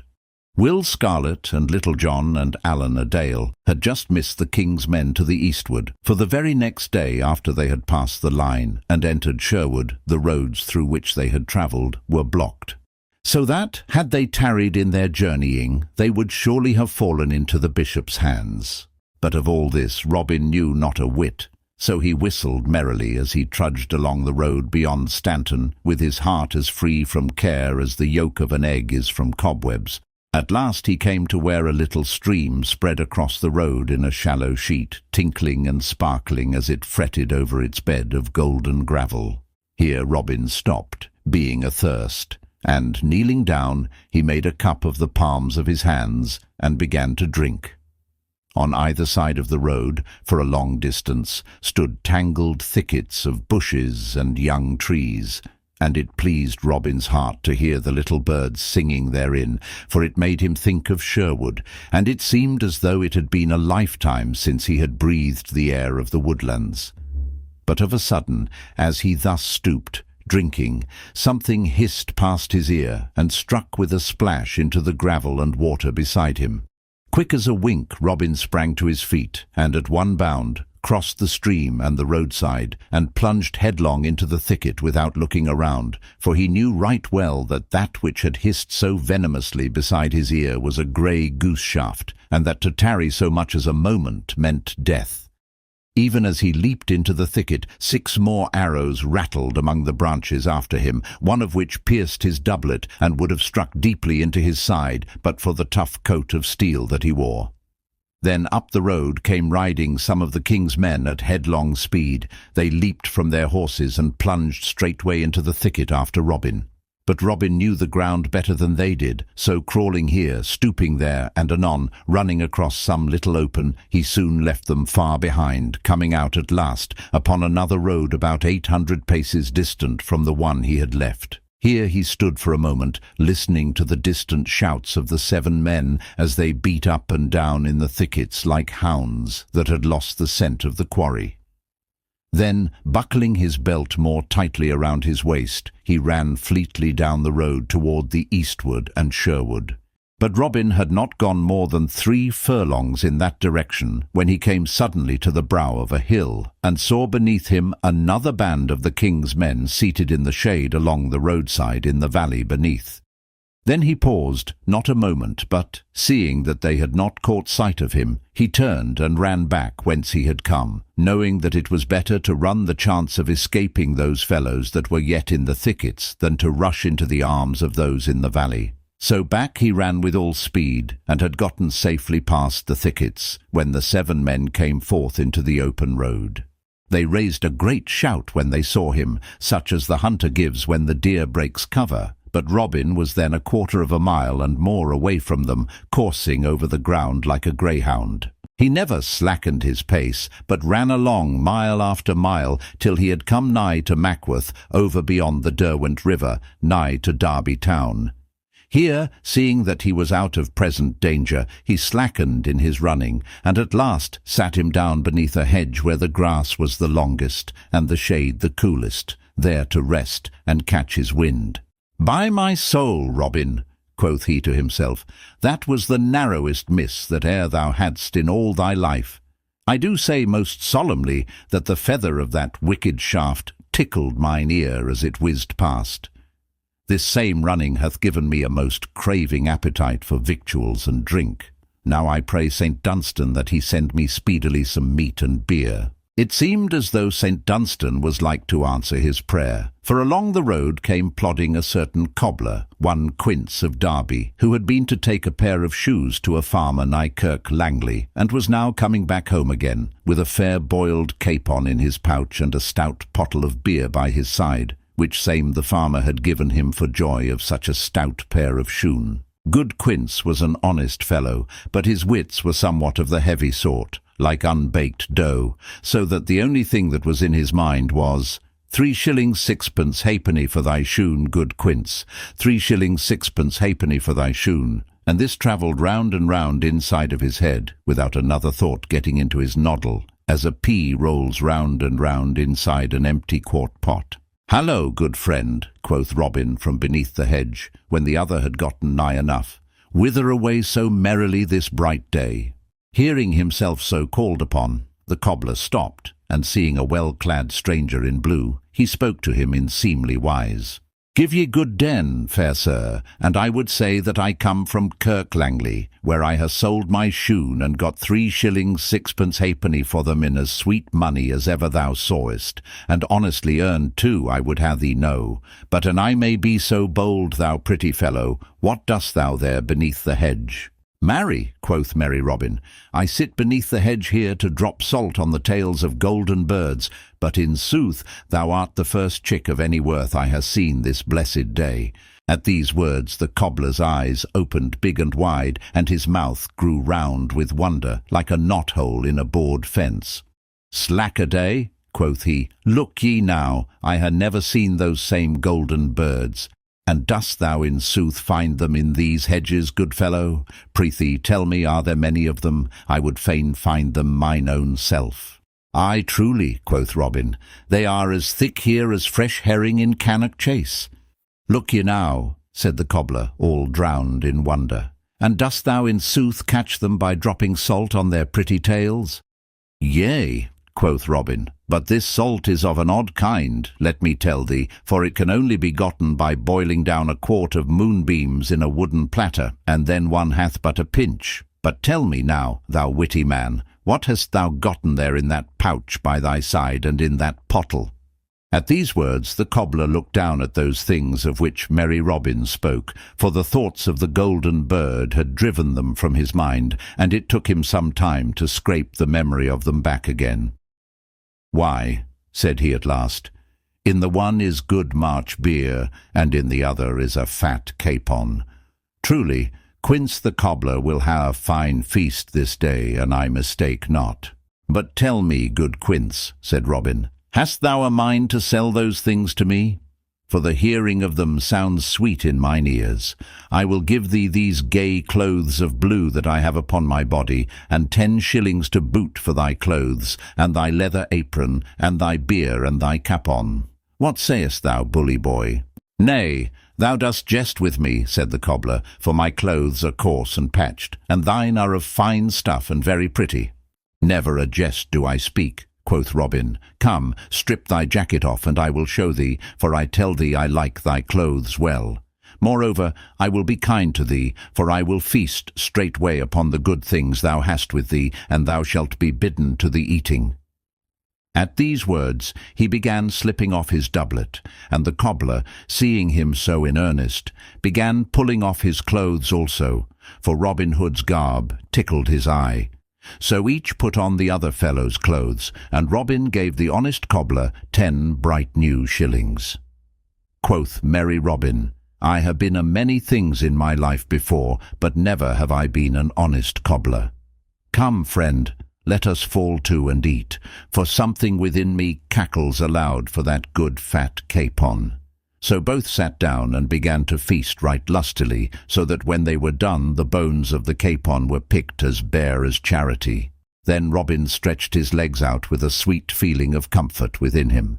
Quoth he, By the turn of thy voice, good Quince, I know that thou hast a fair song or two running loose in thy head like colts in a meadow. I pry thee, turn one of them out for me." "A song or two I ha," quoth the cobbler. Poor things, but such as they are, thou art welcome to one of them." So, moistening his throat with a swallow of beer, he sang. The stout cobbler got no further in his song, for of a sudden 6 horsemen burst upon them where they sat, and seized roughly upon the honest craftsman, hauling him to his feet, and nearly plucking the clothes from him as they did so. "Ha!" roared the leader of the band in a great big voice of joy. "Have we then caught thee at last, thou blue-clad knave? Now blessed be the name of St. Hubert, for we are 80 pounds richer this minute than we were before, for the good Bishop of Hereford hath promised that much to the band that shall bring thee to him. Oho, thou cunning rascal, thou wouldst look so innocent, forsooth. We know thee, thou old fox, but off thou goest with us to have thy brush clipped forthwith." At these words the poor cobbler gazed all around him with his great blue eyes as round as those of a dead fish, while his mouth gaped as though he had swallowed all his words and so lost his speech. Robin also gaped and stared in a wondering way, just as the cobbler would have done in his place. "Alack-a-daisy me," quoth he, "I know not whether I be sitting here or in no man's land. What meaneth all this stir o' the pot, dear good gentleman? Surely this is a sweet, honest fellow." "Honest fellow, say'st thou, clown?" quoth one of the men. "Why, I tell thee that this is that same rogue that men call Robin Hood." At this speech the cobbler stared and gaped more than ever, for there was such a threshing of thoughts going on within his poor head that his wits were all befogged with the dust and chaff thereof. Moreover, as he looked at Robin Hood, and saw the yeoman look so like what he knew himself to be, he began to doubt and to think that mayhap he was the great outlaw in real sooth. Said he in a slow, wondering voice, "Am I in very truth that fellow? Now I had thought.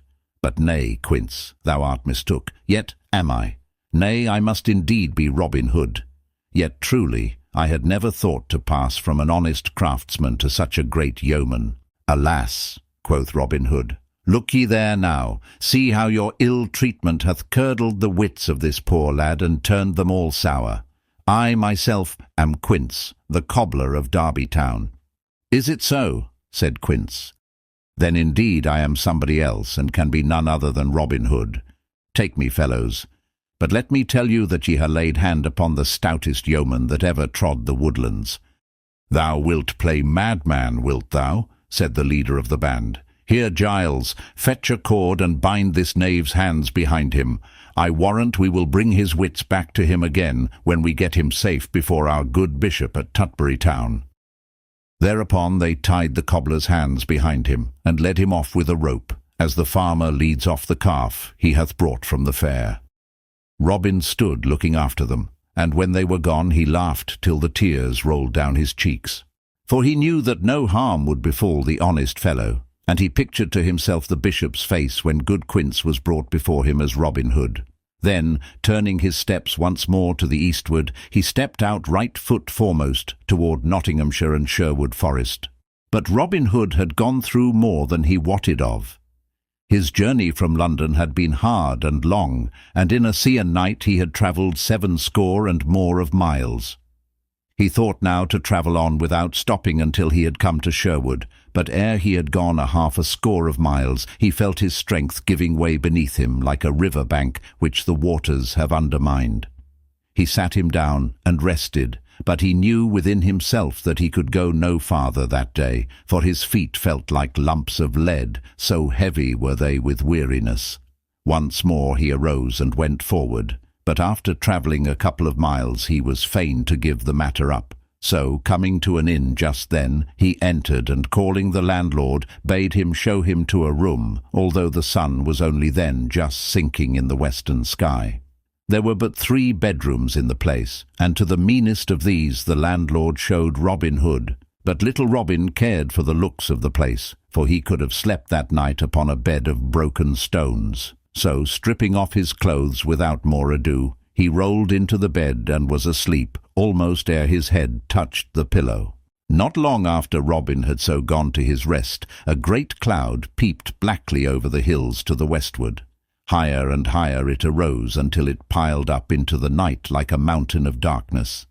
All around beneath it came ever and anon a dull red flash, and presently a short grim mutter of the coming thunder was heard. Then up rode 4 stout burghers of Nottingham town, for this was the only inn within 5 miles distance, and they did not care to be caught in such a thunderstorm as this that was coming upon them.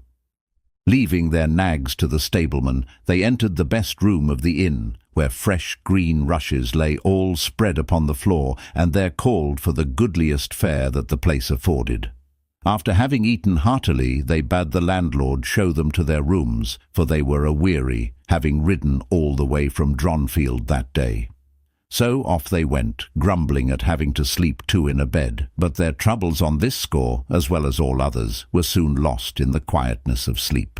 And now came the first gust of wind rushing past the place, clapping and banging the doors and shutters, smelling of the coming rain, and all wrapped in a cloud of dust and leaves. As though the wind had brought a guest along with it, the door opened of a sudden, and in came a friar of Emmet Priory, and one in high degree, as was shown by the softness and sleekness of his robes and the richness of his rosary.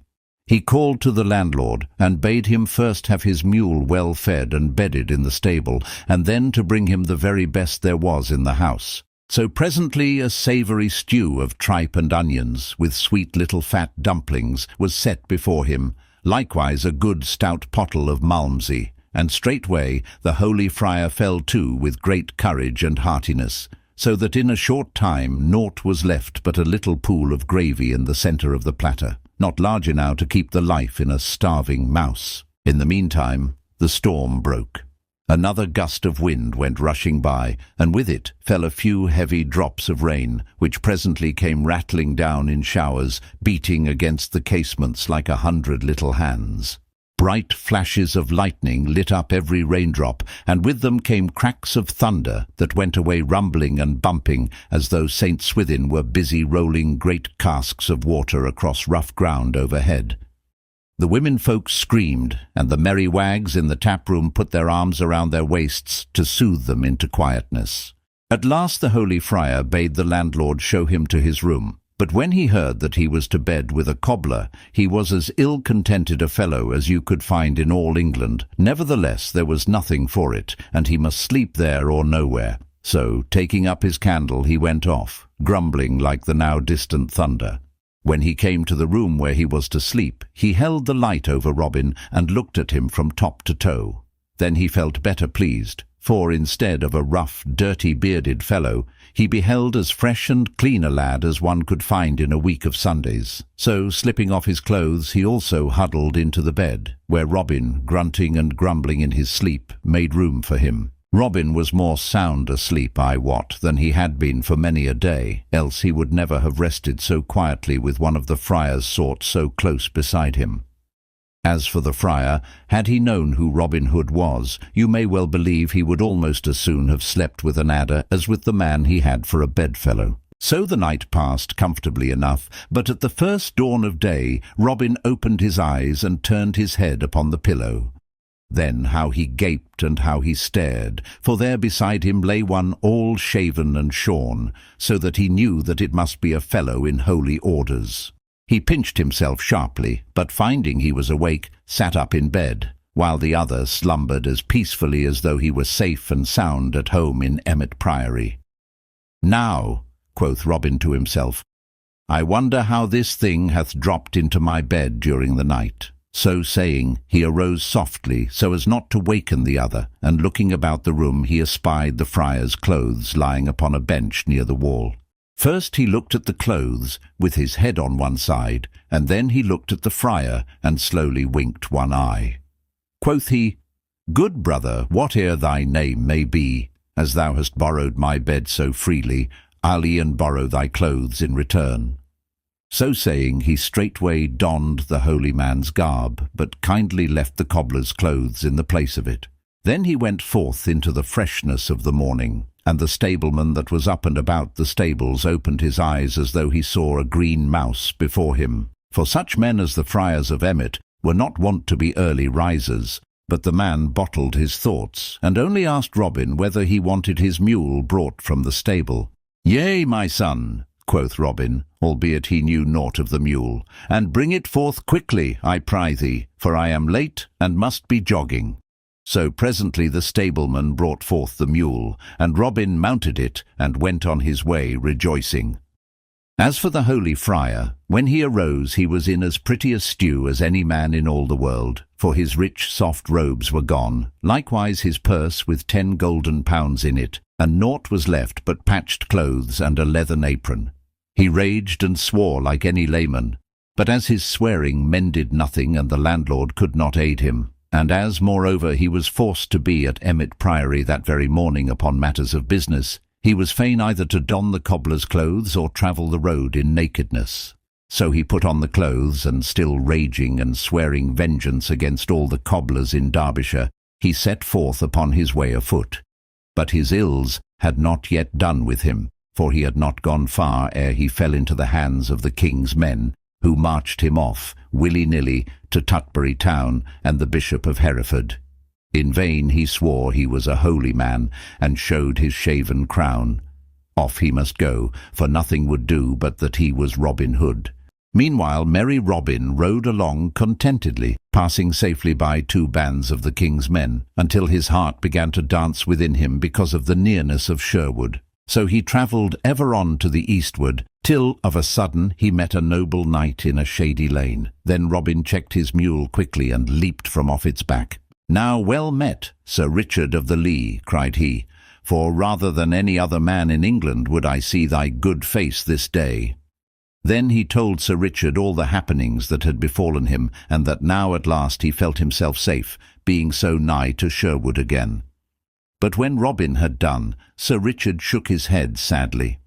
"Thou art in greater danger now, Robin, than thou hast yet been," said he. "For before thee lie bands of the sheriff's men blocking every road, and letting none pass through the lines without examining them closely. I myself know this, having passed them but now. Before thee lie the sheriff's men, and behind thee the king's men, and thou canst not hope to pass either way, for by this time they will know of thy disguise, and will be in waiting to seize upon thee. My castle and everything within it are thine, but naught could be gained there, for I could not hope to hold it against such a force as is now in Nottingham of the king's and the sheriff's men." Having so spoken, Sir Richard bent his head in thought, and Robin felt his heart sink within him like that of the fox that hears the hounds at his heels, and finds his den blocked with earth, so that there is no hiding for him. But presently Sir Richard spoke again, saying, "One thing thou canst do, Robin, and one only. Go back to London and throw thyself upon the mercy of our good Queen Eleanor. Come with me straightway to my castle, doff these clothes and put on such as my retainers wear. Then I will hie me to London town with a troop of men behind me, and thou shalt mingle with them, and thus will I bring thee to where thou mayst see and speak with the Queen.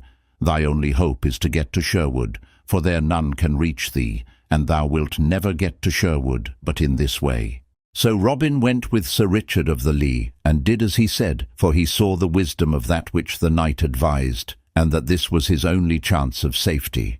Queen Eleanor walked in her royal garden, amid the roses that bloomed sweetly, and with her walked 6 of her ladies in waiting, chattering blithely together. Of a sudden a man leaped up to the top of the wall from the other side, and then, hanging for a moment, dropped lightly upon the grass within. All the ladies in waiting shrieked at the suddenness of his coming, but the man ran to the Queen and kneeled at her feet, and she saw that it was Robin Hood. "Why, how now, Robin?" cried she. "Dost thou dare to come into the very jaws of the raging lion? Alas, poor fellow, thou art lost indeed if the king finds thee here. Dost thou not know that he is seeking thee through all the land?" "Yea," quoth Robin, "I do know right well that the king seeks me, and therefore I have come, for surely no ill can befall me when he hath pledged his royal word to your majesty for my safety. Moreover, I know your majesty's kindness and gentleness of heart, and so I lay my life freely in your gracious hands." "I take thy meaning, Robin Hood," said the Queen, and that thou dost convey reproach to me, as well thou mayest, for I know that I have not done by thee as I ought to have done. I know right well that thou must have been hard pressed by peril to leap so boldly into one danger to escape another. Once more I promise thee mine aid, and will do all I can to send thee back in safety to Sherwood Forest. Bide thou here till I return." So saying, she left Robin in the garden of roses and was gone a long time. When she came back, Sir Robert Lee was with her, and the Queen's cheeks were hot, and the Queen's eyes were bright, as though she had been talking with high words. Then Sir Robert came straight forward to where Robin Hood stood, and he spoke to the yeoman in a cold, stern voice. Quoth he, "Our gracious sovereign the King hath mitigated his wrath toward thee, fellow, and hath once more promised that thou shalt depart in peace and safety. Not only hath he promised this, but in 3 days he will send one of his pages to go with thee, and see that none arrest thy journey back again. Thou mayst thank thy patron saint that thou hast such a good friend in our noble Queen, for but for her persuasion and arguments thou hadst been a dead man, I can tell thee. Let this peril that thou hast passed through teach thee 2 lessons. First, be more honest. Second, be not so bold in thy comings and goings. A man that walketh in the darkness as thou dost may escape for a time, but in the end he will surely fall into the pit. Thou hast put thy head in the angry lion's mouth, and yet thou hast escaped by a miracle. Try it not again." So saying, he turned and left Robin and was gone. For 3 days Robin abided in London in the Queen's household, and at the end of that time the King's head page, Edward Cunningham, came, and taking Robin with him, departed northward upon his way to Sherwood. Now and then they passed bands of the King's men coming back again to London, but none of those bands stopped them, and so, at last, they reached the sweet leafy woodlands. Of all the joys the best I love, sing, hey, my frisking Nan, oh, and that which most my soul doth move, it is the clinking can, oh. All other bliss I'd throw away, sing, hey, my frisking Nan, oh, but this. Robin Hood and Guy of Gisbourne. A long time passed after the great shooting match, and during that time Robin followed one part of the advice of Sir Robert Lee, to wit, that of being less bold in his comings and his goings. For though mayhap he may not have been more honest, as most folks regard honesty, he took good care not to travel so far from Sherwood that he could not reach it both easily and quickly. Great changes had fallen in this time, for King Henry had died, and King Richard had come to the crown that fitted him so well through many hard trials, and through adventures as stirring as any that ever befell Robin Hood. But though great changes came, they did not reach to Sherwood's shades, for there Robin Hood and his men dwelled as merrily as they had ever done, with hunting and feasting and singing and blithe woodland sports, for it was little the outside striving of the world troubled them. The dawning of a summer's day was fresh and bright, and the birds sang sweetly in a great tumult of sound. So loud was their singing that it awakened Robin Hood where he lay sleeping, so that he stirred and turned and arose. Up rose Little John also, and all the merry men. Then, after they had broken their fast, they set forth hither and thither upon the doings of the day. Robin Hood and Little John walked down a forest path where all around the leaves danced and twinkled as the breeze trembled through them and the sunlight came flickering down. Quoth Robin Hood, "I make my vow, Little John. My blood tickles my veins as it flows through them this gay morn. What say'st thou to our seeking adventures, each one upon his own account?" "With all my heart," said Little John. "We have had more than one pleasant doing in that way, good master. Here are 2 paths. Take thou the one to the right hand, and I will take the one to the left, and then let us each walk straight ahead till he tumble into some merry doing or other." "I like thy plan," quoth Robin, "therefore we will part here. But look thee, Little John, keep thyself out of mischief, for I would not have ill befall thee for all the world." "Marry, come up," quoth Little John. "How thou talkest! Methinks thou art wont to get thyself into tighter coils than I am like to do." At this Robin Hood laughed. "Why, in sooth, Little John," said he, thou hast a blundering hard-headed way that seemeth to bring thee right side uppermost in all thy troubles, but let us see who cometh out best this day." So saying, he clapped his palm to Little John's, and each departed upon his way, the trees quickly shutting the one from the other's sight. Robin Hood strolled onward till he came to where a broad woodland road stretched before him. Overhead, the branches of the trees laced together in flickering foliage, all golden where it grew thin to the sunlight. Beneath his feet the ground was soft and moist from the sheltering shade. Here in this pleasant spot the sharpest adventure that ever befell Robin Hood came upon him, for as he walked down the woodland path thinking of naught but the songs of the birds, he came of a sudden to where a man was seated upon the mossy roots beneath the shade of a broad-spreading oak tree. Robin Hood saw that the stranger had not caught sight of him, so he stopped and stood quite still, looking at the other a long time before he came forward. And the stranger, I wot, was well worth looking at, for never had Robin seen a figure like that sitting beneath the tree. From his head to his feet he was clad in a horse's hide, dressed with the hair upon it. Upon his head was a cowl that hid his face from sight, and which was made of the horse's skin, the ears whereof stuck up like those of a rabbit. His body was clad in a jacket made of the hide, and his legs were covered with the hairy skin likewise. By his side was a heavy broadsword and a sharp double-edged dagger. A quiver of smooth round arrows hung across his shoulders, and his stout bow of yew leaned against the tree beside him. "Hallo, friend!" cried Robin, coming forward at last. "Who art thou that sittest there, and what is that thou hast upon thy body? I make my vow I ha never seen such a sight in all my life before.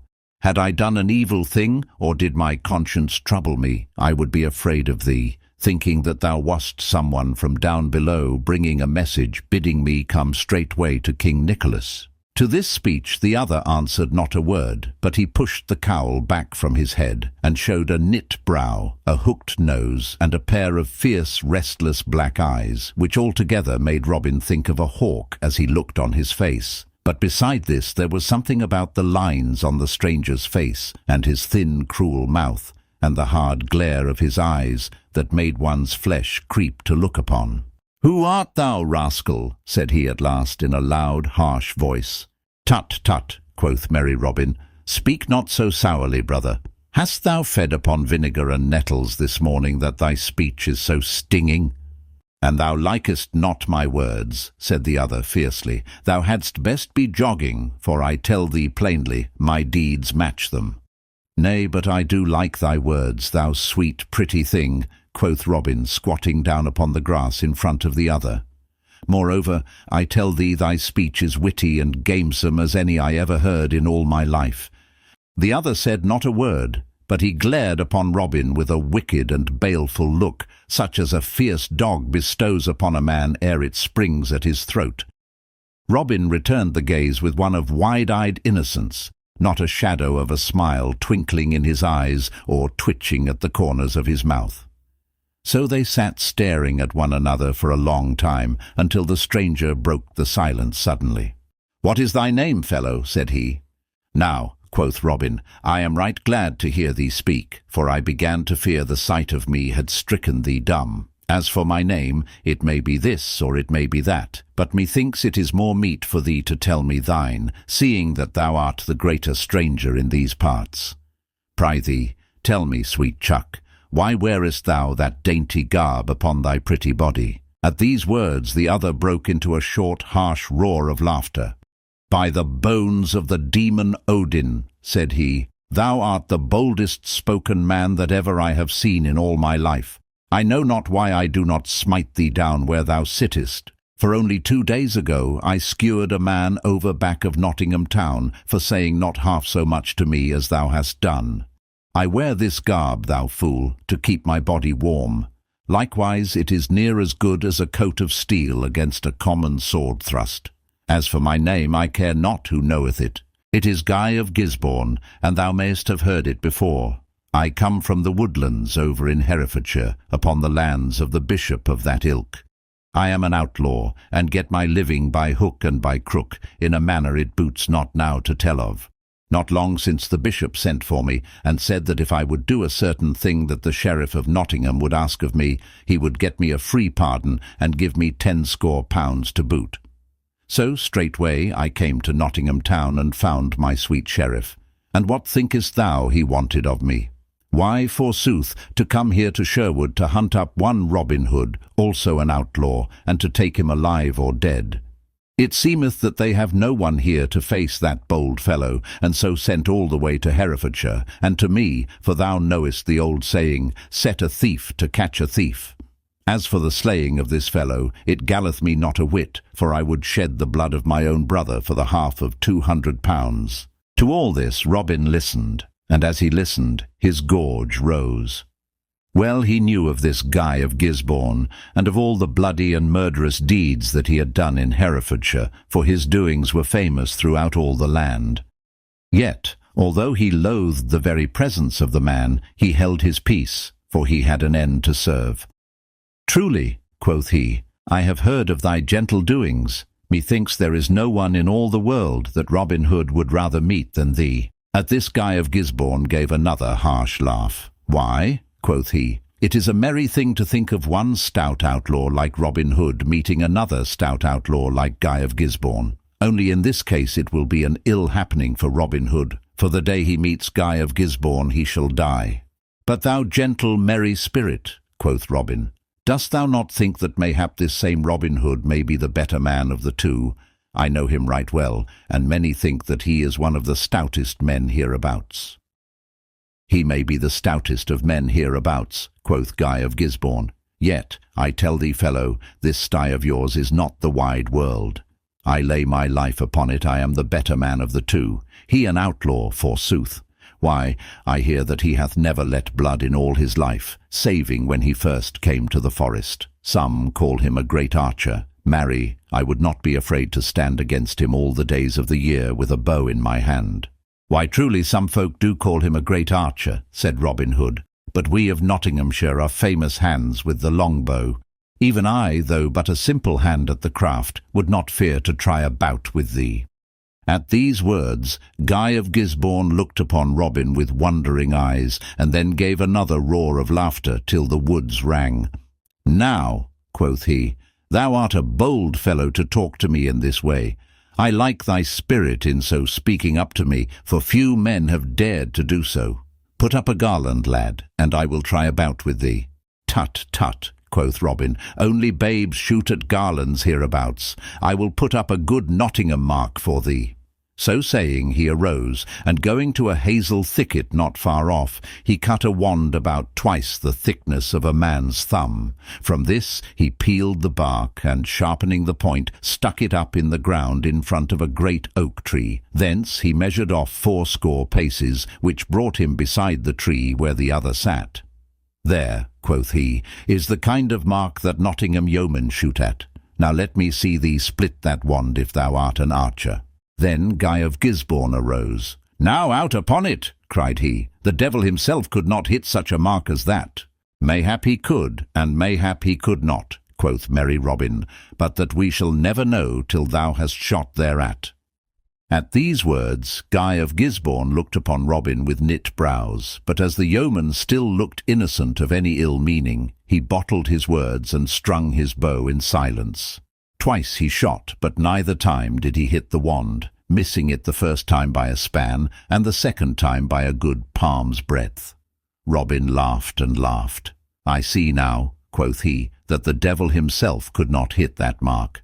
Good fellow, if thou art no better with the broadsword than thou art with the bow and arrow, thou wilt never overcome Robin Hood. At these words Guy of Gisbourne glared savagely upon Robin. Quoth he, Thou hast a merry tongue, thou villain, but take care that thou makest not too free with it, or I may cut it out from thy throat for thee. Robin Hood strung his bow and took his place with never a word, albeit his heartstrings quivered with anger and loathing. Twice he shot, the first time hitting within an inch of the wand, the second time splitting it fairly in the middle. Then, without giving the other a chance for speech, he flung his bow upon the ground. There, thou bloody villain, cried he fiercely, let that show thee how little thou knowest of manly sports. and now look thy last upon the daylight, for the good earth hath been befouled long enough by thee, thou vile beast. This day, Our Lady willing, thou diest. I am Robin Hood." So saying, he flashed forth his bright sword in the sunlight. For a time Guy of Gisbourne stared upon Robin as though bereft of wits, but his wonder quickly passed to a wild rage. "Art thou indeed Robin Hood?" cried he. "Now I am glad to meet thee, thou poor wretch. Shrive thyself, for thou wilt have no time for shriving when I am done with thee." So saying, he also drew his sword. And now came the fiercest fight that ever Sherwood saw, for each man knew that either he or the other must die, and that no mercy was to be had in this battle. Up and down they fought, till all the sweet green grass was crushed and ground beneath the trampling of their heels. More than once the point of Robin Hood's sword felt the softness of flesh, and presently the ground began to be sprinkled with bright red drops, albeit not one of them came from Robin's veins. At last Guy of Gisbourne made a fierce and deadly thrust at Robin Hood, from which he leapt back lightly, but in so leaping he caught his heel in a root and fell heavily upon his back. "Now, Holy Mary, aid me," muttered he as the other leapt at him with a grin of rage upon his face. Fiercely Guy of Gisbourne stabbed at the other with his great sword, but Robin caught the blade in his naked hand, and, though it cut his palm, he turned the point away so that it plunged deep into the ground close beside him. Then, ere a blow could be struck again, he leapt to his feet with his good sword in his hand. And now despair fell upon Guy of Gisbourne's heart in a black cloud, and he looked around him wildly like a wounded hawk. Seeing that his strength was going from him, Robin leaped forward and, quick as a flash, struck a backhanded blow beneath the sword-arm. Down fell the sword from Guy of Gisbourne's grasp, and back he staggered at the stroke. And ere he could regain himself, Robin's sword passed through and through his body. Round he spun upon his heel, and flinging his hands aloft with a shrill, wild cry, fell prone upon his face upon the green sod. Then Robin Hood wiped his sword and thrust it back into the scabbard, and coming to where Guy of Gisbourne lay, he stood over him with folded arms, talking to himself the while. "This is the first man I have slain since I shot the king's forester in the hot days of my youth. I ofttimes think bitterly, even yet, of that first life I took, but of this I am as glad as though I had slain a wild boar that laid waste a fair country. Since the sheriff of Nottingham hath sent such a one as this against me, I will put on the fellow's garb and go forth to see whether I may not find his worship, and perchance pay him back some of the debt I owe him upon this score." So saying, Robin Hood stripped the hairy garments from off the dead man, and put them on himself, all bloody as they were. Then, strapping the other's sword and dagger around his body, and carrying his own in his hand, together with the two bows of yew, he drew the cowl of horse's hide over his face, so that none could tell who he was, and set forth from the forest, turning his steps toward the eastward and Nottingham town. As he strode along the country roads, men, women, and children hid away from him, for the terror of Guy of Gisbourne's name and of his doings had spread far and near. And now let us see what befell Little John while these things were happening. Little John walked on his way through the forest paths until he had come to the outskirts of the woodlands, where, here and there, fields of barley, corn, or green meadowlands lay smiling in the sun.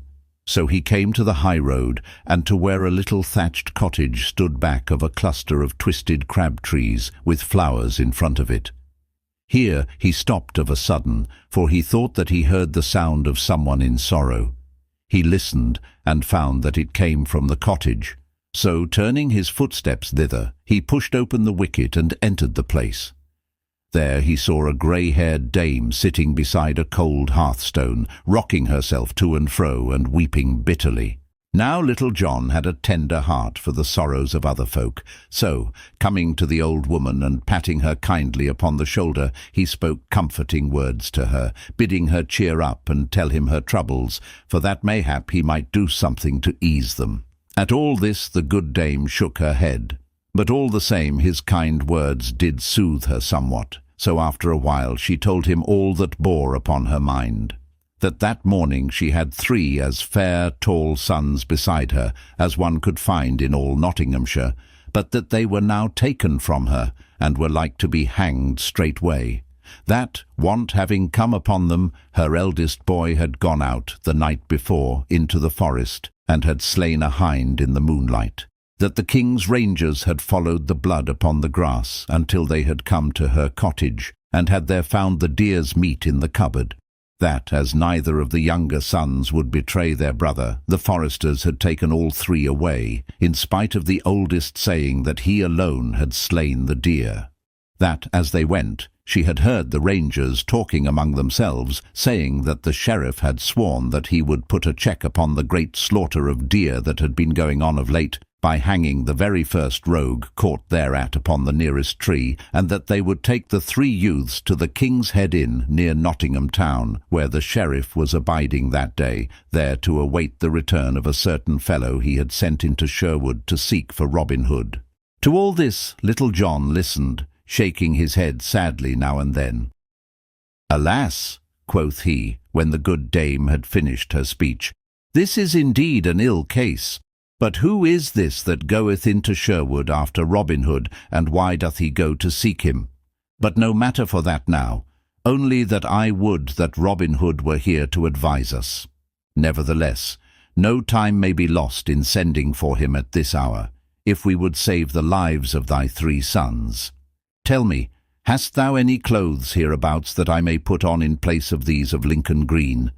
Marry, if our stout sheriff catcheth me without disguise, I am like to be run up more quickly than thy sons, let me tell thee, dame."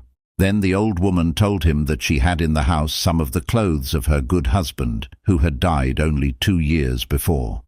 These she brought to Little John, who, doffing his garb of Lincoln Green, put them on in its stead.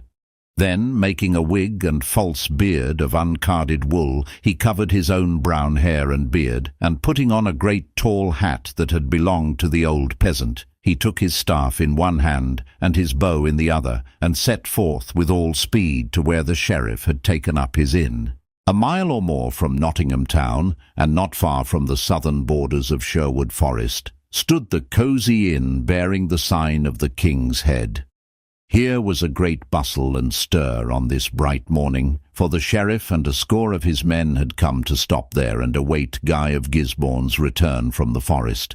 Great hiss and fuss of cooking was going on in the kitchen, and great rapping and tapping of wine kegs and beer barrels was going on in the cellar.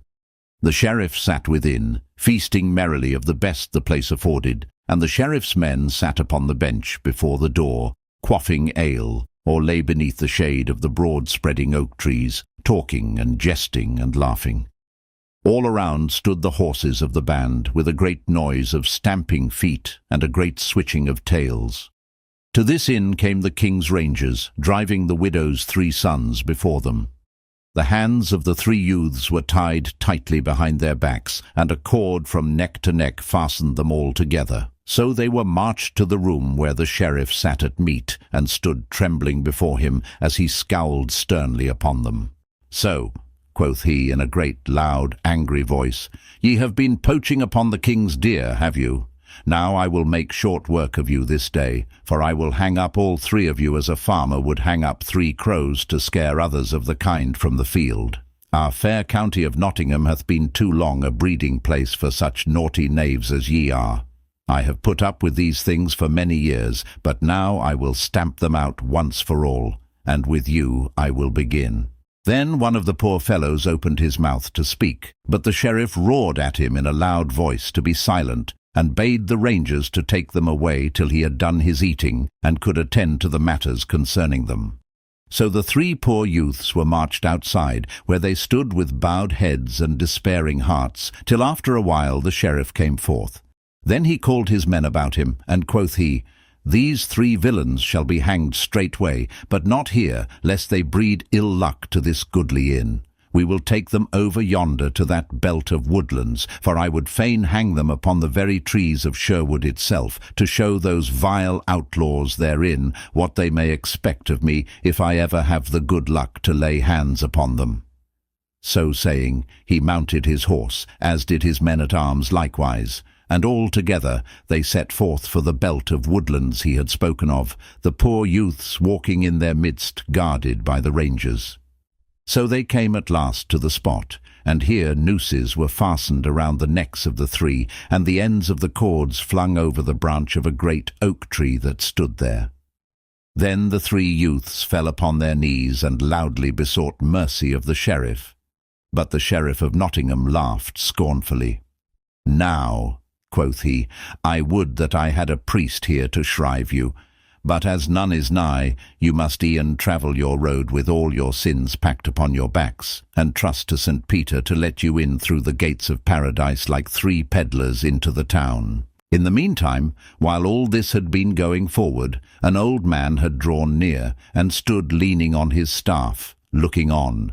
His hair and beard were all curly and white, and across his back was a bow of yew that looked much too strong for him to draw. As the sheriff looked around ere he ordered his men to string the three youths up to the oak tree, his eyes fell upon this strange old man. Then his worship beckoned to him, saying, "Come hither, father, I have a few words to say to thee." So Little John, for it was none other than he, came forward, and the sheriff looked upon him, thinking that there was something strangely familiar in the face before him. "How now?" said he. "Methinks I have seen thee before. What may thy name be, father?" "Please your worship," said Little John in a cracked voice like that of an old man, "my name is Giles Hobble, at your worship's service." "Giles Hobble, Giles Hobble," muttered the sheriff to himself, turning over the names that he had in his mind to try to find one to fit to this. "I remember not thy name," said he at last, "but it matters not. Hast thou a mind to earn sixpence this bright morn?" "Ay, marry," quoth Little John, "for money is not so plenty with me that I should cast sixpence away, and I could earn it by an honest turn.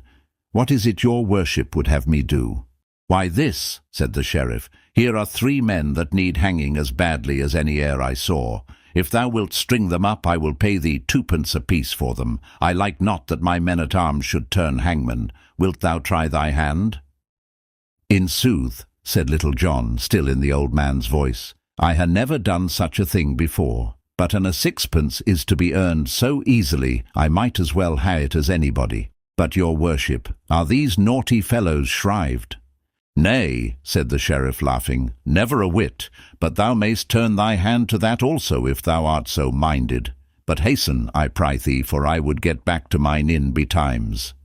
So Little John came to where the three youths stood trembling, and putting his face to the first fellow's cheek as though he were listening to him, he whispered softly into his ear, "Stand still, brother, when thou feelest thy bonds cut. But when thou seest me throw my woolen wig and beard from my head and face, cast the noose from thy neck, and run for the woodlands." Then he slyly cut the cord that bound the youth's hands, who, upon his part, stood still as though he were yet bound. Then he went to the second fellow, and spoke to him in the same way, and also cut his bonds. This he did to the third likewise, but all so slyly that the sheriff, who sat upon his horse laughing, wotted not what was being done, nor his men either. Then Little John turned to the sheriff. "Please your worship," said he, "will you give me leave to string my bow? For I would fain help these fellows along the way when they are swinging with an arrow beneath the ribs." "With all my heart," said the sheriff, "only, as I said before, make thou haste in thy doings." Little John put the tip of his bow to his instep, and strung the weapon so deftly that all wondered to see an old man so strong. Next he drew a good smooth arrow from his quiver, and fitted it to the string. Then, looking all around to see that the way was clear behind him, he suddenly cast away the wool from his head and face, shouting in a mighty voice, "Run!"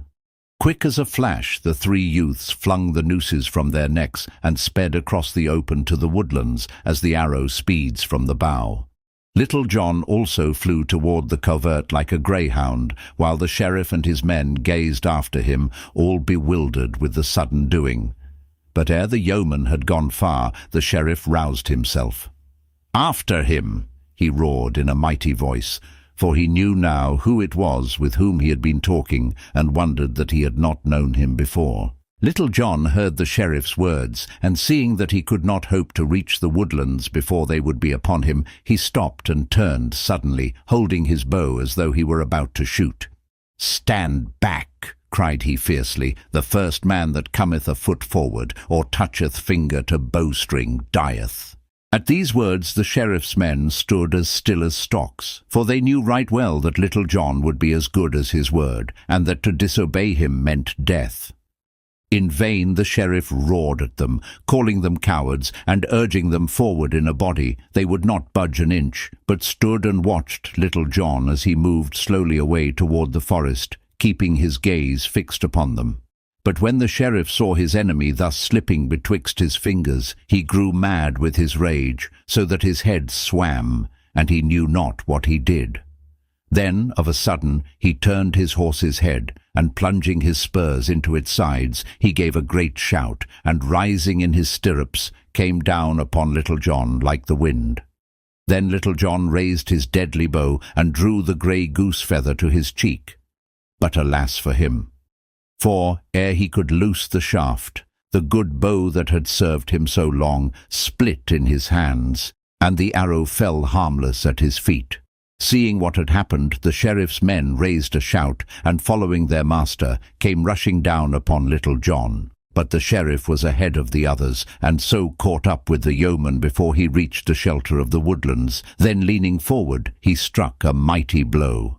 Little John ducked, and the sheriff's sword turned in his hand, but the flat of the blade struck the other upon the head and smote him down, stunned and senseless. "Now, I am right glad," said the sheriff, when the men came up and found that Little John was not dead, "that I have not slain this man in my haste. I would rather lose £500 than have him die thus instead of hanging, as such a vile thief should do. Go, get some water from yonder fountain, William, and pour it over his head." The man did as he was bidden, and presently Little John opened his eyes and looked around him, all dazed and bewildered with the stun of the blow. Then they tied his hands behind him, and lifting him up set him upon the back of one of the horses, with his face to its tail, and his feet strapped beneath its belly. So they took him back to the King's Head Inn, laughing and rejoicing as they went along.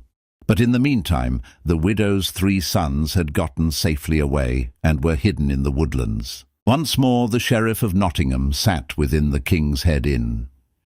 His heart rejoiced within him, for he had at last done that which he had sought to do for years, taken Little John prisoner. Quoth he to himself, "This time tomorrow the rogue shall hang upon the gallows tree in front of the great gate of Nottingham town, and thus shall I make my long score with him even." So saying, he took a deep draught of canary. But it seemed as if the sheriff had swallowed a thought with his wine, for he shook his head and put the cup down hastily. "Now," he muttered to himself, "I would not for £1,000 have this fellow slip through my fingers. Yet, should his master escape that foul guy of Gisbourne, there is no knowing what he may do, for he is the cunningest knave in all the world, this same Robinhood. Belike I had better not wait until tomorrow to hang the fellow." So saying, he pushed his chair back hastily, and going forth from the inn called his men together. Quoth he, "I will wait no longer for the hanging of this rogue, but it shall be done forthwith, and that from the very tree whence he saved those 3 young villains by stepping betwixt them and the law. So get ye ready straightway."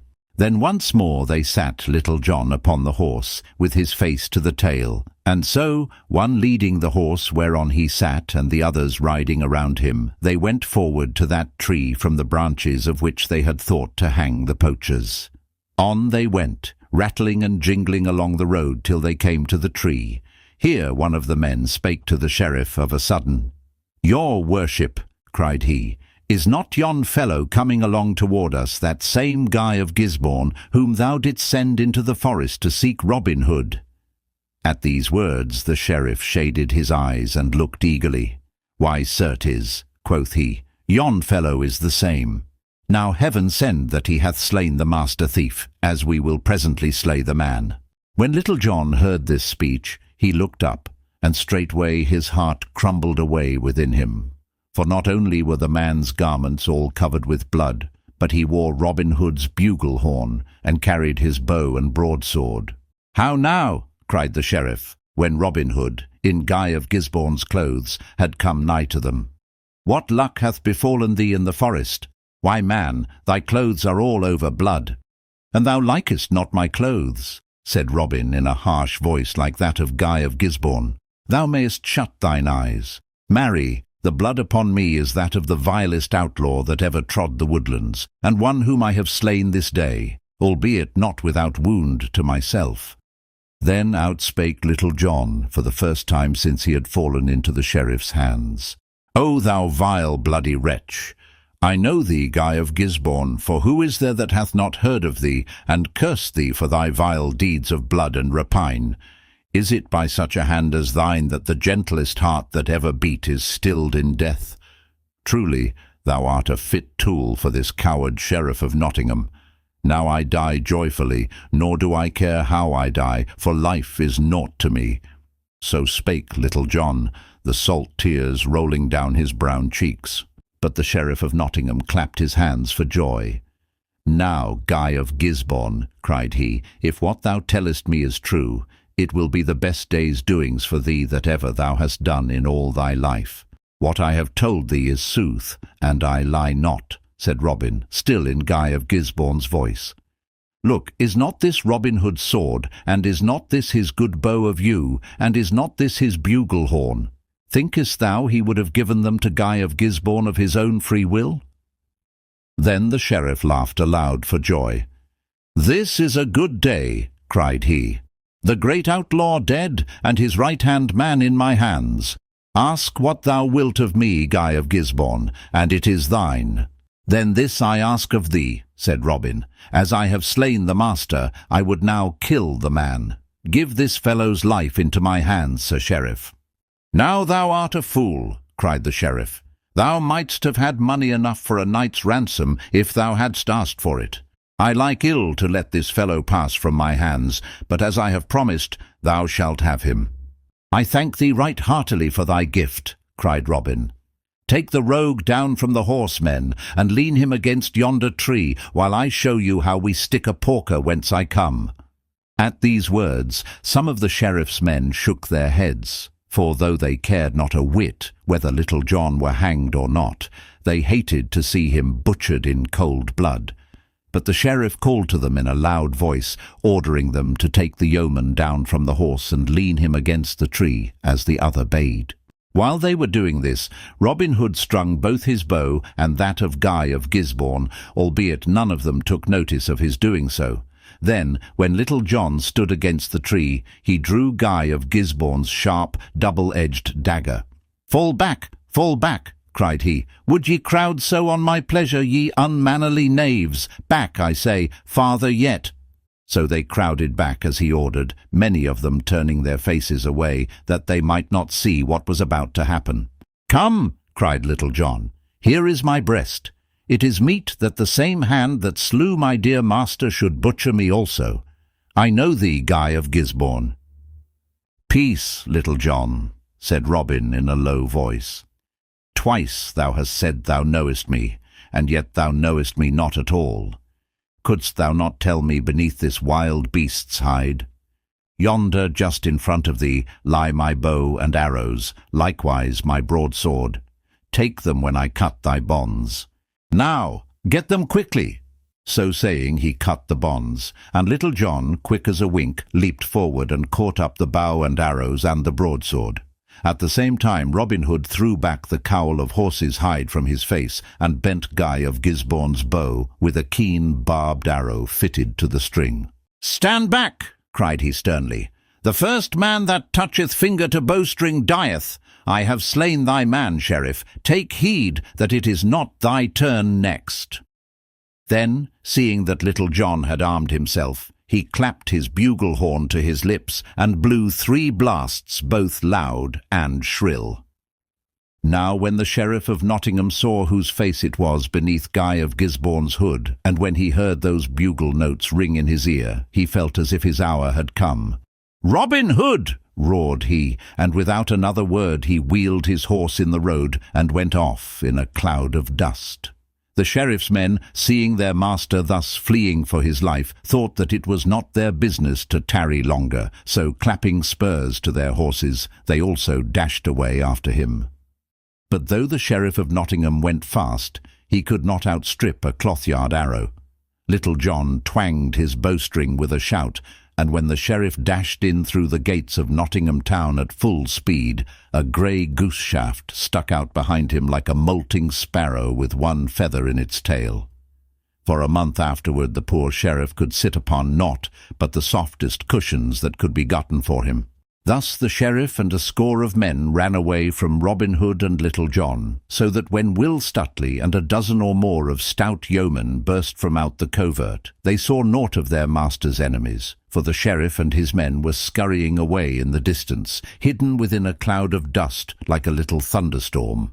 Then they all went back into the forest once more, where they found the widow's 3 sons, who ran to Little John and kissed his hands. But it would not do for them to roam the forest at large any more, so they promised that, after they had gone and told their mother of their escape, they would come that night to the greenwood tree and thenceforth become men of the band. King Richard comes to Sherwood Forest. Not more than 2 months had passed and gone since these stirring adventures befell Robin Hood and Little John, when all Nottinghamshire was a mighty stir and tumult, for King Richard of the Lion's Heart was making a royal progress through merry England, and everyone expected him to come to Nottingham town in his journeying. Messengers went riding back and forth between the sheriff and the king, until at last the time was fixed upon when his majesty was to stop in Nottingham as the guest of his worship. And now came more bustle than ever, a great running hither and thither, a rapping of hammers and a babble of voices sounded everywhere through the place, for the folk were building great arches across the streets, beneath which the king was to pass, and were draping these arches with silken banners and streamers of many colours. Great hubbub was going on in the guild hall of the town also, for here a grand banquet was to be given to the king and the nobles of his train, and the best master carpenters were busy building a throne where the king and the sheriff were to sit at the head of the table side by side. It seemed to many of the good folk of the place as if the day that should bring the king into the town would never come. But all the same it did come in its own season, and bright shone the sun down into the stony streets, which were all alive with a restless sea of people.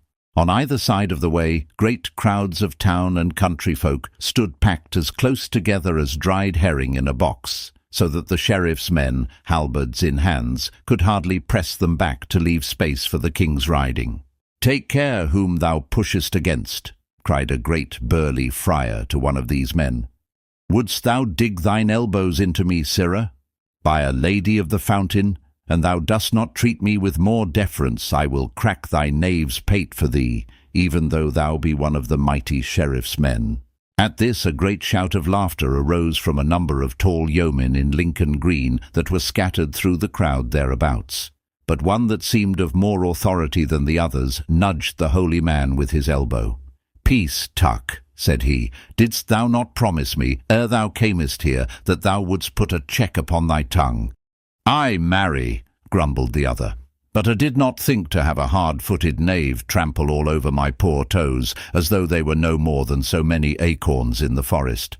But of a sudden all this bickering ceased, for a clear sound of many bugle horns came winding down the street. Then all the people craned their necks and gazed in the direction whence the sound came, and the crowding and the pushing and the swaying grew greater than ever. And now a gallant array of men came gleaming into sight, and the cheering of the people ran down the crowd as the fire runs in dry grass.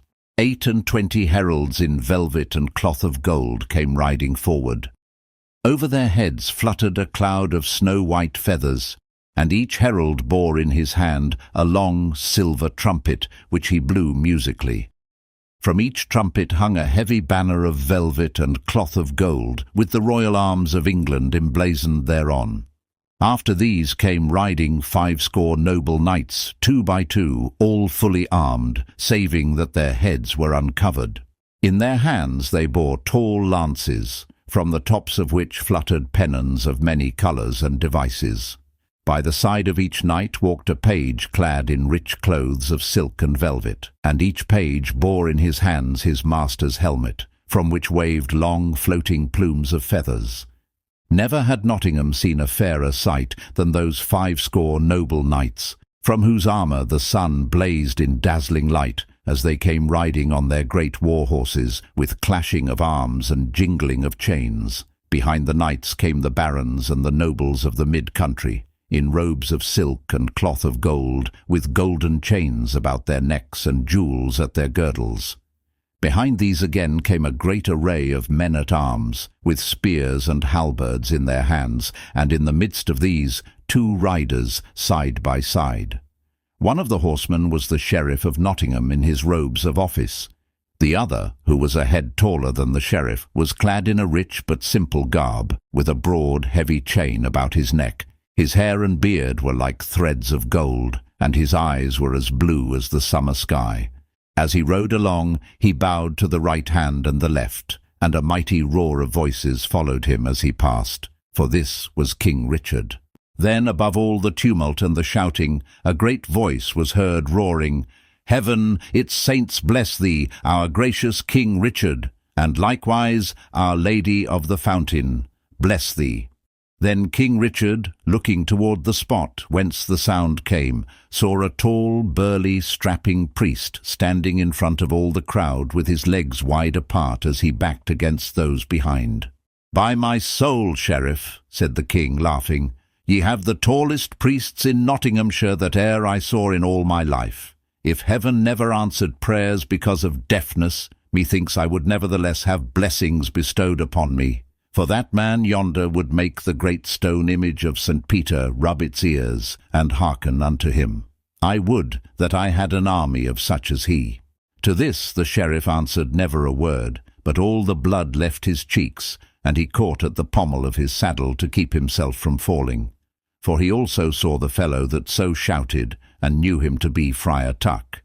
And, moreover, behind Friar Tuck he saw the faces of Robinhood and Little John and Will Scarlet and Will Stutely and Allan a Dale and others of the band.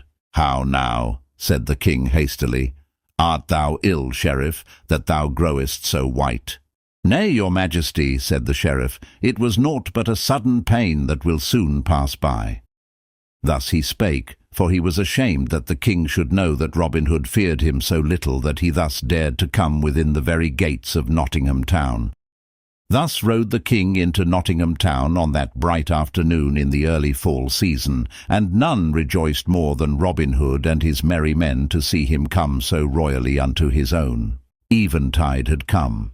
The great feast in the Guildhall at Nottingham town was done, and the wine passed freely. 1,000 waxen lights gleamed along the board, at which sat lord and noble and knight and squire in goodly array. At the head of the table, upon a throne all hung with cloth of gold, sat King Richard with the Sheriff of Nottingham beside him. Quoth the king to the Sheriff, laughing as he spoke, "I have heard much spoken concerning the doings of certain fellows hereabouts, one Robin Hood and his band, who are outlaws and abide in Sherwood Forest.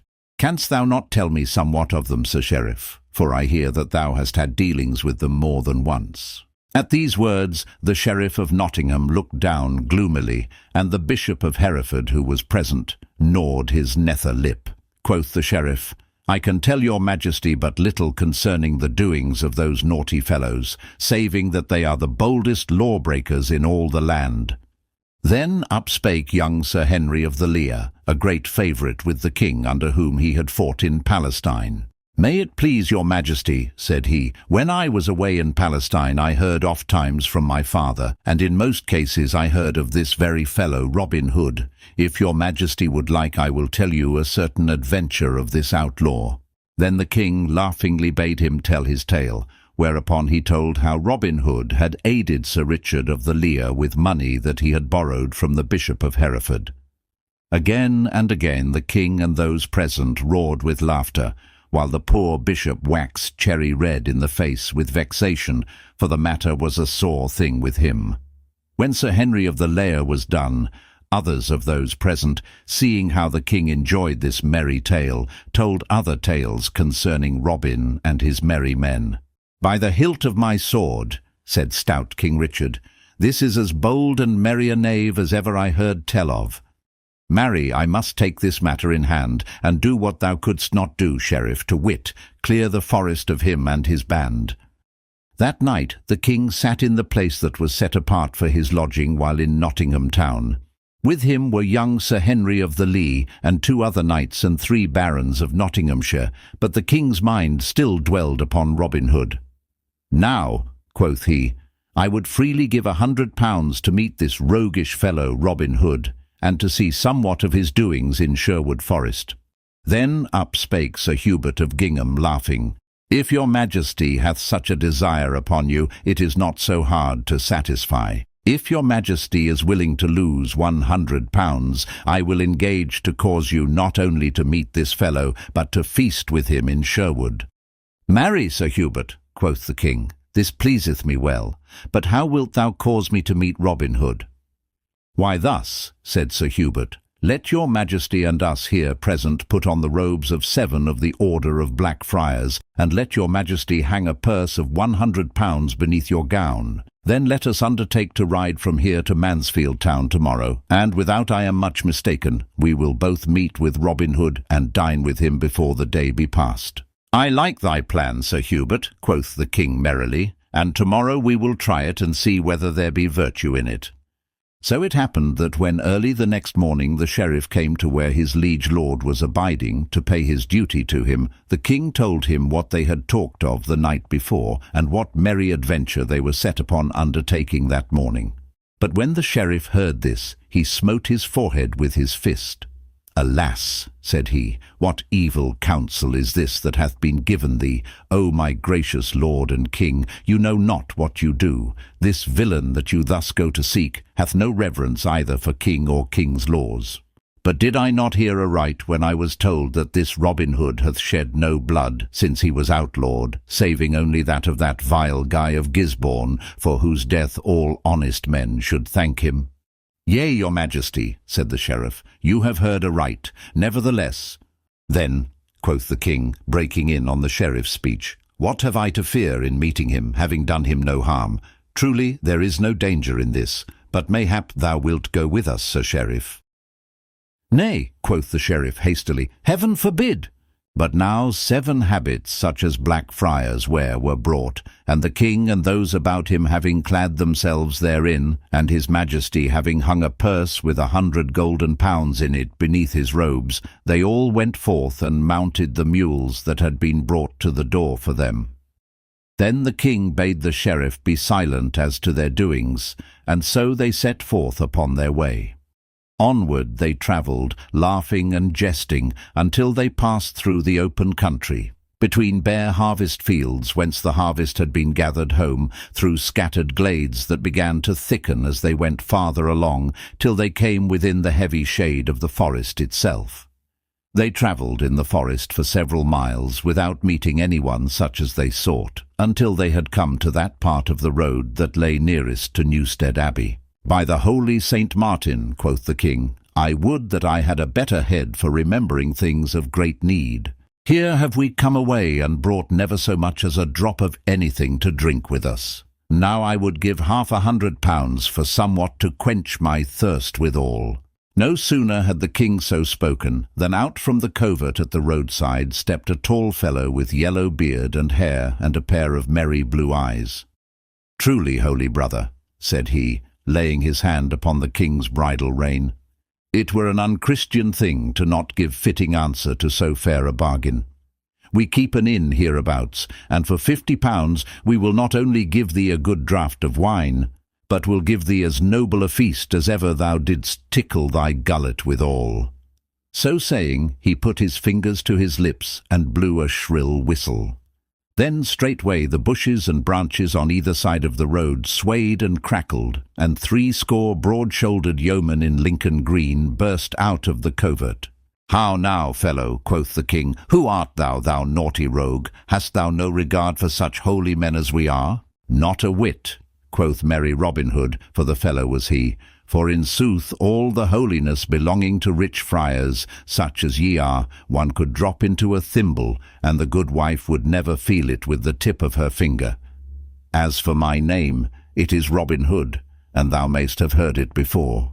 Now out upon thee, quoth King Richard. Thou art a bold and naughty fellow, and a lawless one withal, as I have often heard tell. Now, prithee, let me, and these brethren of mine, travel forward in peace and quietness. It may not be, said Robin, for it would look but ill of us to let such holy men travel onward with empty stomachs.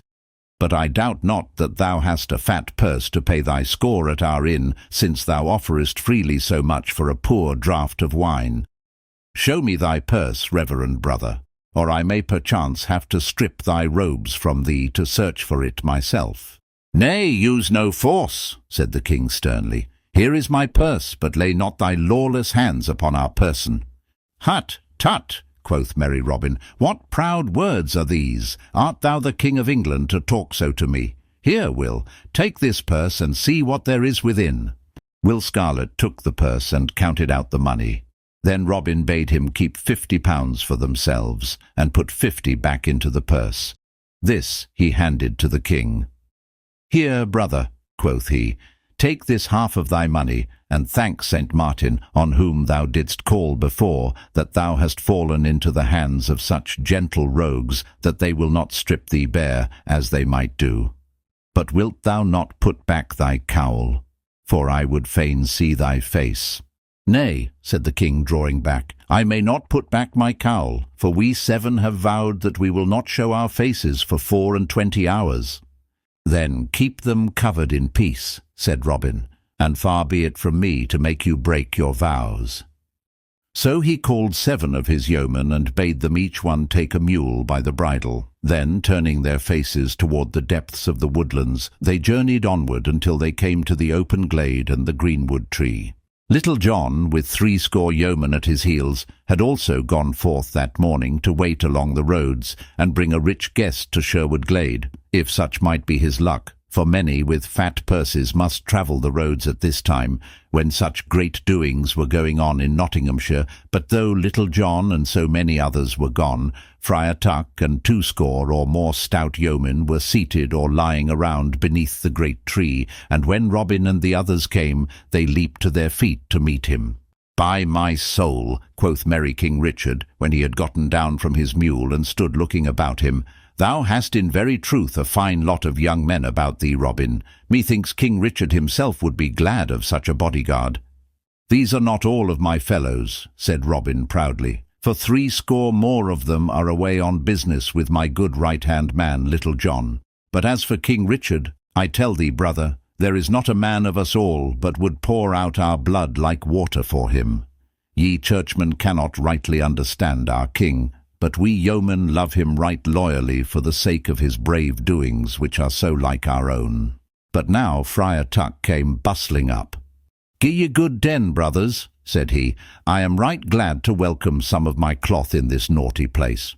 Truly methinks these rogues of outlaws would stand but an ill chance were it not for the prayers of holy Tuck, who laboureth so hard for their well-being.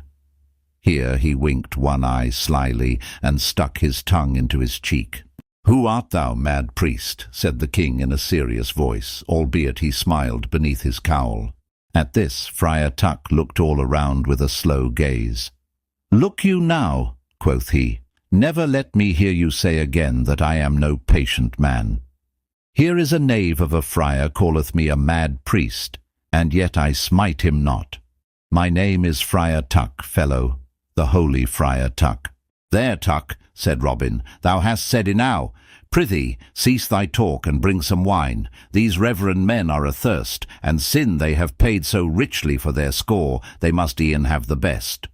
Friar Tuck bridled at being so checked in his speech. Nevertheless he went straightway to do Robin's bidding. So presently a great crock was brought, and wine was poured out for all the guests, and for Robin Hood. Then Robin held his cup aloft. Stay, cried he, tarry in your drinking till I give you a pledge. Here is to good King Richard of great renown, and may all enemies to him be confounded. Then all drank the king's health, even the king himself. "Methinks, good fellow," said he, "thou hast drunk to thine own confusion." "Never a whit," quoth merry Robin, "for I tell thee that we of Sherwood are more loyal to our lord the king than those of thine order. We would give up our lives for his benefiting, while ye are content to lie snug in your abbeys and priories, let reign who will." At this the king laughed. Quoth he, "Perhaps King Richard's welfare is more to me than thou wottest of, fellow, but enough of that matter.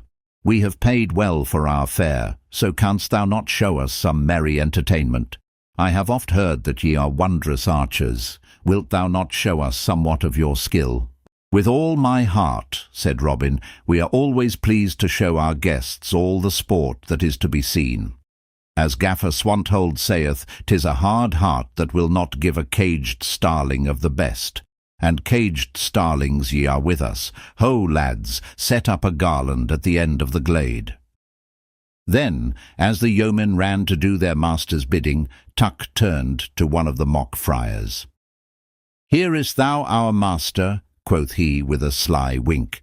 "Whenever he cometh across some poor piece of wit, he straightway layeth it on the shoulders of this Gaffer Swanthold, whoever he may be, so that the poor goodman goeth travelling about with all the odds and ends and tags and rags of our master's brain packed on his back." Thus spake Friar Tuck, but in a low voice, so that Robin could not hear him, for he felt somewhat nettled at Robin's cutting his talk so short. In the meantime the mark at which they were to shoot was set up at 60 paces distance. It was a garland of leaves and flowers 2 spans in width, which same was hung upon a stake in front of a broad tree trunk. "There," quoth Robin, "yon is a fair mark, lads. Each of you shoot 3 arrows thereat, and if any fellow misseth by so much as 1 arrow, he shall have a buffet of Will Scarlet's fist." "Hearken to him," quoth Friar Tuck. "Why, master, thou dost bestow buffets from thy strapping nephew, as though they were love-taps from some bouncing lass.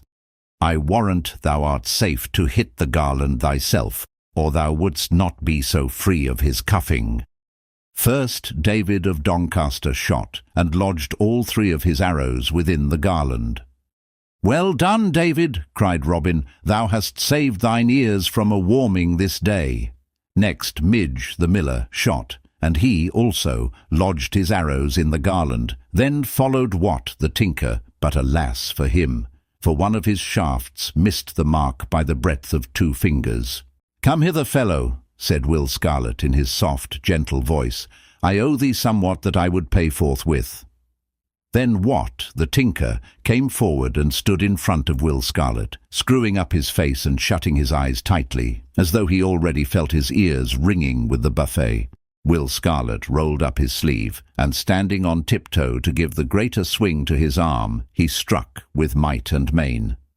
"Oof!" came his palm against the tinker's head, and down went stout Wat to the grass, heels overhead, as the wooden image at the fair goes down when the skilful player throws a cudgel at it.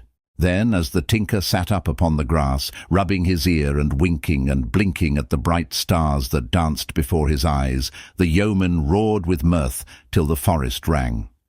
As for King Richard, he laughed till the tears ran down his cheeks.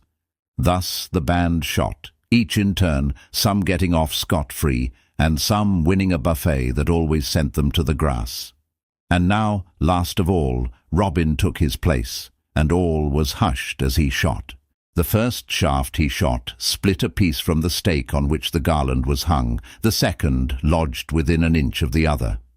"By my halidom," said King Richard to himself, "I would give £1,000 for this fellow to be one of my guard." And now for the 3rd time Robin shot.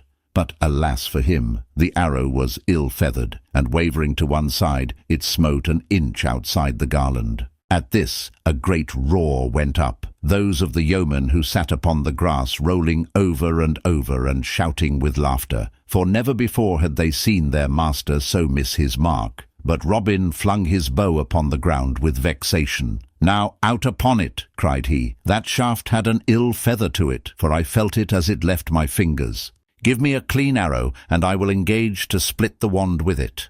At these words the yeoman laughed louder than ever. "Nay, good uncle," said Will Scarlet in his soft, sweet voice, thou hast had thy fair chance, and hast missed thine aim out and out. I swear the arrow was as good as any that hath been loosed this day. Come hither, I owe thee somewhat, and would fain pay it."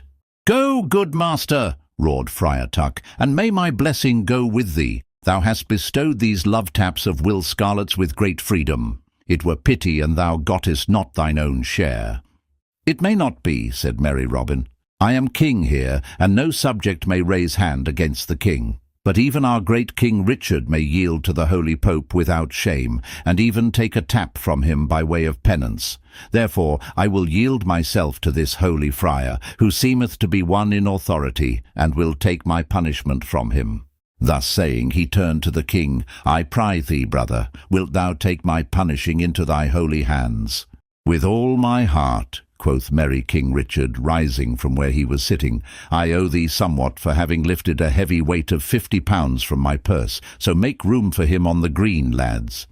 "And thou makest me tumble," quoth Robin. "I will freely give thee back thy 50 pounds, but I tell thee, brother, if thou makest me not feel grass all along my back, I will take every farthing thou hast for thy boastful speech." "So be it," said the king. "I am willing to venture it." Thereupon he rolled up his sleeve and showed an arm that made the yeomen stare. But Robin, with his feet wide apart, stood firmly planted, waiting the other, smiling. Then the king swung back his arm, and balancing himself a moment, he delivered a buffet at Robin that fell like a thunderbolt. Down went Robin headlong upon the grass, for the stroke would have felled a stone wall. Then how the yeomen shouted with laughter till their sides ached, for never had they seen such a buffet given in all their lives. As for Robin, he presently sat up and looked all around him, as though he had dropped from a cloud and had lit in a place he had never seen before. After a while, still gazing about him at his laughing yeomen, he put his fingertips softly to his ear and felt all around it tenderly. "Will Scarlet," said he, "count this fellow out his 50 pounds. I want nothing more either of his money or of him. A murrain seize him and his buffeting. I would that I had taken my dues from thee, for I verily believe he hath deafened mine ear from ever hearing again." Then, while gusts of laughter still broke from the band, Will Scarlet counted out the 50 pounds, and the king dropped it back into his purse again. "I give thee thanks, fellow," said he, "and if ever thou shouldst wish for another box of the ear to match the one thou hast, come to me, and I will fit thee with it for naught." So spake the merry king. But even as he ended, there came suddenly the sound of many voices, and out from the covert burst Little John and 60 men, with Sir Richard of the Lear in the midst. Across the glade they came running, and as they came, Sir Richard shouted to Robin, "Make haste, dear friend, gather thy band together, and come with me. King Richard left Nottingham town this very morning, and cometh to seek thee in the woodlands. I know not how he cometh, for it was but a rumour of this that reached me. Nevertheless I know that it is the truth. Therefore hasten with all thy men, and come to Castle Lee, for there thou mayest lie hidden till thy present danger passeth. Who are these strangers that thou hast with thee?" "Why," quoth merry Robin, rising from the grass, "these are certain gentle guests that came with us from the high road over by Newstead Abbey. I know not their names, but I have become right well acquaint with this lusty rogue's palm this morning. Marry, the pleasure of this acquaintance hath dust me a deaf ear and 50 pounds to boot." Sir Richard looked keenly at the tall friar, who, drawing himself up to his full height, looked fixedly back at the knight. Then of a sudden Sir Richard's cheeks grew pale, for he knew who it was that he looked upon. Quickly he leaped from off his horse's back and flung himself upon his knees before the other. At this, the king, seeing that Sir Richard knew him, threw back his cowl, and all the yeomen saw his face and knew him also, for there was not one of them but had been in the crowd in the good town of Nottingham, and had seen him riding side by side with the sheriff. Down they fell upon their knees, nor could they say a word. Then the king looked all around right grimly, and last of all his glance came back and rested again upon Sir Richard of the Lear. "How is this, Sir Richard?" said he sternly. "How darest thou step between me and these fellows, and how darest thou offer thy knightly castle of the Lee for a refuge to them? Wilt thou make it a hiding-place for the most renowned outlaws in England?" Then Sir Richard of the Lee raised his eyes to the king's face. "Far be it from me," said he, "to do aught that could bring your majesty's anger upon me. Yet sooner would I face your majesty's wrath than suffer aught of harm that I could stay to fall upon Robinhood and his band. For to them I owe life, honour, everything. Should I then desert him in his hour of need?" Ere the knight had done speaking, one of the mock friars that stood near the king came forward and knelt beside Sir Richard, and throwing back his cowl showed the face of young Sir Henry of the Lee. Then Sir Henry grasped his father's hand and said, "Here kneels one who hath served thee well, King Richard, and, as thou knowest, hath stepped between thee and death in Palestine. Yet do I abide by my dear father, and here I say also that I would freely give shelter to this noble outlaw Robin Hood, even though it brought thy wrath upon me, for my father's honour and my father's welfare are as dear to me as mine own." King Richard looked from one to the other of the kneeling knights, and at last the frown faded from his brow, and a smile twitched at the corners of his lips. "Marry, Sir Richard," quoth the king, "thou art a bold-spoken knight, and thy freedom of speech weigheth not heavily against thee with me. This young son of thine taketh after his sire both in boldness of speech and of deed, for, as he saith, he stepped one time betwixt me and death. Wherefore I would pardon thee for his sake, even if thou hadst done more than thou hast. Rise all of you, for ye shall suffer no harm through me this day, for it were pity that a merry time should end in a manner as to mar its joyousness." Then all arose, and the king beckoned Robin Hood to come to him. "How now?" quoth he. "Is thine ear still too deaf to hear me speak?" "Mine ears would be deafened in death ere they would cease to hear your majesty's voice," said Robin. "As for the blow that your majesty struck me, I would say that though my sins are haply many, methinks they have been paid up in full thereby." "Thinkest thou so?" said the king with somewhat of sternness in his voice. "Now I tell thee that but for three things, to wit, my mercifulness, my love for a stout woodsman, and the loyalty thou hast avowed for me, thine ears, mayhap, might have been more tightly closed than ever a buffet from me could have shut them. Talk not lightly of thy sins, good Robin, but come, look up. Thy danger is past, for hereby I give thee and all thy band free pardon. But, in sooth, I cannot let you roam the forest as ye have done in the past. Therefore I will take thee at thy word, when thou didst say thou wouldst give thy service to me, and thou shalt go back to London with me. We will take that bold knave Little John also, and likewise thy cousin, Will Scarlet, and thy minstrel, Allan a Dale. As for the rest of thy band, we will take their names and have them duly recorded as royal rangers. For methinks it were wiser to have them changed to law-abiding caretakers of our deer in Sherwood than to leave them to run at large as outlawed slayers thereof. But now get a feast ready, I would see how ye live in the woodlands." So Robin bade his men make ready a grand feast. Straightway great fires were kindled and burned brightly, at which savoury things roasted sweetly. While this was going forward, the king bade Robin call Allan a Dale, for he would hear him sing. So word was passed for Allan, and presently he came, bringing his harp. "Marry," said King Richard, "if thy singing match thy looks, it is fair enough. Prithee, strike up a ditty, and let us have a taste of thy skill." Then Allan touched his harp lightly, and all words were hushed while he sang thus. All listened in silence, and when Allan a Dale had done, King Richard heaved a sigh. "By the breath of my body, Allan," quoth he, "thou hast such a wondrous sweet voice that it strangely moves my heart. But what doleful ditty is this for the lips of a stout yeoman? I would rather hear thee sing a song of love and battle than a sad thing like that. Moreover, I understand it not. What meanest thou by the words?"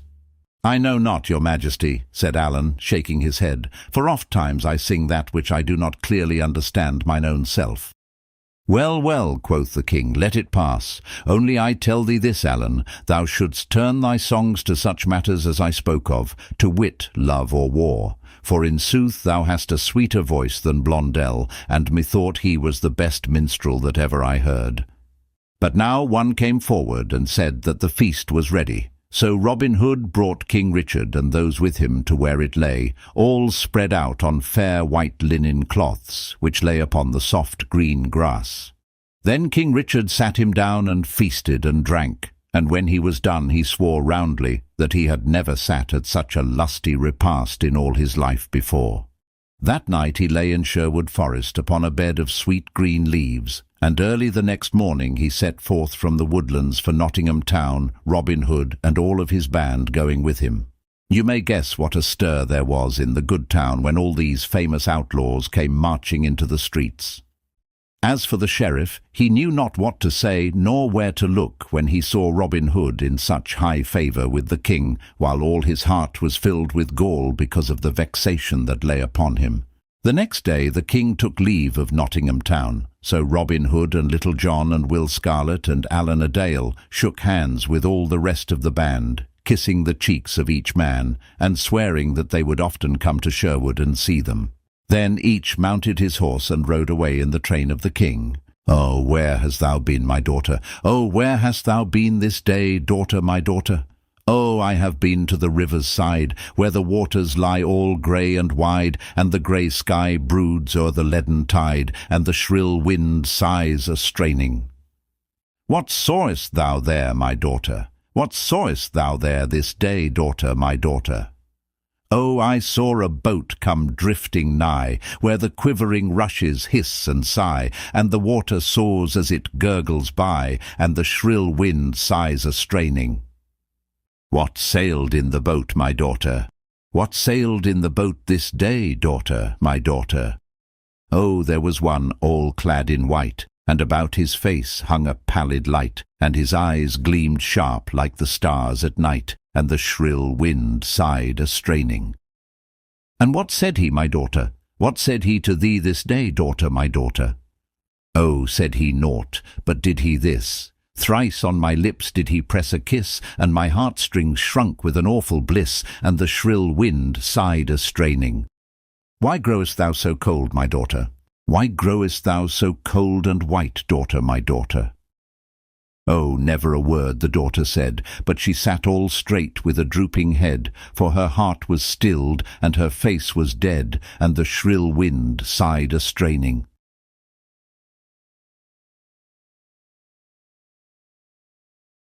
Epilogue. At this end the merry adventures of Robin Hood, for in spite of his promise, it was many a year ere he saw Sherwood again.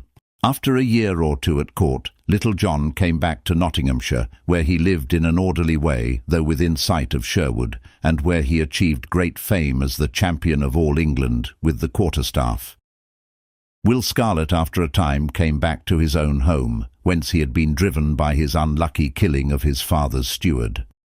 The rest of the band did their duty as royal rangers right well. But Robin Hood and Allan a Dale did not come again to Sherwood so quickly, for thus it was. Robin, through his great fame as an archer, became a favourite with the king, so that he speedily rose in rank to be the chief of all the yeomen. At last, the king, seeing how faithful and how loyal he was, created him Earl of Huntingdon. So Robin followed the king to the wars and found his time so full that he had no chance to come back to Sherwood for even so much as a day. As for Allan a Dale and his wife, the fair Ellen, they followed Robin Hood and shared in all his ups and downs of life. And now, dear friend, you who have journeyed with me in all these merry doings, I will not bid you follow me further, but will drop your hand here with a good den, if you wish it. For that which cometh hereafter speaks of the breaking up of things, and shows how joys and pleasures that are dead and gone can never be set upon their feet to walk again. I will not dwell upon the matter overlong, but will tell as speedily as may be of how that stout fellow, Robin Hood, died as he had lived, not at court as Earl of Huntingdon, but with bow in hand, his heart in the greenwood, and he himself a right yeoman. King Richard died upon the battlefield, in such a way as properly became a lion-hearted king, as you yourself no doubt know. So, after a time, the Earl of Huntingdon, or Robin Hood, as we still call him as of old, finding nothing for his doing abroad, came back to merry England again. With him came Allan a Dale and his wife, the fair Ellen, for these two had been chief of Robin's household ever since he had left Sherwood Forest. It was in the springtime when they landed once more on the shores of England. The leaves were green and the small birds sang blithely, just as they used to do in fair Sherwood when Robin Hood roamed the woodland shades with a free heart and a light heel. All the sweetness of the time and the joyousness of everything brought back to Robin's mind his forest life, so that a great longing came upon him to behold the woodlands once more. So he went straightway to King John, and besought leave of him to visit Nottingham for a short season. The king gave him leave to come and to go, but bade him not stay longer than 3 days at Sherwood. So Robin Hood and Allan a Dale set forth without delay to Nottinghamshire and Sherwood Forest. The first night they took up their inn at Nottingham town, yet they did not go to pay their duty to the sheriff, for his worship bore many a bitter grudge against Robin Hood, which grudges had not been lessened by Robin's rise in the world. The next day, at an early hour, they mounted their horses and set forth for the woodlands. As they passed along the road, it seemed to Robin that he knew every stick and stone that his eyes looked upon. Yonder was a path that he had ofttimes trod of a mellow evening, with little John beside him. Here was one, now nigh choked with brambles, along which he and a little band had walked when they went forth to seek a certain Curtal friar. Thus they rode slowly onward, talking about these old familiar things, old and yet new, for they found more in them than they had ever thought of before. Thus at last they came to the open glade and the broad, wide-spreading greenwood tree which was their home for so many years. Neither of the two spoke when they stood beneath that tree. Robin looked all about him at the well-known things, so like what they used to be, and yet so different. For where once was the bustle of many busy fellows was now the quietness of solitude, and, as he looked, the woodlands, the greensward, and the sky all blurred together in his sight through salt tears. For such a great yearning came upon him as he looked on these things, as well known to him as the fingers of his right hand, that he could not keep back the water from his eyes. That morning he had slung his good old bugle horn over his shoulder, and now with the yearning came a great longing to sound his bugle once more. He raised it to his lips. He blew a blast. Tirila! Lirila! The sweet, clear notes went winding down the forest paths, coming back again from the more distant bosky shades in faint echoes of sound. Tirila, lirila, tirila, lirila, until it faded away and was lost. Now it chanced that on that very morn little John was walking through a spur of the forest upon certain matters of business, and as he paced along, sunk in meditation, the faint, clear notes of a distant bugle horn came to his ear. As leaps the stag when it feels the arrow at its heart, so leapt little John when that distant sound met his ear. All the blood in his body seemed to rush like a flame into his cheeks as he bent his head and listened. Again came the bugle note, thin and clear, and yet again it sounded. Then little John gave a great wild cry of yearning, of joy, and yet of grief, and putting down his head, he dashed into the thicket. Onward he plunged, crackling and rending, as the wild boar rushes through the underbrush. Little recked he of thorns and briars that scratched his flesh and tore his clothing, for all he thought of was to get by the shortest way to the greenwood glade, whence he knew the sound of the bugle horn came. Out he burst from the covert, at last a shower of little broken twigs falling about him, and without pausing a moment rushed forward and flung himself at Robin's feet. Then he clasped his arms around the master's knees, and all his body was shaken with great sobs. Neither could Robin nor Allan a Dale speak, but stood looking down at little John, the tears rolling down their cheeks. While they thus stood, 7 royal rangers rushed into the open glade and raised a great shout of joy at the sight of Robin, and at their head was Will Stutely. Then, after a while, came 4 more, panting with their running, and 2 of these 4 were Will Scathlock and Midge the miller, for all of these had heard the sound of Robin Hood's horn. All these ran to Robin and kissed his hands and his clothing with great sound of weeping. After a while, Robin looked around him with tear-dimmed eyes and said in a husky voice, "Now, I swear that never again will I leave these dear woodlands. I have been away from them, and from you, too long. Now do I lay by the name of Robert, Earl of Huntingdon, and take upon me once again that nobler title, Robin Hood, the yeoman." At this a great shout went up, and all the yeomen shook one another's hands for joy. The news that Robin Hood had come back again to dwell in Sherwood, as of old, spread like wildfire all over the countryside, so that ere a se'night had passed, nearly all of his old yeomen had gathered about him again. But when the news of all this reached the ears of King John, he swore both loud and deep, and took a solemn vow that he would not rest until he had Robin Hood in his power, dead or alive. Now there was present at court a certain knight, Sir William Dale, as gallant a soldier as ever donned harness. Sir William Dale was well acquainted with Sherwood Forest, for he was head keeper over that part of it that lay nigh to good Mansfield town.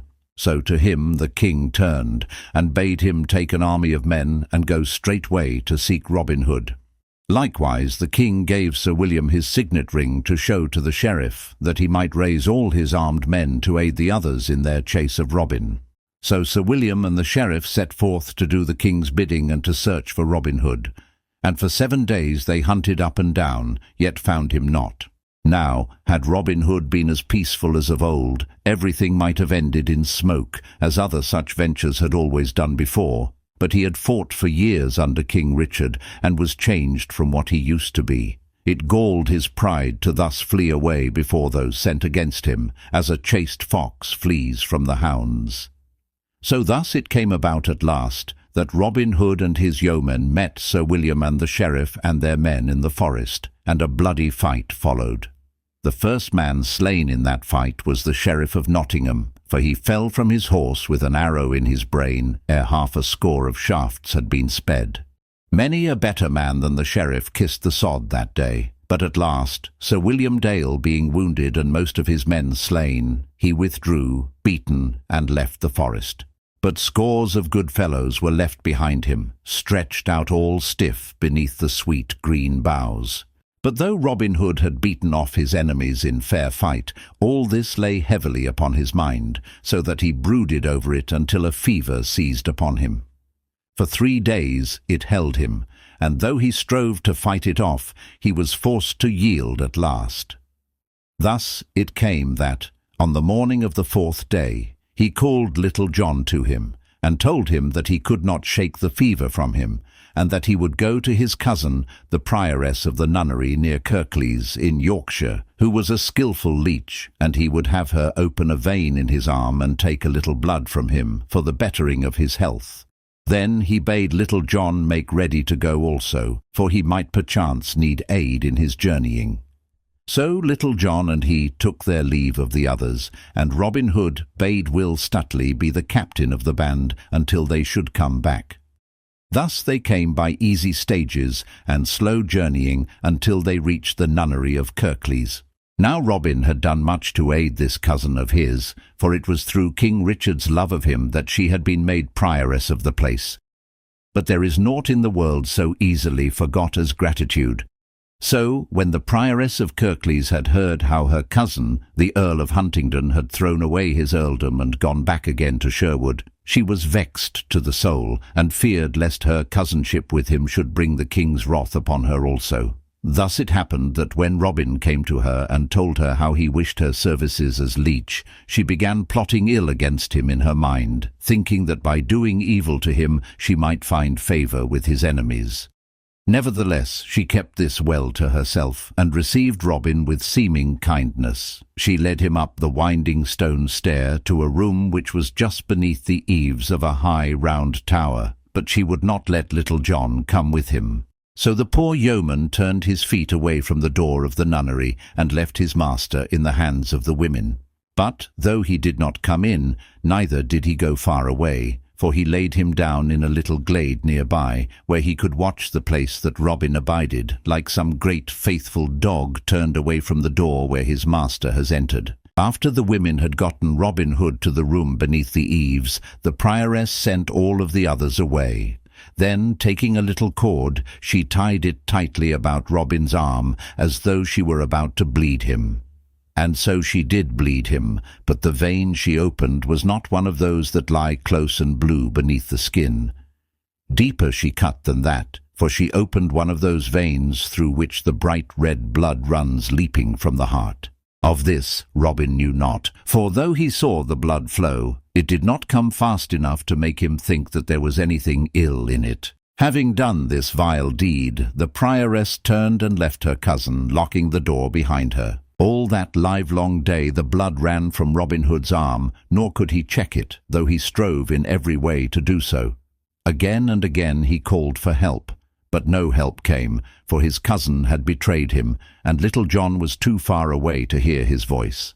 So he bled and bled until he felt his strength slipping away from him. Then he arose, tottering, and bearing himself up by the palms of his hands against the wall, he reached his bugle horn at last. Thrice he sounded it, but weakly and faintly, for his breath was fluttering through sickness and loss of strength. Nevertheless, Little John heard it where he lay in the glade, and with a heart all sick with dread, he came running and leaping toward the nunnery. Loudly he knocked at the door, and in a loud voice shouted for them to let him in, but the door was of massive oak, strongly barred and studded with spikes, so they felt safe, and bade Little John be gone. Then Little John's heart was mad with grief and fear for his master's life. Wildly he looked about him, and his sight fell upon a heavy stone mortar, such as 3 men could not lift nowadays. Little John took 3 steps forward, and bending his back, heaved the stone mortar up from where it stood deeply rooted. Staggering under its weight, he came forward and hurled it crashing against the door. In burst the door, and away fled the frightened nuns, shrieking at his coming. Then Little John strode in, and never a word said he. But up the winding stone steps he ran till he reached the room wherein his master was. Here he found the door locked also, but putting his shoulder against it, he burst the locks as though they were made of brittle ice. There he saw his own dear master leaning against the grey stone wall, his face all white and drawn, and his head swaying to and fro with weakness. Then, with a great wild cry of love and grief and pity, Little John leapt forward and caught Robin Hood in his arms. Up he lifted him as a mother lifts her child, and carrying him to the bed, laid him tenderly thereon. And now the prioress came in hastily, for she was frightened at what she had done, and dreaded the vengeance of Little John and the others of the band. Then she stanched the blood by cunning bandages, so that it flowed no more. All the while Little John stood grimly by, and after she had done, he sternly bade her to be gone, and she obeyed, pale and trembling. Then, after she had departed, Little John spake cheering words, laughing loudly, and saying that all this was a child's fright, and that no stout yeoman would die at the loss of a few drops of blood. "Why," quoth he, "give thee a se'ennight, and thou wilt be roaming the woodlands as boldly as ever." As the shaft flew, his hand sank slowly with the bow till it lay across his knees, and his body likewise sank back again into Little John's loving arms. But something had sped from that body, even as the winged arrow sped from the bow. For some minutes Little John sat motionless, but presently he laid that which he held gently down. Then, folding the hands upon the breast and covering up the face, he turned upon his heel and left the room without a word or a sound. Upon the steep stairway he met the prioress and some of the chief among the sisters. To them he spoke in a deep, quivering voice, and said he, "An ye go within a score of feet of yonder room, I will tear down your rookery over your heads, so that not one stone shall be left upon another. Bear my words well in mind, for I mean them." So saying, he turned and left them, and they presently saw him running rapidly across the open, through the falling of the dusk, until he was swallowed up by the forest. The early grey of the coming morn was just beginning to lighten the black sky toward the eastward, when Little John and 6 more of the band came rapidly across the open toward the nunnery. They saw no one, for the sisters were all hidden away from sight, having been frightened by Little John's words. Up the stone stair they ran, and a great sound of weeping was presently heard. After a while this ceased, and then came the scuffling and shuffling of men's feet, as they carried a heavy weight down the steep and winding stairs. So they went forth from the nunnery, and as they passed through the doors thereof, a great loud sound of wailing arose from the glade that lay all dark in the dawning, as though many men, hidden in the shadows, had lifted up their voices in sorrow. Thus died Robin Hood, at Kirklees nunnery in fair Yorkshire, with mercy in his heart toward those that had been his undoing. For thus he showed mercy for the erring and pity for the weak through all the time of his living. His yeomen were scattered henceforth, but no great ill befell them thereafter, for a more merciful sheriff, and one who knew them not so well succeeding the one that had gone, and they being separated here and there throughout the countryside, they abided in peace and quietness, so that many lived to hand down these tales to their children and their children's children. A certain one saith that upon a stone at Kirklees is an old inscription.